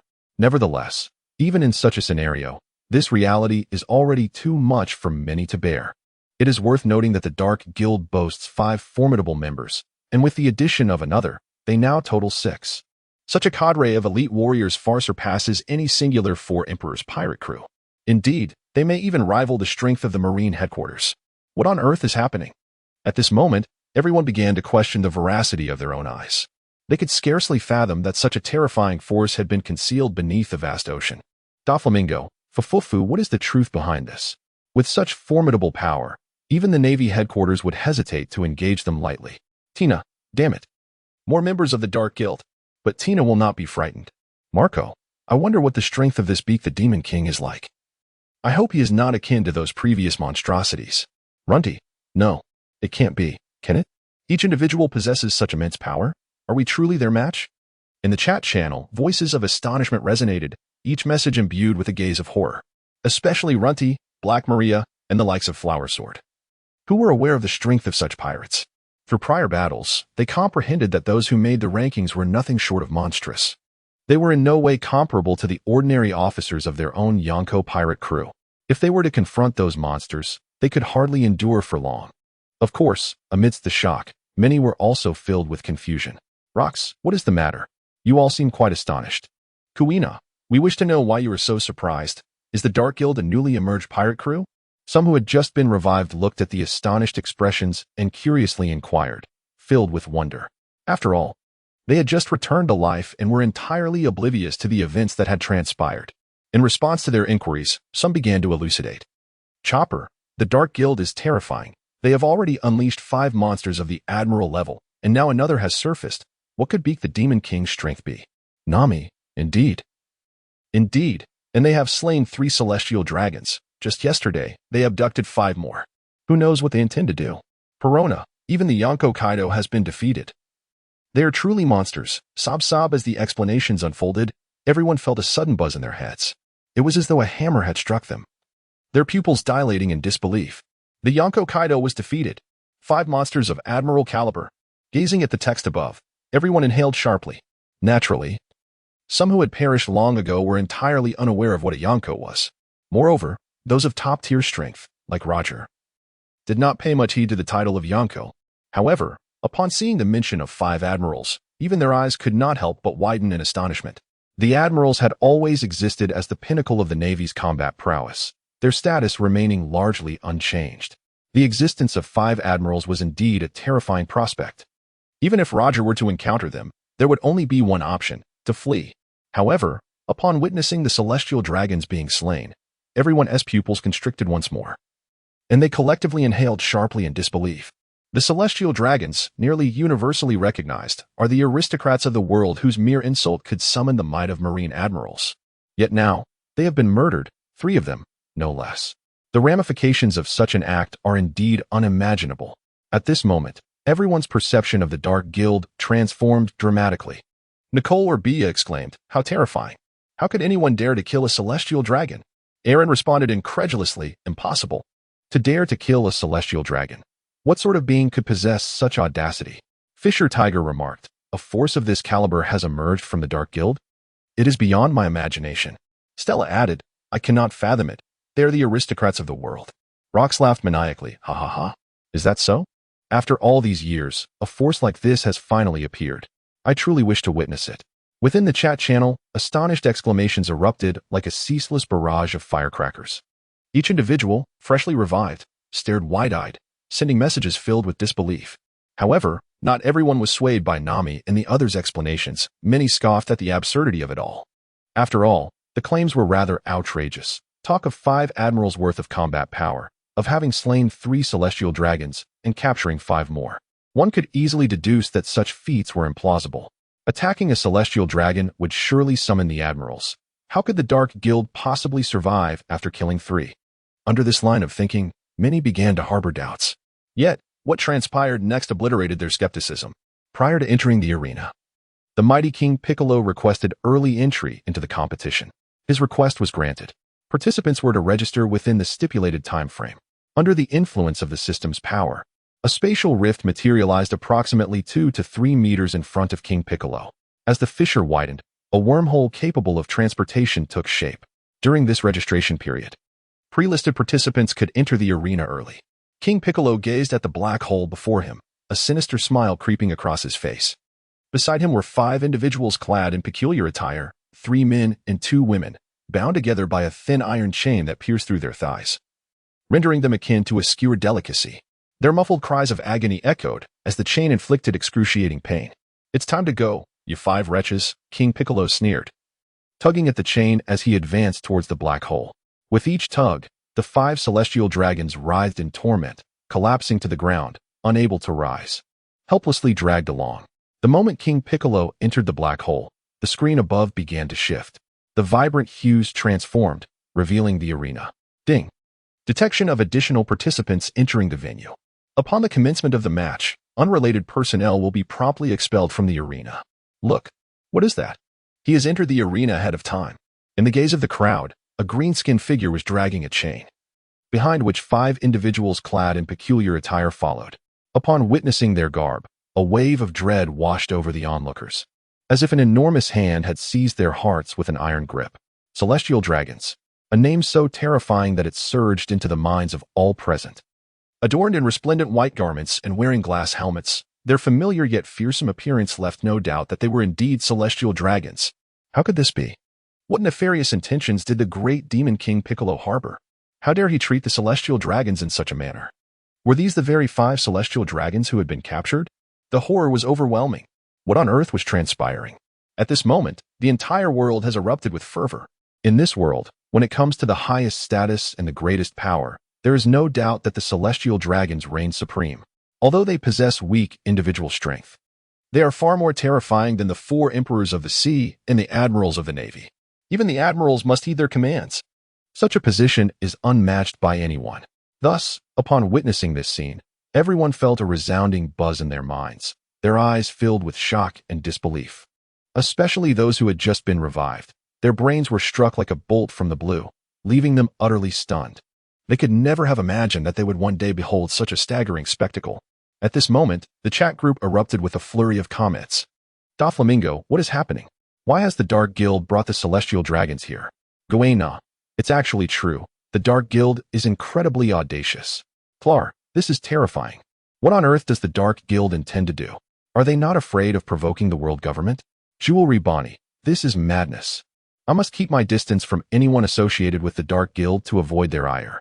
Although many of them were powerful individuals, the sheer intensity of the scene still sent shivers down their spines. Meanwhile, the 5 elders, who were also watching the unfolding events, turned pale, an ominous premonition washing over them. "Saint Satan, what are you planning to do? I warn you, do not act foolishly, or the Knights of God will surely intervene. Saint Vacheli, you damned fools, release them at once. Saint Nasu Shiru, if you free them, I assure you that no repercussions will follow for the assault on the celestial dragons. Saint Alva, someone save me. It hurts so much. And what good are those Navy bastards? The 5 elders paid no heed to their previous decorum, frantically shouting in the chat channel. Historically, as the 5 elders of the world government, they seldom communicated in such forums, as it was beneath their stature. Yet at this moment, the unsettling premonition in their minds drove them to desperation.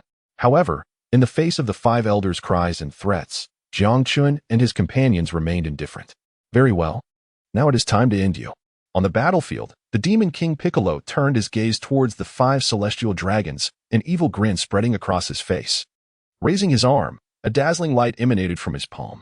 With a swift motion, he unleashed a laser as thick as an arm, which shot forth from his hand. At an astonishing speed, it struck one of the celestial dragons.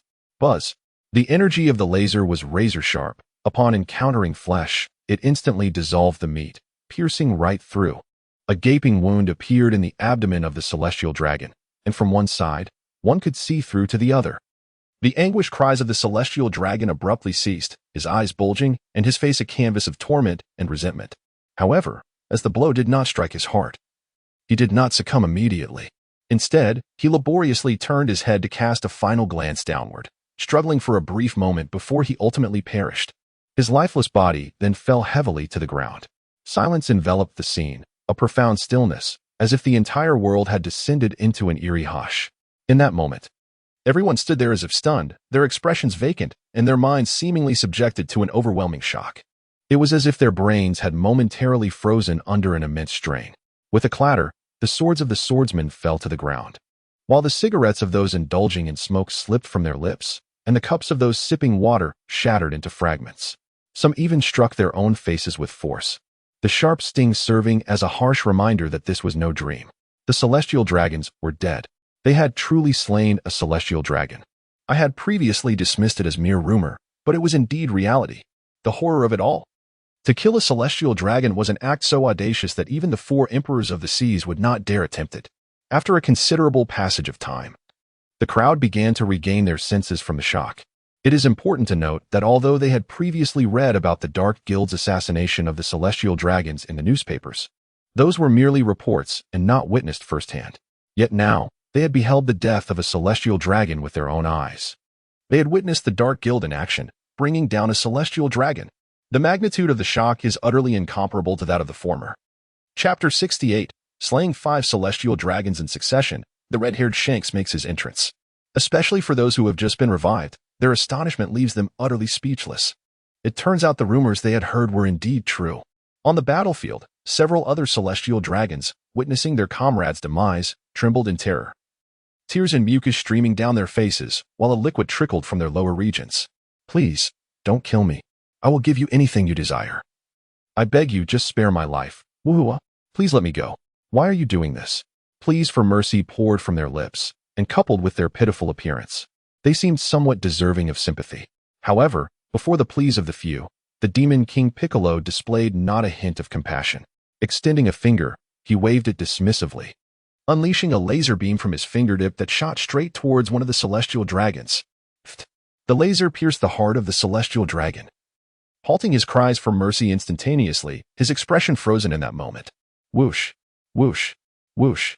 Once more, Piccolo waved his finger, sending forth a barrage of lasers, which, amidst the terrified screams of the others, pierced through their hearts, spraying blood in all directions. The anguished wails of the celestial dragons abruptly ceased, their faces contorted in agony, as they coughed up pus and blood. After convulsing a few times in the pool of their own blood, their bodies ultimately lay still, devoid of life. At this moment, the world fell silent once more, not only on the battlefield, but beyond as well. Each heart raced violently, the rhythm and intensity seemingly threatening to burst forth from their chests. In their minds, a singular thought dominated. All 5 celestial dragons had perished. My goodness, the sky is falling. As if it were not enough to slay 1 celestial dragon, 5 had been killed. It was over. The Dark Guild might be facing annihilation, and the world government would surely deploy greater forces. Yet, it was not so simple. Let us not forget that the Dark Guild possessed 5 formidable beings. Eyes widened. They engaged in fervent discussions. When 1 celestial dragon was slain, their astonishment was already immense, yet they could hardly fathom the killing of 5. Even the most elite warriors could no longer remain composed. In the chat channels, the barrage of messages surged as powerful figures could not restrain themselves from commenting. Rocks, ha ha ha. This is utterly insane, even more so than I could have imagined. I admire this audacity. Roger, I never anticipated that decades later, a pirate crew so audacious would emerge, leaving even me incredulous. Red-haired Shanks, slaying 5 celestial dragons is no trivial matter. Silver Axe, what is happening in the world? Have the celestial dragons become mere prey? On the red line, within the world government, the elder stars thundered, a blemish, a grave blemish. Regardless of who is chosen this time, the Demon King Piccolo must be eliminated. Report to Lord M, requesting the deployment of the Knights of God. Such vile pirates must be eradicated forthwith. The furious voices of the 5 elders reverberated like rolling thunder, their murderous intent almost palpable. The very sky above seemed to change color as 5 grotesque phantoms loomed ominously. For the next 2 hours, the clamor upon the seas persisted unabated, until the registration period concluded. When the time came, as the number of registrants exceeded 1, a challenger would be randomly selected. The challenger for this round, the Yonko. Red-haired Shanks. What? The Yonko, red-haired. As the list of challengers was announced, the crowd could not help but read it aloud, each swallowing hard in disbelief. It seemed the Dark Guild was destined for defeat, having drawn one of the 4 emperors, red-haired Shanks. Indeed, while the Dark Guild boasted 5 formidable entities, this fellow known as the Demon King Piccolo was unlikely to be overly powerful. Red-haired Shanks was undeniably one of the monsters of the New World, his strength and renown rivaling that of Kaido. In the eyes of all, it was clear that this Demon King Piccolo was doomed to failure. Of course, the overall strength of the Dark Guild was beyond question, especially considering that the Dark Entity had even bested Kaido. The overall strength undoubtedly surpasses that of the red-haired pirates. However, this refers to collective prowess, not the individual capabilities of each member. To have drawn the captain in the lot, it appears he must exert himself further. If he were to be defeated, it would indeed be quite embarrassing. Ha ha ha. Surely, you wouldn't expect the captain to lose, would you? Just jesting, just jesting. The crew of the red-haired pirates, upon witnessing the results of this draw, began to tease one another, creating a remarkably relaxed atmosphere. Meanwhile, Beckman, calmly smoking his cigarette, exuded an air of assured victory. Such a reaction is entirely understandable. After all, the being known as the Great Demon King, Bick, has never before made an appearance. And the Dark Guild has already unleashed 5 monsters. It seems unlikely that more will emerge. Even they share this sentiment. For if even stronger foes were to arise, it is feared that even the Navy headquarters would struggle to vanquish them. Rest assured, this victory shall undoubtedly belong to us. Ha ha ha. Shanks laughed heartily. Though a sense of unease began to unfurl within him, he felt that things were not as straightforward as they appeared.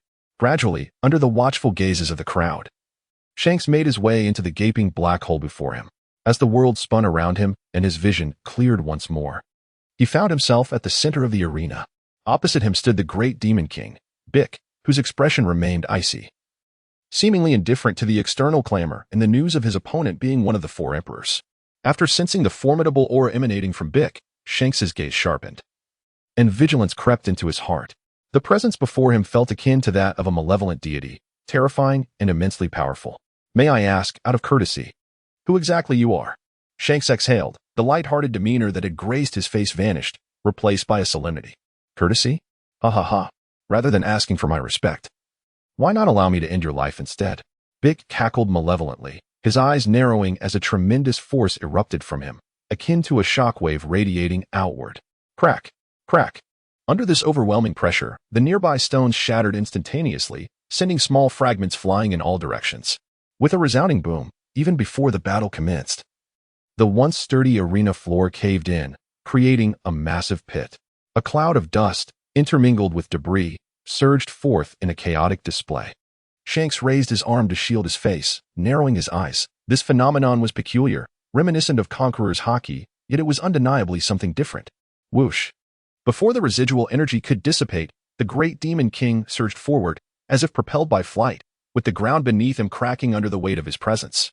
His velocity was akin to a flash of light, nearly too swift to comprehend. Shanks's pupils dilated as he reached for his waist, swiftly drawing Griffin with a sharp sound. Augmented by armament haki, he swung it forward. Clang. The Great Demon King also unleashed armament haki. His fist, dark as ink, struck Griffin with the force of a hammer. The clash echoed with a metallic resonance, unleashing a tempest from the point of impact that swept outward. Boulders shattered, sand and stone filled the air. And even the clouds were torn asunder. Chapter 69. Red-haired Shanks vs. Great Demon King Bick. A tempest howled, and the immense force nearly overwhelmed the red-haired warrior, sending him staggering several meters back. His feet, clad in slippers, carved a deep trench upon the arena floor. This velocity and strength were beyond anything he had anticipated. The sharpness in his gaze and the unprecedented expression on his face revealed his astonishment as his fingers tightened around the hilt of his sword. He had sensed that his opponent was formidable, yet he had not expected them to be this extraordinarily formidable. This individual is likely not weaker than the previous Master Roshi. A peculiar force surged from the crimson-haired figure, with red lightning flashing and the atmospheric pressure dramatically rising. With a swift motion, the red-haired warrior lunged forward, the griffin in hand poised for action, adorned with red thunder. As he approached his opponent, he swung the griffin with great force, causing the air to shriek in protest. "You have quite the audacity to lay a hand on me, King Piccolo." His eyes hardened with ferocity, and his aura intensified once more, easily evading the sweeping griffin. Raising his arm, he concentrated energy in his palm, summoning a sphere of yellow light. "Die!" King Piccolo bellowed, thrusting his arm forward as the yellow energy surged forth. Though the energy sphere was relatively small, measuring merely a few inches in diameter, the power it contained was undeniably formidable. Under its influence, the elements in the air danced with fervor. With a sharp focus, the red-haired warrior opted not to withstand the onslaught. He forcefully stomped the ground, creating a substantial crater, propelling himself in a different direction. Boom! The yellow energy struck the earth, shattering rocks and burrowing deep beneath the surface. Shortly thereafter, a tremendous explosion erupted 7 or 8 meters underground. The energy burst forth like a volcanic eruption, causing the arena's surface to crack like spiderwebs and be violently displaced. Flames erupted from the fissures, turning the rocks a fiery red and rapidly spreading outward, the explosion's diameter expanding to over 100 meters in mere moments. The crimson-haired warrior glanced back at the encroaching flames and energy, hastening his pace to escape the blast radius. "Where do you think you're going?" Infuriated by his failed attack, King Piccolo raised his hand, gathering energy once more and unleashing it toward his adversary. Whoosh, whoosh, whoosh. The energy projectiles were launched at an astonishing speed. However, due to their brief accumulation time, their potency was significantly diminished. Boom, boom. The sound of explosions reverberated one after another, with each impact of the energy projectiles creating a vast inferno and leaving a gaping crater in the ground. Yet, as one of the 4 emperors, red-haired Shanks would not be easily vanquished by such trivial assaults. His body flickered continuously, evading the energy blasts with ease. A change of strategy was imperative. This approach was untenable. With a sudden leap, red-haired Shanks deftly altered his trajectory and surged towards the location of King Piccolo. Under the overwhelming might of his conqueror's haki, everything that stood before him was effortlessly obliterated. Crackle! The terrifying crimson lightning coalesced as the conqueror's haki entwined seamlessly around the already formidable griffin, enhancing its innate sharpness to a nightmarish degree. "Ha! You didn't think this would be enough to defeat me, did you?" King Piccolo, sensing the formidable aura emanating from his opponent, was momentarily taken aback by Shanks' prowess. However, his astonishment was fleeting. Such power was beneath his notice. With a swift circulation of energy, King Piccolo ascended rapidly, ultimately hovering steadily in mid-air. The griffin, aimed at him, met only empty air. "What is this?" red-haired Shanks exclaimed, his eyes narrowing in disbelief. Before him, his adversary was inexplicably levitating in the air. Indeed, it was as if he was floating without employing any discernible technique, were it not for the abilities granted by a devil fruit. Only one of the Navy's 6 powers, the moonwalk, could achieve such a feat yet. Judging by his opponent's actions, he had certainly not utilized the moonwalk. Could it be a mythical Zoan-type devil fruit? Red-haired Shanks mused inwardly, his mind consumed by astonishment. Was it the float fruit? Equally astonished was the watching golden lion, whose heart raced at the sight of an opponent effortlessly soaring without any aid from techniques. Naturally, he understood that the adversary could not be a user of the float fruit, for it was impossible for 2 individuals to wield the same devil fruit power. This is no mere devil fruit, but you need not concern yourself with that knowledge, for you are destined to perish. King Piccolo's gaze turned menacing, a fierce aura of murderous intent radiating from him, his hoarse voice reminiscent of a demonic whisper. With a swift whoosh, King Piccolo's form vanished in an instant, charging forward in a flurry of movement. It appeared that exertion was necessary. Red-haired Shanks remained alert, unleashing the full extent of his 3 hockey forms. Having witnessed his opponent's strength, he dared not hold back in the slightest. Moreover, it was precisely because of the formidable power before him that he could not afford to relinquish the rewards of this encounter to the Dark Guild. With such monstrous strength, combined with the previous 5, the Dark Guild now boasts 6 formidable entities. Given the current circumstances, apart from the world government and the Navy headquarters, it seems no other force can rival the Dark Guild. Should they receive further rewards, the Dark Guild's power will undoubtedly escalate, potentially surpassing even the Navy headquarters, thus becoming the second most powerful faction. At that juncture, the equilibrium of the seas would be irrevocably shattered, possibly igniting an unprecedented war. Contemplating this, red-haired Shanks became increasingly solemn. Thunderous roars echoed as the clash between the two intensified, plunging the entire arena into a state of frenzy, with the earth fracturing and the clouds in the sky tearing apart. In this instance, the red-haired warrior fully showcased his formidable prowess, each strike imbued with an aura of fearsome conqueror's haki. As he swung his blade, the very air quivered, leaving even figures like Roger in silent awe. However, his opponent was none other than the great demon king Piccolo, a being that once plunged the entire world into terror. Despite the red-haired warrior's combat capabilities being on par with Kaido and others, he found himself at a distinct disadvantage against the great demon king. With a mere gesture, Piccolo unleashed a laser that seemed capable of cleaving the earth, carving terrifying fissures into the arena. In every fundamental aspect, he surpassed the red-haired warrior, entirely compensating for any shortcomings in haki. Moreover, his mastery of energy manipulation was exceptional, granting him the ability to fly and dominate the aerial battlefield. Chapter 70. Choosing to exchange injury for injury? Thus, in this battle, the red-haired warrior was indeed at a disadvantage. This fellow known as the Great Demon King Piccolo could contend evenly with him, yet another monstrous adversary. The intensity of this confrontation was utterly terrifying. Even through the screen, one could feel the overwhelming aura.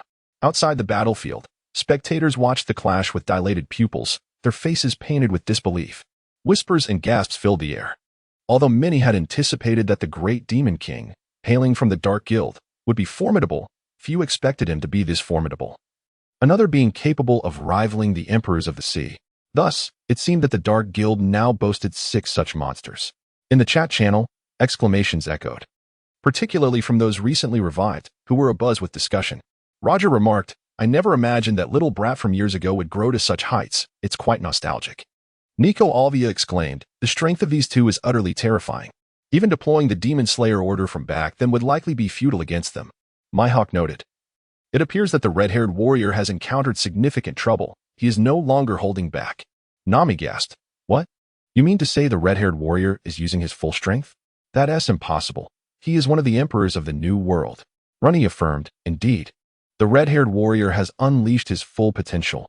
His destructive power now rivals that of Lord Kaido." At this moment, everyone in the chat channel widened their eyes, sweat trickling down their foreheads as they sent messages. The recently revived elders were astonished, their scalps tingling, mouths agape enough to fit several fists. These individuals had just returned and had yet to witness the prowess of the Dark Guild members. They had only heard rumors of 5 monsters capable of matching the admirals of the Navy. Yet, the specifics of their strength remained a mystery. Perhaps the new generation of admirals might be weaker than their predecessors. However, the combat prowess exhibited by the 2 fighters far exceeded their wildest imaginations. Such combat prowess cannot merely be classified as that of an admiral. It is likely even more formidable. If we are to deduce from these observations, the current generation of admirals appears to be exceptionally powerful. Ha ha ha. Indeed, this generation is remarkably strong. I have heard there are seemingly 4 emperors. Locks gazed at the images on the screen, laughing heartily, his eyes gleaming with a mix of madness and astonishment. Even someone of Locke's caliber was taken aback by the fighting capabilities of these 2 individuals. In his era, they would undoubtedly be considered top-tier warriors. And from the information currently at hand, there are likely more than a dozen others of similar strength. How intriguing, exceedingly intriguing. I too wish to join in on the fun. A smirk adorned Locke's lips, and a glimmer of malice and wickedness danced in his eyes, replete with an enigmatic significance. On the battlefield, the world was undergoing cataclysmic transformations. Whether it be the Demon King Piccolo or red-haired Shanks, their strength was beyond the comprehension of ordinary beings. As they unleashed their full power, The devastation was apocalyptic, with chaos reigning supreme. After merely 10 minutes of combat, the arena had lost all semblance of integrity. Riddled with craters and a scorched surface, red-haired Shanks observed the airborne Piccolo, his gaze shifting as he contemplated a strategy to vanquish his opponent. This adversary possessed immense strength. It was evident that a method must be devised to cast him from the platform. Through the course of their encounters, Shanks had gained a degree of insight into Piccolo's capabilities. The latter's power surpassed his own, indicating that in a fair fight, Shanks would certainly not stand a chance against him. When comparing opponents, the only one who might rival Piccolo would be the late Captain Roger. And even the outcome of that encounter remains uncertain. Contemplating this, red-haired Shanks inhaled deeply, then exhaled slowly. Where could such a monster have emerged from?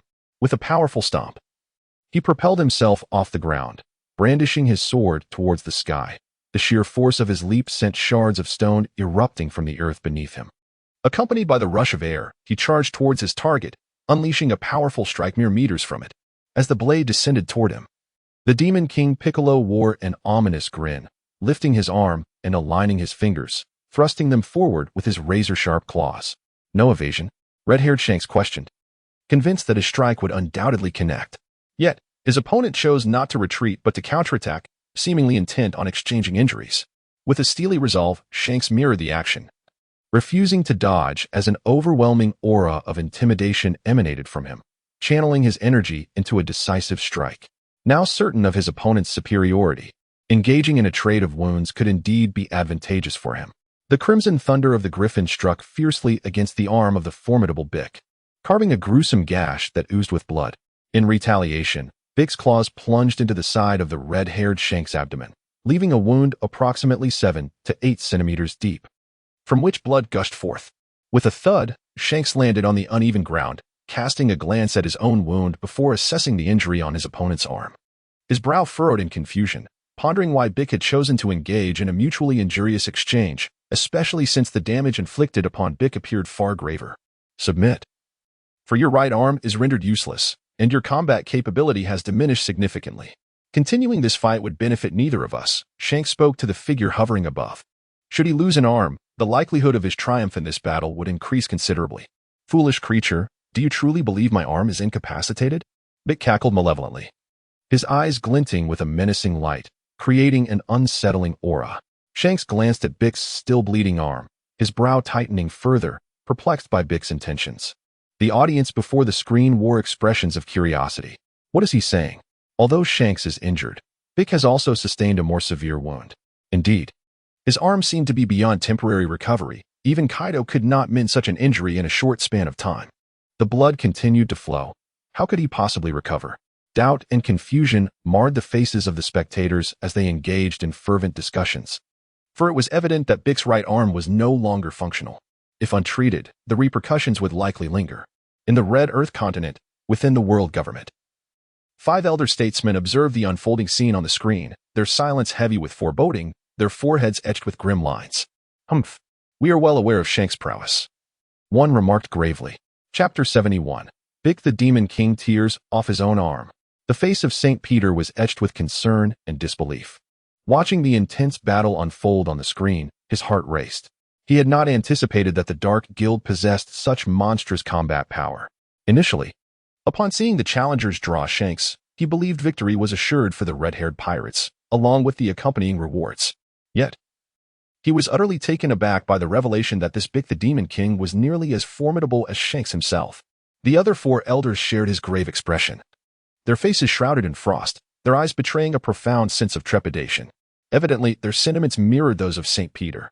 The formidable power exhibited by the Demon King Bick struck them like a thunderous blow, leaving them with a throbbing ache in their skulls. St. Satan, leaning heavily on his cane, fixed his gaze intently upon the table, his tone somber and grave as he remarked, "The red-haired one ascended to the position of the 4 emperors under our watch. His strength is undoubtedly on par with that of Kaido. The fact that this Demon King Bick can contend with him in such a manner indicates that the might of the Dark Guild has surpassed all foes we have previously encountered, including the Rocks Pirates." Boom. Saint Satan's words resonated like a startling clap of thunder, carving a path of astonishment through the minds of the other 4 elders. They trembled visibly, exchanging incredulous glances laden with disbelief and resignation. Yet, they could not deny the truth of the matter. In their over 8 centuries of dominion over the world, no faction had ever evoked such emotions within them. As the elders of the world government contemplated the Dark Guild, an inexplicable pang of dread gripped their hearts, akin to a nail driven deep into their chests, rendering them perpetually uneasy. This level of achievement is something even the Rocks pirates could not attain. Fortunately, Shanks has already inflicted injuries upon that individual, judging by his wounds. He is unlikely to continue fighting. The upcoming reward should rightfully belong to the red-haired pirates. Maz Saint gazed at the images on the screen, exhaling slowly, a hint of satisfaction flickering in his eyes. Although this reward does not belong to the world government, as long as it does not fall into the hands of the Dark Guild, it can be deemed a success. Moreover, the red-haired pirates are distinct from other pirate crews. Any rewards they secure would undoubtedly be acceptable to the world government. You are indeed correct. The Dark Guild has finally faced defeat. Humph. It is about time to temper their arrogance. Having triumphed so often, their egos must be inflated by now. As long as we prevent them from obtaining the reward, we can consider it a victory. The other 4 elders also sighed in relief, feeling an inexplicable sense of exhilaration. After being tormented by the Dark Guild for so long, they finally witnessed the latter's downfall. This sentiment was shared not only by the elders but also by other factions. After all, based on the injuries, it was evident that the Demon King Piccolo's wounds were far more severe than those of Shanks. Relying on the powers of a devil fruit to recover was utterly implausible. Not to mention, Shanks' blade possesses terrifying haki. Furthermore, judging by his performance, this individual known as the Demon King Piccolo is certainly not a user of a recovery-type devil fruit. He clearly wields a combat-oriented ability. Whitebeard, Gururara, will the Dark Guild finally face defeat? Yet, something feels amiss. Kaido, Urararo, although I detest that red-haired fellow, I still hope to witness the Dark Guild's failure. Don't disappoint me, Shanks. Hancock, no, the Dark Guild will never lose. Damn Shanks, if you dare to win. I shall not let this go. Guena, what a powerful battle. Is the world truly this vast? I can hardly discern their movements. Big Mom, Mama, is Shanks about to win? How delightful. In the chat channel, comments scrolled rapidly. Kaido and Big Mom observed the battle situation, and surprisingly, they found themselves feeling elated. Although both harbored a strong disdain for Shanks, with their crews often clashing with the red-haired pirates, their hatred for the Dark Guild surpassed everything else. Just recently, the Dark Guild brazenly invaded Big Mom's territory, openly killing several individuals and commanding members of the Charlotte family to serve them. For Big Mom, this was undoubtedly a profoundly embarrassing situation. As for Kaido, the circumstances were even more dire. First, his prominent banner was nearly annihilated, and subsequently, he himself was thrown off the stage by Black G, utterly losing face. At this moment, witnessing the impending downfall of the Dark Guild, how could they not feel a sense of joy? However, some individuals began to sense an unusual undertone. Powerful figures such as Rocks and Dragon observed the confident demeanor of King Piccolo and felt that something was amiss. The atmosphere on the battlefield grew unusually tense. Red-haired Shanks, upon witnessing the other party's self-assured expression, adopted a serious countenance, perplexed by their intentions. Naturally, he did not believe that their devil fruit possessed restorative properties. Otherwise, its power would be simply terrifying. Gah! Watch closely, you fools. I am King Piccolo, he bellowed, grasping his injured arm with one hand and fiercely tearing at it with the other. This process is accompanied by a sensation of pain. At this moment, the veins on his face bulge prominently, and crimson streaks appear in his eyes.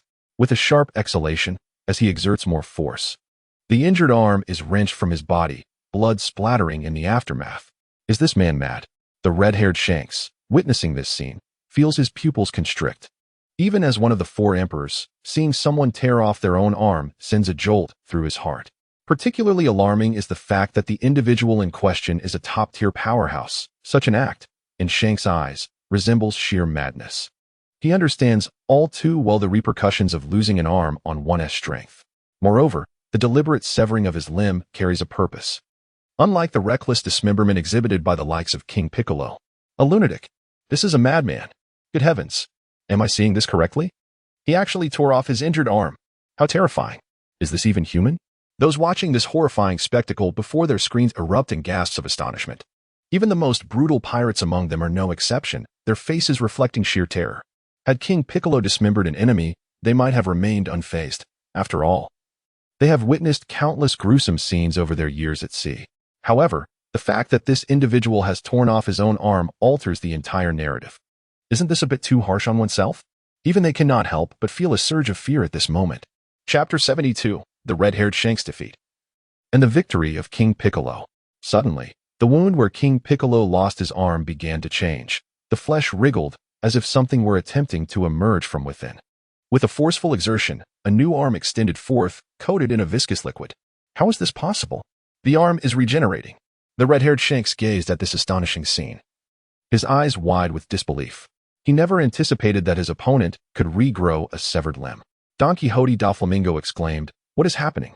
Could it be that his devil fruit ability possesses such an effect? If so, that is truly terrifying." Nico Robin remarked, "I do not know. From my extensive observations of various texts, I have yet to encounter a devil fruit that aligns with his abilities." Nami gasped, "This is horrifying. Is this creature even human? Could he be a demon?" Chopper cried, "A demon? How frightening." Momonosuke noted, "This individual has recovered from his injuries. It remains uncertain who will prevail."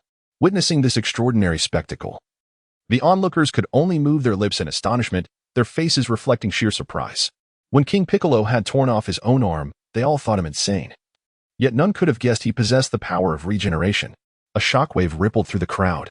The most affected were the old stars of the world government, who had clashed with the Dark Guild numerous times and were quite familiar with their tactics.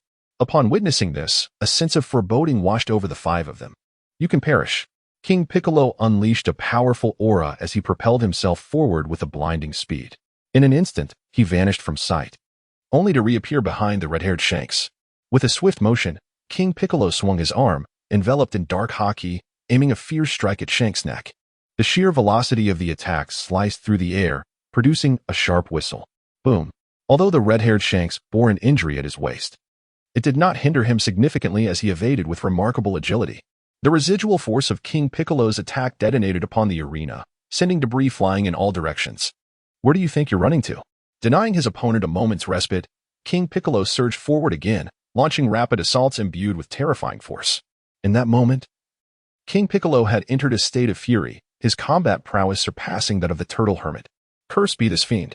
Red-haired Shanks, wielding his iconic griffin, stood resolute against the relentless onslaught of the demon King Piccolo, his conqueror's haki intertwining with his armament haki to deflect the barrage of attacks. Despite his unwavering defense, the struggle weighed heavily upon him, as he found himself at a distinct disadvantage. The wound at his waist exacerbated his plight. It was only a matter of time before he would succumb to defeat. The power of this adversary had evidently surpassed that of the captain from years past. Deep within Shanks' eyes lay a mixture of gravity and astonishment, for he had not anticipated that the demon King Piccolo had been holding back. Few could have bested him so utterly. Perhaps even Whitebeard himself would have faltered. Shanks was certain that his opponent's strength exceeded that of both Roger and the Whitebeard of that era, though the extent of this superiority remained uncertain. It was conceivable that he could rival the erased sovereign or perhaps even surpass him. With agility, the demon King Piccolo seized the moment, executing a sweeping kick with his right leg that sliced through the air like a venomous whip, creating a thunderous crack. Thud. Caught off guard, Shanks was struck fiercely in the abdomen and sent hurtling backward, akin to a meteor plummeting towards the ground, shaking the very arena beneath him. With a clatter, red-haired Shanks emerged from the rubble, his expression darkening as he beheld the rapidly advancing Piccolo once more. "I concede." Without a moment's hesitation, Shanks chose to surrender. Unlike the brutish Kaido, he possessed the wisdom to make the right decision even in dire circumstances. The strength of his opponent was formidable. Continuing the fight would have been futile. Such a battle held no meaning, and prolonging it would only deplete the strength of the red-haired pirates. As he declared his surrender, his form grew ethereal, swiftly teleporting away from the arena. Damn it! He actually escaped. Piccolo roared in frustration, unleashing a torrent of energy blasts that erupted from his hands, scattering in all directions, shaking the earth beneath them. The already dilapidated arena was now unrecognizable, reduced to a landscape of debris. With Shanks' surrender, the victor was declared, the demon King Piccolo from the Dark Guild. Simultaneously, the large screen began to transform. The previous arena interface vanished, replaced by bold text. Boom. The words on the screen detonated in the minds of all present, reverberating like an underwater explosion. He won. The victor this time is the demon King Piccolo. My goodness. Another member of the Dark Guild. They have now claimed 5 victories. The 6th is another of their own. Red-haired Shanks has actually lost. This is terrifying. The Dark Guild has now completely surpassed the scale of the four Emperor's pirate crews. As they gazed at the words displayed on the grand screen, all present were left agape, their faces etched with astonishment and horror. Most of them possessed limited strength, and the battle between the red-haired and the Demon King Piccolo unfolded before them in a blur. They could only perceive the chaos of the clash, as if the world were coming to an end.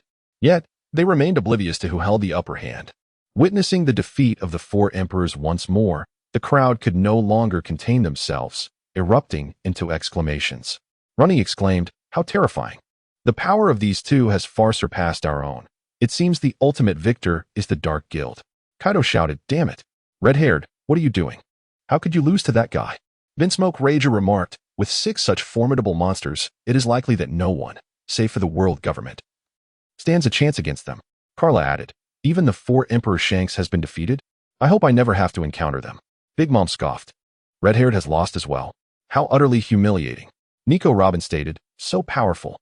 The Navy headquarters might not even be their match. We must avoid any confrontation with them." Within the chat channel, the barrage of comments nearly filled the entire space. The outcome of this battle stirred a tempest in the hearts of all. Chapter 73, Summoning the Raijin General and the Crimson Spider. Initially, they believed that 5 monsters represented the utmost limit of the Dark Guild.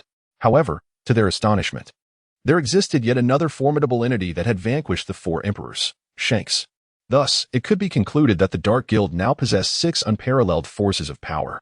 The magnitude of such power, it seems, could only be rivaled by the world government, as even the Navy headquarters may not stand a chance against them. At the Dark Guild's main base, as the competition drew to a close, Jiangchen heard the system's voice echoing in his mind. "Congratulations, host, on completing your selection. Based on everyone's performance, this round has been rated S. Reward, Super Box X2, Ordinary Box X3. The infamous King Piccolo's elimination of 5 celestial dragons had a significant impact on the world, thus earning him an S rating. Coupled with the previous reward for defeating Tosaka, his collection of super boxes had now reached 3, alongside 5 ordinary boxes. Without hesitation, he declared, "Open them all." As the system's voice resonated, 8 boxes materialized in his mind. 3 of these were super boxes, radiating a dazzling brilliance, while the remaining 5 appeared comparatively more mundane. However, even those were undeniably treasures in their own right. The light intensified, and the 8 boxes gradually opened. "Congratulations, host, for acquiring the purple character, Spider-Man.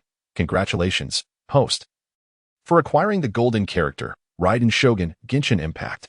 Congratulations, host, for receiving 10 billion berries X1. Congratulations, host, for receiving 1 billion berries X3, 100 Decepticon soldiers X2. The first 3 rewards were quite lavish, evidently from the super boxes, while the latter 3 were more modest, emerging from the ordinary boxes. Spider-Man, Raiden Shogun? Jiang Chun could not help but express his astonishment upon witnessing the rewards he had obtained. The 2 characters are quite familiar to him. He did not anticipate the system's features to be so comprehensive, even allowing the summoning of Raiden Shogun. Raiden Shogun hails from the world of Genshin Impact, and is one of the 7 Archons, the supreme ruler of the Inazuma Shogunate, wielding the thunderous authority of the Almighty and embodying the harbinger of eternity as solitude. Her prowess is undeniably formidable. Black Widow and Megatron originate from the same realm, with the former being a subordinate of the latter. However, this subordinate constantly harbors ambitions to usurp Megatron's position and ascend as the new leader of the Decepticons. Nonetheless, Jiang Chun need not worry about Black Widow's betrayal. The summoned characters are genuinely loyal to him, and betrayal is generally an uncommon occurrence. The system proceeded to transport them all. During the transportation, a rift tore open in the sky, gradually widening until it manifested into a temporal tunnel. Jiang Chun gazed at the ominous sight above with no hint of trepidation in his eyes. According to the system's explanation, this phenomenon is visible only to him and his subordinates. To others, the sky appears entirely normal. Of course, even if others were able to perceive it, Jiang Chun would remain unfazed. Given the current strength of their Dark Guild, unless the world government intervenes directly, no one poses a threat to them. Furthermore, should the world government seek to defeat them, it would likely require a full-scale assault, compelling even Emu to take the field personally. The probability of such an occurrence is exceedingly slim. As long as Mary Joa is not breached, the world government is unlikely to take such actions.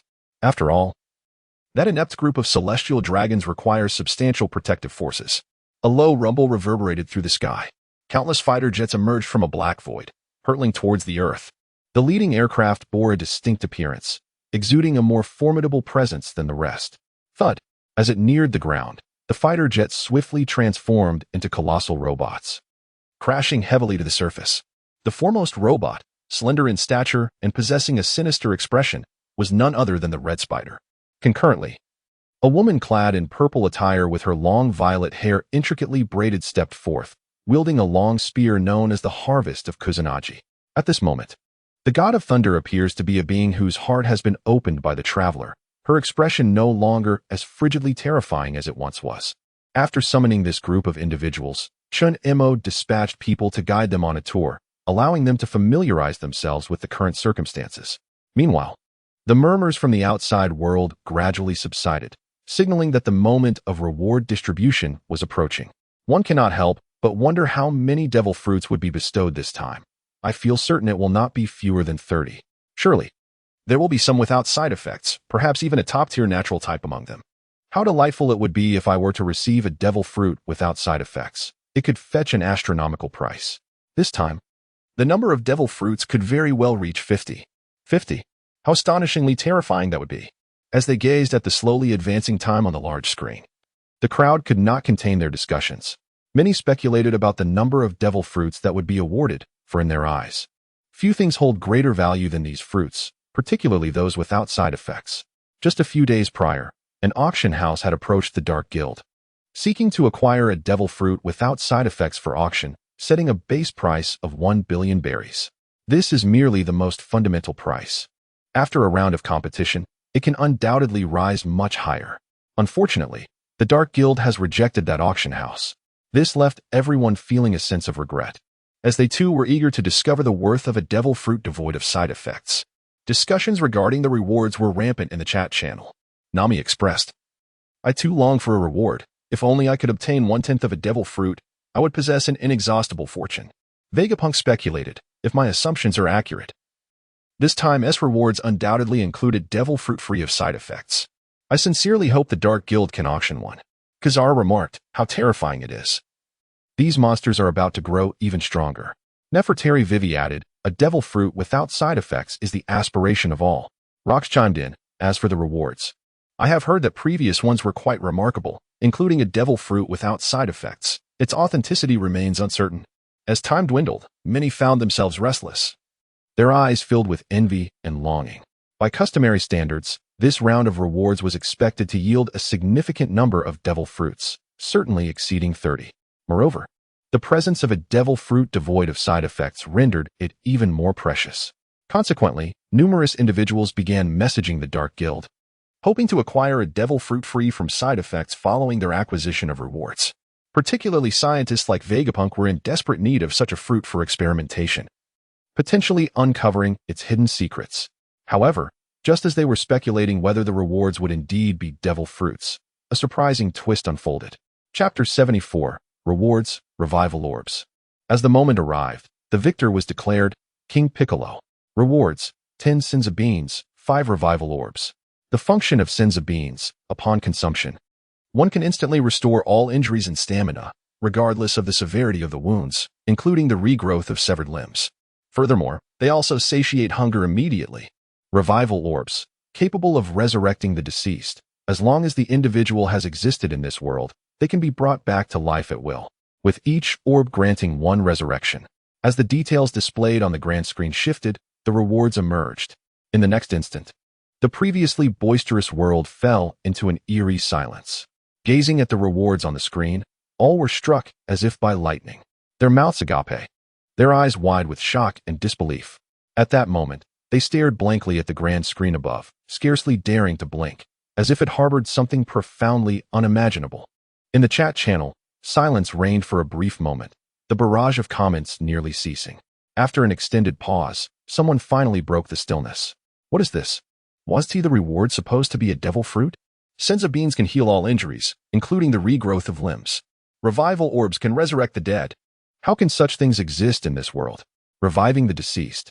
Isn't that an act only a deity can accomplish? Though these rewards are not devil fruits, Such miraculous items must be 1,000 times more terrifying. Once the tension subsided, everyone could not help but exclaim in astonishment. They exchanged glances, and disbelief filled each pair of eyes. This cannot be blamed on them either. The rewards this time are truly terrifying, whether it be the miraculous beings that can instantaneously heal all wounds, or the resurrection orbs capable of bringing the dead back to life. For the majority of them, this is an utterly unacceptable situation. However, despite the inability of many to come to terms with it, none have questioned the authenticity of the rewards. On one hand, the leaderboard is imbued with the power of divine providence, which naturally instills in them a profound sense of trust. On the other hand, after numerous battles and rewards, they have long grasped the enigmatic and terrifying nature of the rankings. Let us not forget that the leaderboard has recently resurrected the deceased from decades past. In their eyes, the leaderboard is a miracle, a deity. Regardless of any astonishing feats it may accomplish in the future, their faith will remain unshaken. The current reward, the Resurrection Orb, is tantamount to granting individuals the power of the divine, enabling them to revive any person they wish. In an instant, this has sent shockwaves throughout the world. Many are now restless, eager to obtain a resurrection orb or a celestial being. Treasures of this caliber have transcended the value of the devil fruits, even surpassing the worth of those without side effects. However, although they are itching to act, they are by no means foolish. The individual who has acquired the treasure hails from the formidable Dark Guild. Seeking them out would be tantamount to courting death. Had the reward been claimed by anyone other than the Dark Guild, even the 4 Emperors of the Sea would have rushed to seize the treasure. In the face of such prospects, countless individuals would be eager to take a chance, no matter how slim the hope. At the Holy Land Mariehua, within the world government, the moment the reward was revealed, the 5 elder statesmen were rendered utterly speechless. They stood frozen, as if carved from wood, their expressions locked in astonishment.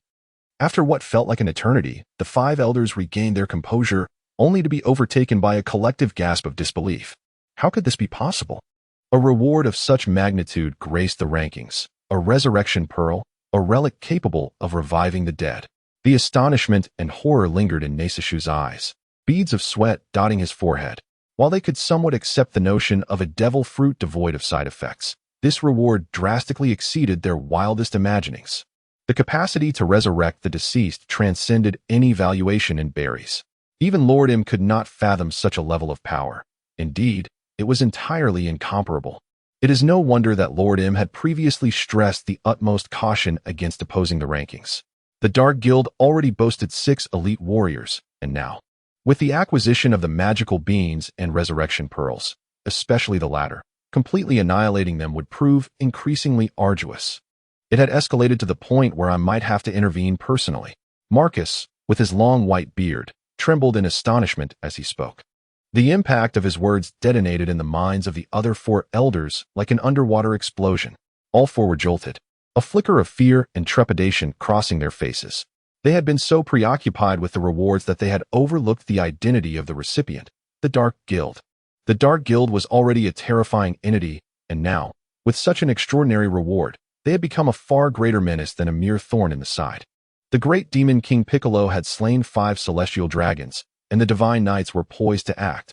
However, Satan's proclamation was abruptly halted. His intent was clear. They had previously underestimated King Piccolo's strength, believing him to be an ordinary formidable foe, only to discover that even the red-haired Shanks had fallen before him. Now, with the Dark Guild having obtained the magical beans and resurrection pearls, merely deploying the divine knights would likely prove futile against them. Consider the scenario. They had painstakingly injured one of the Dark Guild's warriors, only for a single magical bean to restore them completely, even if they were to pay a heavy price to eliminate a member of the Dark Guild. The adversary could simply utilize a resurrection pearl to bring them back to life. Moreover, when confronted with such formidable adversaries, it is not only improbable to slay them, but even inflicting severe injuries could likely lead to casualties within the Divine Knight Order. Regardless of the circumstances, the green-skinned fiend who has slain a celestial dragon must be made to pay the price. While we are incapable of assaulting the headquarters of the Dark Guild, they inevitably venture out to undertake missions. Once the green-skinned demon is away, we shall discreetly arrange for an ambush. The eyes of Saint Vacheli gleamed with deadly intent. Though he harbored reservations about the strength of the Dark Guild, should the adversary act alone, they could surely strike from the shadows. The other 5 elders nodded in agreement. Recognizing that, at present, this was indeed the most prudent course of action. Have you noticed something? At this moment, St. Peter suddenly spoke, a glint of insight flashing in his eyes. What is it? The other four elders turned to him, their expressions tinged with curiosity. Recently, all forces that had actively provoked others had met with unfortunate fates. Our continuous misfortunes may be intertwined with these provocations. Perhaps the leaderboard seeks stability until its conclusion. The divine may wish to prevent any chaos from arising among us. In Chapter 75, the Golden Lion, John, and others unite in their quest to seize treasures. A spark of wisdom flickered in St. Peter's gaze. In the conflicts with the Dark Guild, the world government had consistently found itself at a disadvantage. Consequently, he had taken the past few days to summarize all circumstances, discovering a common thread. The Dark Guild had remained on the defensive, while other forces instigated unrest, such as the mockery from the Charlos family or the unfortunate demise of that fellow named Peach. Thus, he surmised that the divine might desire to stabilize matters before the leaderboard concludes. After all, no one wishes for a disruptive presence during crucial arrangements. Of course, this remained merely a conjecture. The other four elders, upon hearing his words, fell into contemplation. Regardless, the assault on the Dark Guild's headquarters was now off the table. In the chat channel, messages scrolled rapidly as everyone engaged in fervent discussion about the recent rewards. Sengoku, why would the leaderboard award such items? The Dark Guild's power has become even more terrifying. Chopper, how frightening. The Dark Guild was already formidable. Who stands a chance against them now? Nico Robin, each fairy bean and resurrection jewel equates to an additional life. Coupled with the Dark Guild's immense strength, they may have ascended to the second most powerful force in the world. Tazolo, we're the Dark Guild members. I am greatly interested in the resurrection jewels. I am willing to purchase one at any price. Yahim, such miraculous items exist? If even I can be resurrected, it all begins to make sense. The atmosphere among the crowd was electric.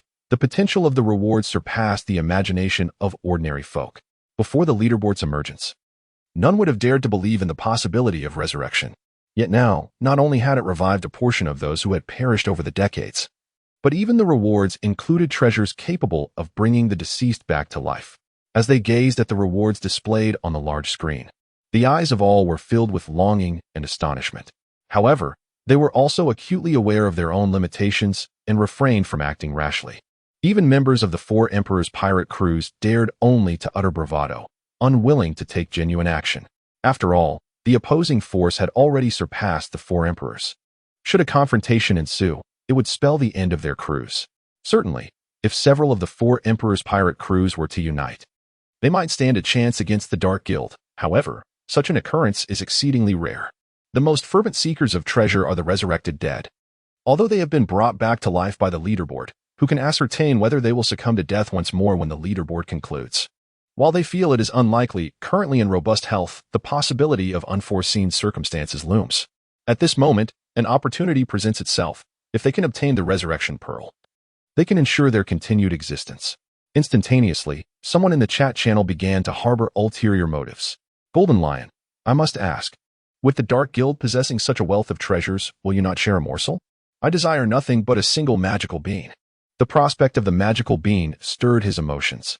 Previously, in a desperate bid to escape from impelled down, he had severed his own legs, resulting in a significant diminishment of his combat prowess. Now, with an opportunity laid before him, how could he remain composed?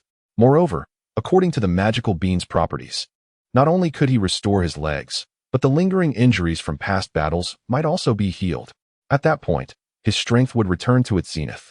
Nonetheless, he did not make excessive demands, merely requesting one magical bean. Given his current condition and the formidable power of the Dark Guild, he was uncertain if he would prevail in a confrontation. To ensure his survival, he resolved to restore his peak capabilities first. Silver Axe. Indeed, those rewards are quite tempting. I too desire one, but I asked for merely a resurrection pearl. Ha ha ha. Captain John, I too wish for such a treasure. What if the leaderboard concludes and we find ourselves dead once more? In the chat channel, several others quickly expressed their desires. However, those who spoke up were former titans of the sea.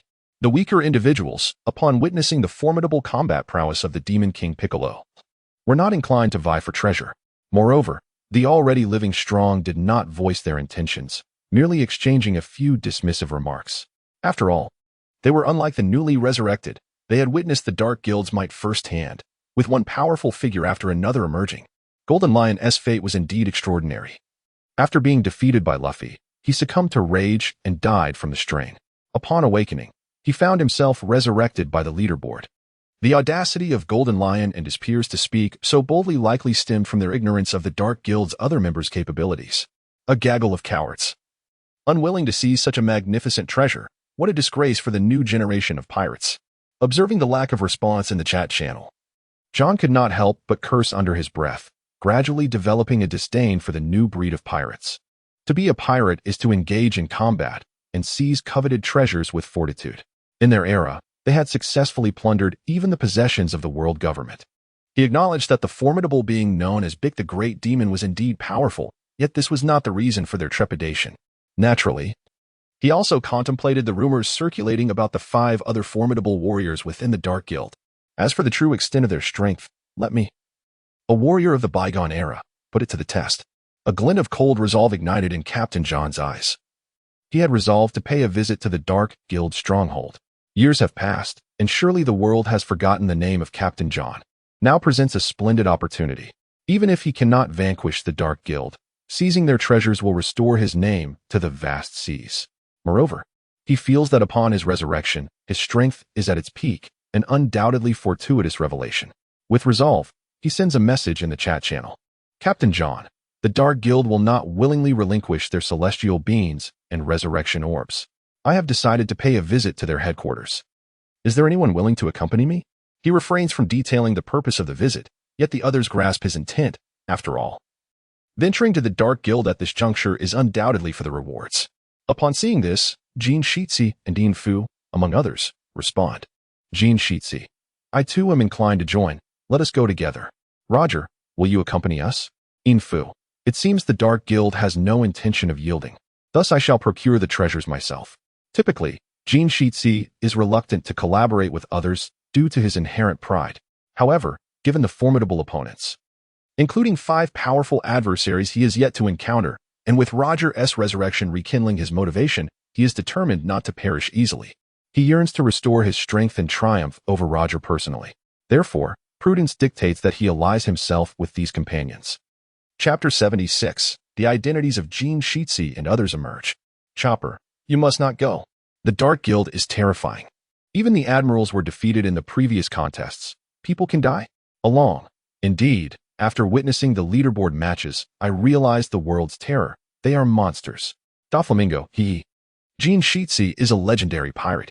I hope you broadcast live, allowing us to witness the clash between the old era and the new world. Within the chat channel, many begin to counsel against the venture, urging Jean Shitsi and his companions to refrain from proceeding. Of course, most are unfamiliar with the names of Captain John and his crew. Even if they were, they might deem their chances of victory slim, albeit with a glimmer of hope. Captain John, a bunch of fools. Do you know who I am? I am a senior officer of the Rocks Pirates. Isn't that right, Kaido? Upon reading the comments in the chat, John feels indignant. This is a blatant disrespect. As for Doflamingo's suggestion, he finds it quite appealing. After all, he desperately needs to make his name known to the world, and a live broadcast is an excellent idea. Kaido, my comrade. Go forth and let the Dark Guild witness your might. Let them know the terror of your era. At that moment, Kaido made his appearance. Having a long-standing enmity with the Dark Guild, he was naturally supportive upon witnessing someone challenging them. Kaido. The arrival of Kaido sent a shockwave through the chat channel, instantly startling the members of the new era. They quickly comprehended why the individual named John had been so audacious. He was actually a comrade of Kaido. As for the identities of the other 2 individuals, Roger addressed the Golden Lion, stating, after all these years without a clear victor, have you not given up? I shall refrain from participating this time, as I have far more pressing matters to attend to. Big Mom chimed in, Mother Silver Axe, it has been too long. Boom. The messages in the chat channel detonated in the minds of the onlookers like a deep-sea bomb. At that moment, their eyes widened in astonishment as they absorbed the implications of Roger and Big Mom's words. Their emotions were in turmoil. What is this? Not only was John allied with Kaido, but Silver Axe was also acquainted with Big Mom. Moreover, from their tone, it was evident that these individuals were engaging as equals. Such parity could only arise under one condition. Their powers were nearly indistinguishable. This implied that John and Silver Axe possessed strengths comparable to that of the four emperors. However, beyond John and his companion, what astonished them even more were Roger's words. Roger had openly acknowledged that he and the Golden Lion had been at a stalemate for so many years. What level of strength must the Golden Lion possess to elicit such a statement from Roger? At this moment, many individuals felt an overwhelming roar within their minds. The voices urging a few not to walk into their demise faded into silence, and even Chopper and Arlong fell quiet. For ordinary pirates, venturing to the headquarters of the Dark Guild indeed bore no distinction from courting death. Yet, each of these three was a heavyweight figure, united. They might truly contend with the Dark Guild. Is that so? What a pity. However, we shall be broadcasting live, so do pay close attention to my prowess, Roger, proclaimed Golden Lion. After a brief exchange, the alliance among Golden Lion and his companions was established. Nevertheless, the absence of other top-tier powerhouses from the bygone era was palpable. On one hand, their pride prevented them from joining forces, while on the other, they wished to observe the strength of the Dark Guild firsthand. If the Dark Guild possessed only King Piccolo as its top combatant, they could hardly be blamed for their lack of courtesy. Dagaga, go forth, my crew, and test the mettle of the Dark Guild. I hope you do not disappoint me. Dagaga. Lox cackled wickedly as he observed the messages flowing through the chat channel, a glint of malice flickering in his eyes. This time, the reward stirred his interest greatly, especially upon hearing of the devil fruit that bore no side effects. However, he did not immediately spring into action. The reason for his defeat in the battle at God's Valley was significantly related to his crew. The internal members exhibited a notable lack of unity, and Whitebeard had even directly turned against him. Thus, he resolved to devise a thorough plan. Moreover, individuals like Kaido had already established their own factions, making it seemingly impossible to recruit them back. Additionally, his danger ranking with the world government was likely not inferior to that of the Dark Guild. Currently, he found himself alone, should he act recklessly as he had before. Peril would surely ensue. The world government's 5 elders observed the discussions within the chat channel and could not help but chuckle. For them, this band of pirates represented a threat, and they were more than pleased to witness such circumstances unfold.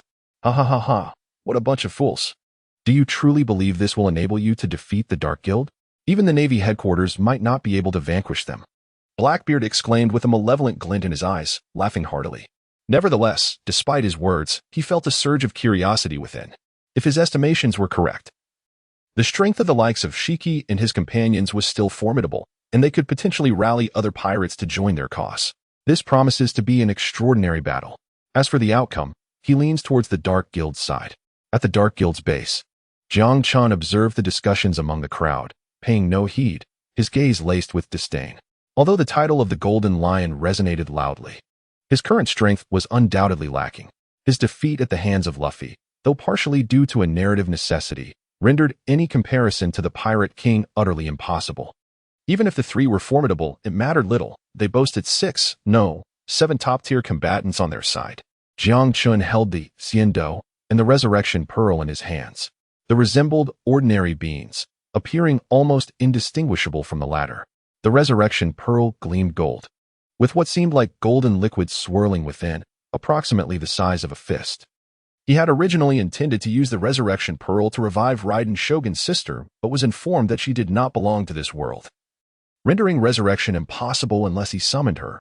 Only then could she be revived upon her subsequent demise. At that moment, the system's voice resonated. Ding! The Golden Lion, Captain John, and others are about to launch an assault. You have the following choices. Choice 1, the Golden Lion. How terrifying. You are so frightened that you prepare to relinquish the Resurrection Pearl, allowing them to choose 10 devil fruits at their discretion. Reward, Ordinary Box X1. Title, Brainless. Upon acquiring this title, your intellect decreases by 80. Choice 2, you intend to move them emotionally. As they approach, you stand still, allowing them to attack you. Even if they kill you, you will not blame them. Reward, Super Box X3. Title, Brain Damaged. Upon acquiring this title, your IQ decreases by 95. Chapter 77. The Method of Resurrection. The Golden Lion Trio is officially established. Choice 3. The invasion by the Golden Lion and his companions has severely infringed upon the interests of the Dark Guild. You prepare to strike one of them dead on the spot and publicly execute the remaining 2. Reward, Resurrection of Ball. Privilege use card X1. I choose choice 3. Observing the options presented before him, Jiang Chen swiftly made his decision. There was no need to deliberate over choices 1 and 2. Both their content and rewards could be dismissed at a glance. The reward in option 3 included Ball, who happens to be the sister of the Raiden Shogun. Although the name may sound masculine, she is unequivocally female. Not only is the name of the Raiden Shogun's sister somewhat androgynous, but even the Raiden Shogun herself bears a similarly masculine name, Balzabul. As for the privileges granted by the usage card, Jiangchen took a moment to examine its details. Privilege usage card.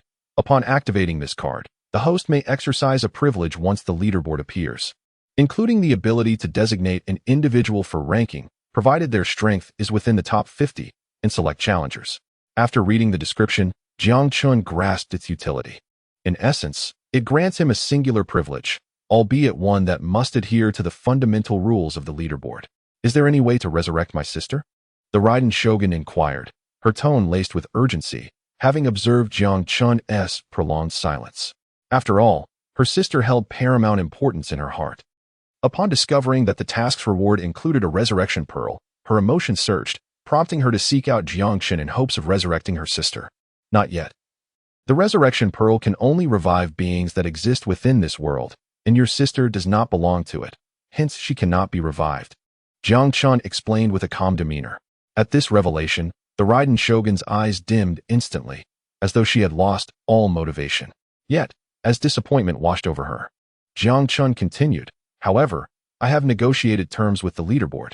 Should the Golden Lion faction attempt an assault, if one of them is slain on the spot and the other 2 publicly executed, the leaderboard will facilitate the resurrection of your sister.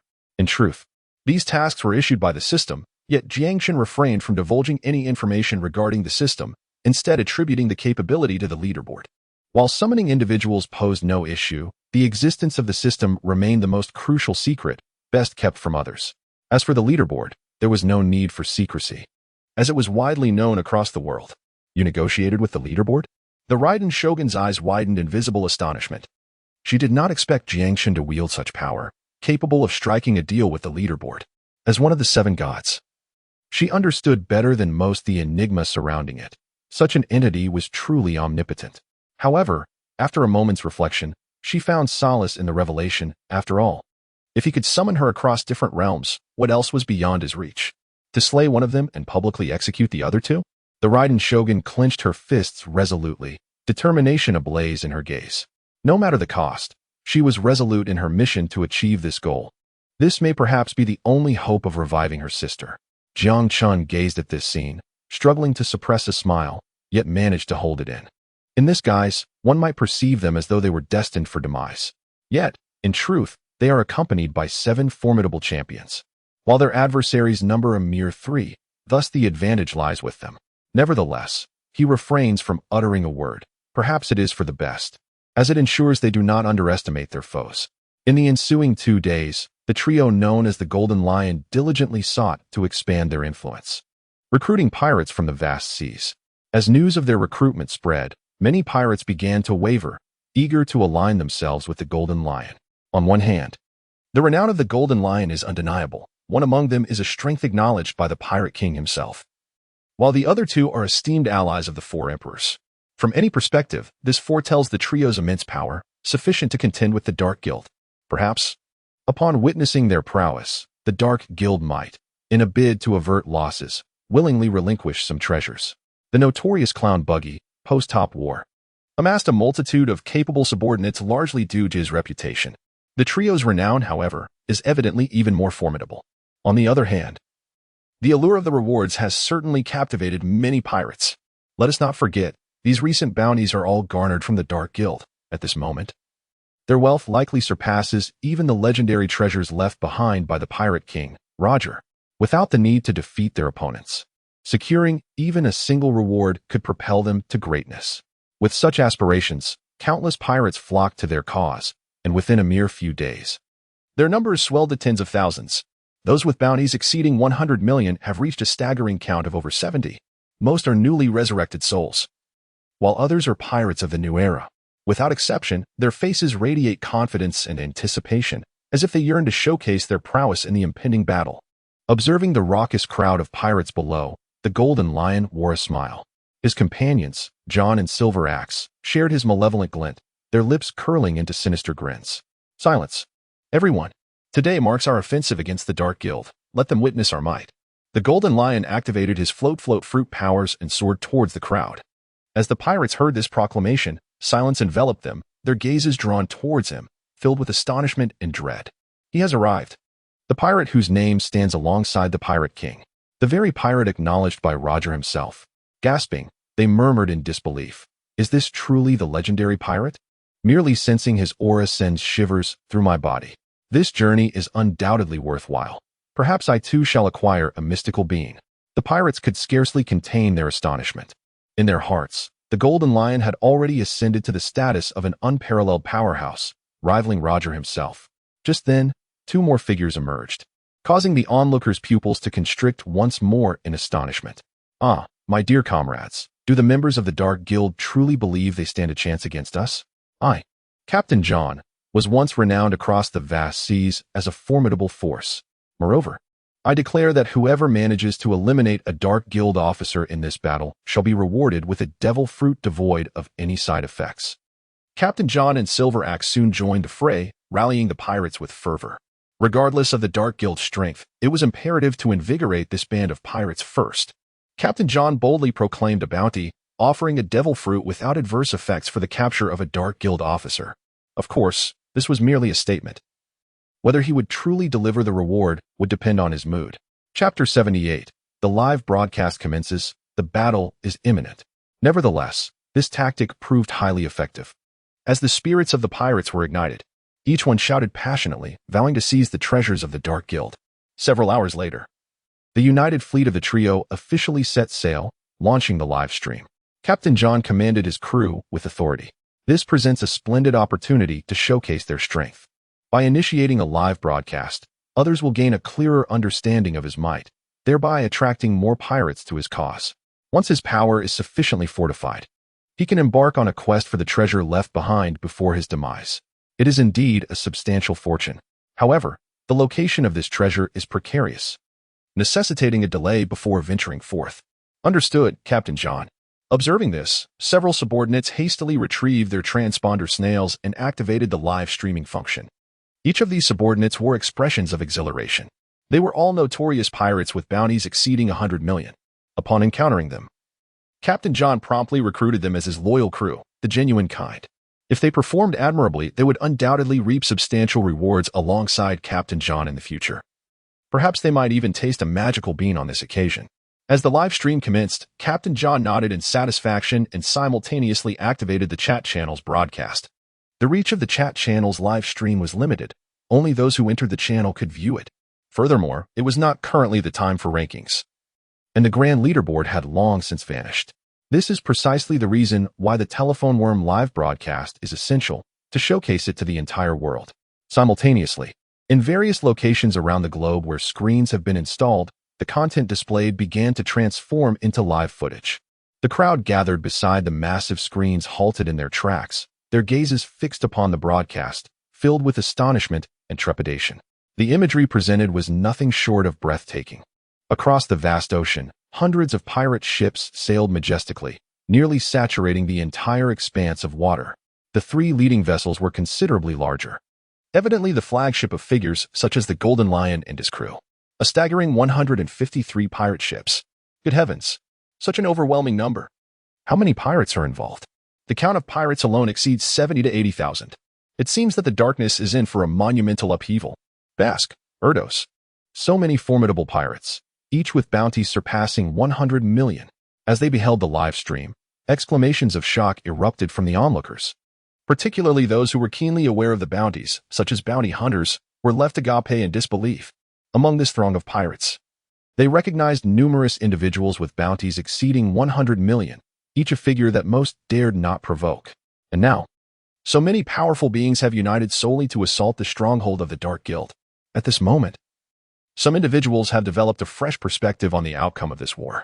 After all, the origins of these pirates are quite formidable, although they may lack top-tier strength. They possess an abundance of intermediate power. Naturally, many believe that the ultimate victors will still be the Dark Guild, as the monsters from the Dark Guild are truly terrifying. Figures such as Master Roshi and Demon King Piccolo have left a profound impression on them. Marco remarked, I never anticipated their ability to rally such formidable forces. This fearsome joint fleet could potentially overwhelm even our Whitebeard pirates. Nico Robin noted, with over 100 ships, their scale far surpasses that of the Demon Slayer order. Big Mom exclaimed, Mama, hurry, Shiki, let us seize the treasures belonging to those ruffians of the Dark Guild. Chopper lamented, oh no. They are about to assault the Dark Guild's headquarters. This is too frightening. Wah. Shanks cautioned, the Dark Guild is truly formidable. Are you all prepared? As they observed the live broadcast, the crowd's emotions were anything but tranquil, filled with excitement and astonishment. They had not anticipated that such a multitude of pirates would dare to confront the Dark Guild. The commencement of conflict among such paramount forces is bound to result in numerous casualties. However, upon further contemplation, it seems rather inevitable. After all, should victory be attained in this war, it would undoubtedly yield immense wealth. The Dark Guild possesses a plethora of treasures. Merely presenting one would suffice to incite a frenzy among the masses. Naturally, Jiang Chun was aware of the content being broadcasted live, yet he refrained from voicing any opinions, merely instructing his subordinates to make the necessary preparations. In this conflict, his objective transcends mere victory over the adversary. Rather, it is to accomplish the systemic mission while minimizing losses. As the combined fleet navigated through the waters, time swiftly elapsed. After approximately 5 hours, a distant silhouette emerged on the horizon. As they drew nearer, the true nature of this dark spot was revealed. It was a colossal island, adorned with a technologically advanced metropolis. Each edifice stood magnificently, soaring to heights exceeding 100 meters. The structure before them was relatively modest, yet towering edifices loomed, reaching heights of 300 to 400 meters. Surrounding it were numerous foreboding cannon barrels, robust and imposing, instilling a sense of dread merely by their presence. This was the stronghold of the Dark Guild. The main base of the Dark Guild had arrived. From the watchtower, a sentry shouted loudly, beads of cold sweat dotting his brow. Indeed, that island was the very base of Jiangchen and his companions.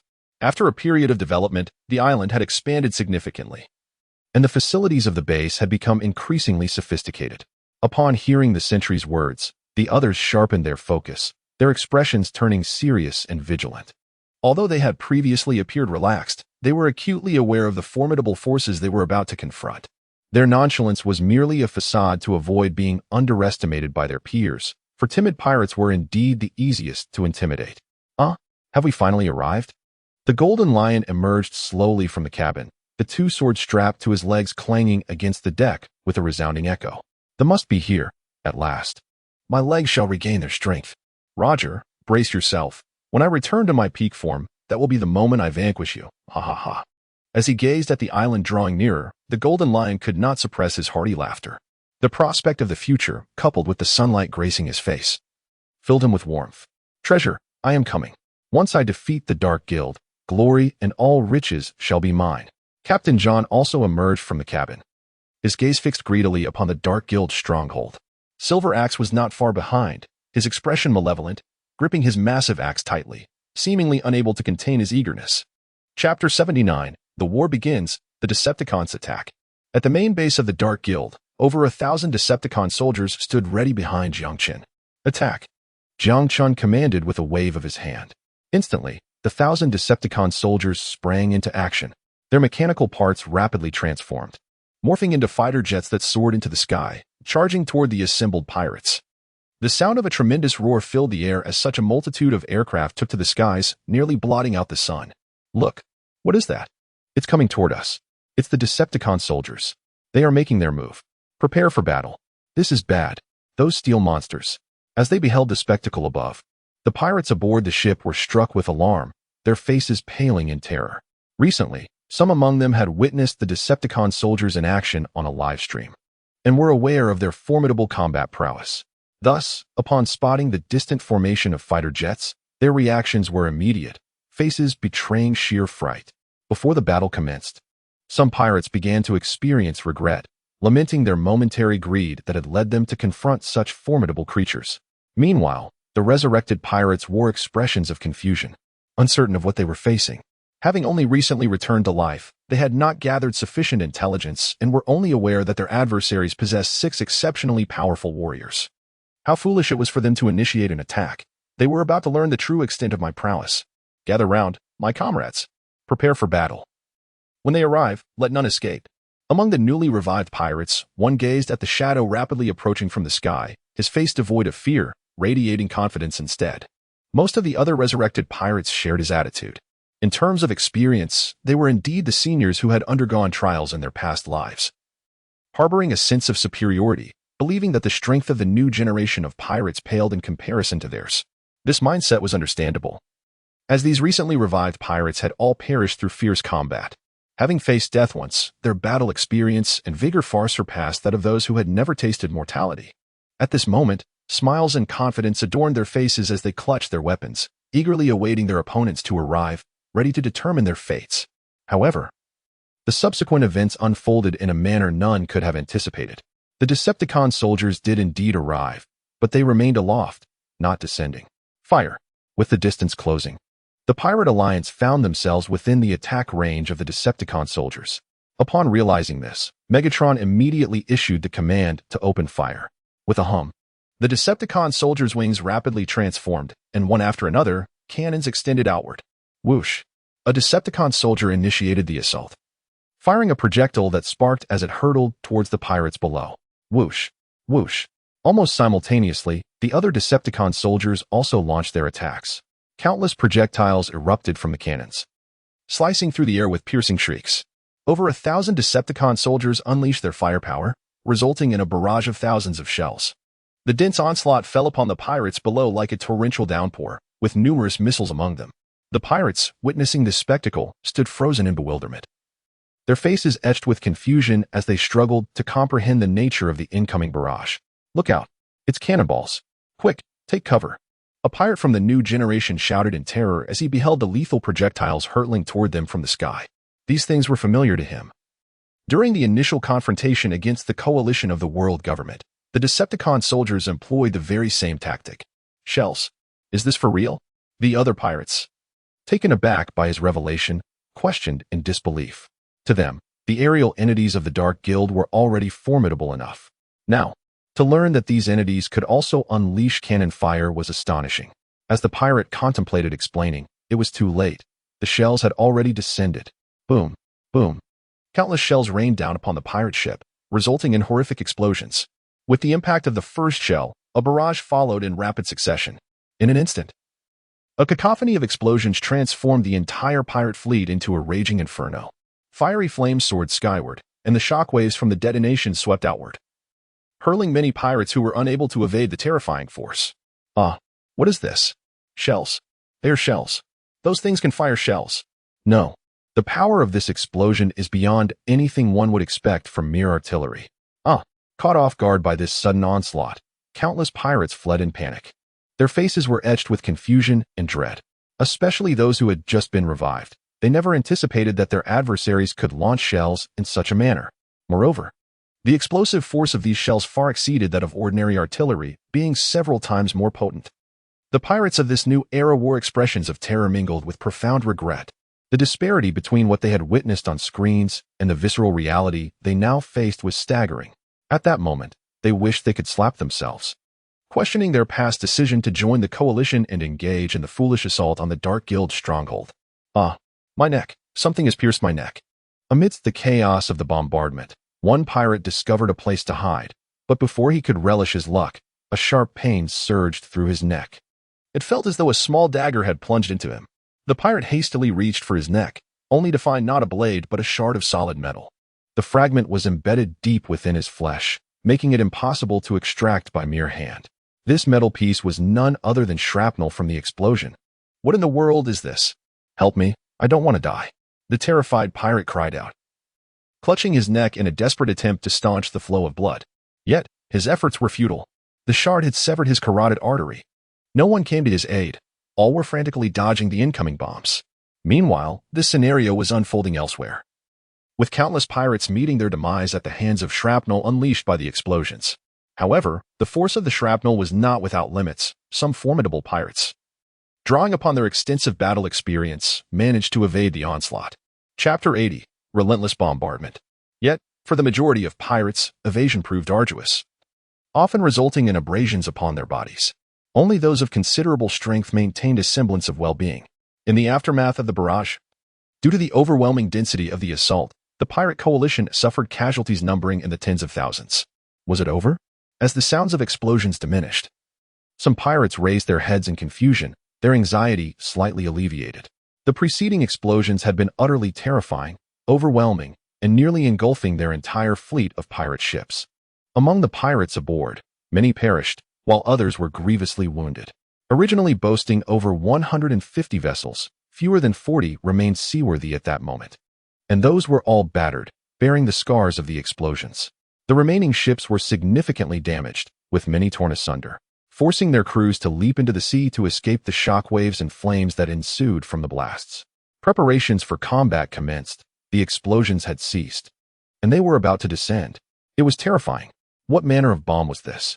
As the sound of the explosions dwindled, the tension among the other pirates began to ease, each hastily grasping their weapons in readiness for battle. However, before they could find any respite, a whistling sound pierced the air, and countless cannonballs surged forth once more. The pirates, hearing the commotion above, instinctively looked up, only to find their pupils constricting in horror, their hair standing on end. The sky was once again filled with a dense barrage of cannonballs, the quantity rivaling that of the first wave. My goodness, how do we combat this? Damn it, what are those things soaring through the sky? It is utterly terrifying. Had I known the Dark Guild was so formidable, I would have thought twice about coming here. I had only just been resurrected. At this moment, even the most steadfast pirates could no longer maintain their composure. Shrieking in terror, many of them leaped into the sea, desperately attempting to evade the impending onslaught. Thunderous roars echoed, accompanied by the frantic cries of the pirates. The second wave of cannonballs descended upon them. Upon striking the location of the pirate coalition, a terrifying explosion erupted. The shockwave unleashed by the blast surged wildly in all directions, intermingled with searing flames that scorched everything in their vicinity. Numerous pirate ships ignited, engulfed in roaring infernos. Even more horrifying, amidst this dreadful conflagration, sharp shrapnel whistled through the air like bullets, ricocheting violently around. One pirate vessel after another was obliterated, sending splinters flying. Some cannonballs plunged into the ocean, their terrifying force sending towering geysers of water skyward, causing the entire sea to churn and boil. Ah, someone save me. I no longer desire treasure. I want to return. Curse you, Dark Guild. If you dare, come down here. I will surely annihilate you. Witnessing their once vibrant comrades now perishing before their very eyes, with some bodies utterly obliterated by the explosions, many pirates began to unravel, their faces etched with terror and despair. In this moment, the once spirited pirates found themselves utterly diminished, particularly the recently resurrected ones, who had initially believed that their collective strength would surely enable them to vanquish the Dark Guild and seize the treasures within. After all, they were only aware that the Dark Guild comprised 6 formidable warriors, and aside from the great Demon King, they had little understanding of their true might. Yet now, they were not even able to assault the Dark Guild's stronghold. They had suffered the loss of at least 10,000 lives without even breaching the enemy's defenses. Furthermore, the casualties continued to escalate, and it was likely that the toll had reached 20,000. The remaining pirates could only flee in desperation, deprived of any opportunity to retaliate. Such a stark contrast left many pirates in despair. Boom. Amidst the cacophony of explosions, there were even more terrifying blasts, wielding power several times greater than that of ordinary bombs. The force of such detonations could obliterate half of a small pirate ship with a single strike, resulting in complete annihilation. The entire small pirate vessel was shattered into countless pieces, with the sections within the blast radius reduced to mere fragments. This scene instantly instilled greater fear in the group of pirates. In truth, it was not only them who were terrified. The audience watching the live broadcast was equally unsettled. How astonishing. The number of those iron monstrosities seems to have multiplied. It felt like the end of the world. Is this the true power of the Dark Guild? How terrifying. I am so relieved I did not join them. Those watching the live stream, regardless of their status, had their eyes wide open, fixated on the screen. Their hearts brimmed with shock. Especially those pirates who had just been resurrected. Their faces were etched with horror and dread. They could hardly believe that the Dark Guild possessed such terrifying war machines. Flying through the air, casting shadows upon the ground, they could also rain down cannon fire. The screams emanating from the broadcast deeply stimulated their minds. Meanwhile, those who had survived prior were in a slightly better state, having witnessed a similar scene before and thus possessing some mental preparation. However, even so, They wore expressions of shock, their eyes wide open, not daring to blink. Vinsmoke Reiju, has it begun?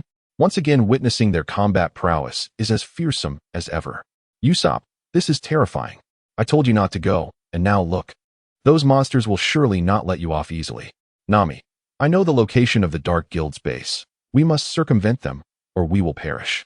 Nico Robin, what is this? Could it be an ancient weapon? Dragon, the power of such weaponry is truly immense, and their attacks are remarkably precise. Kuina, no wonder the Dark Guild dares to kill celestial dragons. It turns out they possess such trump cards. Roger, could it be that these horrifying devices are of their own creation? Surely the world government does not wield such terrifying weaponry. In the chat channel, the crowd engaged in fervent discussion. They were astonished to discover that the number of the tyrant soldiers had increased beyond what they had previously witnessed. What was already frightening now became even more so as their numbers swelled, leading many to contemplate the implications with dread. This meant that the enemy had not even deployed all of their tyrant soldiers previously. Thus, could the current number of tyrant soldiers represent their full strength? Upon reflection, many individuals inhaled sharply, a chill coursing from their heels to the crown of their heads. The situation was already quite terrifying. If this was not the entirety of their adversaries, how could the others possibly contend? Chapter 81. The Golden Lion Strikes. The Turtle Sage boards the ship. Surely, this must constitute all the Decepticon soldiers. Even if there were more, their numbers would be scant. After some contemplation, the group concluded that this was indeed the full extent of the Dark Guild's forces. After all, if there were hidden Decepticon soldiers, they would have long since launched an assault on the Navy headquarters. However, as it stood, that was the case. What would transpire in the future remained uncertain. Boom. The battle raged on, with numerous pirate ships succumbing to cannon fire. Yet, not all were destroyed. Some pirate vessels were staunchly defended by formidable warriors, such as the Golden Lion and Captain John. Boom, boom. The pirates on the surface fought desperately, many manning cannons and firing projectiles at the Decepticon soldiers soaring above. However, despair washed over them as their artillery, both in speed and range, proved woefully inadequate, failing to reach the swiftly maneuvering Decepticon soldiers. Instead, those pirates who dared to fire attracted the attention of the Decepticons. Amidst the barrage, the pirates cried out in anguish. Their bodies and cannon platforms launched into the air by the explosions. As this scene unfolded before him, the Golden Lion's anger began to swell. Of course, it was not the fate of the pirates that concerned him, but rather the affront to his pride. Did they think they were the only ones who could fly? He was a user of the float fruit. A surge of energy enveloped him as his devil fruit powers activated, causing the entire pirate ship to ascend into the sky.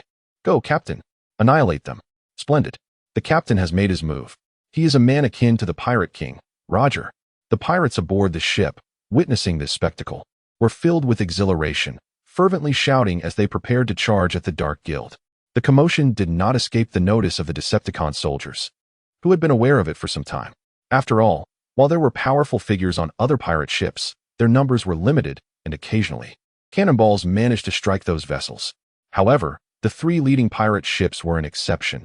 The warriors aboard seemed significantly stronger, effortlessly deflecting all incoming artillery. Do not forget about me, Shiki. At this moment, Captain John from another pirate ship gracefully leaped onto this vessel. The expression on his face had undergone a significant transformation from before. The initial air of confidence and nonchalance had vanished, replaced by a grave demeanor. And as for me, what a wretched bunch they are. Silver Axe also stepped forward, arriving on the ship, his face etched with fury and his eyes brimming with murderous intent. This battle was exceedingly frustrating. Despite his formidable strength, the artillery shells proved nearly ineffective against him.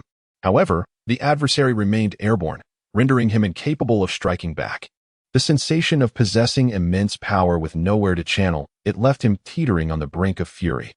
What further ignited his rage was the relentless demise of the 7,000 or 8,000 pirates they had summoned, casting a shadow over his pride. Have they all arrived? Then let us confront them together. We must not allow that group to witness our despair. With renewed determination, the Golden Lion exerted himself once more, propelling the entire pirate vessel to accelerate as it prepared to soar into the skies. The pirates aboard this vessel exerted themselves with great fervor, wielding their swords and blades to deflect the cannonballs aimed at their ship. Judging by the manner of their assaults, it is evident that several among them possess the powers of devil fruits. This is one of their plans. The pirate ship, commanded by the Golden Lion, serves as their flagship. Initially, they intended to use the powers granted by the Devil Fruit to elevate this pirate vessel into the sky as they approached their destination, subsequently crashing it into the headquarters of the Dark Guild. Meanwhile, other pirate ships would launch an assault from the sea, encircling the Dark Guild. Hence, this ship harbored a significant number of pirates with bounties exceeding 100 million. However, to their astonishment, before they could execute their plan, the Dark Guild launched an attack. Kill. We must annihilate those wretched scoundrels. As the pirate ship soared into the air, the crew erupted in fervent battle cries, their spirits ignited with combat fervor. Yet, at that moment, an unexpected figure appeared on the ship, causing all the pirates' pupils to constrict in shock. The youth is rather spirited. Allow this old man to handle you, declared a frail elder as he leaped down from the sails and landed effortlessly on the deck. This old man appeared small and hunched, resembling a frail creature. The turtle sage. Upon sighting this diminutive figure, the crew was filled not with disdain, but rather with terror, their faces reflecting sheer horror. They were acutely aware that this seemingly feeble individual had once defeated the captain of the Whitebeard Pirates' First Division. The terrifying power that obliterated the arena still haunted their memories. However, some recently revived pirates wore expressions of confusion, unable to comprehend the reactions of those around them. PFF, what turtle sage? Just an old man, scoffed a hefty pirate. Towering at 3 meters tall, he looked down at the frail elder and laughed derisively. His eyes filled with disdain as if the old man were an ant easily crushed underfoot. Upon hearing the remarks, the turtle sage blinked in apparent bewilderment.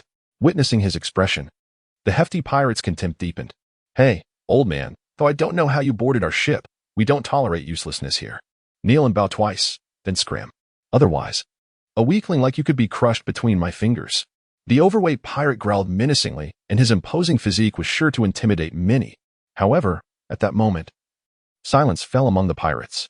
Some gazed incredulously at the hefty pirate, beads of cold sweat trickling down their foreheads. Are you speaking to me? The turtle sage inquired. His back hunched and a look of confusion on his face, devoid of any fear despite the pirate's intimidating stature.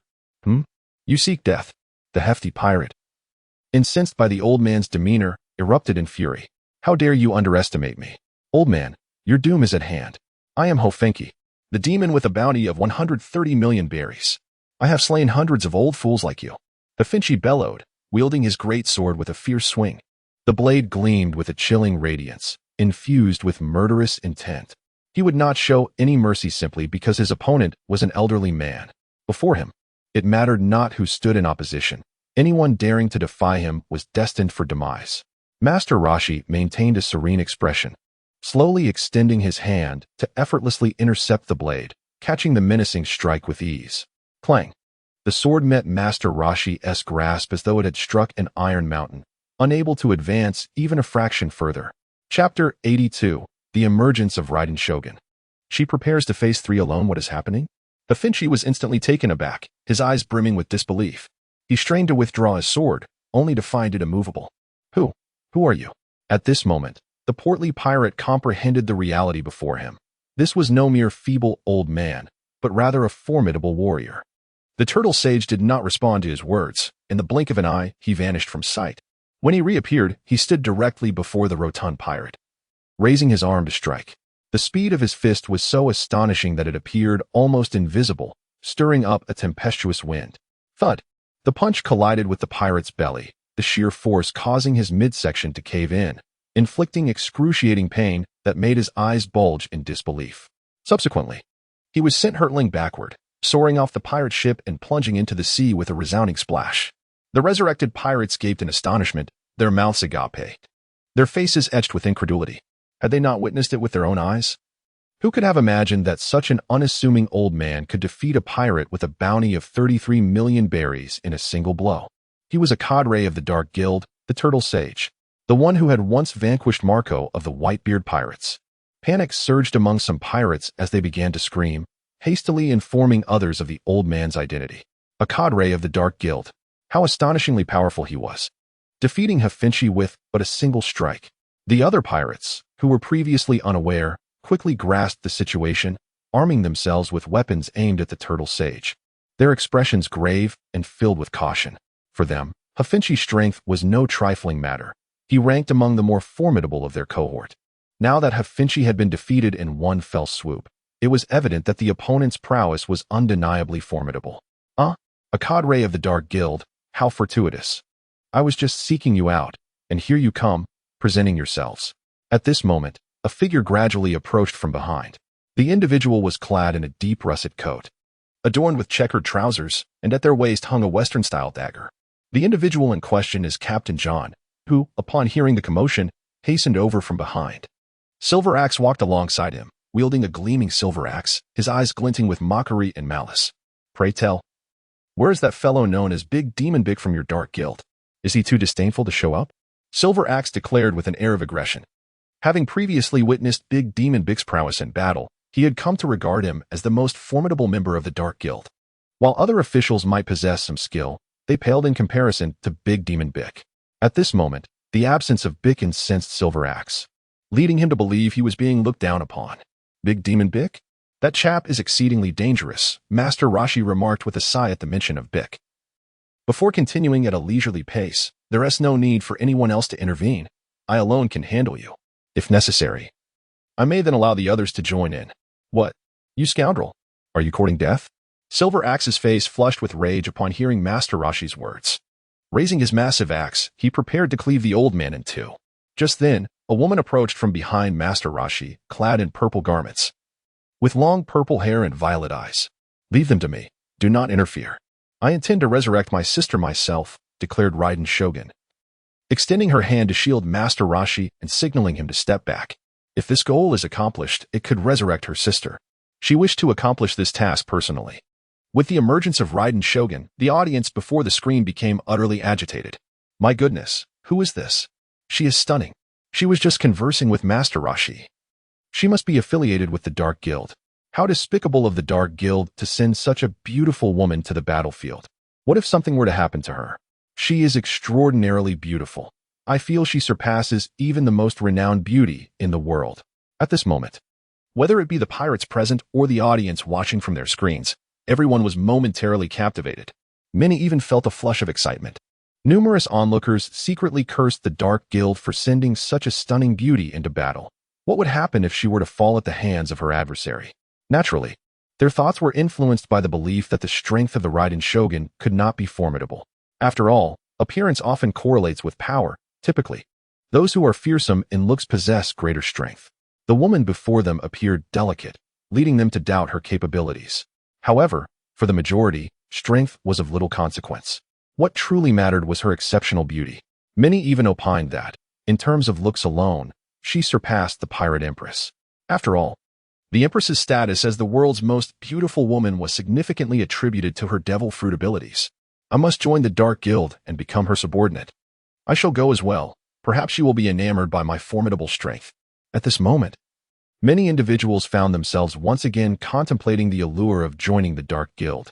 Even some formidable figures began to entertain fanciful notions, envisioning that, with their prowess, should they catch the eye of the guild, they could not only gain the affection of a beautiful companion, but also ascend the lofty branches of the Dark Guild, an opportunity that promised dual rewards.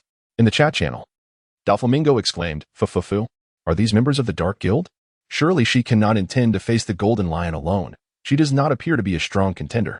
Brooke chimed in, "Yo-ho-ho-ho, I am curious to see her undergarments." Big Mom, oh mother, has a fearless soul arrived? He urged, Golden Lion, defeat her swiftly. Sanji interjected, Puff puff, run away, it's perilous there.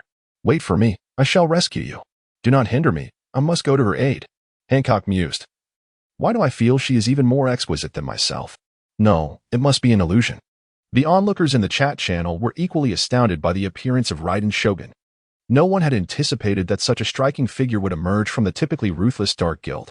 Sanji, aboard the Straw Hat Pirate's ship, was overwhelmed, his nose bleeding profusely as he leaped towards the deck, eager to rush to the battlefield. Fortunately, his crewmates managed to restrain him just in time. Otherwise, he might have exhausted himself before even reaching the fray. On the battlefield, a voice rang out, What did you say? You intend to confront us alone? Captain John, standing nearby, could no longer contain his fury upon hearing Raiden Shogun's declaration. The audacity was astounding. It was as if they were being utterly disregarded. Previously, that old man had suggested dealing with them one at a time, And now another challenger had emerged, claiming to take them on single-handedly. What was this? Were they truly so insignificant that they had become the targets of solitary combat? How dare you? Aside from our former captain, Rox, no one has ever spoken to me in such a manner. Chapter 83. Raiden Shogun faced Captain John and his companions. Silver Axe's expression darkened, and the atmosphere grew palpably tense. Let me see your strength. Do you truly possess the right to utter such words? As soon as he finished speaking, Silver Axe charged forward, wielding a massive axe and launching himself at Raiden Shogun. The heavy armor clanked against the deck, echoing ominously. Die, he bellowed, swinging his axe with tremendous force, unleashing a tempestuous gale. As he beheld the ferocious strike from his opponent, the Raiden Shogun maintained a cold demeanor, swiftly brandishing the spear in his grasp, pointing it towards the heavens. In an instant, a tremendous surge of violet lightning manifested upon the spear, soaring skyward. The very hue of the sky transformed as the lightning dispersed the clouds, swirling majestically above, radiating a resplendent purple luminescence from the center of the violet lightning. The crackling thunder echoed, sharp and piercing. Witnessing this cataclysmic display of power, the surrounding pirates widened their eyes, their faces etched with astonishment. Closer to the Raiden Shogun, the Silver Axe was struck by this formidable force of lightning, sending jolts of pain coursing through his body. What is this wretched force? The Silver Axe's countenance paled. Under the weight of this terrifying lightning energy, he found himself continually pushed backward. The lightning penetrated his armor, striking against his flesh, inflicting a searing agony. If one were to listen closely, the acrid scent of charred skin could be detected. Boom! A colossal eruption of lightning unleashed, a terrifying momentum surging forth like a shockwave, radiating outward. Under this overwhelming force, the entirety of the pirate ship began to tremble. The pirates aboard were assaulted by the intermingled violet currents, their bodies racked with excruciating pain. Even some of the weaker souls crumpled to the ground, felled by the force of the electric surge. The Silver Axe, too, was violently propelled backward by this sudden onslaught, ultimately crashing into the sail, which tore asunder upon impact. At this moment, the entire live broadcast screen was enveloped in a hue of purple. Those witnessing this scene gaped in astonishment, beads of sweat dotting their foreheads. It was utterly terrifying. She possessed such formidable power. Could it be that she, too, was a formidable warrior? Yet, with such breathtaking beauty, how could she be so powerful? I suppose I shall abandon my aspirations of joining the Dark Guild. I doubt she would ever take notice of someone like me. Upon witnessing the might unleashed by the Raiden Shogun, the audience was filled with disbelief. They had never anticipated that this enchanting woman was, in fact, a force to be reckoned with. Those who had initially contemplated aligning themselves with the Raiden Shogun now relinquished such notions. After all, merely from the sheer force of her strike, it was evident she surpassed the strength of the majority of individuals in the world. As the purple lightning dissipated, the atmosphere gradually returned to normal. At this moment, the pirate ship fell into a profound silence, no one daring to utter a word. The pirates who had previously exchanged taunts upon encountering the Raiden Shogun now bowed their heads in deep trepidation, fearful that she might overhear their earlier jests and seek vengeance. Humph, you surely cannot defeat us with such a display. I am Captain John, infamous across the seas. Captain John's expression shifted. Seizing the opportunity while the Raiden Shogun was momentarily distracted, he swiftly drew his cutlass and lunged forward. As he approached her, he swung his blade with ferocity. In a bid to amplify his attack, he infused his weapon with haki, causing the entire blade to shimmer with a newfound hue. Moreover, she bore the traits of a natural-type devil fruit user, especially with the purple lightning halo encircling her. She appeared anything but ordinary. Hence, to be safe, he employed his haki. Clang! The Raiden Shogun wielded her spear, which crackled with purple electricity, meeting his cutlass in a fierce clash. The electric currents surged along the blade, striking Captain John with a jolt of pain. Instantly, he felt a searing ache coursing through him, his body trembling as smoke wafted from his scorched skin. John, I shall assist you. The earlier setback had ignited a fierce anger within Silver Axe. His face contorted with rage as he brandished his massive axe, charging towards the fray. With a whoosh, the axe sliced through the air, carving a formidable arc. The Raiden Shogun deftly sidestepped, effortlessly evading the desperate onslaught. Simultaneously, she thrust her spear forward, aiming for her adversary. Clang! The Silver Axe raised a shield to fend off the thrust of the long spear. Yet, the electric force coursing through the spear caused him to tremble uncontrollably, forcing him to retreat. It was not that his strength was inferior to his opponent's. On the contrary, he possessed considerably greater power. However, the purple lightning was excruciating, and his weapons and armor, forged from steel, provided an ideal conduit for the electric current. Damn it! This cursed devil fruit is truly exasperating. John, do not hold back. Let us strike together. She may well be a user of the rumble fruit, he urged. Having navigated the seas for many years, the Silver Axe was a seasoned pirate, quickly discerning that his adversary was likely a natural-type rumble fruit user. I advise you to surrender promptly, or else if Captain John captures you, do not blame me for my lack of mercy. Captain John and the Silver Axe charged forward, engaging in fierce combat with the Electric General. Clang, clang. The air crackled with purple lightning, and the glint of blades filled the space as their weapons clashed in a relentless flurry. Strikes rained down, battering the pirate ship and shattering the deck into splinters. Many unfortunate pirates, unable to evade in time, were struck down by the aftermath of the battle. While the strength of Captain John and the Silver Axe was formidable, they were still far from the level of the four emperors. Though they held positions within the Rocks Pirates and were acquainted with Kaido and Big Mom at that time, neither Kaido nor Big Mom had reached their peak strength, thus their own power was somewhat lacking in comparison to the four emperors. Nonetheless, they were significantly stronger than vice admirals. Curse it! How is this individual so powerful? This is impossible. I see no traces of strength in her. She should be nothing more than a decorative vase. Captain John and the Silver Axe found themselves struggling immensely, their eyes wide with astonishment. Despite their combined efforts, they were at a disadvantage. Even their ship's mightiest crew member, Whitebeard, would likely not have been able to dominate them in such a manner. Moreover, this woman appeared quite youthful, suggesting ample room for further development. If she was already this formidable now, how terrifying would she become after a period of training? In her prime, she might even rival their captain, Rocks. As the two contemplated this, the Electric General swung her spear, unleashing a torrent of purple lightning that swept toward them. Zzz. Captain John and the Silver Axe hastily raised their weapons to defend themselves. The lightning struck their weapons, echoing with resounding thunderclaps. At the same time, a tingling sensation coursed through the arms of both individuals, causing their grip on their weapons to falter. To alleviate the overwhelming force of the lightning, their bodies instinctively recoiled. Chapter 84. Elemental Combat Technique Transformation. The Malignant Radiance unveiled. The Raiden Shogun rested her spear upon her back, surrounded by swirling violet lightning, her amethyst eyes shimmering with intensity. In her gaze resided an air of indifference, devoid of any emotion, as though a deity were surveying mere mortals. Such a gaze cannot be feigned. It emanates only from those who have reached a certain realm of existence. What is the matter with you two? After such a prolonged period, you still have not managed to resolve the situation with her. Observing the scene before him, the Golden Lion grew impatient. His face contorted with anger as he drifted closer. The Golden Lion possesses formidable strength, far beyond the ordinary. As he approached, Captain John addressed him with a grave expression, initially believing that this adversary would be easily vanquished. To his astonishment, he realized the extent of the opponent's might, a single individual capable of overpowering both of them. You must be one of the 5 unengaged powerhouses of the Dark Guild, he remarked, acknowledging the undeniable strength that was evident. The Golden Lion landed on the deck, his demeanor equally solemn. The display of combat prowess just exhibited not only astounded the onlookers but also left him somewhat taken aback. He was well aware of the capabilities of Captain John and Silver Axe, recognizing them as formidable members of the Rocks Pirates in their prime. Even in his earlier days, he would not have been able to suppress both of them simultaneously. While he was not at the peak of his power then, it nonetheless underscored the impressive strength of the duo. This caliber of powerhouse is not unique to him alone. The Dark Guild boasts 4 more individuals of equal strength, in addition to the even more fearsome Demon King Bick. This battle seems rather daunting.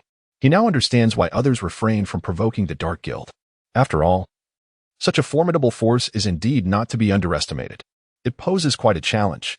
The Golden Lion stroked his chin, contemplating strategies for victory. 5? What 5? The Turtle Sage, observing from the sidelines, scratched his head in confusion, unable to grasp the meaning behind the words. After a moment of reflection, the Golden Lion's eyes lit up with a brilliant idea, and he addressed the 2 figures of Raiden Shogun. I propose that the 2 of you join our ranks. Once we defeat the Dark Guild, we shall divide the treasures equally. What do you say? The Golden Lion spread his arms wide, a sickly smile gracing his face, his gaze brimming with confidence. Indeed, his invitation was sincere. The strength of the 2 before him was formidable, qualifying them for such an alliance. After achieving their goal, they could part ways. However, In response to his proposal, Raiden Shogun displayed no sign of interest, as if she had not heard him at all. She slowly raised her nagamasa, crackling with swirling purple lightning. With a swift motion, she unleashed her spear, sending a terrifying arc of violet electricity barreling towards the Golden Lion. Instantly, the Golden Lion's expression shifted, and he dodged to the side, the blade strapped to his leg clanging against the ship's deck. Zzz. The purple arc whizzed past him, striking the cabin behind. An explosion ensued, creating a charred opening, with purple lightning swirling within. You fool, are you seeking death? At this moment, the Golden Lion was utterly enraged and abandoned any thoughts of persuading his opponent to join.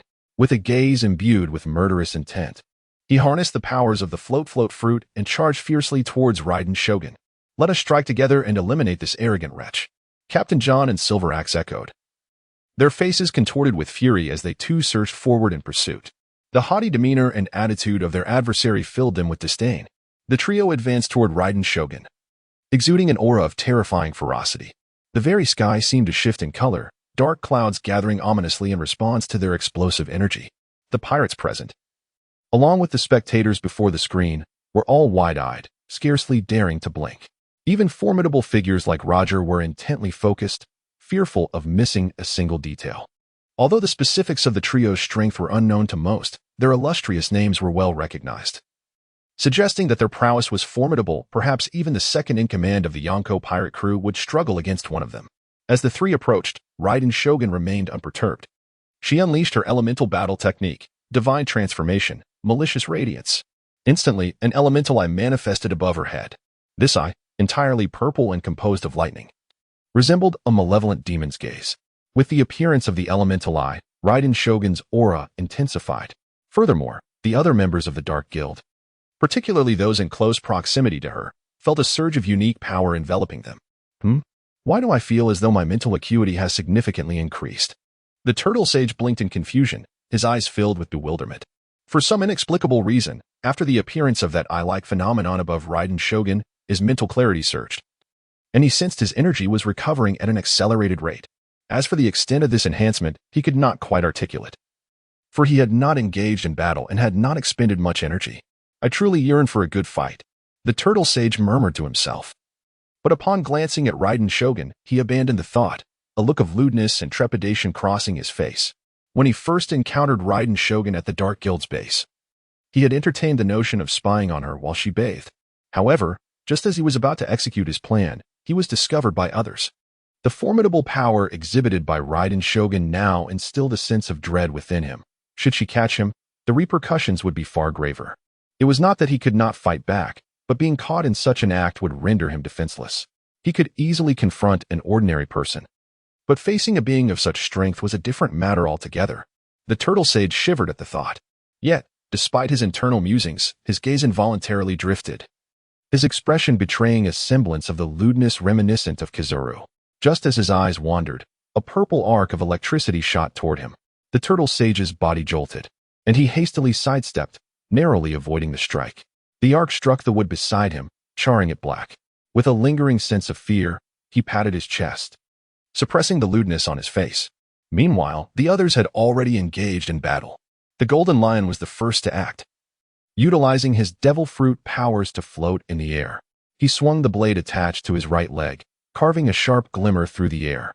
The clash of steel rang out as Raiden Shogun wielded her Nagatsuki no Inaho, meeting his blade with a crisp symphony of sound. The Nagatsuki no Inaho crackled with purple electricity, surging toward the opponent's weapon upon impact. Noticing this, the Golden Lion furrowed his brow and quickly activated his Busashoka haki. The orange-hued haki, like blazing flames, enveloped his longsword, attempting to thwart the invasion of the purple lightning. Judging by the color of the haki, it was evident that it was considerably more potent than that of Captain John and his companion.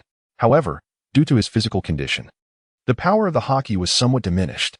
Originally, the Golden Lion's physical state would have rendered him incapable of utilizing haki, much like when he was defeated by Luffy. Yet, the resurrected Golden Lion was in a better condition than back then, although he retained memories of that time. What? Unexpectedly, the Busashoka haki enveloping the longsword failed to impede the opponent's lightning. What could this mean? The Golden Lion's pupils dilated in shock, and a sharp pain from an electric shock surged through him. Simultaneously, A sense of horror arose within him, judging by the displayed capabilities. The lightning unleashed by his adversary was evidently a manifestation of a devil fruit user's powers. As a legendary pirate, he was acutely aware of the weaknesses of devil fruit users, one being sea stone and the other, haki. As long as one cultivates their haki to a sufficiently formidable level, they can restrict the abilities of those who wield devil fruits. However, the scene before him revealed that his armament haki was utterly ineffective against the opponent's lightning. In fact, it appeared to have no impact whatsoever. It is evidently impossible. Even if the armament haki cannot entirely obstruct, it should undeniably exert a certain suppressive effect. Rather than presenting the current scenario, what manner of devil fruit user are you? Why is your devil fruit ability not being restrained? The golden lion retreated, his visage awash with astonishment. A devil fruit, you say? I am not a devil fruit user. The Raiden Shogun replied coldly, wielding her spear with swift movements. Surrounded by violet lightning, radiating an aura of authoritative thunder, the glimmer of the grass of the paddy field swept across the sky as the purple lightning arced downward, striking towards the golden lion. Simultaneously, the elemental eye above the Raiden Shogun unleashed an attack, delivering a formidable bolt of lightning. Not a devil fruit user? The golden lion clearly expressed disbelief, yet there was no time for contemplation as the adversary's assault was imminent. Whoosh! The golden lion spun. His long blade bounded his leg, slicing through the air, emitting a terrifying gleam. Boom! Crackle! The clash of their weapons erupted with a dreadful roar. A furious force surged from the point of impact, wildly sweeping in all directions. The entire pirate ship began to sway, and under the terrifying shockwave, ominous fissures started to appear. How terrifying! Is this what it means to be powerful? Merely the aftermath of battle can provoke such phenomena. The pirates aboard the ship turned pale, their expressions filled with astonishment and dread. Many pirates, caught in the momentum of the collision, could only struggle to withstand, as currents of electricity intermittently struck their bodies. Some of the pirates positioned too close were directly hurled away by the shockwave, plunging into the sea. On the side of the Golden Lion, the situation was equally dire. The continuous barrage of electricity scorched his skin mercilessly. At this moment, the gaze of the Golden Lion underwent a profound transformation. The previous air of confidence and smugness vanished, replaced by an expression of grave seriousness. Though reluctant to admit it, he discerned from this strike that his opponent's strength was unequivocally superior to his own, coupled with the formidable presence of the Dark Guild's Demon King Bick and his cohorts. This battle promised to be an arduous endeavor. This process may appear lengthy, yet in reality it is quite brief. Only a few fleeting moments have passed from the beginning until now. Golden Lion, I am here to assist you. At this moment, Captain John and Silver Axe charged forward, braving the terrifying currents, to launch an assault against General Thunder. Their long swords and mighty axes were wielded with armed haki, conjuring a tempestuous aura. Clang! Clang! With the addition of Silver Axe and Captain John, the four engaged in fierce combat. Purple lightning and armed haki surged and coiled through the air. General Thunder, too, possessed haki. Among the rewards previously acquired by Jiang Chun were numerous and used haki cards. The instant he summoned General Thunder, he naturally employed these cards. Boom! Crackle! As the three battled, the entire pirate ship was enveloped in dazzling purple light. The alliance of the Golden Lion trio was indeed formidable. Although the Golden Lion's strength had diminished significantly from its peak, their combined might posed a formidable challenge, even to those of the Emperor's caliber. However, as the battle progressed, the expressions of the trio grew increasingly grave, for they realized that their opponent's strength was equally matched to their combined efforts. This is quite normal. Raiden Shogun possesses formidable strength, and at this moment, having activated her elemental skill, her power has been further enhanced, enabling her to easily contend against multiple foes. This scene left the onlookers both astonished and terrified. As the battle raged on, the pirate ship was increasingly marred by shattered, charred craters appearing one after another. Meanwhile, the pirates above found themselves in a dire predicament, as they were utterly disregarded during the fierce combat. Although these pirates were recruited by the three of the Golden Lion, they had only recently joined, and with the personalities of Captain John and his companions, they would hardly regard these weaker individuals. For pirates, it is predominantly a realm of the survival of the fittest. The aftershocks of battle recklessly surged outward, striking numerous pirates, sending them hurtling through the air. Some of the less formidable pirates even met their demise on the spot. Boom! The General of Lightning, with purple pupils and radiant purple light, unleashed a sudden surge of electrical power. The three of the Golden Lion were compelled to retreat continuously, adopting a defensive stance. Without thought, Severance, the General of Lightning, with a cold gaze devoid of emotion, held within his eyes the essence of endless eternity. This is not a metaphor, it is a genuine absence of emotion. This is a realm she has discerned over the years. Responding to the call of Raiden Shogun, the light of the grass-cutting rice radiates with a brilliant glow, transforming from the form of a spear into a resplendent purple blade. The Raiden Shogun gathers the sword before her, as the energy surrounding her surges wildly. And in that instant, space and time seem to crystallize into eternity. This is precisely the profound essence of dreams that Raiden Shogun has comprehended throughout the river of time, a dream that can sever and obliterate all curses with a single stroke. This formidable power, sensing the shift in their surroundings, the expressions of the three members of the Golden Lion turned drastically pale, beads of sweat forming on their foreheads like small beans. Even the legendary pirate, Golden Lion, who once ruled the seas, now felt an overwhelming sense akin to that of confronting the divine. In this moment, an inexplicable fear arose within him. Chapter 86, Captain John's Demise. The capture of the two Golden Lions. The audience before the screen also sensed the change in atmosphere. An oppressive feeling seemed to seep through the display. The swordsmen, in particular, had their eyes wide with tension, acutely aware of an extraordinary aura. Buzz. Raiden Shogun's eyes flashed with violet light, and the blade of her grass-cutting sword was drawn with a flourish. In an instant, violet lightning surged, transforming the entire fabric of time and space into a brilliant purple. A terrifyingly potent attack surged forth towards the three. This attack is indeed extraordinary, seemingly permeating the very fabric of space and time, rendering evasion impossible. Alas, as this assault possesses a wide-reaching nature, other pirates also fell victim to its devastating effects, resulting in a considerable number of casualties and incessant cries of agony. The trio of the Golden Lion found themselves equally afflicted at the moment the Raiden Shogun drew her blade. They were struck by a force akin to that of a deity, bearing down upon them. This force is inescapable, unyielding, and one can only submit to its impact. With a sudden spurt of blood, Silver Axe's eyes glazed over, his face contorted in agony. His steel armor bore the scars of numerous violet arcs of electricity. Even the formidable Silver Axe had sustained such grievous injuries, and the conditions of Golden Lion and Captain John were even more deplorable. Both men bore multiple wounds, blood erupting from their mouths as they were violently hurled backward, crashing into the wooden wall and splintering it. What a terrifying swordsmanship! Struggling to stand, Golden Lion leaned against the railing, his eyes wide with shock, his hands trembling uncontrollably. As a legendary pirate, before his legs were rendered useless, he was once a fearsome swordsman. The powers of the float fruit were undeniably potent, yet merely served as an auxiliary. What truly enabled him to confront the strong was his pride in his swordsmanship. In the realm of swordplay, he had never admired anyone, not even Roger. Yet now, he found himself experiencing an entirely new echelon of swordsmanship, a level that transcended his comprehension. Golden Lion's eyes widened. Regardless of the circumstances, he conceded that in this aspect, his opponent surpassed him. It was not only him.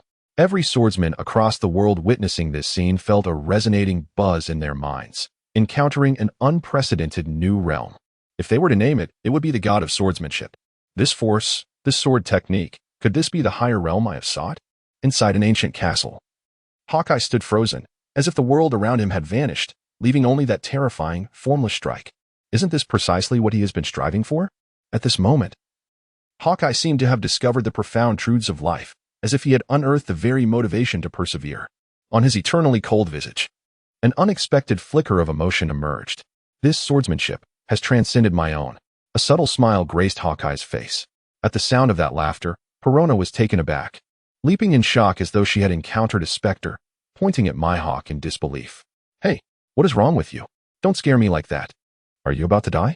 Perona chattered incessantly beside Mihawk, even reaching out to touch his forehead, checking if he had lost his sanity. Once she felt the normal temperature of his skin, she finally exhaled in relief. Meanwhile, Mihawk paid her no heed, remaining absorbed in the image displayed on the screen. What sort of swordsmanship is this? Asked the Golden Lion, wiping the blood from the corner of his mouth. Both Silver Axe and Captain John rose to their feet as well. Despite their severe injuries, they were far from incapacitated. They had endured numerous wounds in past battles, which were merely trifles for such formidable warriors. However, in the face of their inquiries, Raiden Shogun offered no response, swiftly charging towards the three with her weapon. The the Shinto of the Gray. Currently retaining its blade form, she would continue to attack in this manner for a time after unleashing her ultimate technique. You don't think this will defeat us, do you? The Golden Lion's veins bulged in anger as he activated his devil fruit powers, floating toward her with lethal intent. Silver Axe and Captain John, unwilling to yield, suppressed their pain and surged forward. Yet, it was not long before their expressions shifted dramatically. The strength of their opponent had increased significantly. It wasn't a mere increment, but a substantial leap. What is happening? Why has her power grown so formidable? Silver Axe was drenched in cold sweat, struggling to defend himself. How should I know? Such a terrifying attack. Doesn't it require stamina? Captain John echoed, equally alarmed. Just as he spoke, a violet arc of light struck him violently, inflicting a horrifying wound. The searing pain compelled him to emit a cry of anguish.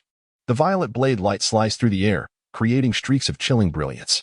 This battle was markedly different from the previous one. The Raiden Shogun, having invoked her ultimate technique, experienced a substantial augmentation in power, inflicting an overwhelming amount of electro damage with each strike. Furthermore, the trio had already sustained grievous injuries from the unthinking blade, rendering them at a severe disadvantage.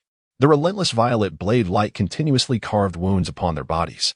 Seizing the opportunity, the Raiden Shogun thrust her Naginata, the Musuishin, and with a sharp hiss, the purple blade pierced Captain John's heart. Instantly, his movements ceased, and his expression froze in disbelief, eyes wide with shock. As she withdrew the blade, Captain John's lifeless form crashed heavily to the ground, his muscles spasming momentarily before he succumbed into complete unconsciousness.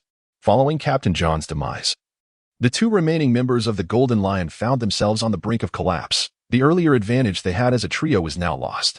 With only two weakened and increasingly injured individuals left, they were powerless to resist. It was not long before they too faced utter defeat. However, the Raiden Shogun chose not to execute them. As per Jiang Qin's instructions, it was essential to keep them alive for public execution. This is indeed an opportunity to resurrect her sister. One must not be the slightest bit careless.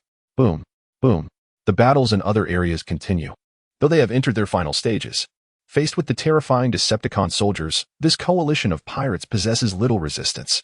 Amidst numerous bombardments, countless pirates have been mercilessly obliterated.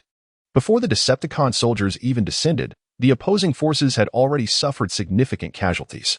As more pirates perished, their numbers dwindled, becoming increasingly sparse. The Decepticon soldiers descended from the skies to eliminate the remaining pirates. Chapter 87.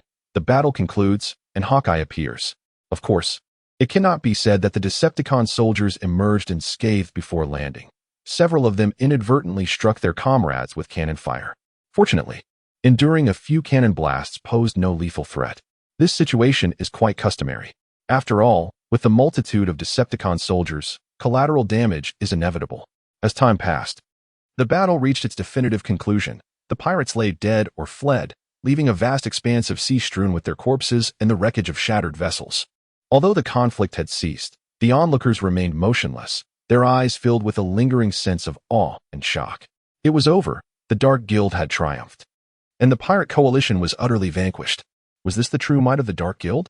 It was indeed terrifying. Who was that purple-haired woman to single-handedly confront three adversaries? Could she be one of the 5 formidable warriors previously associated with the Dark Guild? They had dispatched only one powerful figure, yet she had defeated the legendary pirates. Witnessing such a harrowing scene ignited fervent discussions among the crowd, their expressions betraying a hint of trepidation. The recently revived souls finally grasped why so many feared to provoke the Dark Guild and understood why the formidable King Piccolo dared to slay even the celestial dragons. The aristocrats of the world. The true strength of the Dark Guild far surpassed their wildest imaginations. The image of the iron monstrosity soaring through the sky, relentlessly bombarding the pirate coalition, left an indelible impression on their minds. Those who had previously encountered the Dark Guild's might did not fare much better, for they had never seen the purple-haired woman before. She was not among the 6 supreme warriors of Master Roshi. This indicated that the Dark Guild had, once more, added a top-tier powerhouse to its ranks. What?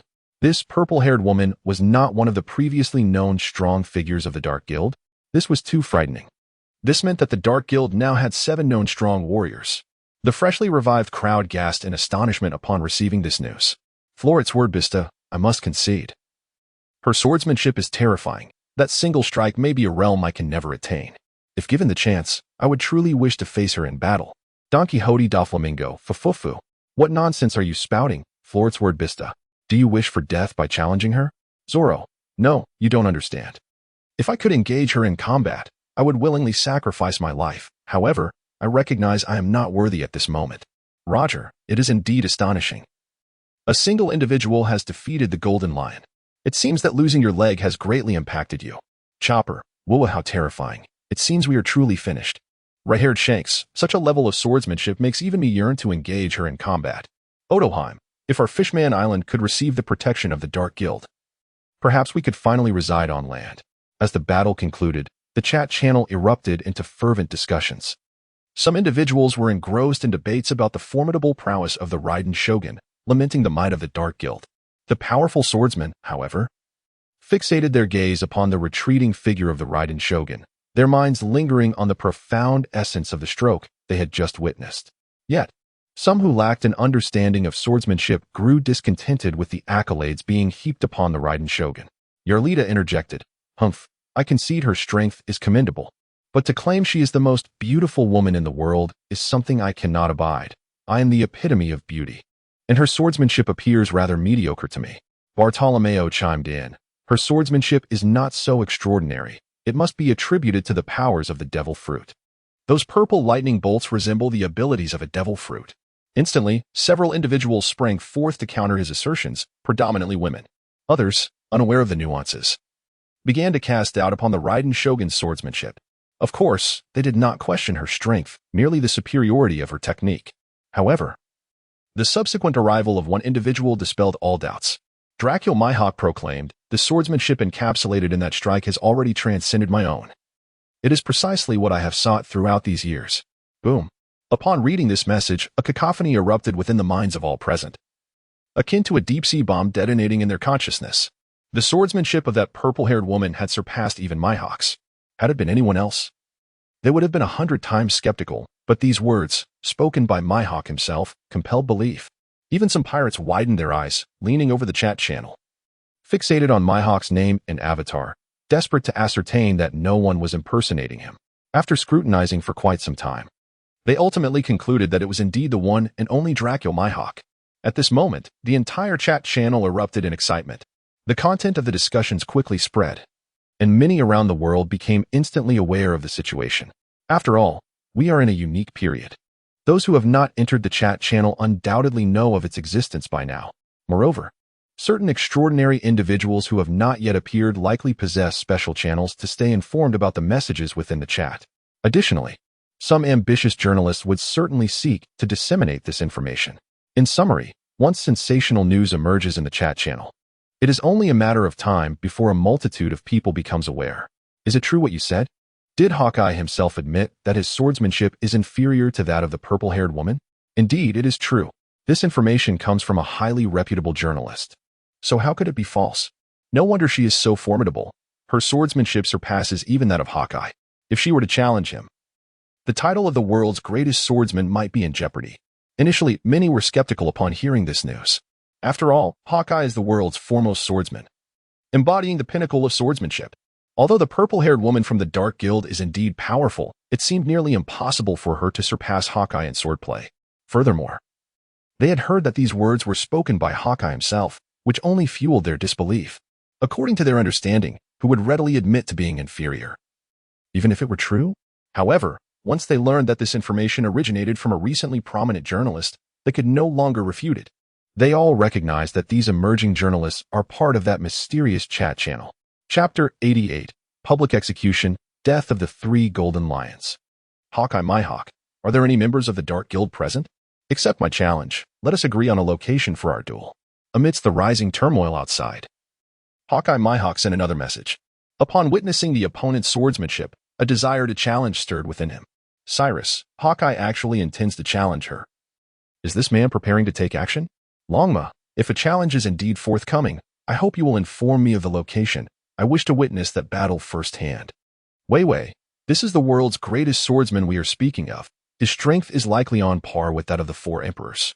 Upon seeing Hawkeye's message, many were left in shock, yet they could comprehend the situation. After all, they were aware of the legends surrounding the world's greatest swordsman, Hawkeye. who is known for his obsession with swordsmanship. At this moment, seeing a swordsman of such terrifying prowess, Hawkeye could no longer contain his excitement. Hawkeye, my hawk, if you win, you shall be recognized as the world's greatest swordsman. Is there a great swordsman from the Dark Guild present? Upon receiving no response, Hawkeye, my hawk, sent another message inquiring. Yet, after a considerable wait, silence persisted, as if he were utterly disregarded. The current Raiden Shogun was not preoccupied with the messages in the chat channel. Of course, even if she had seen them, it would not have mattered to her, for in her view, such matters were hardly worthy of attention. In light of this, I shall seek you out. After another prolonged wait, with still no response, Hawkeye slowly rose to his feet and made his way outside. Meanwhile, the live stream continued unabated. Thud, thud. Within the stream, two formidable figures materialized on the screen. One bore a muscular physique with a tentacle sprouting from his head, while the other possessed green skin and a fierce gaze. The two individuals standing before them were none other than the notorious Black Gene and the formidable King of Evil, Piccolo. With a sharp clap of his hands, Black Gene summoned the Decepticons, who nodded in acknowledgement and proceeded to subdue both the Golden Lion and Silver Axe. The two captives bore a wretched appearance, their faces marred with bruises and their bodies riddled with ghastly wounds, from which blood flowed incessantly. The helmet of Silver Axe had been forcibly removed, revealing his true visage to the onlookers. Casting a discerning glance at the duo, Black Gene adjusted the lens of his communication device, cleared his throat, and declared, "Allow me to introduce myself. I am Black Gene of the Dark Guild, a figure of unparalleled prowess within our ranks. These three audacious miscreants dared to assault our dark stronghold, and thus they must face severe retribution. Consequently, our leader has decreed that these two captives shall undergo a public execution as a warning to others." As he spoke, Black Gene directed the camera towards the Golden Lion and Silver Axe, ensuring that those watching could clearly discern their plight. What? A public execution for the Golden Lion and Silver Axe? They are the legendary pirates. The audience erupted in disbelief. Is this truly happening? Are they to be executed?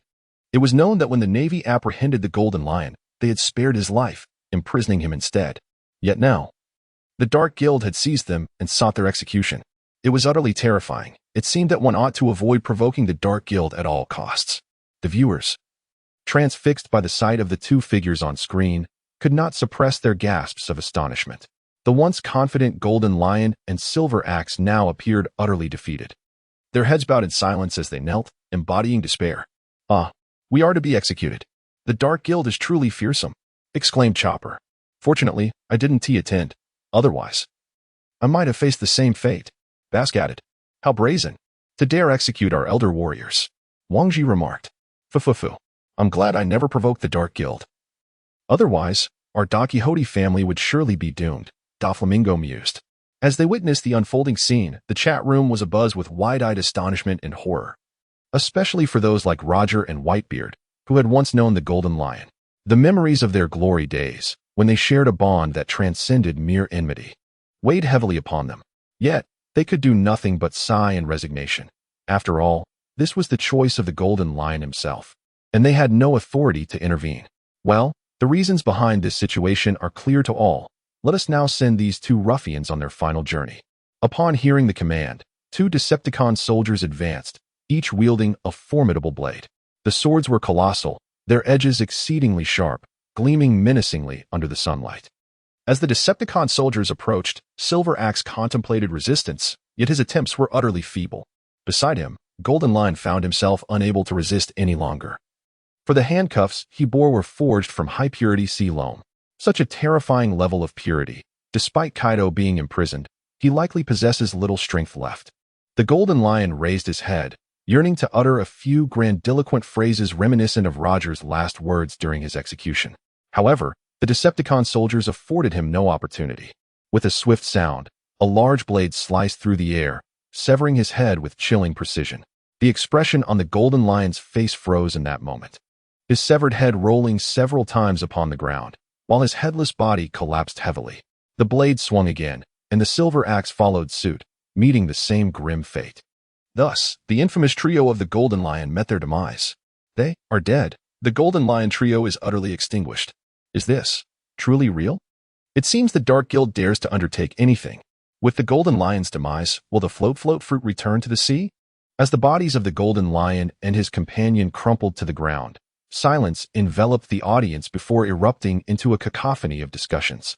In truth, their astonishment at the deaths of the Golden Lion and Silver Axe was minimal.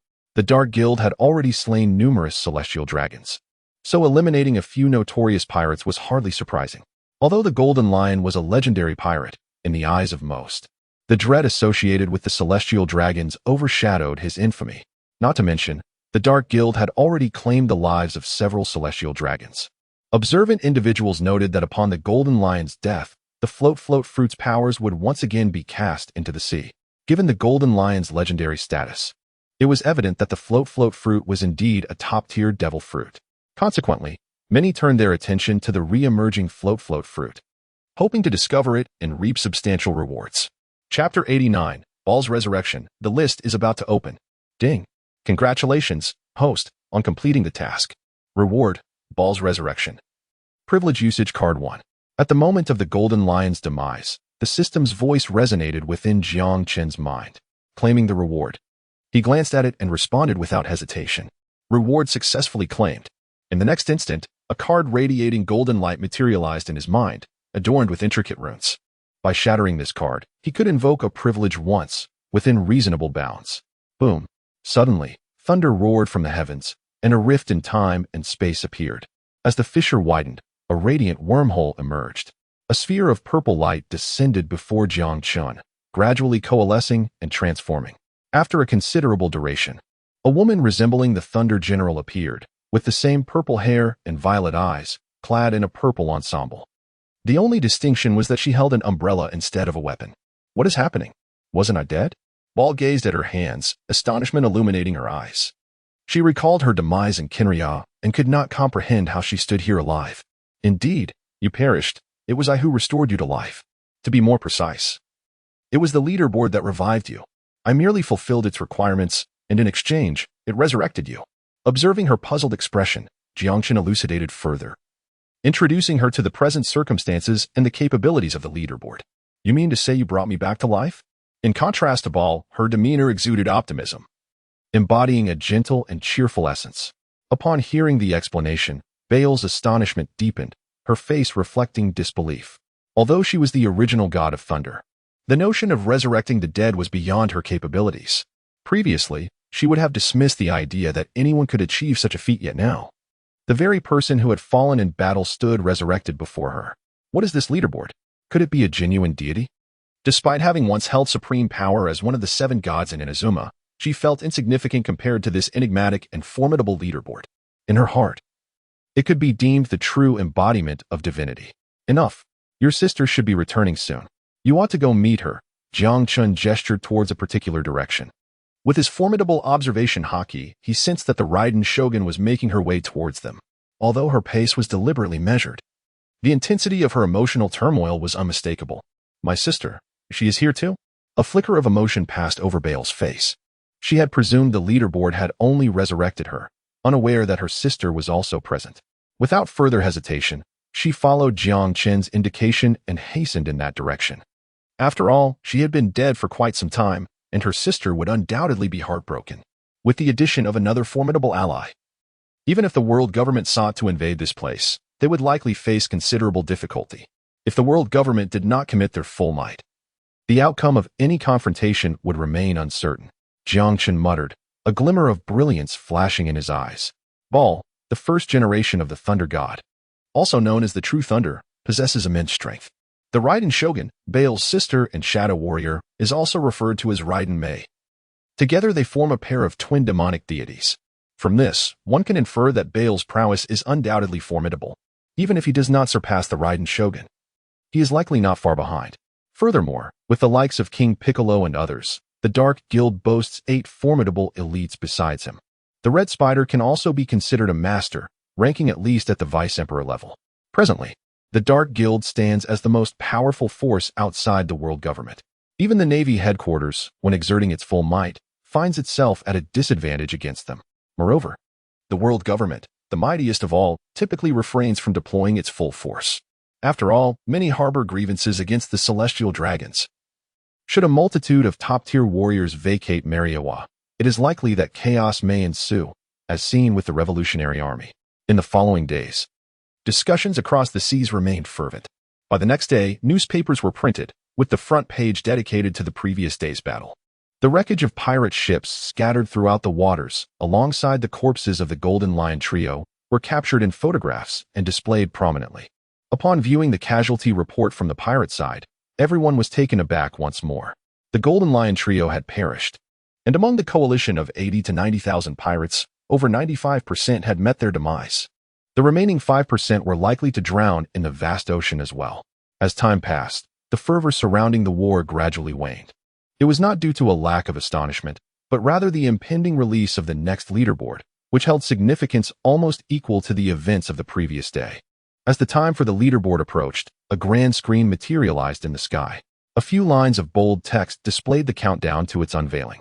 Hey, who do you think will make it onto the list this time? Will it still be members of the Dark Guild? That seems unlikely, doesn't it? If the Black Ace counts, the Dark Guild has already received 6 rewards. I think it's possible. The Dark Guild may still have some strong contenders. If that were the case, it would be rather excessive, wouldn't it? The Dark Guild surely can't have any more powerful members. This time, it is likely to be individuals from the world government, given the abundance of their strong warriors and the high probability of their appearance. As the countdown to the imminent leaderboard begins, fervent discussions arise among the masses. Numerous individuals have even established betting pools, where those who can accurately predict which faction will secure a spot on the list stand to gain rewards. Among these, the faction with the lowest odds, indicating the highest chance of making the cut, is undoubtedly the world government. Despite the fact that not a single individual from their ranks has yet been recognized, and rewards remain elusive, it is undeniable that the world government harbors immense potential. Having maintained dominion over the world for over 8 centuries and holding authority above the Navy headquarters, they undoubtedly possess a formidable roster of powerful entities. The second lowest odds, and thus the second highest likelihood of being listed, belong to the Navy headquarters. In the eyes of many, the strength of the Navy headquarters pales in comparison to that of the Dark Guild.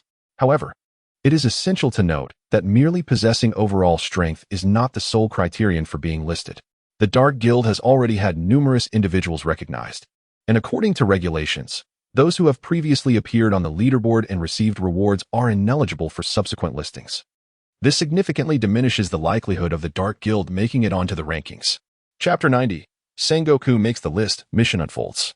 In contrast, the Marine headquarters has only had one individual featured thus far, Admiral Kizaru. There remain numerous potential candidates for the rankings. The third place is held by the Dark Guild. The reason for the Dark Guild South ascent to third place is straightforward. Their notoriety has surged recently, with their members consistently appearing on the list. As the audience awaited with bated breath, the countdown on the leaderboard finally reached 0, and the text underwent a transformation. Time was up. The 6th ranking officially commenced. The featured individual, Sengoku. Affiliated faction, Marine Headquarters. Character introduction. Sengoku is the Fleet Admiral of the Marine Headquarters, a Zoan-type devil fruit user with the ability to transform into a mythical Buddha. He possesses formidable haki, including armament haki, observation haki, and conqueror's haki, showcasing tremendous power. As the system's voice announcement echoed, the imagery on the large screen began to shift. The text vanished, replaced by an image of a man clad in a Marine Admiral's uniform, donning frog-eye glasses. In the footage, Sengoku unleashed a barrage of attacks, his overwhelming haki erupting forth, striking nearby mountains and causing them to shatter instantaneously.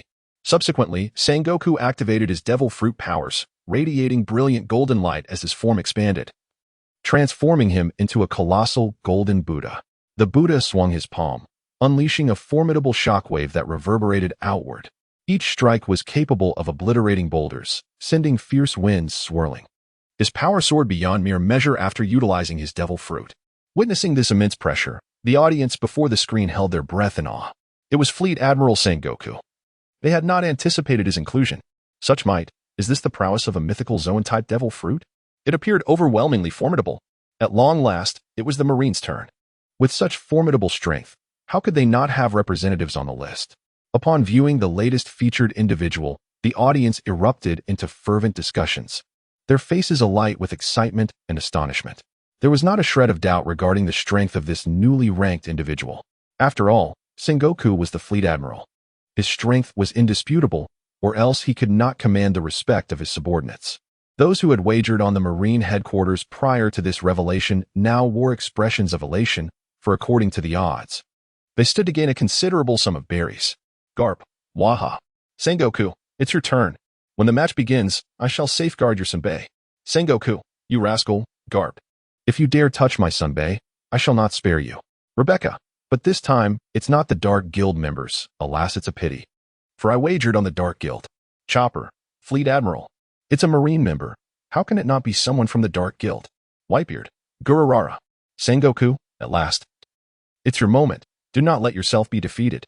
Rox, the Warring States, Admiral of the Navy.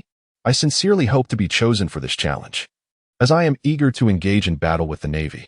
In the chat channel, the barrage of comments flowed rapidly. Upon noticing that none of the candidates on the leaderboard belonged to the Dark Guild, some individuals seemed to feel a sense of discomfort. After all, since the inception of the leaderboard, the majority of those listed have been members of the Dark Guild.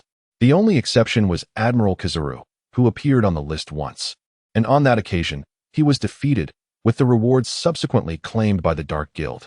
For quite some time, a considerable number of individuals have been profoundly impressed by the Dark Guild. Thus, upon encountering someone who is not affiliated with them, many express mild astonishment, albeit merely a flicker of surprise.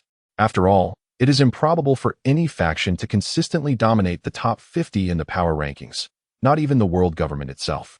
Naturally, the messages circulating within the chat channel are not limited to astonishment. Some individuals have taken on a sardonic tone. Saint Nejiru, what is the matter? Wasn't he the Dark Guild quite arrogant? Why are there no members of yours this time? Saint Mass, the Dark Guild has already appeared on the rankings numerous times. It is no surprise that they have dwindled. Such an outcome was anticipated. Saint Satan, according to the regulations of the rankings, those who have previously received rewards are ineligible to participate in the challenge again. At present, the only one from the Dark Guild capable of signing up is that purple-haired woman. Quinn, aren't we from the 100-beast pirate crew this time? When will it be my turn? Among those engaging in ridicule, the 5 elders are particularly prominent. Since the inception of the rankings, they have been repeatedly suppressed by the Dark Guild, with each encounter leaving the world government's reputation in tatters. Especially the slaughter of the celestial dragons has provoked their deepest indignation. The crux of the matter is that the Dark Guild has executed 2 notable massacres. First, the annihilation of the Charlos family, followed by the public execution of 5 celestial dragons. It can be said that within the hearts of each elder lies a dormant volcano. Until the Dark Guild is eradicated, they dare not allow other celestial dragons to venture outside, having already issued a travel ban. Now, upon witnessing this time's rankings devoid of any Dark Guild members, the 5 elders feel an inexplicable sense of relief. Sengoku, known for his prudence and formidable intellect, possesses terrifying strength, assuring them that this time's reward should be secure. Saint Peter, with a calm demeanor, even reveals a hint of delight upon closer inspection. While they may look down on the Navy, it is undeniable that formidable entities exist within its ranks. The other 4 elders, upon hearing his words, nod in agreement, unable to suppress their smiles. On another front, Jiangchen observes the results without significant reaction. The Dark Guild still has 2 capable individuals who could make the rankings, General Raiden and her sister. Statistically, it is a 90% chance that they are among the contenders. Though exceptions cannot be ruled out, they have already secured a considerable number of rewards, and even if this time's reward does not belong to them, the impact will be minimal. Of course, this presumes that no bizarre treasures, such as the wish-granting Dragon Balls, emerge. Even if such rewards exist, others would require considerable time to explore their potential, as summoning the dragon requires specific incantations. However, as Jiangchen contemplates, the voice of the system resonates within his mind. The system panel materializes, displaying several lines of bold text. Mission: assault the Navy headquarters and advance into Impel Down. Task introduction: the Naval Marshal has made it to the list of contenders and is about to engage in a tournament. You must seize the opportunity to launch an attack on the Naval headquarters and Advance City while your opponent is occupied with the competition.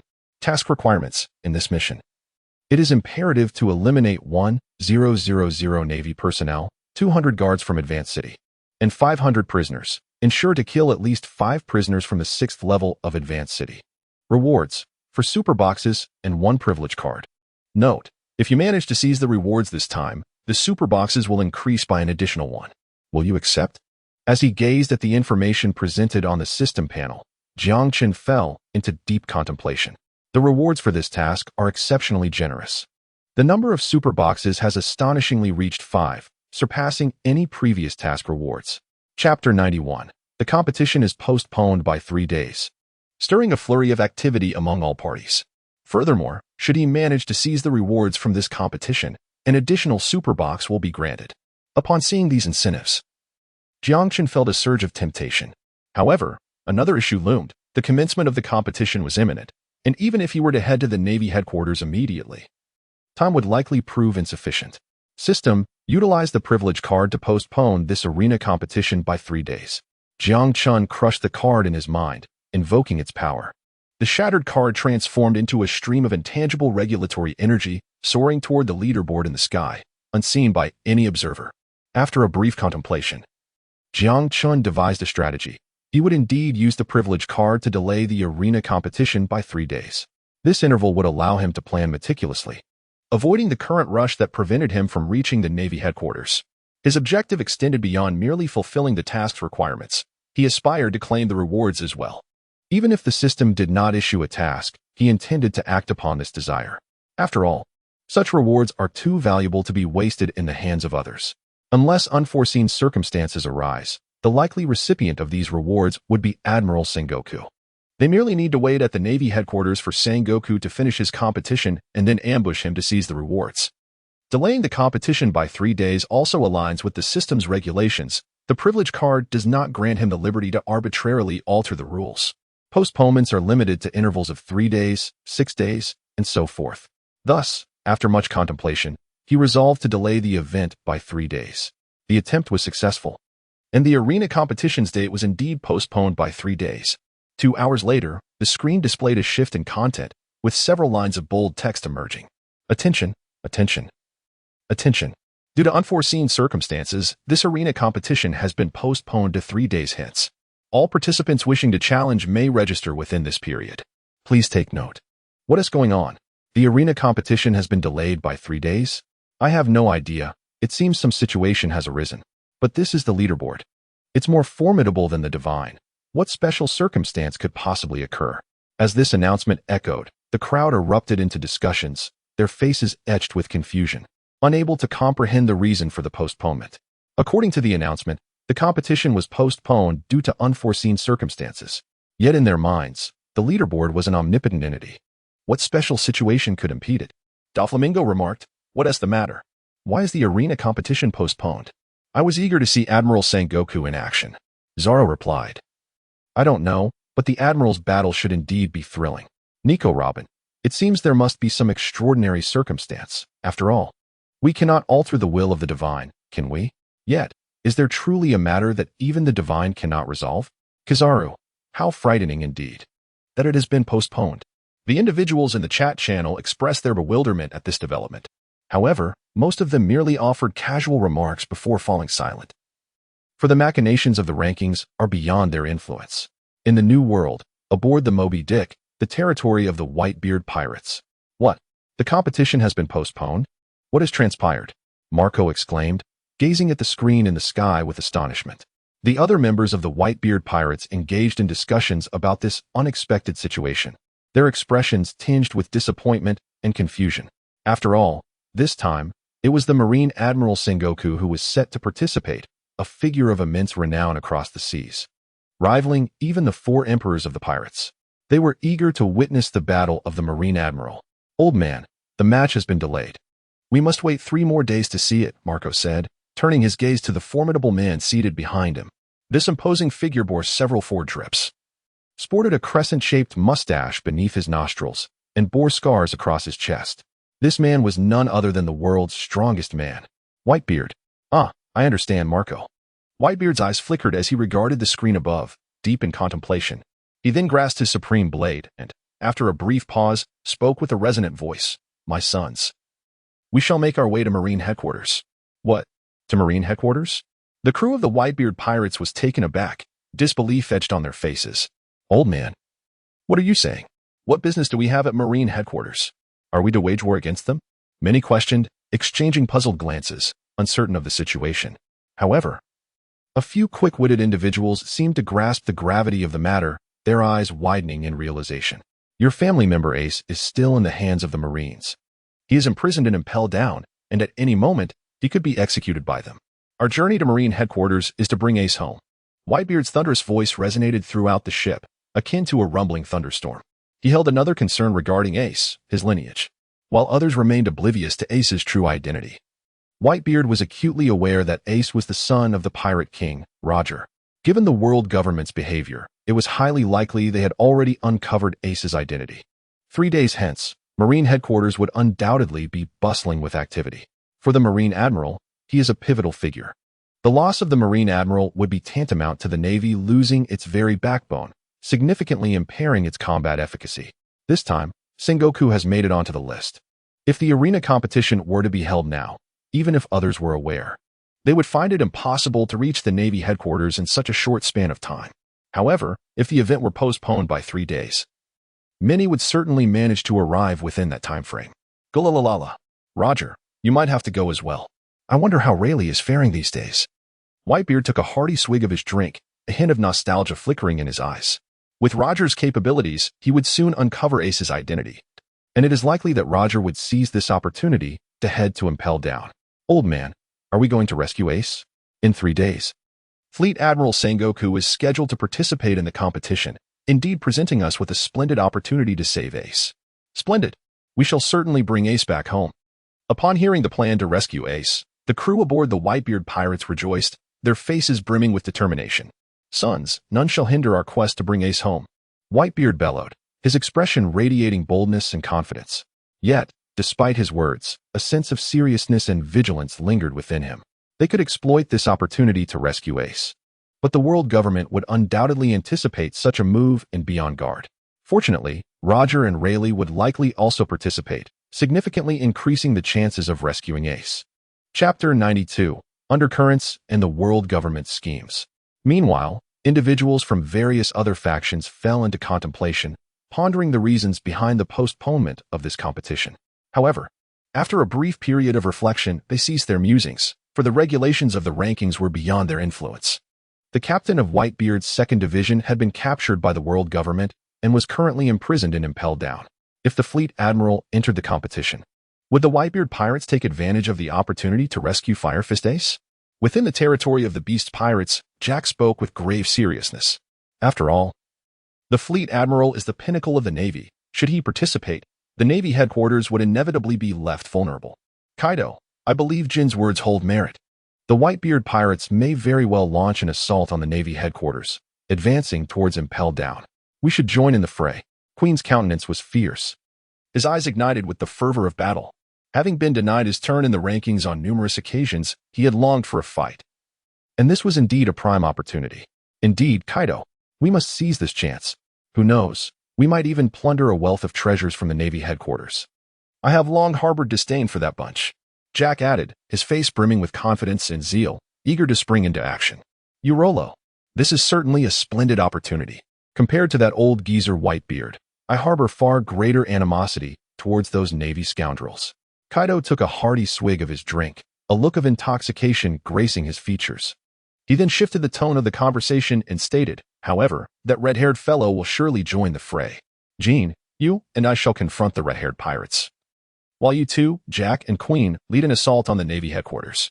It would be prudent to launch your attack simultaneously with the Whitebeard Pirates. Otherwise, you may find yourselves outmatched by that group of Navy scoundrels. After a brief moment of contemplation, Kaido issued his orders to the trio. Understood, Boss Kaido, they replied, nodding solemnly, their expressions fierce and menacing, exuding an aura of raw power. Nearby, the lesser pirates trembled in fear, sensing this overwhelming presence. It was not only they who felt this shift, the red-haired pirates, too, anticipated the unfolding events and made their own preparations. Meanwhile, within the world government, a solemn voice broke the silence. Let us deliberate on our next course of action. Shall we summon the 7 warlords? Spoke Saint Satan, his gaze imbued with seriousness and vigilance. Naturally, having lived through countless years, they were well aware of the potential threats. The Whitebeard Pirates would likely seize this opportunity to rescue Fire Fist Ace. If the tournament were to commence immediately, no preparations would be necessary for them. They could even leverage the outcome of the competition, orchestrated by Sengoku, to showcase the might of the Navy headquarters, thereby reinforcing the authority of the world government. However, to their surprise, the tournament had been postponed by 3 days. This delay provided ample time for the Whitebeard Pirates to devise their strategies. I propose we temporarily transport Fire Fist Ace to Mariehua, where we can oversee his confinement. No matter how much chaos the Whitebeard Pirates incite, they will undoubtedly be unable to rescue him. Furthermore, let us not forget Ace's lineage. He is the son of the Pirate King, Roger, who may very well come to his aid, mused St. Vacheli, his expression reflecting apprehension. If it were merely the Whitebeard Pirates, even with the fleet admiral participating in the tournament, the Navy could withstand their assault. However, due to the implications of the rankings, both Roger and his wife have been revived, and they likely know Ace is their child. This opportunity could very well lead them to strike at the Navy headquarters, aiming for impel down. The other 4 elders pondered his words thoughtfully. I believe we can utilize Fire Fist Ace as bait to lure the Whitebeard Pirates. Naturally, we must also deploy a portion of our forces to counter any potential arrival of Roger. Our objective is to publicly execute Fire Fist Ace, which aligns with our goal of eliminating the Whitebeard Pirates, declared St. Peter, lifting a cup from the table to sip his tea. The opposing force may indeed take this opportunity to rescue Ace, yet it also serves as a means for us to entice them into our trap.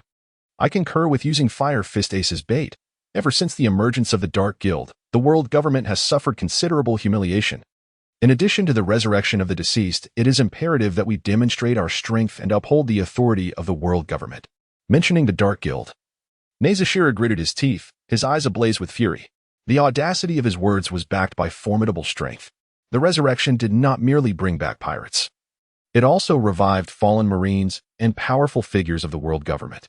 The current Marine headquarters is no longer limited to just 3 admirals. In fact, there are several individuals of admiral-level prowess. 2 former admirals have now returned to the Marine headquarters. I concur. It is indeed time to showcase the might of our world government. Let us convene the 7 warlords, and although time is of the essence, we shall gather as many as we can. Maze contemplated for a moment before speaking. The resurrection benefits not only the pirates, but also bolsters our top-tier powerhouses within the world government. Thus, in this impending war, we shall also dispatch several formidable allies for support. Other factions may also seek to involve themselves, particularly that madman Kaido, who never considers the consequences of his actions. Saint Satan, Whitebeard stirred slightly, his voice grave. Other factions may remain relatively secure, but as for Kaido, I shall reach out to Shanks and request his intervention. What of the Dark Guild? They currently rank as the 2nd largest force in the world. Should we engage in discussions with them? There is no need. The Dark Guild is unlikely to anticipate our moves, and even if they did, they would probably refrain from intervening, as this matter does not concern them. It would be prudent to keep them under surveillance. Within the conference room, the 5 elders engaged in dialogue, meticulously strategizing for this event. After several hours of deliberation, they concluded the meeting. In the ensuing days, the sea appeared tranquil, yet beneath the surface, tumultuous currents swirled, with numerous factions poised to act, particularly those aligned with the Whitebeard Pirates. The Whitebeard Pirates boast a vast scale, comprising 43 affiliated pirate crews. Such an extensive network makes it nearly impossible to conceal their movements. Moreover, the Whitebeard Pirates have not shrouded themselves too much, as the world government likely anticipates their intent to rescue Ace. What they need to conceal is merely the manner and strategy of their assault. Chapter 93, Preparations from All Sides. A large screen illuminated the room. On the first day, the world government issued a summons to the warlords of the sea, demanding their immediate assembly at Marine headquarters. Failure to comply would result in the forfeiture of their titles. However, the purpose of this summons was not explicitly stated. Rather, a pretext was crafted to bring them together. They are well aware of Fire Fist Ace's true identity and understand that upon his capture, GOLD, Roger would inevitably come forth. This approach can indeed yield unexpected results. With the urgent summons issued, several of the 7 warlords made their way to the Navy headquarters. However, there were some exceptional figures, such as the pirate Empress Hancock. She has long harbored a deep disdain for the celestial dragons, and given the Navy headquarters' proximity to that realm, she was quite reluctant to comply with the summons. Furthermore, the recent spate of assassinations of the celestial dragons has significantly diminished the authority of the world government. Consequently, Hancock undertook a profoundly shocking action. She outright refused the summons of the world government. She was not alone in this defiance. The world's greatest swordsman, Dracula Mihawk also declined the call. His reasoning was straightforward. He sought to engage in a duel with the general of the Dark Guild, Raiden. Observing the situation, Jiang Chun noted that the swordsman known as Eagle Eye had been incessantly calling out in the chat channel. Almost every hour, a message would appear from him. Jiang Chun remarked, "The world's greatest swordsman, Eagle Eye, is it? The Raiden Shogun has asked me to convey that she wishes to duel. But you must wait 3 years before seeking her out. Do not approach her prematurely, for she is currently unavailable." Growing somewhat impatient, Jiang Chun dispatched this message. Of course, these words were merely spoken in jest. He was only suggesting that the other party return in 3 years, without asserting that the Raiden Shogun would be willing to engage in a duel at that time. Additionally, it remained uncertain what their circumstances would be 3 years hence, or even if pirates would still exist. If Eagle Eye were foolish enough to disregard this, he could simply send someone to eliminate him. The title of the world's greatest swordsman might hold weight in the eyes of others, but to Jiang Chun, it was of little consequence. 3 years, huh? As he gazed at the messages in the chat channel, Eagle Eye fell into contemplation, then silently turned to depart. He had awaited a swordsman of this caliber for many years. Waiting another 3 years was hardly a burden for him. It appears that significant events are on the horizon. The 7 warlords of the sea have all gone to the Navy headquarters. I hear that the world government has captured Fire Fist Ace, prompting the Whitebeard Pirates to seize this opportunity to assault the Navy headquarters. Is that true? You wouldn't jest with me, would you? Indeed, it is true. Many have witnessed the Whitebeard Pirates departing the New World. Recent disturbances on the high seas have caught the attention of many. Both the Whitebeard Pirates and the Navy headquarters represent formidable powers, and with the emergence of the chat channel, information flows with unprecedented speed. Such matters cannot be concealed, no matter how one may try. However, the world government has no intention of shrouding the truth. On the contrary, they plan to broadcast the events live. When the Whitebeard Pirates and Roger launch their attack on Marine headquarters, the world will witness the might of the world government and behold the demise of the Whitebeard Pirates. There are numerous powerful figures lurking in the shadows. Aside from the publicly known 3 admirals and the heroic Garp, several resurrected strongmen are also at their disposal. Thus, the world government is brimming with confidence regarding this war, eagerly awaiting the moment when the Whitebeard Pirates and Roger fall into their trap. They remain vigilant, constantly observing the movements of other factions, particularly the recent activities of the Dark Guild. Should the Dark Guild decide to intervene, it could lead to complications. However, they find some solace in the fact that the Dark Guild appears stable, showing no signs of making a move. Doflamingo, Fufufu, I have arrived at Marine headquarters. I hear there are significant matters to discuss. I wonder what they could be. Moria, what else could it be but a war against the Whitebeard Pirates? Whitebeard will undoubtedly come to rescue Ace, and when he does, his corpse shall belong to me. Luffy, Ace, I will come to save you. Hold on. Ace, don't come, Luffy. Father, it's all my fault for not listening to you. Whoa. Barrett, a battle between the Whitebeard Pirates and Marine headquarters? I wish to participate. But Roger, isn't Ace the name of your sword? Roger, cough. I heard that Ace is Garp's grandson. Is that true? Kazuki Odin, I am eagerly anticipating the clash of the world's top warriors. I hope there will be a live broadcast of the event. Doflamingo, rest assured, I will definitely stream it live, allowing you all to witness the strength of these monsters. The participants in the chat channel came to comprehend the imminent events, sparking intense discussions within the channel. Among them, the most awkward position was held by the Pirate King, Roger. Over the years, Ace has come to terms with having an additional father figure, for he shares a long-standing camaraderie with Whitebeard, and he possesses a profound understanding of Whitebeard's character. However, the emergence of an additional grandfather perplexes him. Does this not imply that he has acquired yet another paternal figure? Naturally, in light of such matters, Roger merely scolded Garp, harboring no feelings of resentment or animosity. After all, Garp is Ace's savior. Had it not been for Garp, Ace would surely have met his demise. Rox gazed with an unsettling glimmer in his eyes, resting his chin on his hand in contemplation. Recently, Roger and Whitebeard have been in frequent contact, leading him to suspect that the situation is far from ordinary. It is likely that Roger may even visit Marine headquarters, although the reasons remain elusive. These two individuals evoke a strong sense of disdain within him. Should he not join the fray? His memories of Whitebeard and Roger are indelibly etched in his mind. In the past, Roger was one of his primary adversaries, while Whitebeard stood firmly on the opposing side. Such experiences are not easily forgotten. After much deliberation, Rox ultimately resolved against pursuing them. To venture to Marine headquarters with the intention of eliminating Whitebeard and Roger would essentially equate to aiding the Marines. A notion he found intolerable. This does not align with his will. Moreover, he has yet to gather a significant number of subordinates. His influence remains insufficient. So it would be prudent to wait a while longer. As various factions take action across the vast ocean, the Navy headquarters has also made ample preparations. Meanwhile, some individuals from Mariewa are observing. Seizing this opportunity, the recently revived Fisher Tiger has set his sights on the slaves of Mariewa. He awaits the chaos to ensue, hoping to liberate more slaves amidst the turmoil. The shadow of the Revolutionary Army has also been spotted nearby, seemingly engaged in their own endeavors. On the third day, as the moment approaches, a large screen appears in the sky. Silence falls over the crowd as they gaze upward, captivated by the display. Chapter 94, Challenger Ben Beckman. The battle commences.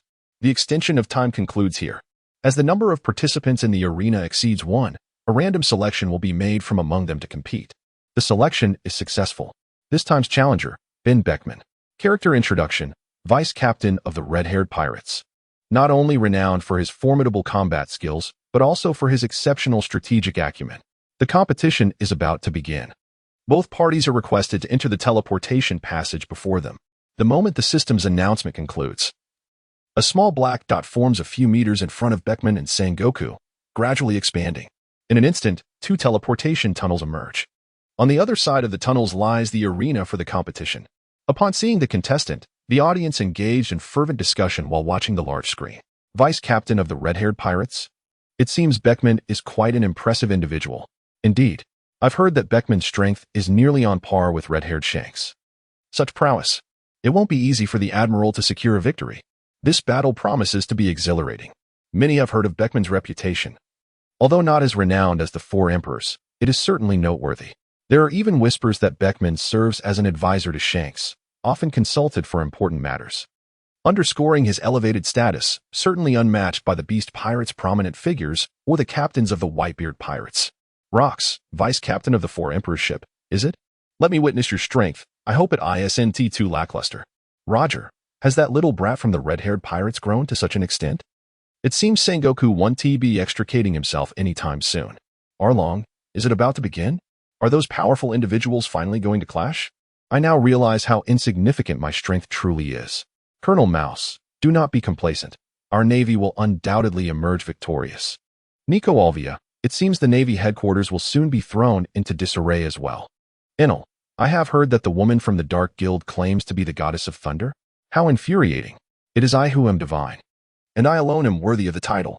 Buggy, Enel, why not confront her at the Dark Guild and settle it with a duel? The victor shall be the true goddess of thunder. What say you? Enel, perhaps another time. It is not that I fear her, rather. I find myself pressed for time at the moment. In the chat channel, discussions are fervent. Those who have just been resurrected are all keenly alert, eager to witness the prowess of the new era's 4 emperors and their crews. They have already witnessed the formidable strength of the emperors themselves. But assessing the power of a pirate crew cannot solely depend on the captain's abilities. The strength of the crew is equally paramount.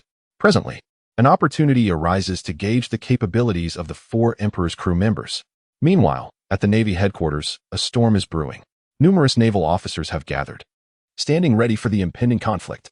Each officer bears a serious and solemn expression, gripping their weapons tightly, awaiting the arrival of war. In this moment, despite the presence of formidable admirals and powerful figures from the world government, an air of tension enveloped everyone. After all, they were not merely up against the Whitebeard Pirates, but also the legendary Pirate King, Roger.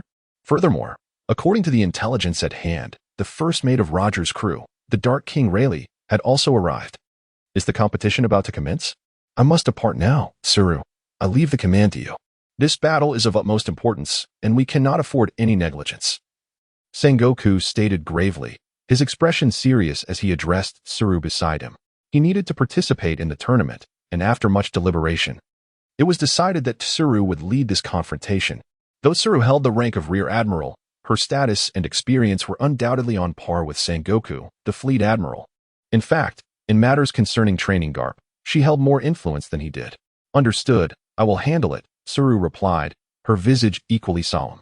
No one could fathom the terror of a collaboration between Whitebeard and Roger. It could indeed be described as catastrophic. Sengoku cast a glance at the battlefield before redirecting his focus and solemnly stepped into the transport tunnel, his figure gradually fading into the light. When he reappeared, Sengoku found himself on the arena, positioned at one side of the stage. Opposite him stood Beckman, a cigar clenched between his teeth. "Fleet Admiral, I never anticipated that I would face you this time," Beckman remarked, taking a deep draw from his cigar and exhaling a plume of smoke. Discarding the unfinished cigar onto the ground, he crushed the smoldering end beneath his foot, extinguishing it. "We've been observing you, the vice captain of the red-haired pirates. For quite some time, you are a formidable adversary." Despite Beckman's title as vice captain, Sengoku showed no signs of underestimating him. According to the intelligence received by the Navy, Beckman was no ordinary foe. Indeed, few members of the red-haired pirates could be deemed trivial. "Let us commence," Beckman said, his gaze sharpening as he swiftly drew his sidearm. The movement almost unbelievable in its speed. Bang! A gunshot rang out, the bullet hurtling from the barrel and igniting a shower of sparks. The seemingly straightforward shot did not allow Sengoku to let his guard down in the slightest. Ordinary firearms possess minimal lethality, often proving ineffective against formidable foes. However, Beckman's weapon was an entirely different matter. Underestimating it could lead to dire consequences. With a thunderous roar, Sengoku cast aside his navy coat, activating the powers of the mythical Zoan devil fruit. His entire being radiated a dazzling golden light, his form growing taller and larger, his skin transforming into a brilliant gold. Before the onlookers, a magnificent golden Buddha materialized. Raising a colossal hand, the golden Buddha unleashed a powerful palm strike, sending forth a shockwave towards his opponent. Having departed from the Navy headquarters, Sengoku anticipated chaos would ensue there. Hence, he was determined to expedite the conclusion of this battle, starting with full force. Sengoku's intent was clear, yet Beckman remained unfazed. His objective was to devise every possible means to secure victory and attain the rewards bestowed by the ranking system. Prior to this encounter, he had conferred with Shanks regarding the distribution of the ranking rewards, ensuring they favored their allies, even if not utilized. Such rewards would undoubtedly contribute to the balance of the seas. As the formidable shockwave from the Buddha approached, Beckman swiftly leapt into the air. A thunderous explosion erupted as the shockwave collided, shattering the surface of the arena and sending debris of stone and earth flying in all directions. The ensuing dust cloud enveloped the area, obscuring visibility. Chapter 95, The Dark Guild Strikes, and Momonosuke meets his demise once more. With a resounding bang, Beckman emerged from the haze, fingers deftly pulling the trigger in rapid succession, sending a barrage of bullets hurtling towards Sengoku. The color of these bullets appears to have changed, their potency surpassing that of before. Sengoku's expression turned grave. He struck his palm, and the great Buddha's shockwave surged forth, stirring a tempest in the air. The battle had only just commenced, and neither party exhibited the slightest restraint, unleashing their full strength immediately. Sengoku aimed to swiftly conclude the confrontation and return to the Navy headquarters to stabilize the situation there. Meanwhile, the red-haired pirates remained equally restless as the vice captain. Beckman was acutely aware of their impending strategy to intercept the beast pirates. Thus, a swift resolution aligned perfectly with both their intentions. Boom, boom. The terrifying force erupted, striking the arena and creating a series of explosions. The entire stage was marred by deep craters, the surface unable to withstand the full might of their clash. Fracturing inch by inch. Sengoku's status as fleet admiral naturally implied he had reached the standards of an admiral in an earnest combat. He proved to be no less formidable than Kizaru and the others. Beckman's prowess was equally impressive. Facing Sengoku's full assault, he managed to hold his ground. Evidently, the battle would not conclude in the near future. How powerful? Is this the strength of the fleet admiral? He is truly on par with the admirals. Beckman's strength is formidable as well. It is hard to fathom that he is merely the vice captain. The situation remains intensely precarious, and it is likely that the Navy headquarters is also in turmoil. Outside the large screen, the assembled crowd held their breath, eyes wide with anticipation. The intensity of their confrontation rivaled that of the admirals. Although it fell slightly short of previous encounters, it was still an awe-inspiring height to behold. Arlong, how terrifying. How can these humans be so fearsome? I must retreat to the sea for a while. Having just revived, I cannot afford to die again. Kaido, Gururara. Damn that red-haired. Even if you stop me, what does it matter? Jack and Queen have already headed to the Navy headquarters. You cannot halt the war. Momonosuke, I must share some unsettling news. It seems that the Dark Guild has mobilized. Their direction is, please don't kill me. Kazuki Oden, Momonosuke. What is wrong with you? Momonosuke. In the chat channel, the comments were bustling with activity, countless individuals directing their attention to the unfolding events. Interestingly, during their journey to the Navy headquarters, the Beast Pirates encountered one of their previous targets, Momonosuke. As the resurrection of the deceased occurred following the demise of Momonosuke, he too was brought back to life. In light of this circumstance, Black Zetsu descended with a Decepticon soldier and proceeded to slay Momonosuke once more. After all, the initial order to eliminate Momonosuke had been given by Jiang Chun, and with his revival, it seemed prudent to ensure his demise anew. At the Navy headquarters, the endless expanse of the sea was dotted with dozens of pirate ships, each commanded by a captain of formidable strength. These individuals are the captains under the Whitebeard Pirates. In contrast to the lineup during the Marineford War, the Navy is not haphazardly positioned along the shore, but is instead concentrated throughout the entire front section. Among them are not only the Navy, but also representatives of the world government. Beneath the Navy headquarters, several massive, coated pirate ships are surfacing. Roger, Rayleigh, are you prepared? Whitebeard inquired, a confident smile gracing his visage as his gaze drifted towards the two beside him. Both Roger and Rayleigh bore subtle smiles. Fully aware that the impending battle would be arduous, yet their expressions remained unfazed. The Navy has truly made extensive preparations, mobilizing such formidable forces, Roger remarked. Observing the visuals displayed on the screen, which depicted the Navy headquarters formations. The headquarters not only featured a live broadcast through the transponder snail, but also a streaming function within the chat channels, where figures such as Don Quixote Doflamingo were present at that moment. The scene revealed approximately 150,000 personnel from the Navy and the world government, including 3 admirals, 2 recently revived admirals, Navy heroes, CP0, and others. This lineup, when compared to the previous Battle of the Valley of Gods, is not significantly different. Allow me to share with you some rather unfortunate news. At that moment, Sabaody approached, her expression remarkably grave. Taking a deep breath, she spoke. I have seen in the chat channel that the Dark Guild has mobilized. Their direction remains uncertain, but it could potentially be towards the Navy headquarters.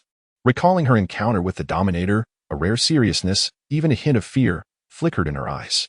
Upon hearing her words, the 3 turned their gazes towards her.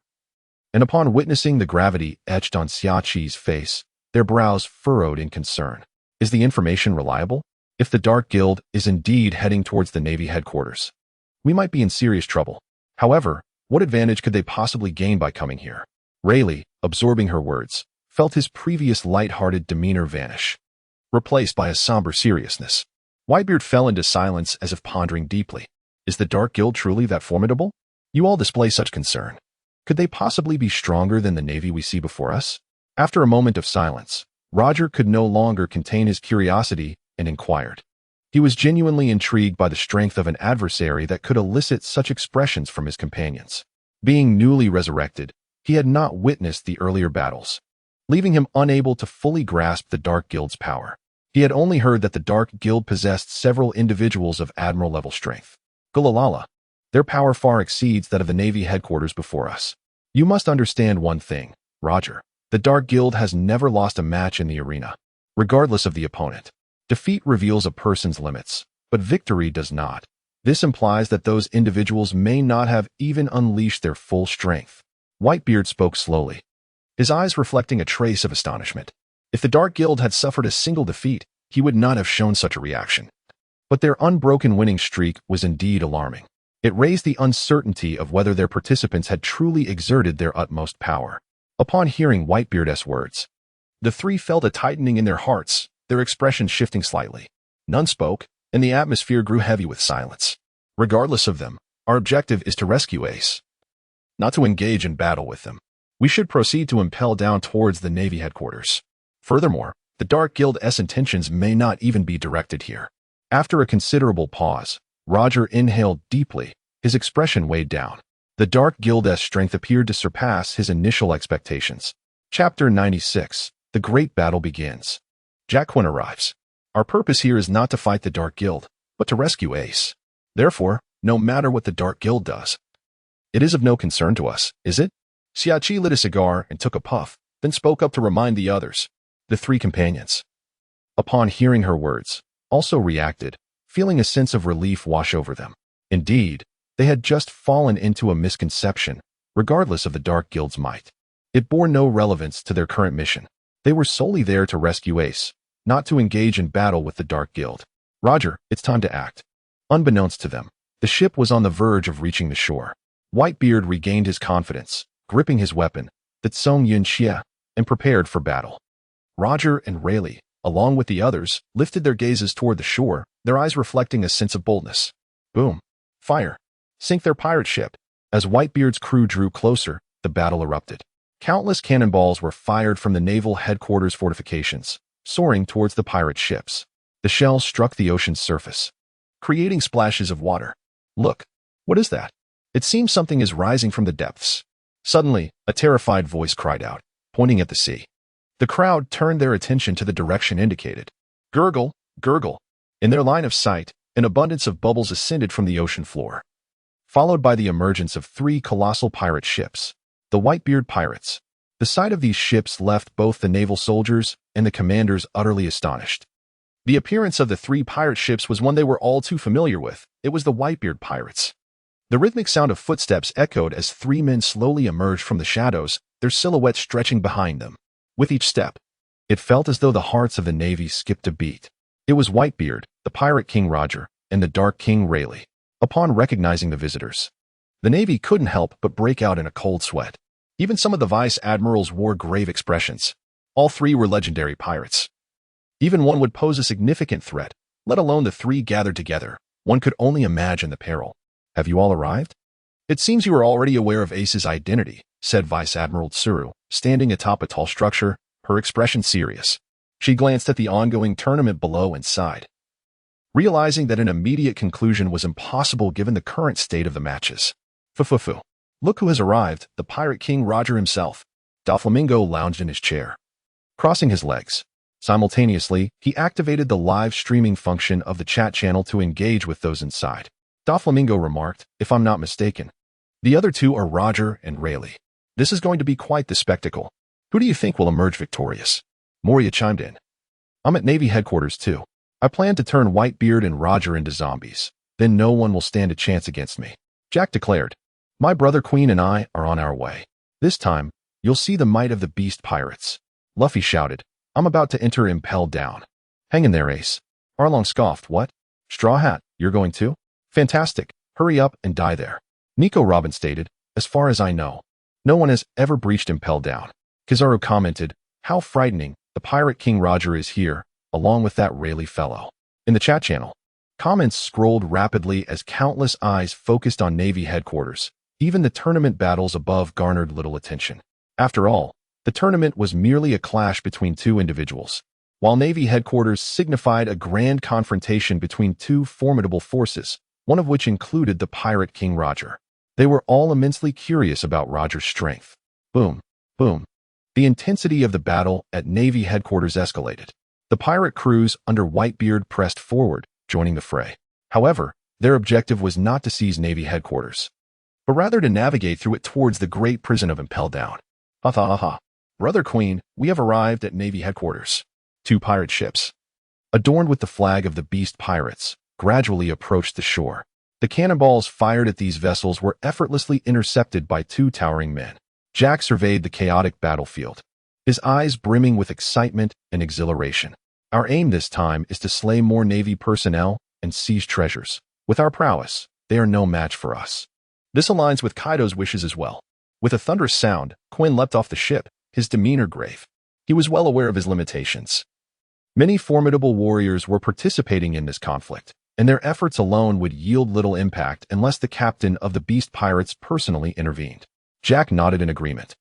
Though he was brave, he was not foolish, understanding that they were outmatched by this formidable group.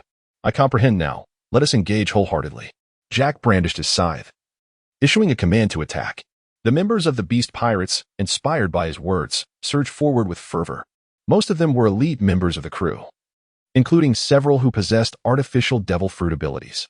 Their onslaught significantly influenced a small portion of the battlefield nearby. The Beast Pirates were also on the move. Whitebeard cast a sidelong glance, maintaining his stoic expression as he spoke. Indeed, let us join in. Once Sengoku returns, the difficulty will only escalate. Rayleigh stepped forward, drawing a sword with a sharp gaze. It is time for us to take action that cannot succeed alone. Roger unsheathed his sword ace, his spirit soaring as he prepared to leap from the pirate ship towards the Navy headquarters. However, just as the top-tier combatants were about to engage, an unexpected rumble echoed from the distant sky. The sound, resembling distant thunder, grew closer, approaching rapidly. It is impossible. Could they be here? A Navy soldier, fortunate enough to have survived a previous battle, widened his eyes in terror as he gazed towards the distant sky, his body trembling uncontrollably. There can be no mistake. This is the very sound. During his previous operations, it was identical to the sound made by the arrival of the Batian Tiger soldiers. What is happening? Who is coming? A fellow Navy soldier glanced at him in confusion, but upon seeing the terror etched on his face, a chill ran down his spine. Chapter 97. Arrival at the Navy headquarters. The Dark Guild strikes. Yet, the Navy soldier paid no heed to his words. Fixated instead on the source of the sound in the sky, his eyes filled with dread. What is happening? The questioning naval officer, observing the reaction of the other party, felt a tinge of fear himself. Such a sound caused Whitebeard's gaze to sharpen, retracting his intention to strike. As he lifted his eyes toward the distant sky, simultaneously, the clamor of battle at the naval headquarters diminished significantly, and others turned their curious eyes to ascertain what was transpiring over there. In their line of sight, countless small black dots began to emerge, soaring from afar. Their velocity was remarkable, and those diminutive shapes rapidly enlarged, the silhouettes of fighter jets gradually taking form. These were the soldiers of the Decepticons. They belonged to the Dark Guild. Could it be? The Dark Guild has also arrived. Hadn't the world government stated that the Dark Guild would remain inactive? Those monstrosities. Upon discerning the objects flying in from the distant sky, a wave of exclamations erupted among numerous personnel at the naval headquarters, their faces stricken with terror. Through prior battles, they had become well acquainted with the Decepticon soldiers. The small black dots in the distance were undoubtedly the Decepticon soldiers, and as they drew nearer, their certainty grew. The arrivals were indeed from the Dark Guild. At this moment, both the Navy and the merciless pirates were etched with expressions of terror and astonishment, particularly those of lesser strength, who trembled uncontrollably, unable to maintain their grip on their weapons. For the Navy, the Dark Guild was 100 times more terrifying than the Whitebeard Pirates. Conversely, for the pirates, the Dark Guild represented a nightmare even more dreadful than the Navy's admirals. Not only they, but the audience before the live stream held their breath, instinctively covering their mouths in disbelief. They simply could not comprehend why the universally acknowledged second most powerful faction, the Dark Guild, had appeared here. Damn it! Had I known these madmen would return, I would have stayed away. I pray to avoid any conflict with them, lest I meet my demise today. Don Quixote Doflamingo, beads of cold sweat forming on his forehead, gazed at the sky soldiers above, his eyes filled with trepidation and a hint of fear. After being summoned by the naval headquarters, he had intended to come here to witness the world's strongest man and perhaps seize the opportunity to claim Whitebeard's head. However, he was taken aback to find that the Dark Guild had also arrived. At this moment, Doflamingo felt a pang of regret in his mind. The Dark Guild was incomparable to the Whitebeard Pirates. The two factions were simply not on the same level.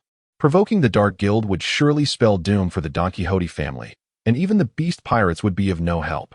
Nevertheless, despite his inner turmoil, Doflamingo maintained a calm facade in the chat channel. Doflamingo, hee. Quite unexpected, the Dark Guild has arrived. I wonder who they intend to target. Chopper what? The Dark Guild. While Luffy, we must flee. It will be too late if we wait any longer. I cannot face the Dark Guild. Usopp, no. Why have those monsters come here? We're doomed. We're doomed. Crocodile, silence. You bunch of useless fools. Do not disturb my mood. Nami, they've come too. It seems a great battle is about to unfold on land. I hope it does not involve our Fishman Island. Hawkins, with my strength? If I were to confront the Dark Guild, my chances of victory would be 0, the probability of escape would be 0, and the likelihood of survival would be 0. In the chat channel, as the Dark Guild made their appearance, the participants began to chatter animatedly. Each person was on edge, intently watching the live feed, eager to discern the intentions of the Dark Guild. After all, with the Dark Guild's might, they could instantly alter the tide of battle, regardless of which side they stood with. Above the naval headquarters, the destination had been reached. Megatron surveyed the naval headquarters below, sending a message to Jiang Chun along with a visual transmission. The attack was imminent. Jiang Chun issued the command to advance. He did not specify the target of the assault. It could be said that both the pirates and the navy below were fair game. Although his mission did not entail the extermination of the Whitebeard Pirates, the battlefield was rife with chaos, with the navy and pirates entangled in combat. Could they possibly be expected to selectively choose their foes amidst such turmoil? This is evidently impossible. An all-out assault, targeting the naval headquarters below. A flash of red light flickered in Megatron's eyes as he issued the command for attack to all Decepticon soldiers. Acknowledged. At that moment, every Decepticon soldier responded in unison. Having arrived near the naval headquarters, in the wings section, components swiftly transformed, and cannon barrels emerged one after another. This time, they have once again resorted to aerial bombardment. The aerial combat in this world is remarkably underdeveloped, with both the range and power of the projectiles being rather feeble, yet the skies remain their domain. Whoosh, whoosh. Meanwhile, all Decepticon soldiers have opted to open fire. Countless shells are launched from the barrels, producing a cacophony of piercing sounds as they arc downwards towards the naval headquarters, trailing plumes of dense smoke behind them. Hearing the commotion in the sky, some pirates and navy personnel, still engaged in fierce combat, instinctively lift their heads, mirroring the reactions of others around them. Upon witnessing the dense swarm of projectiles in the sky, every pair of eyes narrows in disbelief. Hiss. What is that? At this moment, everyone could not help but feel a shiver run down their spines, gasping in astonishment. The sheer number of artillery shells was overwhelming, surpassing even the two previous fierce battles. The power of these shells is something they have all witnessed, distinctly different from the weapons they wield. The force of the explosions is such that even some formidable individuals cannot withstand it. Quickly, find a place to hide. The Dark Guild has made their move, targeting the Navy headquarters. Damn it, being struck by those projectiles could be fatal. Instantly, chaos erupted. But this turmoil was not due to the clash between pirates and the Navy. It was a desperate attempt to evade the cannonballs raining down from the sky. Boom, boom. The shells descended with alarming speed, leaving the people below with little time to react before they struck. In an instant, the entire Navy headquarters trembled as explosions rang out incessantly, fierce flames engulfing the surroundings. The terrifying sounds were deafening. And those unfortunate enough to be close to the blasts, both Navy and pirates, were violently hurled away by the immense force. Some of the more unfortunate souls were directly hit by the shells, their bodies obliterated into fragments by the overwhelming power. Chapter 98. Marco takes action. The Red Spider emerges.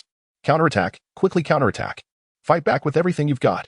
Amidst the chaotic battlefield, a small faction chose to retaliate, brandishing their weapons and targeting the aerial Decepticon soldiers. However, against the swiftly moving adversaries, neither shells nor bullets found their mark.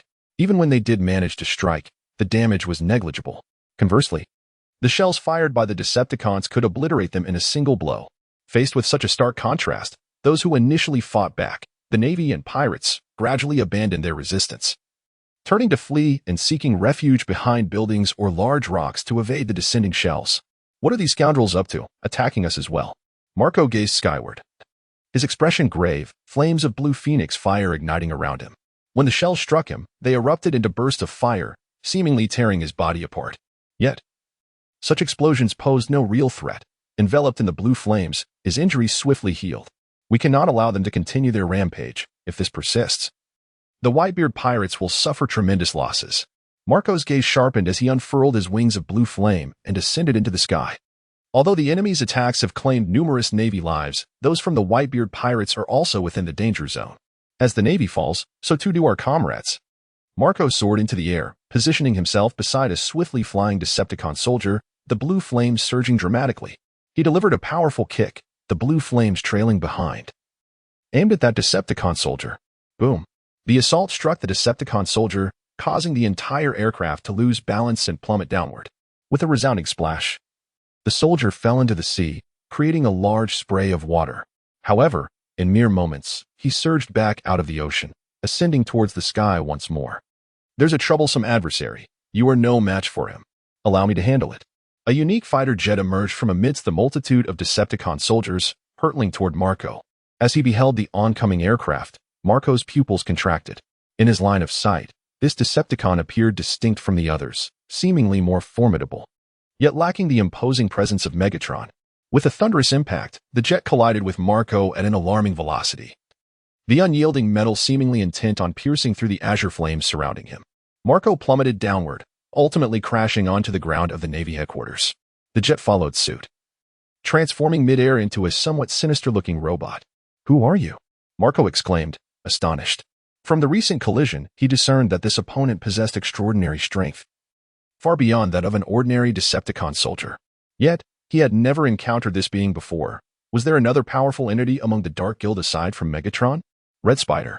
A glint of red flickered in Red Spider's eyes, his expression exuding an unspeakable malevolence. He lifted his mechanical arm, transforming it into a cannon, and unleashed a barrage of projectiles towards Marco. Red Spider. Marco's countenance grew grave. His concern did not stem from Red Spider's might, as he felt no overwhelming pressure akin to that of the Four Emperors. This suggested that Red Spider's strength did not reach the level of the Four Emperors. What troubled him was the revelation that the Dark Guild harbored unknown powerhouses. Though not on par with the Four Emperors, they were undoubtedly formidable foes. With a resounding boom, the projectile struck Marco's position, erupting in a series of terrifying explosions that reverberated deafeningly. Nearby, several weaker pirates and Navy personnel were caught in the chaos, fleeing in panic in various directions. Amidst the flames, the blue fire was torn apart by the shockwave of the blasts. However, once the explosions subsided, the blue flames reignited, and Marco remained unscathed. What is happening? Is he a devil fruit user? Red Spider remarked in astonishment upon witnessing this spectacle. Upon arriving in this world, he had immediately uploaded information about it, thus possessing knowledge of devil fruit users. After scanning, Red Spider confirmed Marco's identity as the captain of the 1st Division of the Whitebeard Pirates. This devil fruit user presents a considerable challenge. The Red Spider raised its metallic arm, and with a swift motion, the dark and formidable hockey enveloped it. Jiang Chun had acquired numerous intermediate hockey cards, and although the Red Spider was not as formidable as others, Jiang Chun still bestowed upon it the hockey cards. Thud, thud. The Red Spider strode with colossal steps, charging towards Marco. During its advance, it relentlessly unleashed projectiles towards Marco. Marco, unyielding, was engulfed in rolling blue flames, transforming into a magnificent azure bird. The bird flapped its wings and soared to meet the Red Spider. Boom. The two collided and engaged in fierce combat.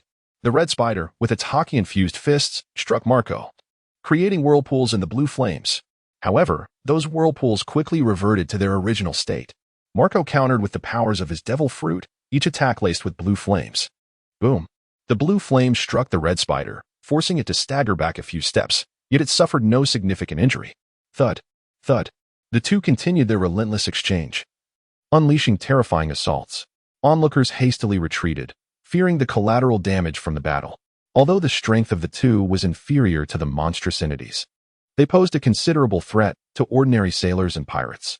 Even if they were not the intended targets, being caught in the crossfire would undoubtedly lead to their demise. What are these individuals doing? Have they taken us as foes as well? Whitebeard observed the aerial dominator soldiers with a piercing gaze. He was well aware of the Dark Guild's strength. The soldiers above posed little threat to a powerhouse like him, but the true terror lay with the monstrous beings. What could their intentions be? How audacious of them to offend both the world government and us. Rayleigh gazed skyward, his eyes filled with vigilance. Having clashed with the wasteland wolf, he understood the formidable nature of the adversary.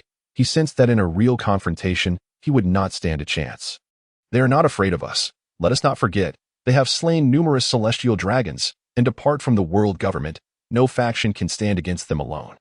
Shocky lit a cigar and took a slow drag, despite her foreboding that the Dark Guild might approach the Navy headquarters. The reality of their arrival weighed heavily on her heart, instilling a sense of dread. Chapter 99. Jack is defeated. Queen takes action. Doflamingo, this is terrifying. The Dark Guild is attacking everyone. Even I am within their strike zone. Should I retaliate? Moria, damn it. How dare you attack me? Do not blame me for being impolite. Nico Robin, the actions of the Dark Guild now completely disregard both the Navy headquarters and the Whitebeard Pirates. Arlong, naturally, for they are recognized as the second greatest power in the world. I am currently on Fishman Island and will not venture out in the near future. Dragon, has the Navy headquarters descended into chaos? Fujitora, though I cannot see, I can certainly sense the intensity of the battle. Within the chat channel, everyone expressed their thoughts upon witnessing the Dark Guild's audacity to strike against all. While they were aware of the Guild's formidable strength, engaging both sides simultaneously would indeed be a formidable challenge. However, Reflecting on the Dark Guild's previous actions, they found some solace. After all, they have casually slaughtered celestial dragons. What is beyond their capability? Damn it. Get down here at once. Jack roared angrily, gazing up at the sky. A cannonball fell beside him, resulting in a terrifying explosion that engulfed him in flames. His face was etched with fury and frustration as he realized that during the enemy's assault, the beast's pirates were also within the attack's range. What enraged him further was the lack of mention of the beast's pirates in the chat channel. This incited a profound fury within him, igniting a sensation of being belittled. Though their leader Kaido was absent, their strength was not to be underestimated. It was utterly infuriating that they were disregarded. Cowards, are you a bunch of timid souls? As Jack observed the lack of reaction from the opposing side, his aura surged. And with a swift motion of his curved blade, he sent a naval commander flying. Jack, cease your outbursts. Now is not the time to engage with them. We must first raid the Navy's treasury and seize their treasures. Plundering the Navy headquarters would be sufficient to etch our names into the annals of the sea. Quinn interjected to halt Jack.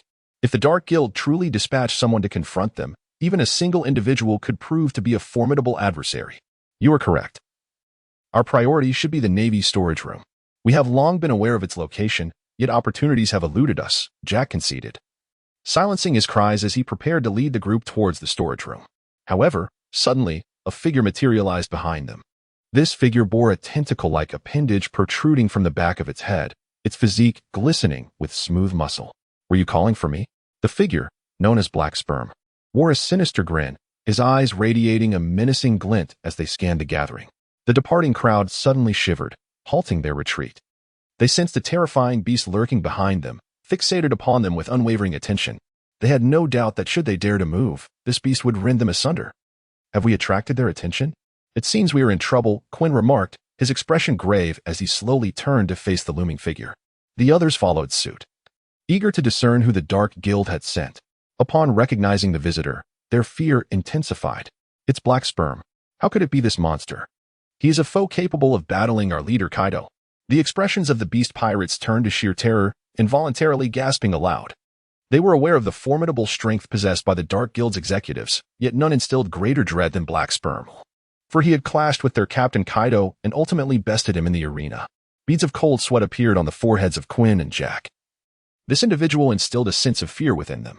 Though they had exhibited bravery earlier, the reality of confronting such a creature rendered them momentarily paralyzed by trepidation. Die. You bastard. Jack was the first to strike, brandishing his massive curved blade as he lunged at Black Sperm. Though he recognized the opponent's might, he was not without his own strength. Foolish, Black Sperm retorted, his expression icy and devoid of emotion as he vanished in the blink of an eye. Where did he go? Jack gazed at the vanishing Black Sperm, his face etched with confusion as he scanned the surroundings in search of the figure. However, before he could locate it, a sudden, excruciating pain surged through his back.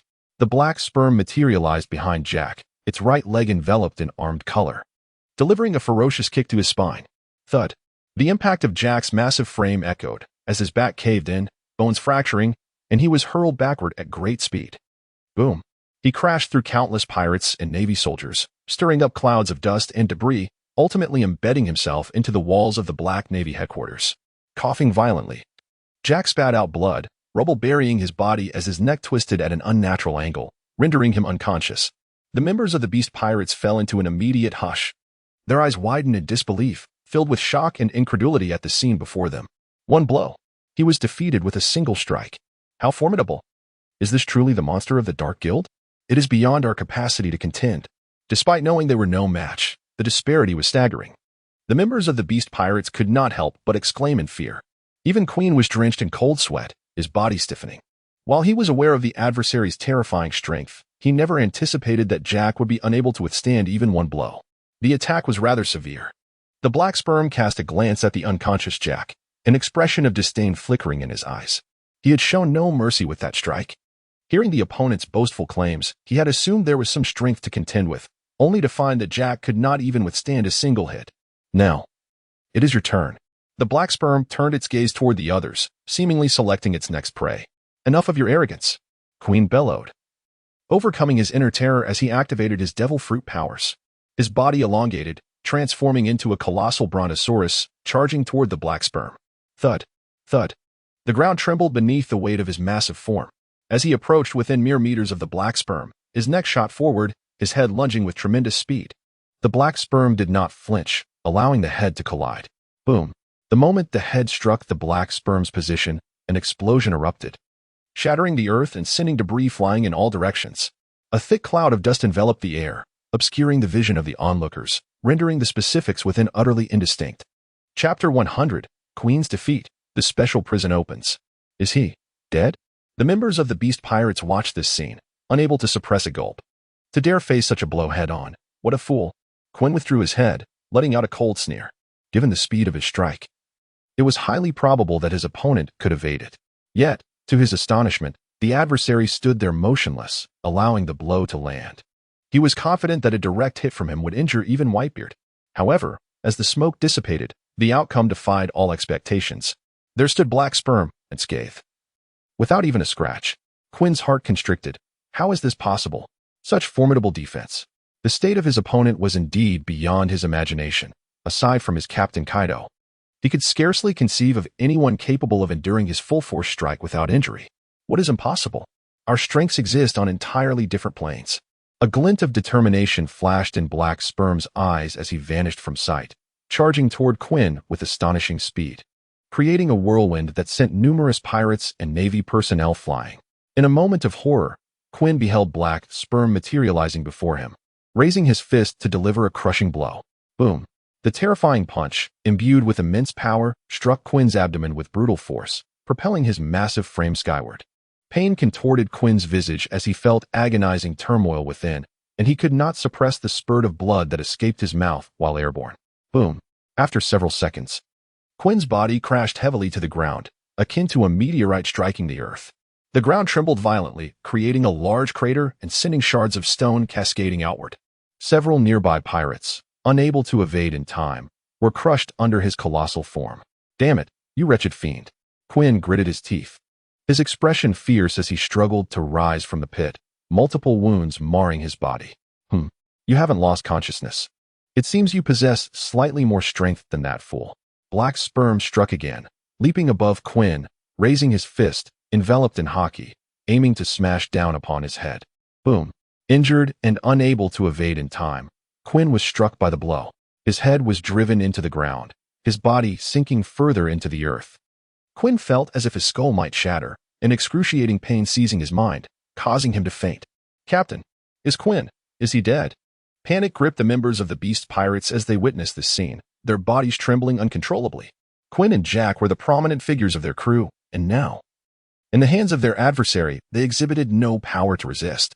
Were they not, in the eyes of their foes, no different from ants? Today, we have captured two remarkable individuals. How shall we dispose of them? The shadow of the black sperm flickered as it approached a large pile of stones, from which it pulled Jack and tossed him alongside Quinn. After completing this act, it wore a contemplative expression, as if pondering how to dispose of the two.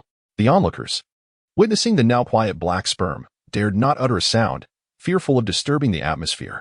Even the clash between pirates and the navy, along with the cannon fire in the skies, seemed to deliberately avoid this vicinity. Kill them. The black sperm's eyes gleamed, a cruel smile appearing on its face as it moved toward the two bodies. Kaido exclaimed, "You bastard! What do you intend to do?" Jack and Quinn are the prominent figures of our Beast Pirates. Are you attempting to incite a war between us? Jean shouted, "Stop! Black sperm! Release Quinn and Jack immediately." Runty remarked, "This is bad. Our prominent figures have been captured by the Dark Guild, who likely do not fear the Beast Pirates." The live broadcast continued unabated, and the members of the Beast Pirates, witnessing the situation at the Navy headquarters, began to voice their concerns in the chat. Kaido openly threatened, for if it were anyone else, he would be indifferent. However, Jack and Quinn were vital assets, the backbone of the Beast Pirates. Rebecca lamented, "It's over. The Dark Guild surely does not fear the Beast Pirates. Those two are doomed." Huangmu scoffed, "How foolish to provoke such a group. They deserve their fate." Jean retorted, "You fool, do you realize what you're saying, Huangmu? Do you wish for death?" Huangmu challenged, "What? Do you intend to strike me?" Guena intervened, "Enough. You too. The black sperm is approaching." Usopp exclaimed, "They're finished. They're finished. They dare to kill celestial dragons. How could they fear the Beast Pirates?" In the eyes of the crowd, the black sperm advanced step by step toward Jack and Quinn, a murderous glint in its eyes. Many believed Jack and Quinn were doomed, for the Dark Guild would not concern themselves with the Beast's pirates. Nonetheless, some speculated that the Black Sperm might show mercy, considering the Dark Guild had already offended the world government, the Navy headquarters, the Whitebeard Pirates, and even the pirate King Roger. To further antagonize the Beast Pirates would create too many enemies. With such multitudes of foes, could the Dark Guild withstand the pressure? At the Dark Guild's base, Jiangchen observed the situation at the Navy headquarters through a large screen and noted the Black Sperm's intent to kill Jack and Quinn. However, he chose not to intervene. After all, they were merely two prominent figures. Their deaths would not significantly impact the Beast Pirates, who were, at present, inconsequential in the grand scheme before him. Yet, at that moment, a voice echoed in his mind, the system's notification. The Black Sperm, one of your subordinates, is about to kill Jack and Quinn. You have the following options. Option 1. Allow the Black Sperm to execute the kill. Reward, Common Box X5. Option 2. Prevent the Black Sperm from attacking. Allow Jack and Quinn to depart, and extend an apology to the Beast's pirates, vowing never to confront them again. Reward, Ordinary Box 1. Option 3. Refrain from executing Jack and Quinn, instead confining them within a special prison. Reward, Special Prison. Special prison, for each inmate admitted. The host shall receive 1/10 of the inmate's strength as feedback, increasing by 1% daily for a duration of 10 days, along with a 5-year extension to their lifespan. Note 1. The special prison is indestructible and can only be opened or closed normally. It contains designated cells for the confinement of devil fruit users. Note 2. The inmate must be an adversary of the host. Chapter 101. Confine Jack and Quinn. I choose option 3. Upon observing the choices presented on the system panel, Jiangchen resolutely declared his decision. Option 2 was out of the question. Even with the rewards magnified several times, he would not select it. Option 1 had its merits. Yet the rewards of option 3 were far superior. A prison that could enhance his strength, and for each inmate confined, a 5-year augmentation to his lifespan. The magnitude of such a reward transcends mere description. It can only be regarded as a miraculous boon. With the choice successfully made, the host is urged to act swiftly. As the special prison has been deployed, as the system's voice faded, the sky erupted in a tempest of lightning and thunder. A colossal black hole manifested amidst the clouds, from which a massive object plummeted. It was a castle, an edifice constructed entirely of extraordinary materials. The castle's expanse was immense, measuring nearly 1,000 meters in both length and width. Thud! The grand castle crashed onto the ground, causing the entire island to tremble violently, while the sea surged tumultuously in response. The castle serves as a unique prison rewarded by the system. Black Sperm, for the time being, refrain from executing Jack and Quinn. Instead, send them to the base for confinement. Jiangchen retrieved a communication device to relay a message to Black Sperm. The device he utilized was not the world's typical telephone bug, but rather a piece of advanced technology brought by the Decepticons, far superior to the conventional communication devices of this realm. Are we to imprison them? On the other end, Black Sperm received the command, halting the assault mere meters from Jack's head. What's happening? Why has Black Sperm stopped? Chopper inquired. Could it be that the Dark Guild has succumbed to fear? Sanji replied. That seems unlikely. Given the Dark Guild's strength, they shouldn't be intimidated by the Beast Pirates. There must be another reason. Von Clay added. I believe fear is indeed a possibility. The Dark Guild has offended so many, it is only natural for them to be wary, Vinsmoke Rager remarked. Though the reason remains unclear, it appears Black Sperm has ceased his actions. Nami pondered, are we to release Jack and Quinn? It seems the reputation of the Yonko pirates still holds sway. Witnessing Black Sperm's halt, the group grew curious and engaged in discussion within the chat channel. Many speculated that the Dark Guild had shown restraint, considering the multitude of factions they had antagonized, while others dismissed the notion, recalling the Dark Guild's previous reckless behavior, which seemed far from that of fearful individuals, more akin to a band of lunatics. You two are fortunate. For now, your lives are spared. Prepare to be taken to our base for confinement. Black Sperm gestured for several Decepticon soldiers to carry Jack and Quinn back to the base. Before their departure, he shackled them with high-loose stone cuffs to prevent any escape. With the heavy injuries they sustained and the added restraints, even with their formidable recovery abilities, Jack and Quinn would not regain their strength in the near future. Understood. The Decepticon soldiers, upon receiving the order, hoisted the barely conscious Jack and Quinn, soaring into the sky towards the base's location. At this moment, Those gathered before the screen finally comprehended the intentions of the black sperm. Doflamingo chuckled, "Fu-fu-fu. You do not intend to execute Jack and Queen, but rather imprison them? Indeed, those ruffians care little for the reputation of the Beast Pirates." Kaido thundered. "How dare you detain members of the Beast Pirates? Release them at once." Black Maria anxiously queried, "Captain Kaido, what shall we do?" "They intend to confine Jack and Queen."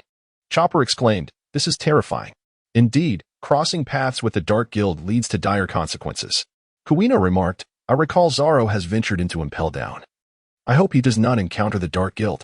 Rox mused, "Intriguing, truly intriguing. I wonder what the Dark Guild intends by imprisoning them." Upon learning of the Dark Guild's actions, the crowd felt both surprised and yet it seemed reasonable.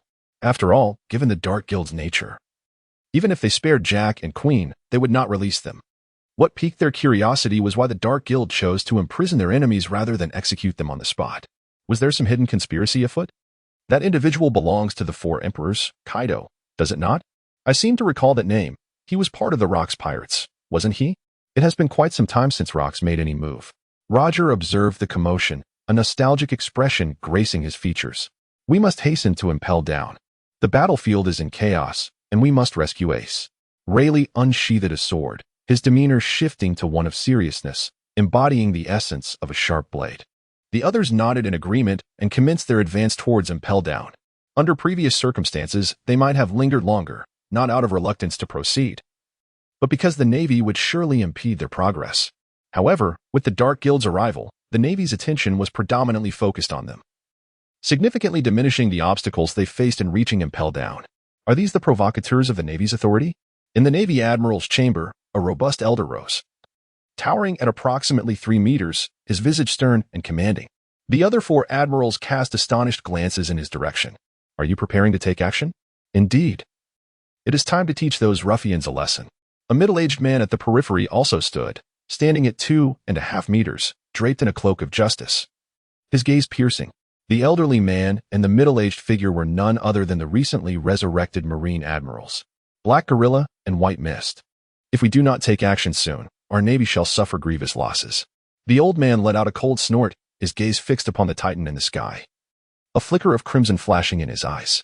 With a thunderous roar, he transformed, his body expanding dramatically as his face and limbs began to morph, his stature soaring. In mere moments, he had transformed into a towering black-haired gorilla. The gorilla stood approximately 6 meters tall, with fiery red eyes and a lush coat of fur. With a resounding thud, the gorilla struck its massive fists against its chest, the sound echoing like distant thunder across the battlefield. Many were drawn to this overwhelming presence. What is that? Is it a Marine admiral? Is the admiral preparing to strike? It's the Black Gorilla Admiral. I've heard of him. He is one of the resurrected Marine admirals. The Navy personnel wore expressions of delight. For the ordinary sailors, an admiral represented a beacon of faith. The admiral's intervention could undoubtedly quell the Titan soldiers in the sky. Conversely, the pirates appeared astonished, sensing the immense aura emanating from the Black Gorilla, their hearts pounding with trepidation. However, at this moment, witnessing the admiral's emergence, their fear dissipated. Compared to the admiral, they were more concerned about the Titan soldiers looming above. Those watching from the screens turned their attention, eager to witness the prowess of the resurrected admiral. Daring to challenge the authority of the Marine headquarters, let them all perish. The Black Gorilla Admiral leaped with ferocity, soaring like a cannonball towards the Titan above. The ground beneath him cracked under the sheer force of his leap. Chapter 102, The Wasteland Wolf strikes, preparing to engage 2 Marine admirals, seeking death. Yet, before he could ascend into the sky, a figure among the Titan soldiers charged towards him. The newcomer bore horns upon his head, clad in distinctive armor, wielding an axe. His armor was extraordinarily unique, with spikes jutting out like steel nails. The Wasteland Wolf raised his axe, imbued with the power of Haki, and swung it fiercely towards the Black Gorilla Admiral. The Black Gorilla's pupils dilated. With no time to evade in midair, he crossed his arms defensively. He had no intention of dodging. Upon his resurrection, he had learned of the Dark Guild's circumstances from the Marine headquarters. This individual is one of the esteemed members of the Dark Guild, known as the Wasteland Wolf. It is rumored that the current admiral of the Navy has been defeated by him, and now is the perfect moment to test his true strength. The Black Gorilla's fur tightened, particularly around his arms, becoming as rigid as steel. Simultaneously, he activated his armament Haki, enhancing his defensive capabilities. With a resounding thud, The axe struck the black gorilla admiral's arms, and he immediately felt an overwhelming force surge through him, leaving his arms numb and aching. Moreover, suspended in midair without any point of support, he was violently propelled downwards. The earth trembled as the impact created a massive crater, sending clouds of dust and debris into the air. Coughing, the black gorilla glanced at his arms, his expression turning grave. 2 deep axe gashes marred his arms, blood oozing from the wounds. Although these injuries were not extensive, they were enough to leave him astounded. He had just unleashed the power of his awakened devil fruit, significantly bolstering his defenses. Given that he frequently fought using his arms, their defensive strength was superior to that of other body parts. Yet, even with this advantage, the axe had managed to inflict a wound. Rising to his feet, the black gorilla emerged slowly from the haze, his demeanor serious. Initially, he believed that the opponent's ability to defeat an admiral might indicate a weakness in the current admiral's prowess. However, it appeared that the reality was quite different. Black gorilla, I am here to assist you. The White Mist, having observed the earlier skirmish, recognized the exceptional nature of the wasteland wolf and leaped down from the platform, ready to join forces with the black gorilla. This opponent is formidable. Be cautious of his axe, for its might is tremendous. The black gorilla cast another glance at his wounds, surprise and dread flickering in his eyes. His recovery ability was remarkable. Under normal circumstances, such wounds would have healed swiftly. Yet, for reasons unknown, the healing process was sluggish, accompanied by a burning sensation at the site of injury. Indeed, White Mist nodded, his expression vigilant, clearly having noticed this detail as well. Another reckless individual approaches. Observing the 2 united admirals, the wasteland wolf displayed no fear, instead wearing a relaxed expression. Everyone else, stand back. I shall handle these 2, he declared to the others, as if asserting his claim over the prey. Since the first round of the arena battle, he had not engaged in a proper fight. The strength of these 2 individuals was commendable, providing an excellent opportunity for a worthwhile confrontation. What? He intends to face 2 admirals alone? Surely that is inconceivable. The Dark Guild possesses other formidable warriors. Why not seek their aid? Despite having previously defeated 1 admiral, the disparity between facing 1 and 2 was monumental. The spectators, both on the battlefield and those watching the live broadcast, were utterly astonished by his words. It was unexpected for the other party to utter such words, to challenge 2 admirals single-handedly. Ordinary pirates tremble in fear at the mere sight of a single admiral. Their will to resist diminished significantly. Yet, the wasteland wolf boldly claims he will confront 2 admirals alone. Don Quixote Doflamingo chuckled. The battlefield no longer concerns me. I am preparing to set sail from the Navy headquarters, lest I become entangled with these monsters. Vivi inquired, has Doflamingo been frightened away? However, it must be said that facing 2 admirals alone is evidently impossible, isn't it? Doflamingo retorted, you fool. Be mindful of your words. When have I been scared away? I simply have no desire to engage with them. Crocodile interjected, Doflamingo, being frightened is being frightened. Do not make excuses. I wonder if there is an opportunity to claim Whitebeard's head. Doflamingo replied, Crocodile, spare me your snide remarks. Why not go after the head of the leader of the Dark Guild? In my view, that is far more terrifying than Whitebeard. Crocodile countered, that is not my objective.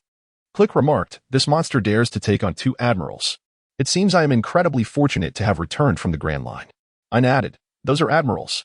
Even with the retreating master, they remain an insurmountable chasm. One cannot triumph alone. Hearing the wasteland wolf's declarations, many were drawn to his words, their hearts swelling with astonishment.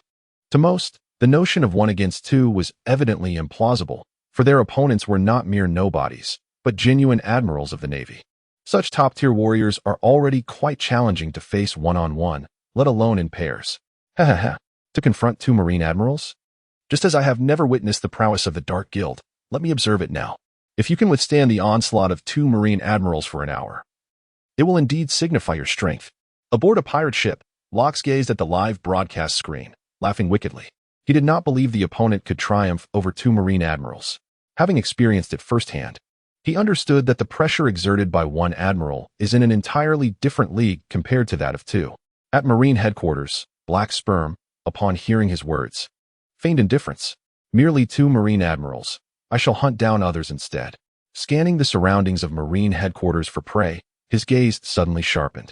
He noticed that both Marines and pirates around him were avoiding him, yet 1 figure boldly approached.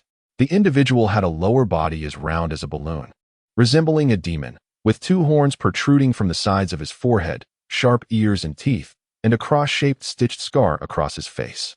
The figure was none other than Moria, one of the 7 warlords of the sea. This fellow is formidable. If I can seize his body, I could defeat that Kaido. However, he is rather difficult to deal with. I must first lower his guard before seizing the opportunity to sever his shadow. Moria's countenance twisted with malice, a wicked smile gracing his lips as he plotted. Chapter 103. Moria captured. The Wasteland Wolf strikes. Greetings.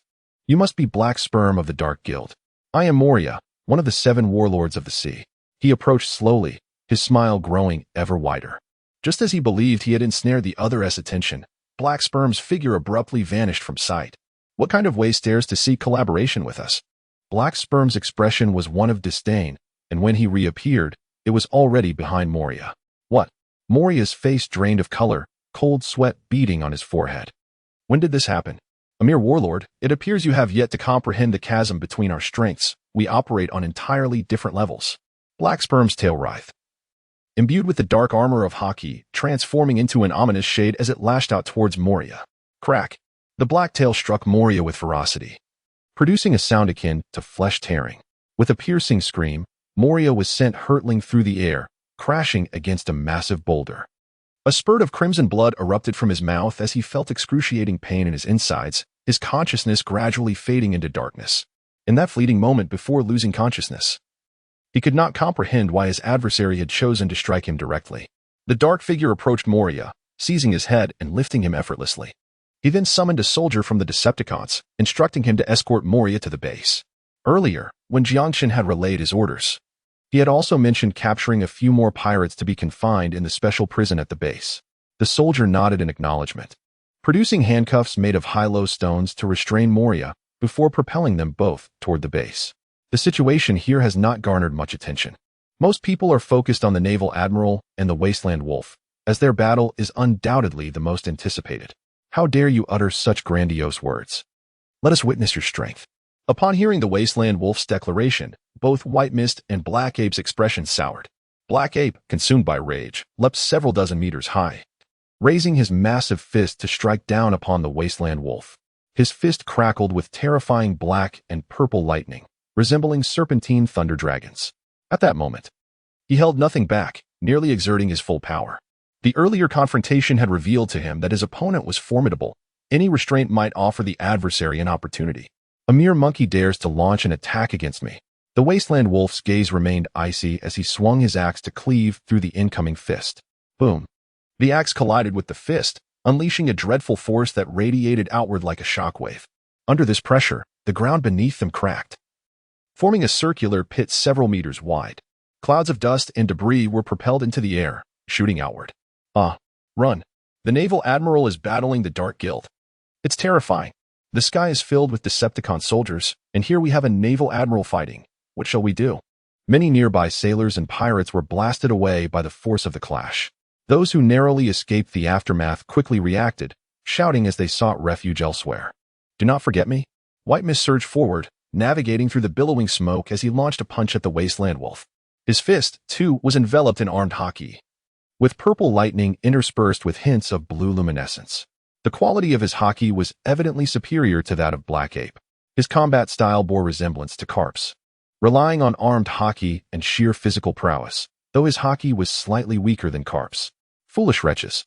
Observing the approaching fist, the Wasteland Wolf exerted force upon his massive axe, repelling Black Ape before cleaving towards White Mist. Clang! The axe and fist collided, producing a sound akin to a metallic symphony. White Mist immediately felt a jolt of pain in his fist, his body instinctively recoiling. The opponent's strength was immense, and the weapon formidable. White Mist's expression shifted, growing grave as his brows knitted tightly. He withdrew his fist, only to discover a gash had formed, blood seeping forth, accompanied by a searing pain. You foolish beings have no idea what my axe is. It is a divine artifact. The Wasteland Wolf's gaze was filled with disdain as he charged forward, an overwhelming ferocity akin to a rampaging beast. I shall aid you. The chimpanzee let out a fierce roar and charged forward, swinging its massive fists down upon the wilderness wolf. Each strike resounded like thunder, creating shockwaves that rippled through the battlefield. The very sky seemed to change color under the intensity of their clash. The three combatants became entwined in a fierce struggle, their attacks reverberating with terrifying destructive force, causing the entire naval headquarters to tremble. To the astonishment of the onlookers, it was not the two admirals who held the upper hand in this battle, but rather the wilderness wolf. Initially, both sides seemed evenly matched, but once flames ignited upon the wolf's axe, his strength surged to unprecedented heights. His speed and power surpassed that of the two admirals by a significant margin. The flames on his axe radiated an overwhelming heat, capable of incinerating everything in their path. What kind of flame is this? General White Mist wiped the sweat from his brow, his eyes wide with disbelief. The fire on the opponent's axe instilled a deep-seated dread within him, as if it could penetrate all defenses and scorch his very soul. Several burns marred his body, remnants of contact with that searing flame, leaving him charred. Damn it. This guy's power surpasses all expectations, the chimpanzee exclaimed, equally astonished and grave. Upon his revival, he had scoffed at the notion that several members of the Dark Guild could defeat admirals. He attributed such claims to the inadequacies of the current admirals. If it were his generation, perhaps the outcome would be different. After all, he could not genuinely believe that such a formidable force could exist in the world. However, it now appeared that the current admirals might be even more powerful than those of his time. Chopper, is this truly their strength? I can't even perceive their movements. Rebecca, who has the advantage? Is it the admirals? Von Cray, it must be the admirals. After all, they are 2 against 1. However, the outcome of the battle remains uncertain. If the wilderness wolf cannot prevail, the other members of the Dark Guild will likely intervene. Jean, no. It is not the admirals who hold the advantage. It is the wilderness wolf. Guena, what?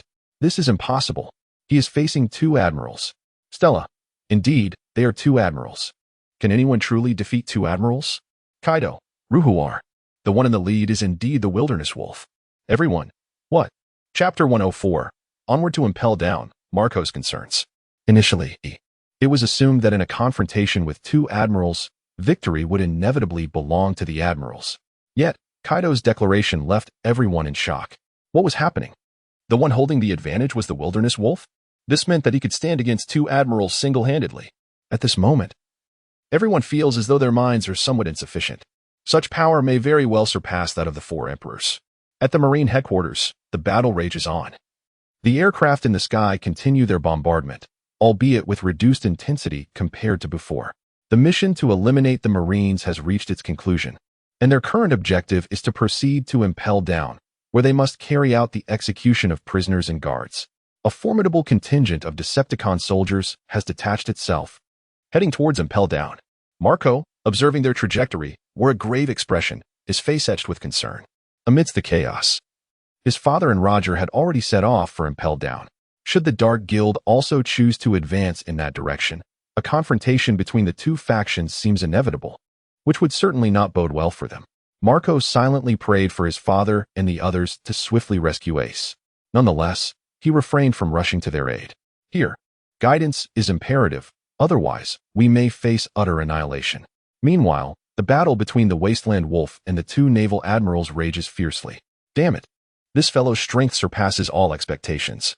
Could it be that the other members of the Dark Guild are equally monstrous? Bai Wu and Yixing struggled, fiercely entangled with the Wasteland Wolf.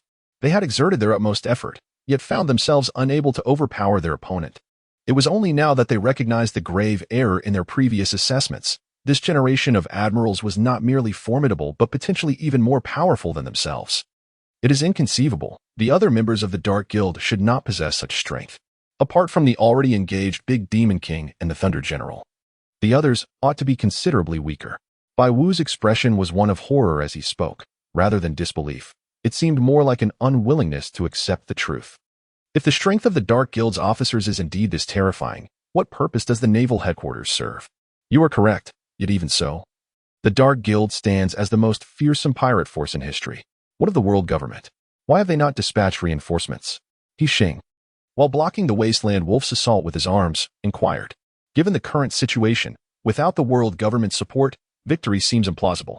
Although 3 naval admirals remain unengaged, the Dark Guild also has officers who have yet to intervene. Should their officers all join the fray, relying solely on themselves may not suffice. You 2 damn bastards. I advise you to surrender promptly. The Wasteland Wolf's eyes glinted with malice as he swung his axe ferociously towards Yixing. imbued with murderous intent. The axe, infused with armament haki, crackled with black lightning, exuding a ferocious aura. Clang! The axe struck against Xing's arms, emitting a piercing sound. The blade was exceptionally sharp, slicing through Xing's haki-imbued skin and drawing forth blood.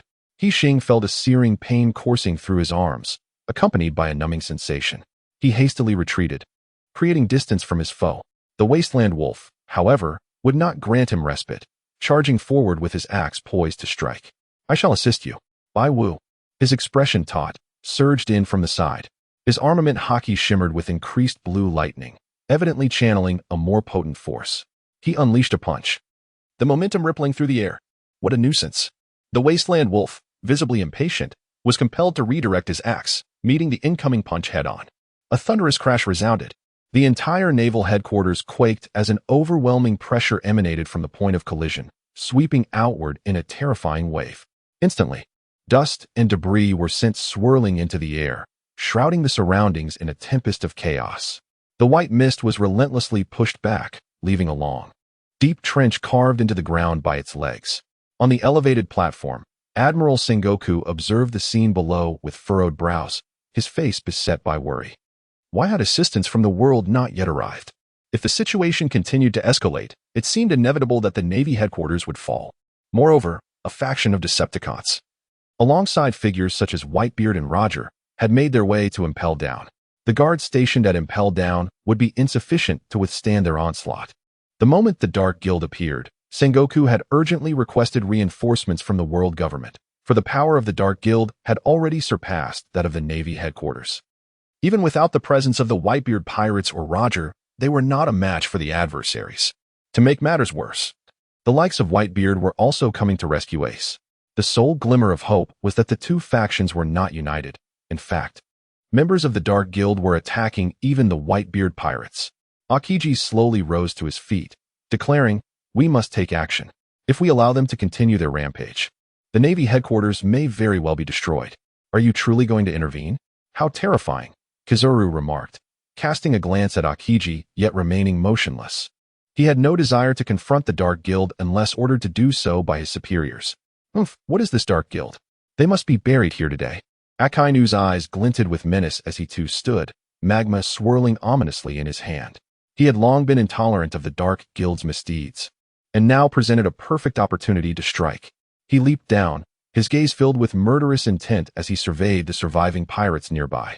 Though the Dark Guild must be eradicated, the pirates too should not be allowed to survive. "Die!" he roared, raising his fist as the powers of his devil fruit activated, unleashing torrents of magma that surged forth towards the nearby pirates. It's Admiral Akainu. The Navy Admiral is making his move. Run! The magma struck the position of the pirates, and many were instantly obliterated. The remaining pirates were scorched by the intense heat, screaming in terror as they fled in all directions, their faces a mask of horror. "Damn that Akainu!" Marco seethed upon witnessing this carnage. His teeth clenched as he prepared to retaliate, only to find a figure standing in his path. The 1st Division commander of the Whitebeard Pirates, Marco stood tall. Aokiji's imposing figure loomed like a small mountain. "Aokiji," Marco said gravely, halting his advance as he murmured. Buzzing. With a thought, blue flames ignited, 2 wings sprouting from his back as his aura surged. Aokiji likewise activated his devil fruit powers, an overwhelming chill emanating from his being, spreading into the air around him. Chapter 105. Heroes Arise, engaging in battle. However, just as the two prepared for combat, a figure descended from the heavens. Thud! The colossal figure crashed to the ground, emitting a dull thud that stirred up a cloud of dust. Aokiji and Marco, alerted by the noise, glanced over, their pupils instantly constricting and widening in shock. It was that individual, a formidable figure from the Dark Guild. A gravity of seriousness enveloped their faces as they shifted their focus onto the threat. Although both were adversaries, the presence of this figure, a member of the Dark Guild, escalated the danger to an entirely different realm. Vivi exclaimed, "Look over there. It seems to be a member of the Dark Guild, and he has encountered an admiral."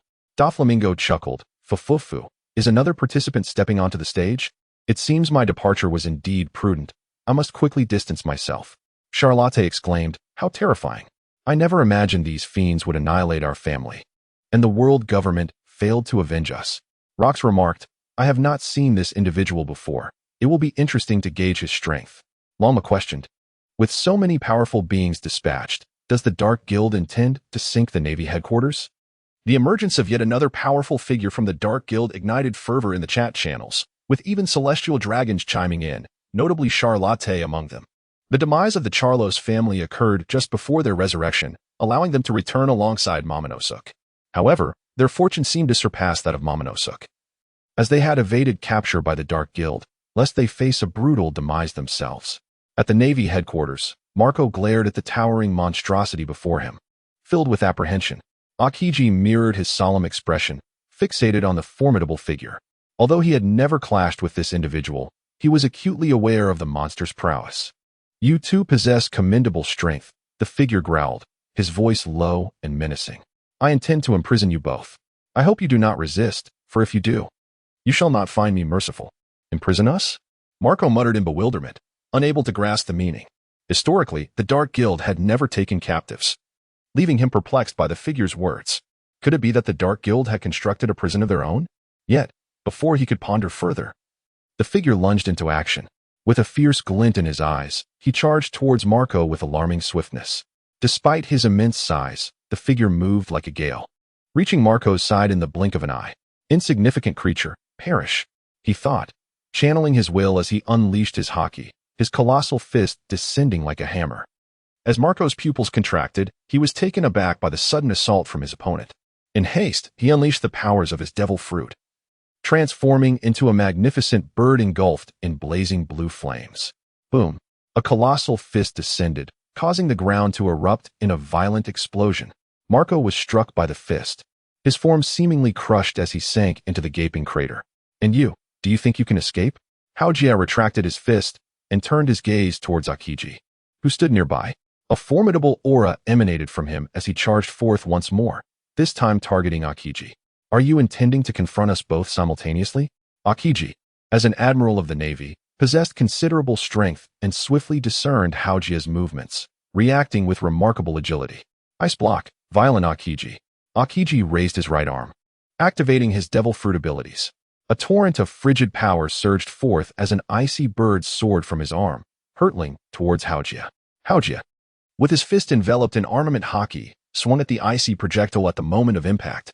With a resounding thud, the ice bird shattered, sending shards of frost scattering in all directions, filling the air with countless ice crystals. Crack! Haojia's body temperature plummeted, a layer of frost forming on his skin, significantly slowing his movements. Ice ball. Seizing the opportunity, Aokiji leapt into the air, unleashing a flurry of freezing energy directed at Haojia. With each strike, the temperature continued to drop, causing the parts of Haojia's body that were hit to freeze solid, the cold rapidly spreading to other areas. Before long, Haojia had transformed into a colossal ice sculpture. Did we succeed? Is this the might of Admiral Aokiji? He has managed to encase a formidable member of the Dark Guild. The onlookers, both pirates and Navy personnel, gazed at the gigantic ice figure, their faces etched with astonishment, while an inexplicable sense of relief washed over them. The fear that had gripped the pirates began to dissipate, as they found themselves hoping that the Admiral could subdue the monstrous threat of the Dark Guild. After all, it was the Dark Guild that posed the true terror in comparison to the Navy. Contrary to the reactions of those around him, Aokiji furrowed his brow in disbelief. He could not accept that his adversary had been so easily immobilized. Crack! The sound of ice fracturing echoed as numerous fissures appeared on the surface of the ice, spreading with alarming rapidity.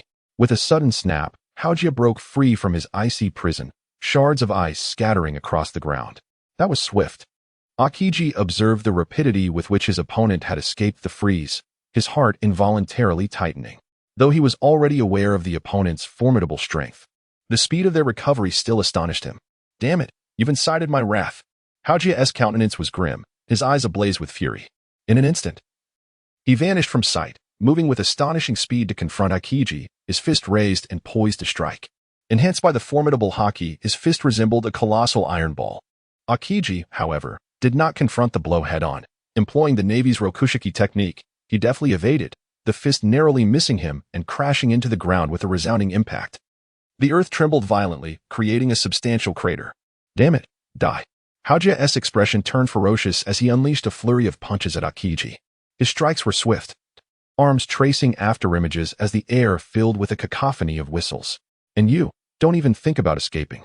Amidst his battle with Aokiji, Aokiji had not forgotten about Marco, who, bolstered by the powers of the Phoenix, had fully regained his strength and scathed.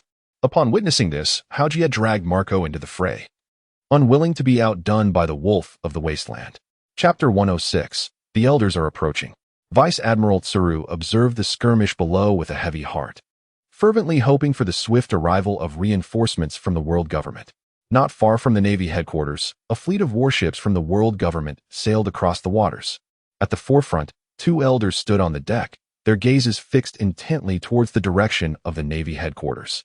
Behind them loomed several figures clad in black. Formidable allies of the world government, two of whom possessed the strength of marine admirals.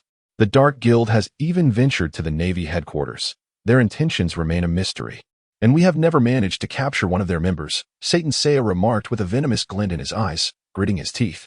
Typically, the Dark Guild's opposition is tolerable, but this time, they brazenly attacked the Navy headquarters. It is alarmingly close to the world government, and their actions are a blatant affront to us. What infuriated him further was the inexplicable nature of the Dark Guild's assault. The Whitebeard Pirates had come to rescue Ace. What was the Dark Guild's motive? Were they merely intent on bombarding the Navy headquarters? I can no longer tolerate their insolence. I shall personally take action to eliminate several members of the Dark Guild on the spot. If I can slay their cadre, it would be most fortuitous. Nasu Shuru also bore an expression of rage, gripping his katana tightly, veins bulging on his arms. In recent days, they had not encountered any trouble from the Dark Guild, yet unexpectedly, the adversary sought them out for conflict. You are indeed correct. The officers of the Dark Guild pose a significant threat, but those aerial beasts cannot be overlooked either. Satan Saint gazed into the sky where the beasts soared, his eyes brimming with murderous intent. Rest assured, not a single member of the Dark Guild shall escape. They do not even deserve the privilege of imprisonment. One can only hope they do not flee. It remains uncertain whether they are aware of our impending arrival. In truth, they had prepared a support team several days prior, in anticipation of any unforeseen developments at the Navy headquarters. However, what they did not expect was that the upheaval would arise from the Dark Guild. Reluctantly, they admitted the size and strength of this team, deploying two of the elders as well. Moreover, this operation was to be conducted in secrecy, with strict orders that no information be leaked to prevent the Dark Guild from escaping upon hearing the news. He waved his hand, summoning a senior official from the world government, and issued commands. The Navy headquarters is approaching. Instruct everyone to prepare for battle. Whether they are members of the Dark Guild or the Whitebeard Pirates, all who confront us shall be cut down. Nonetheless, the primary target remains the Dark Guild. In comparison to the Whitebeard Pirates, their current objective is the elimination of the Dark Guild. After all, the threat posed by the two is not of the same caliber. Understood. The official nodded and departed to relay the orders. Soon after, commanders aboard dozens of warships received the combat orders. All soldiers mobilized, equipping themselves and preparing for the imminent conflict. They were well aware of who was leading this operation. The elders had been deployed, and several senior officials from the world government were involved as well. Yet, despite the formidable strength of their forces, many soldiers wore expressions of apprehension and unease. After all, they were up against the Dark Guild, a force even more terrifying than the Navy headquarters. For these ordinary soldiers, this battle was undeniably perilous. On the other hand, although the world government aimed to keep this operation confidential, the sheer number of participants made secrecy impossible. Some undercover soldiers managed to relay information outside. Certain prominent journalists even witnessed the operation firsthand and initiated live broadcasts in chat channels. Bartholomew, it's a world government warship. Are they also heading to the Navy headquarters? Do they not fear the Dark Guild? Mikita, has the world government lost its mind? Against that group of lunatics, even our president would be powerless. Are they marching to their doom? Rox, you are mistaken. This time, the world government is not seeking death. They have deployed considerable resources. If I'm not mistaken, the elders of the world government are involved as well. They are the highest rulers of the world government. Chopper what? The supreme ruler of the world government. You cannot be deceiving me. Are they not more formidable than an admiral? Kazan, the five elders? This is the first I have heard of them. So they are indeed the highest authorities of the world government? Vinsmoke Reiju, no wonder they dare to approach the Navy headquarters. It seems the supreme leaders of the world government are on the move. King of the Fishmen, Does this not imply that the Holy Land is somewhat vacant at present? Sanji, it is possible, but given the name, it is likely that the 5 elders consist of 5 individuals. As the live discussion unfolded in the chat channel, the crowd began to converse animatedly. Rox revealed the identities of the 5 elders, leaving many in astonishment. For numerous individuals, the identity of the 5 elders was utterly unfamiliar. They only knew that the celestial dragons were the aristocrats of the world. It was only after Rox's elucidation that they realized the highest rulers of the world government were indeed the 5 elders. Moreover, those terrifying figures were currently aboard those warships, heading towards the Navy headquarters. The recent revelation has unveiled to many that the current military strength of Mary Geos is not entirely formidable. While this may seem trivial to the majority, it has certainly piqued the interest of a select few. The diminished might of Mary Geos presents a prime opportunity to liberate the enslaved. Upon receiving this intelligence, Tiger's eyes sparked with determination. Just a day prior, he had positioned his men in several concealed locations, precisely where he had previously discovered the enslaved. He awaited the moment the world government would extend support to the Marine headquarters, seizing the opportunity to act. Meanwhile, the Revolutionary Army, upon learning of the world government's mobilization, also commenced their own operations. Such opportunities are rare. They must seize the moment to showcase their true strength. Damn it, our actions have been exposed. On board the warship, 2 of the elders expressed their ire upon seeing the messages in the chat channel. Initially, they had hoped to conceal their maneuvers, but they never anticipated that their plans would be unveiled, and it appeared there was a traitor among them. It was futile to maintain secrecy. The magnitude of their actions guaranteed that others would soon learn of it, and the Navy headquarters was fast approaching, rendering these concerns moot. Satan's Saint withdrew his thoughts, fixating on the distant Navy headquarters, a fierce glint flashing in his eyes. Chapter 107. The Terrifying Power of King Piccolo. Nasu Shuru Saint also wore a grave expression, tightening his grip on the sword in his hand, ready to engage in a fierce battle. Suddenly, a white beam of light erupted from within the Navy headquarters, rapidly enlarging in their gaze. The overwhelming aura caused the sea to churn violently, creating a massive trench. What on earth is that? As they beheld the swiftly approaching phenomenon, Nasu Shuru Saint and Satan Saint were taken aback, their faces reflecting sheer terror. They sensed an ominous power and a looming threat of death emanating from that white beam. What is hurtling towards us? It bears a striking resemblance to the attack unleashed by Master Roshi. Others within the world government also observed this, their pupils dilating with fear as they shouted in alarm. Those who had witnessed the match recognized the incoming beam as akin to Master Roshi's previous attack. Could it be that the Dark Guild's Master Roshi is launching an assault against them? Quick, take cover. It was too late. Chaos ensued as many aboard the warships scrambled to evade the impending disaster. The 2 elders, realizing the gravity of the situation, attempted to dodge. But the beam's velocity was too swift, leaving them no chance for escape. Amidst the panicked gazes of the onlookers, the beam struck. Boom. Instantly, a thunderous roar reverberated through the heavens. A cataclysmic explosion engulfed the area, stretching for thousands of meters. The sea boiled violently, flames shooting skyward, piercing through the clouds. In the distant horizon, only an endless white glare remained, resembling a sun suspended in the ocean. The personnel at Navy headquarters, upon hearing the explosion, felt as though their ears might shatter from the sound. The blinding radiance continued to sear their eyes shut. Viewers of the live broadcast found themselves unable to see anything, confronted only by the overwhelming white light on the screen. What is happening here? What is that thing? The explosive force is terrifying. Is it a god? Only a deity could possess such formidable power. At this moment, everyone gazed in astonishment, their mouths agape, their faces etched with horror. All were struck with a sense of bewilderment, unable to fathom the scene unfolding before them.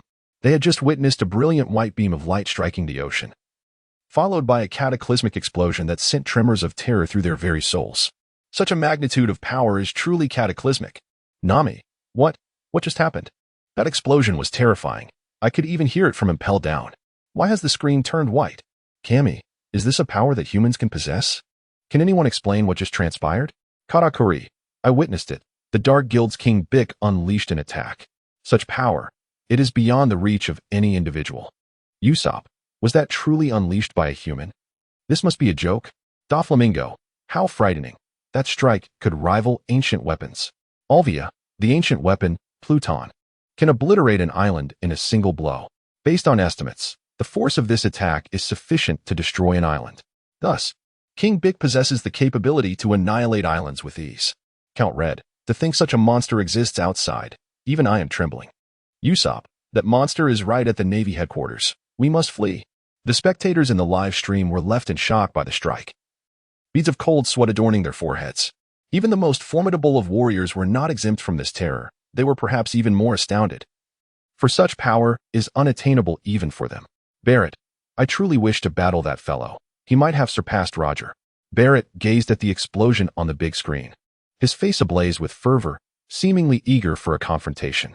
Count Red, with your prowess, engaging him would likely lead to your demise. Neither Sengoku nor Garp would stand a chance against him. Bartolomeo, what a fool. He still desires to challenge such a monster. Just don't soil yourself when the time comes. Wahaha, King of the Mountain, Sig. Who is this fool Barrett? I have slain dozens of arrogant fools like you. I am no match for King Bick. Upon Barrett's declaration, he was met with a barrage of ridicule. Even those unfamiliar with Barrett's name spoke with disdain, casting scornful remarks. Barrett merely cast a glance their way, refraining from retort, though he took note of their names.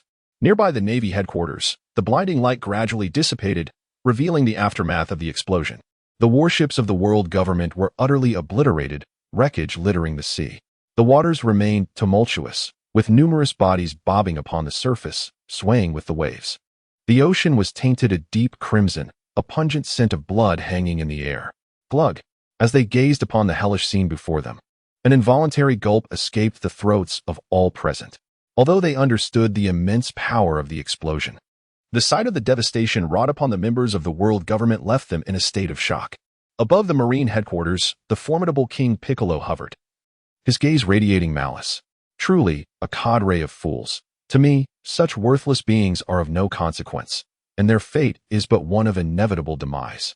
Having annihilated so many, King Piccolo felt no pangs of guilt. He was, by nature, an embodiment of villainy. Even when faced with non-enemies, he exhibited no emotional fluctuations. Are there still a few survivors? King Piccolo squinted, directing his attention toward the shore.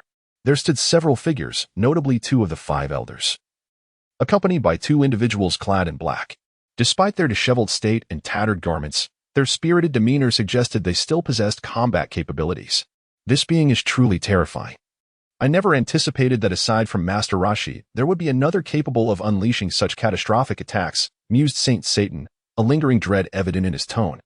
With so many lives lost, it is imperative that we eliminate a cadre member of the Dark Guild today. Let our target be King Piccolo, declared Saint Nezataro, his eyes wide and his expression contorted with determination. So be it. Should such an assault be directed at the Holy Land, the casualties would be unfathomable. Given the unpredictable nature of those madmen, it is highly probable they would act in such a manner. A murderous intent flickered in Saint Satan's eyes. The possession of such formidable destructive power by the enemy posed a grave threat to them. Their wariness of ancient weapons stemmed from the terrifying havoc they could wreak. If the target of the enemy's attack were the Holy Land of Mariawa, the repercussions would be dire indeed. Of course, should such a threat materialize, Lordum would undoubtedly intervene. Unbeknownst to them, while they were monitoring King Piccolo, he had already set his sights upon them. These individuals are no weaklings. But do not think that this will grant you survival. A wicked smile crept across King Piccolo's face as he raised his arm, gathering energy spheres and launching them toward the five elders. Whoosh! Whoosh! The speed at which King Piccolo unleashed the energy spheres was astonishing. He fired several in rapid succession, each imbued with terrifying power. Damn, that fiend struck first. How dare he? The five elders were taken aback by the initial assault, hastily dodging for cover. Boom, boom. The energy spheres detonated upon striking their positions, resulting in violent explosions that sent debris and dust swirling in all directions. Together, we must ensure that we capture him. Saint Satan shouted angrily, transforming into a colossal bull demon, invoking the powers of his devil fruit. With a visage both fierce and enigmatic, he resembled a monstrous entity. Nasu Shuru understood the formidable prowess of his opponent and dared not exhibit even a hint of carelessness. He too unleashed the powers bestowed by the devil fruit. His lower body underwent a peculiar transformation, morphing into that of a half-horse. This half-horse bore no flesh, its stark white bones starkly visible. With a savage determination, Nasu Shuru propelled himself forward on four legs, wielding a black blade, charging towards the Demon King Piccolo. The two cloaked figures behind him sprang into action simultaneously, vanishing from sight in an instant. As the four of them advanced with lethal intent, the face of the Demon King Piccolo reflected not a trace of fear. Instead, it was adorned with a sinister smile. "Do you truly believe you stand a chance against me?" he proclaimed. His eyes bulged with intensity as an overwhelming aura erupted from him, spreading like a tempest in all directions. The expressions of the assailants shifted dramatically. Although they could not perceive the essence of this pressure, they acutely felt the shift in their surroundings. Nevertheless, they pressed on, undeterred by the formidable strength of their adversary. After all, they were four in number. Even if the Pirate King Roger were present, he would surely meet his demise here. With a swift motion, Nasu Shura reached Piccolo's side, swinging his blade to unleash a streak of black, chilling light in the air. Yet, Piccolo merely shifted his body, effortlessly evading the strike. The two cloaked figures reappeared behind him, their arms enveloped in the armor of Haki, their fingers hardening to a steel-like firmness. Once more, Piccolo deftly dodged, raising his right hand and extending a finger to unleash a barrage of radiant beams. The speed of the beams was astonishing, their sharpness rivaling that of Kizaru's lasers. What? The two black-clad figures were taken aback, clearly unprepared for such a rapid counterattack. They hastily evaded, the beams grazing their skin and searing shallow wounds. Fortunately, the injuries were superficial and would bear little consequence for warriors of their caliber. However, this assault drenched them in cold sweat, instilling a stark realization of their predicament. Their opponent was no mere adversary. Even in concert, they faced the peril of injury. Satan also charged forth, his mind focused as he activated the powers of his devil fruit against Piccolo. Meanwhile, the engaged Demon King sensed an invisible pressure emanating from all directions, bearing down upon him. "What is this?" Piccolo muttered in confusion. With a sudden burst of energy, he shattered the oppressive force and continued his onslaught against the others. "What? This is impossible. How is it that my devil fruit abilities have no effect on you?" Satan exclaimed in disbelief, astonished that his opponent remained undeterred. Within his devil fruit abilities lies a particular power capable of ensnaring opponents, rendering them immobile. Just moments ago, he had employed this technique against the formidable Demon King Piccolo. To his astonishment, however, the adversary effortlessly broke free. What manner of being is he? Could he truly be a genuine demon? In a state of sheer terror, Satan's Saint took a step back, beads of cold sweat forming on his brow.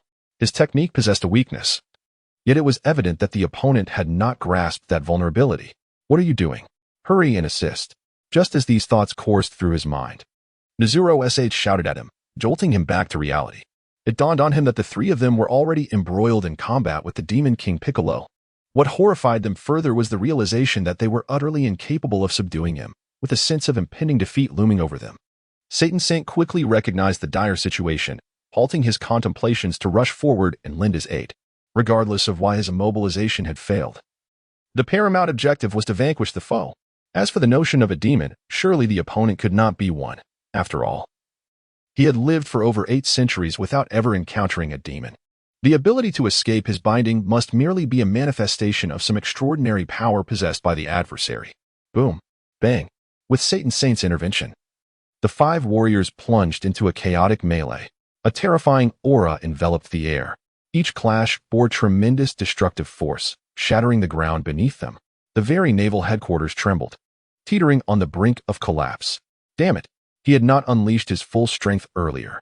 As the battle raged on, the expressions of the 4 elders morphed into one of growing dread. They realized that even when they exerted their utmost effort, they were still unable to subdue their opponent. This truly took them by surprise. The strength of the 4 was undoubtedly at least that of an admiral, and even if their opponent was Rox, they should have been able to overpower him together. Yet now, they found themselves merely stalemated. Could it be that their adversary was even more formidable than Rox himself? Hiss. Nejiru and Satan exchanged glances, their hearts involuntarily contracting and expanding. They dared not let their guard down and quickly refocused, resuming their battle against the Demon King Piccolo. How terrifying. Each of them seemed to possess strength rivaling that of a naval admiral. Flee. Keep your distance from them. That individual can single-handedly contend with 4 opponents. What level of power does he possess? The surrounding navy and pirates shouted in panic as they fled in all directions. The shockwaves from their battle had already claimed the lives of numerous navy and pirate members. Arlong, this Demon King Piccolo is utterly terrifying. He can actually face 4 opponents alone. Red-haired, each of those 4 possesses strength equal to that of a naval admiral, which means Piccolo can single-handedly engage 4 admirals. Usopp, what? 4 admirals? This must be a joke. Such a monster can't possibly exist. Sugar. No wonder he dares to kill celestial dragons so recklessly. His strength is indeed formidable. Runty. It seems Redhaired's defeat was not a mere coincidence. In a life-and-death battle, Redhaired could very well have been killed. Sig, Redhaired? Is that you? You're still alive? Chapter 109. The Decepticon soldiers' assault impelled down. People from all around the world watched the fierce battle, their eyes wide with disbelief. Faces filled with terror, especially those in the chat channels. Upon hearing Redhaired's words, their minds went blank. The strength of those four was, astonishingly, all at the level of naval admirals. One individual against 4 admirals. Could such a monster really exist in this world? Surely even the Pirate King Roger could not achieve such a feat. Moreover, one of them was a member of the 5 Elders, whose strength should surpass that of an admiral. In the past, they would never have believed such a thing, but now the truth lay before them, undeniable. Impel down. Hurry up. They are almost here. This can't be true. I heard the Dark Guild is also on the way. Everyone, stay alert. What can the Dark Guild do? This is Impel down. At this moment, chaos erupted throughout the entire prison. Upon learning that the Dark Guild was also headed here, many guards displayed expressions of fear. If it were merely the Whitebeard Pirates, they would be filled with zeal, even fantasizing about earning accolades and promotions. But now, not only were the Whitebeard Pirates approaching, but also the far more terrifying Dark Guild. Warden, according to the intelligence, the Dark Guild is about to arrive. Moreover, the support from the world government has been utterly decimated. The deputy warden's face was etched with panic. He recognized the gravity of the situation. Should the adversary launch an assault, the consequences would be unimaginable. Wait, something is amiss. If the Dark Guild were to attack, the warden would undoubtedly be unable to withstand them, and the prisoners would likely escape. If I merely report the warden's shortcomings to my superiors, could I not ascend to the position of warden myself? A nefarious thought suddenly flickered through his mind, and a sinister smile crept upon his face. However, he quickly regained his composure, his expression turning resolute. Though he yearned for the title of warden, his primary objective now was to thwart the enemy. With this in mind, he hastily organized defensive formations to repel the impending onslaught. In the skies, a multitude of Decepticon soldiers soared through the air. Their velocity far surpassed that of any ship, and the ship of justice could effortlessly soar above. Thus, even though Whitebeard, Roger, and the others had set out first, they were not at a disadvantage. The ship of justice indeed faced a formidable challenge. They were fortunate to have Shocky with them,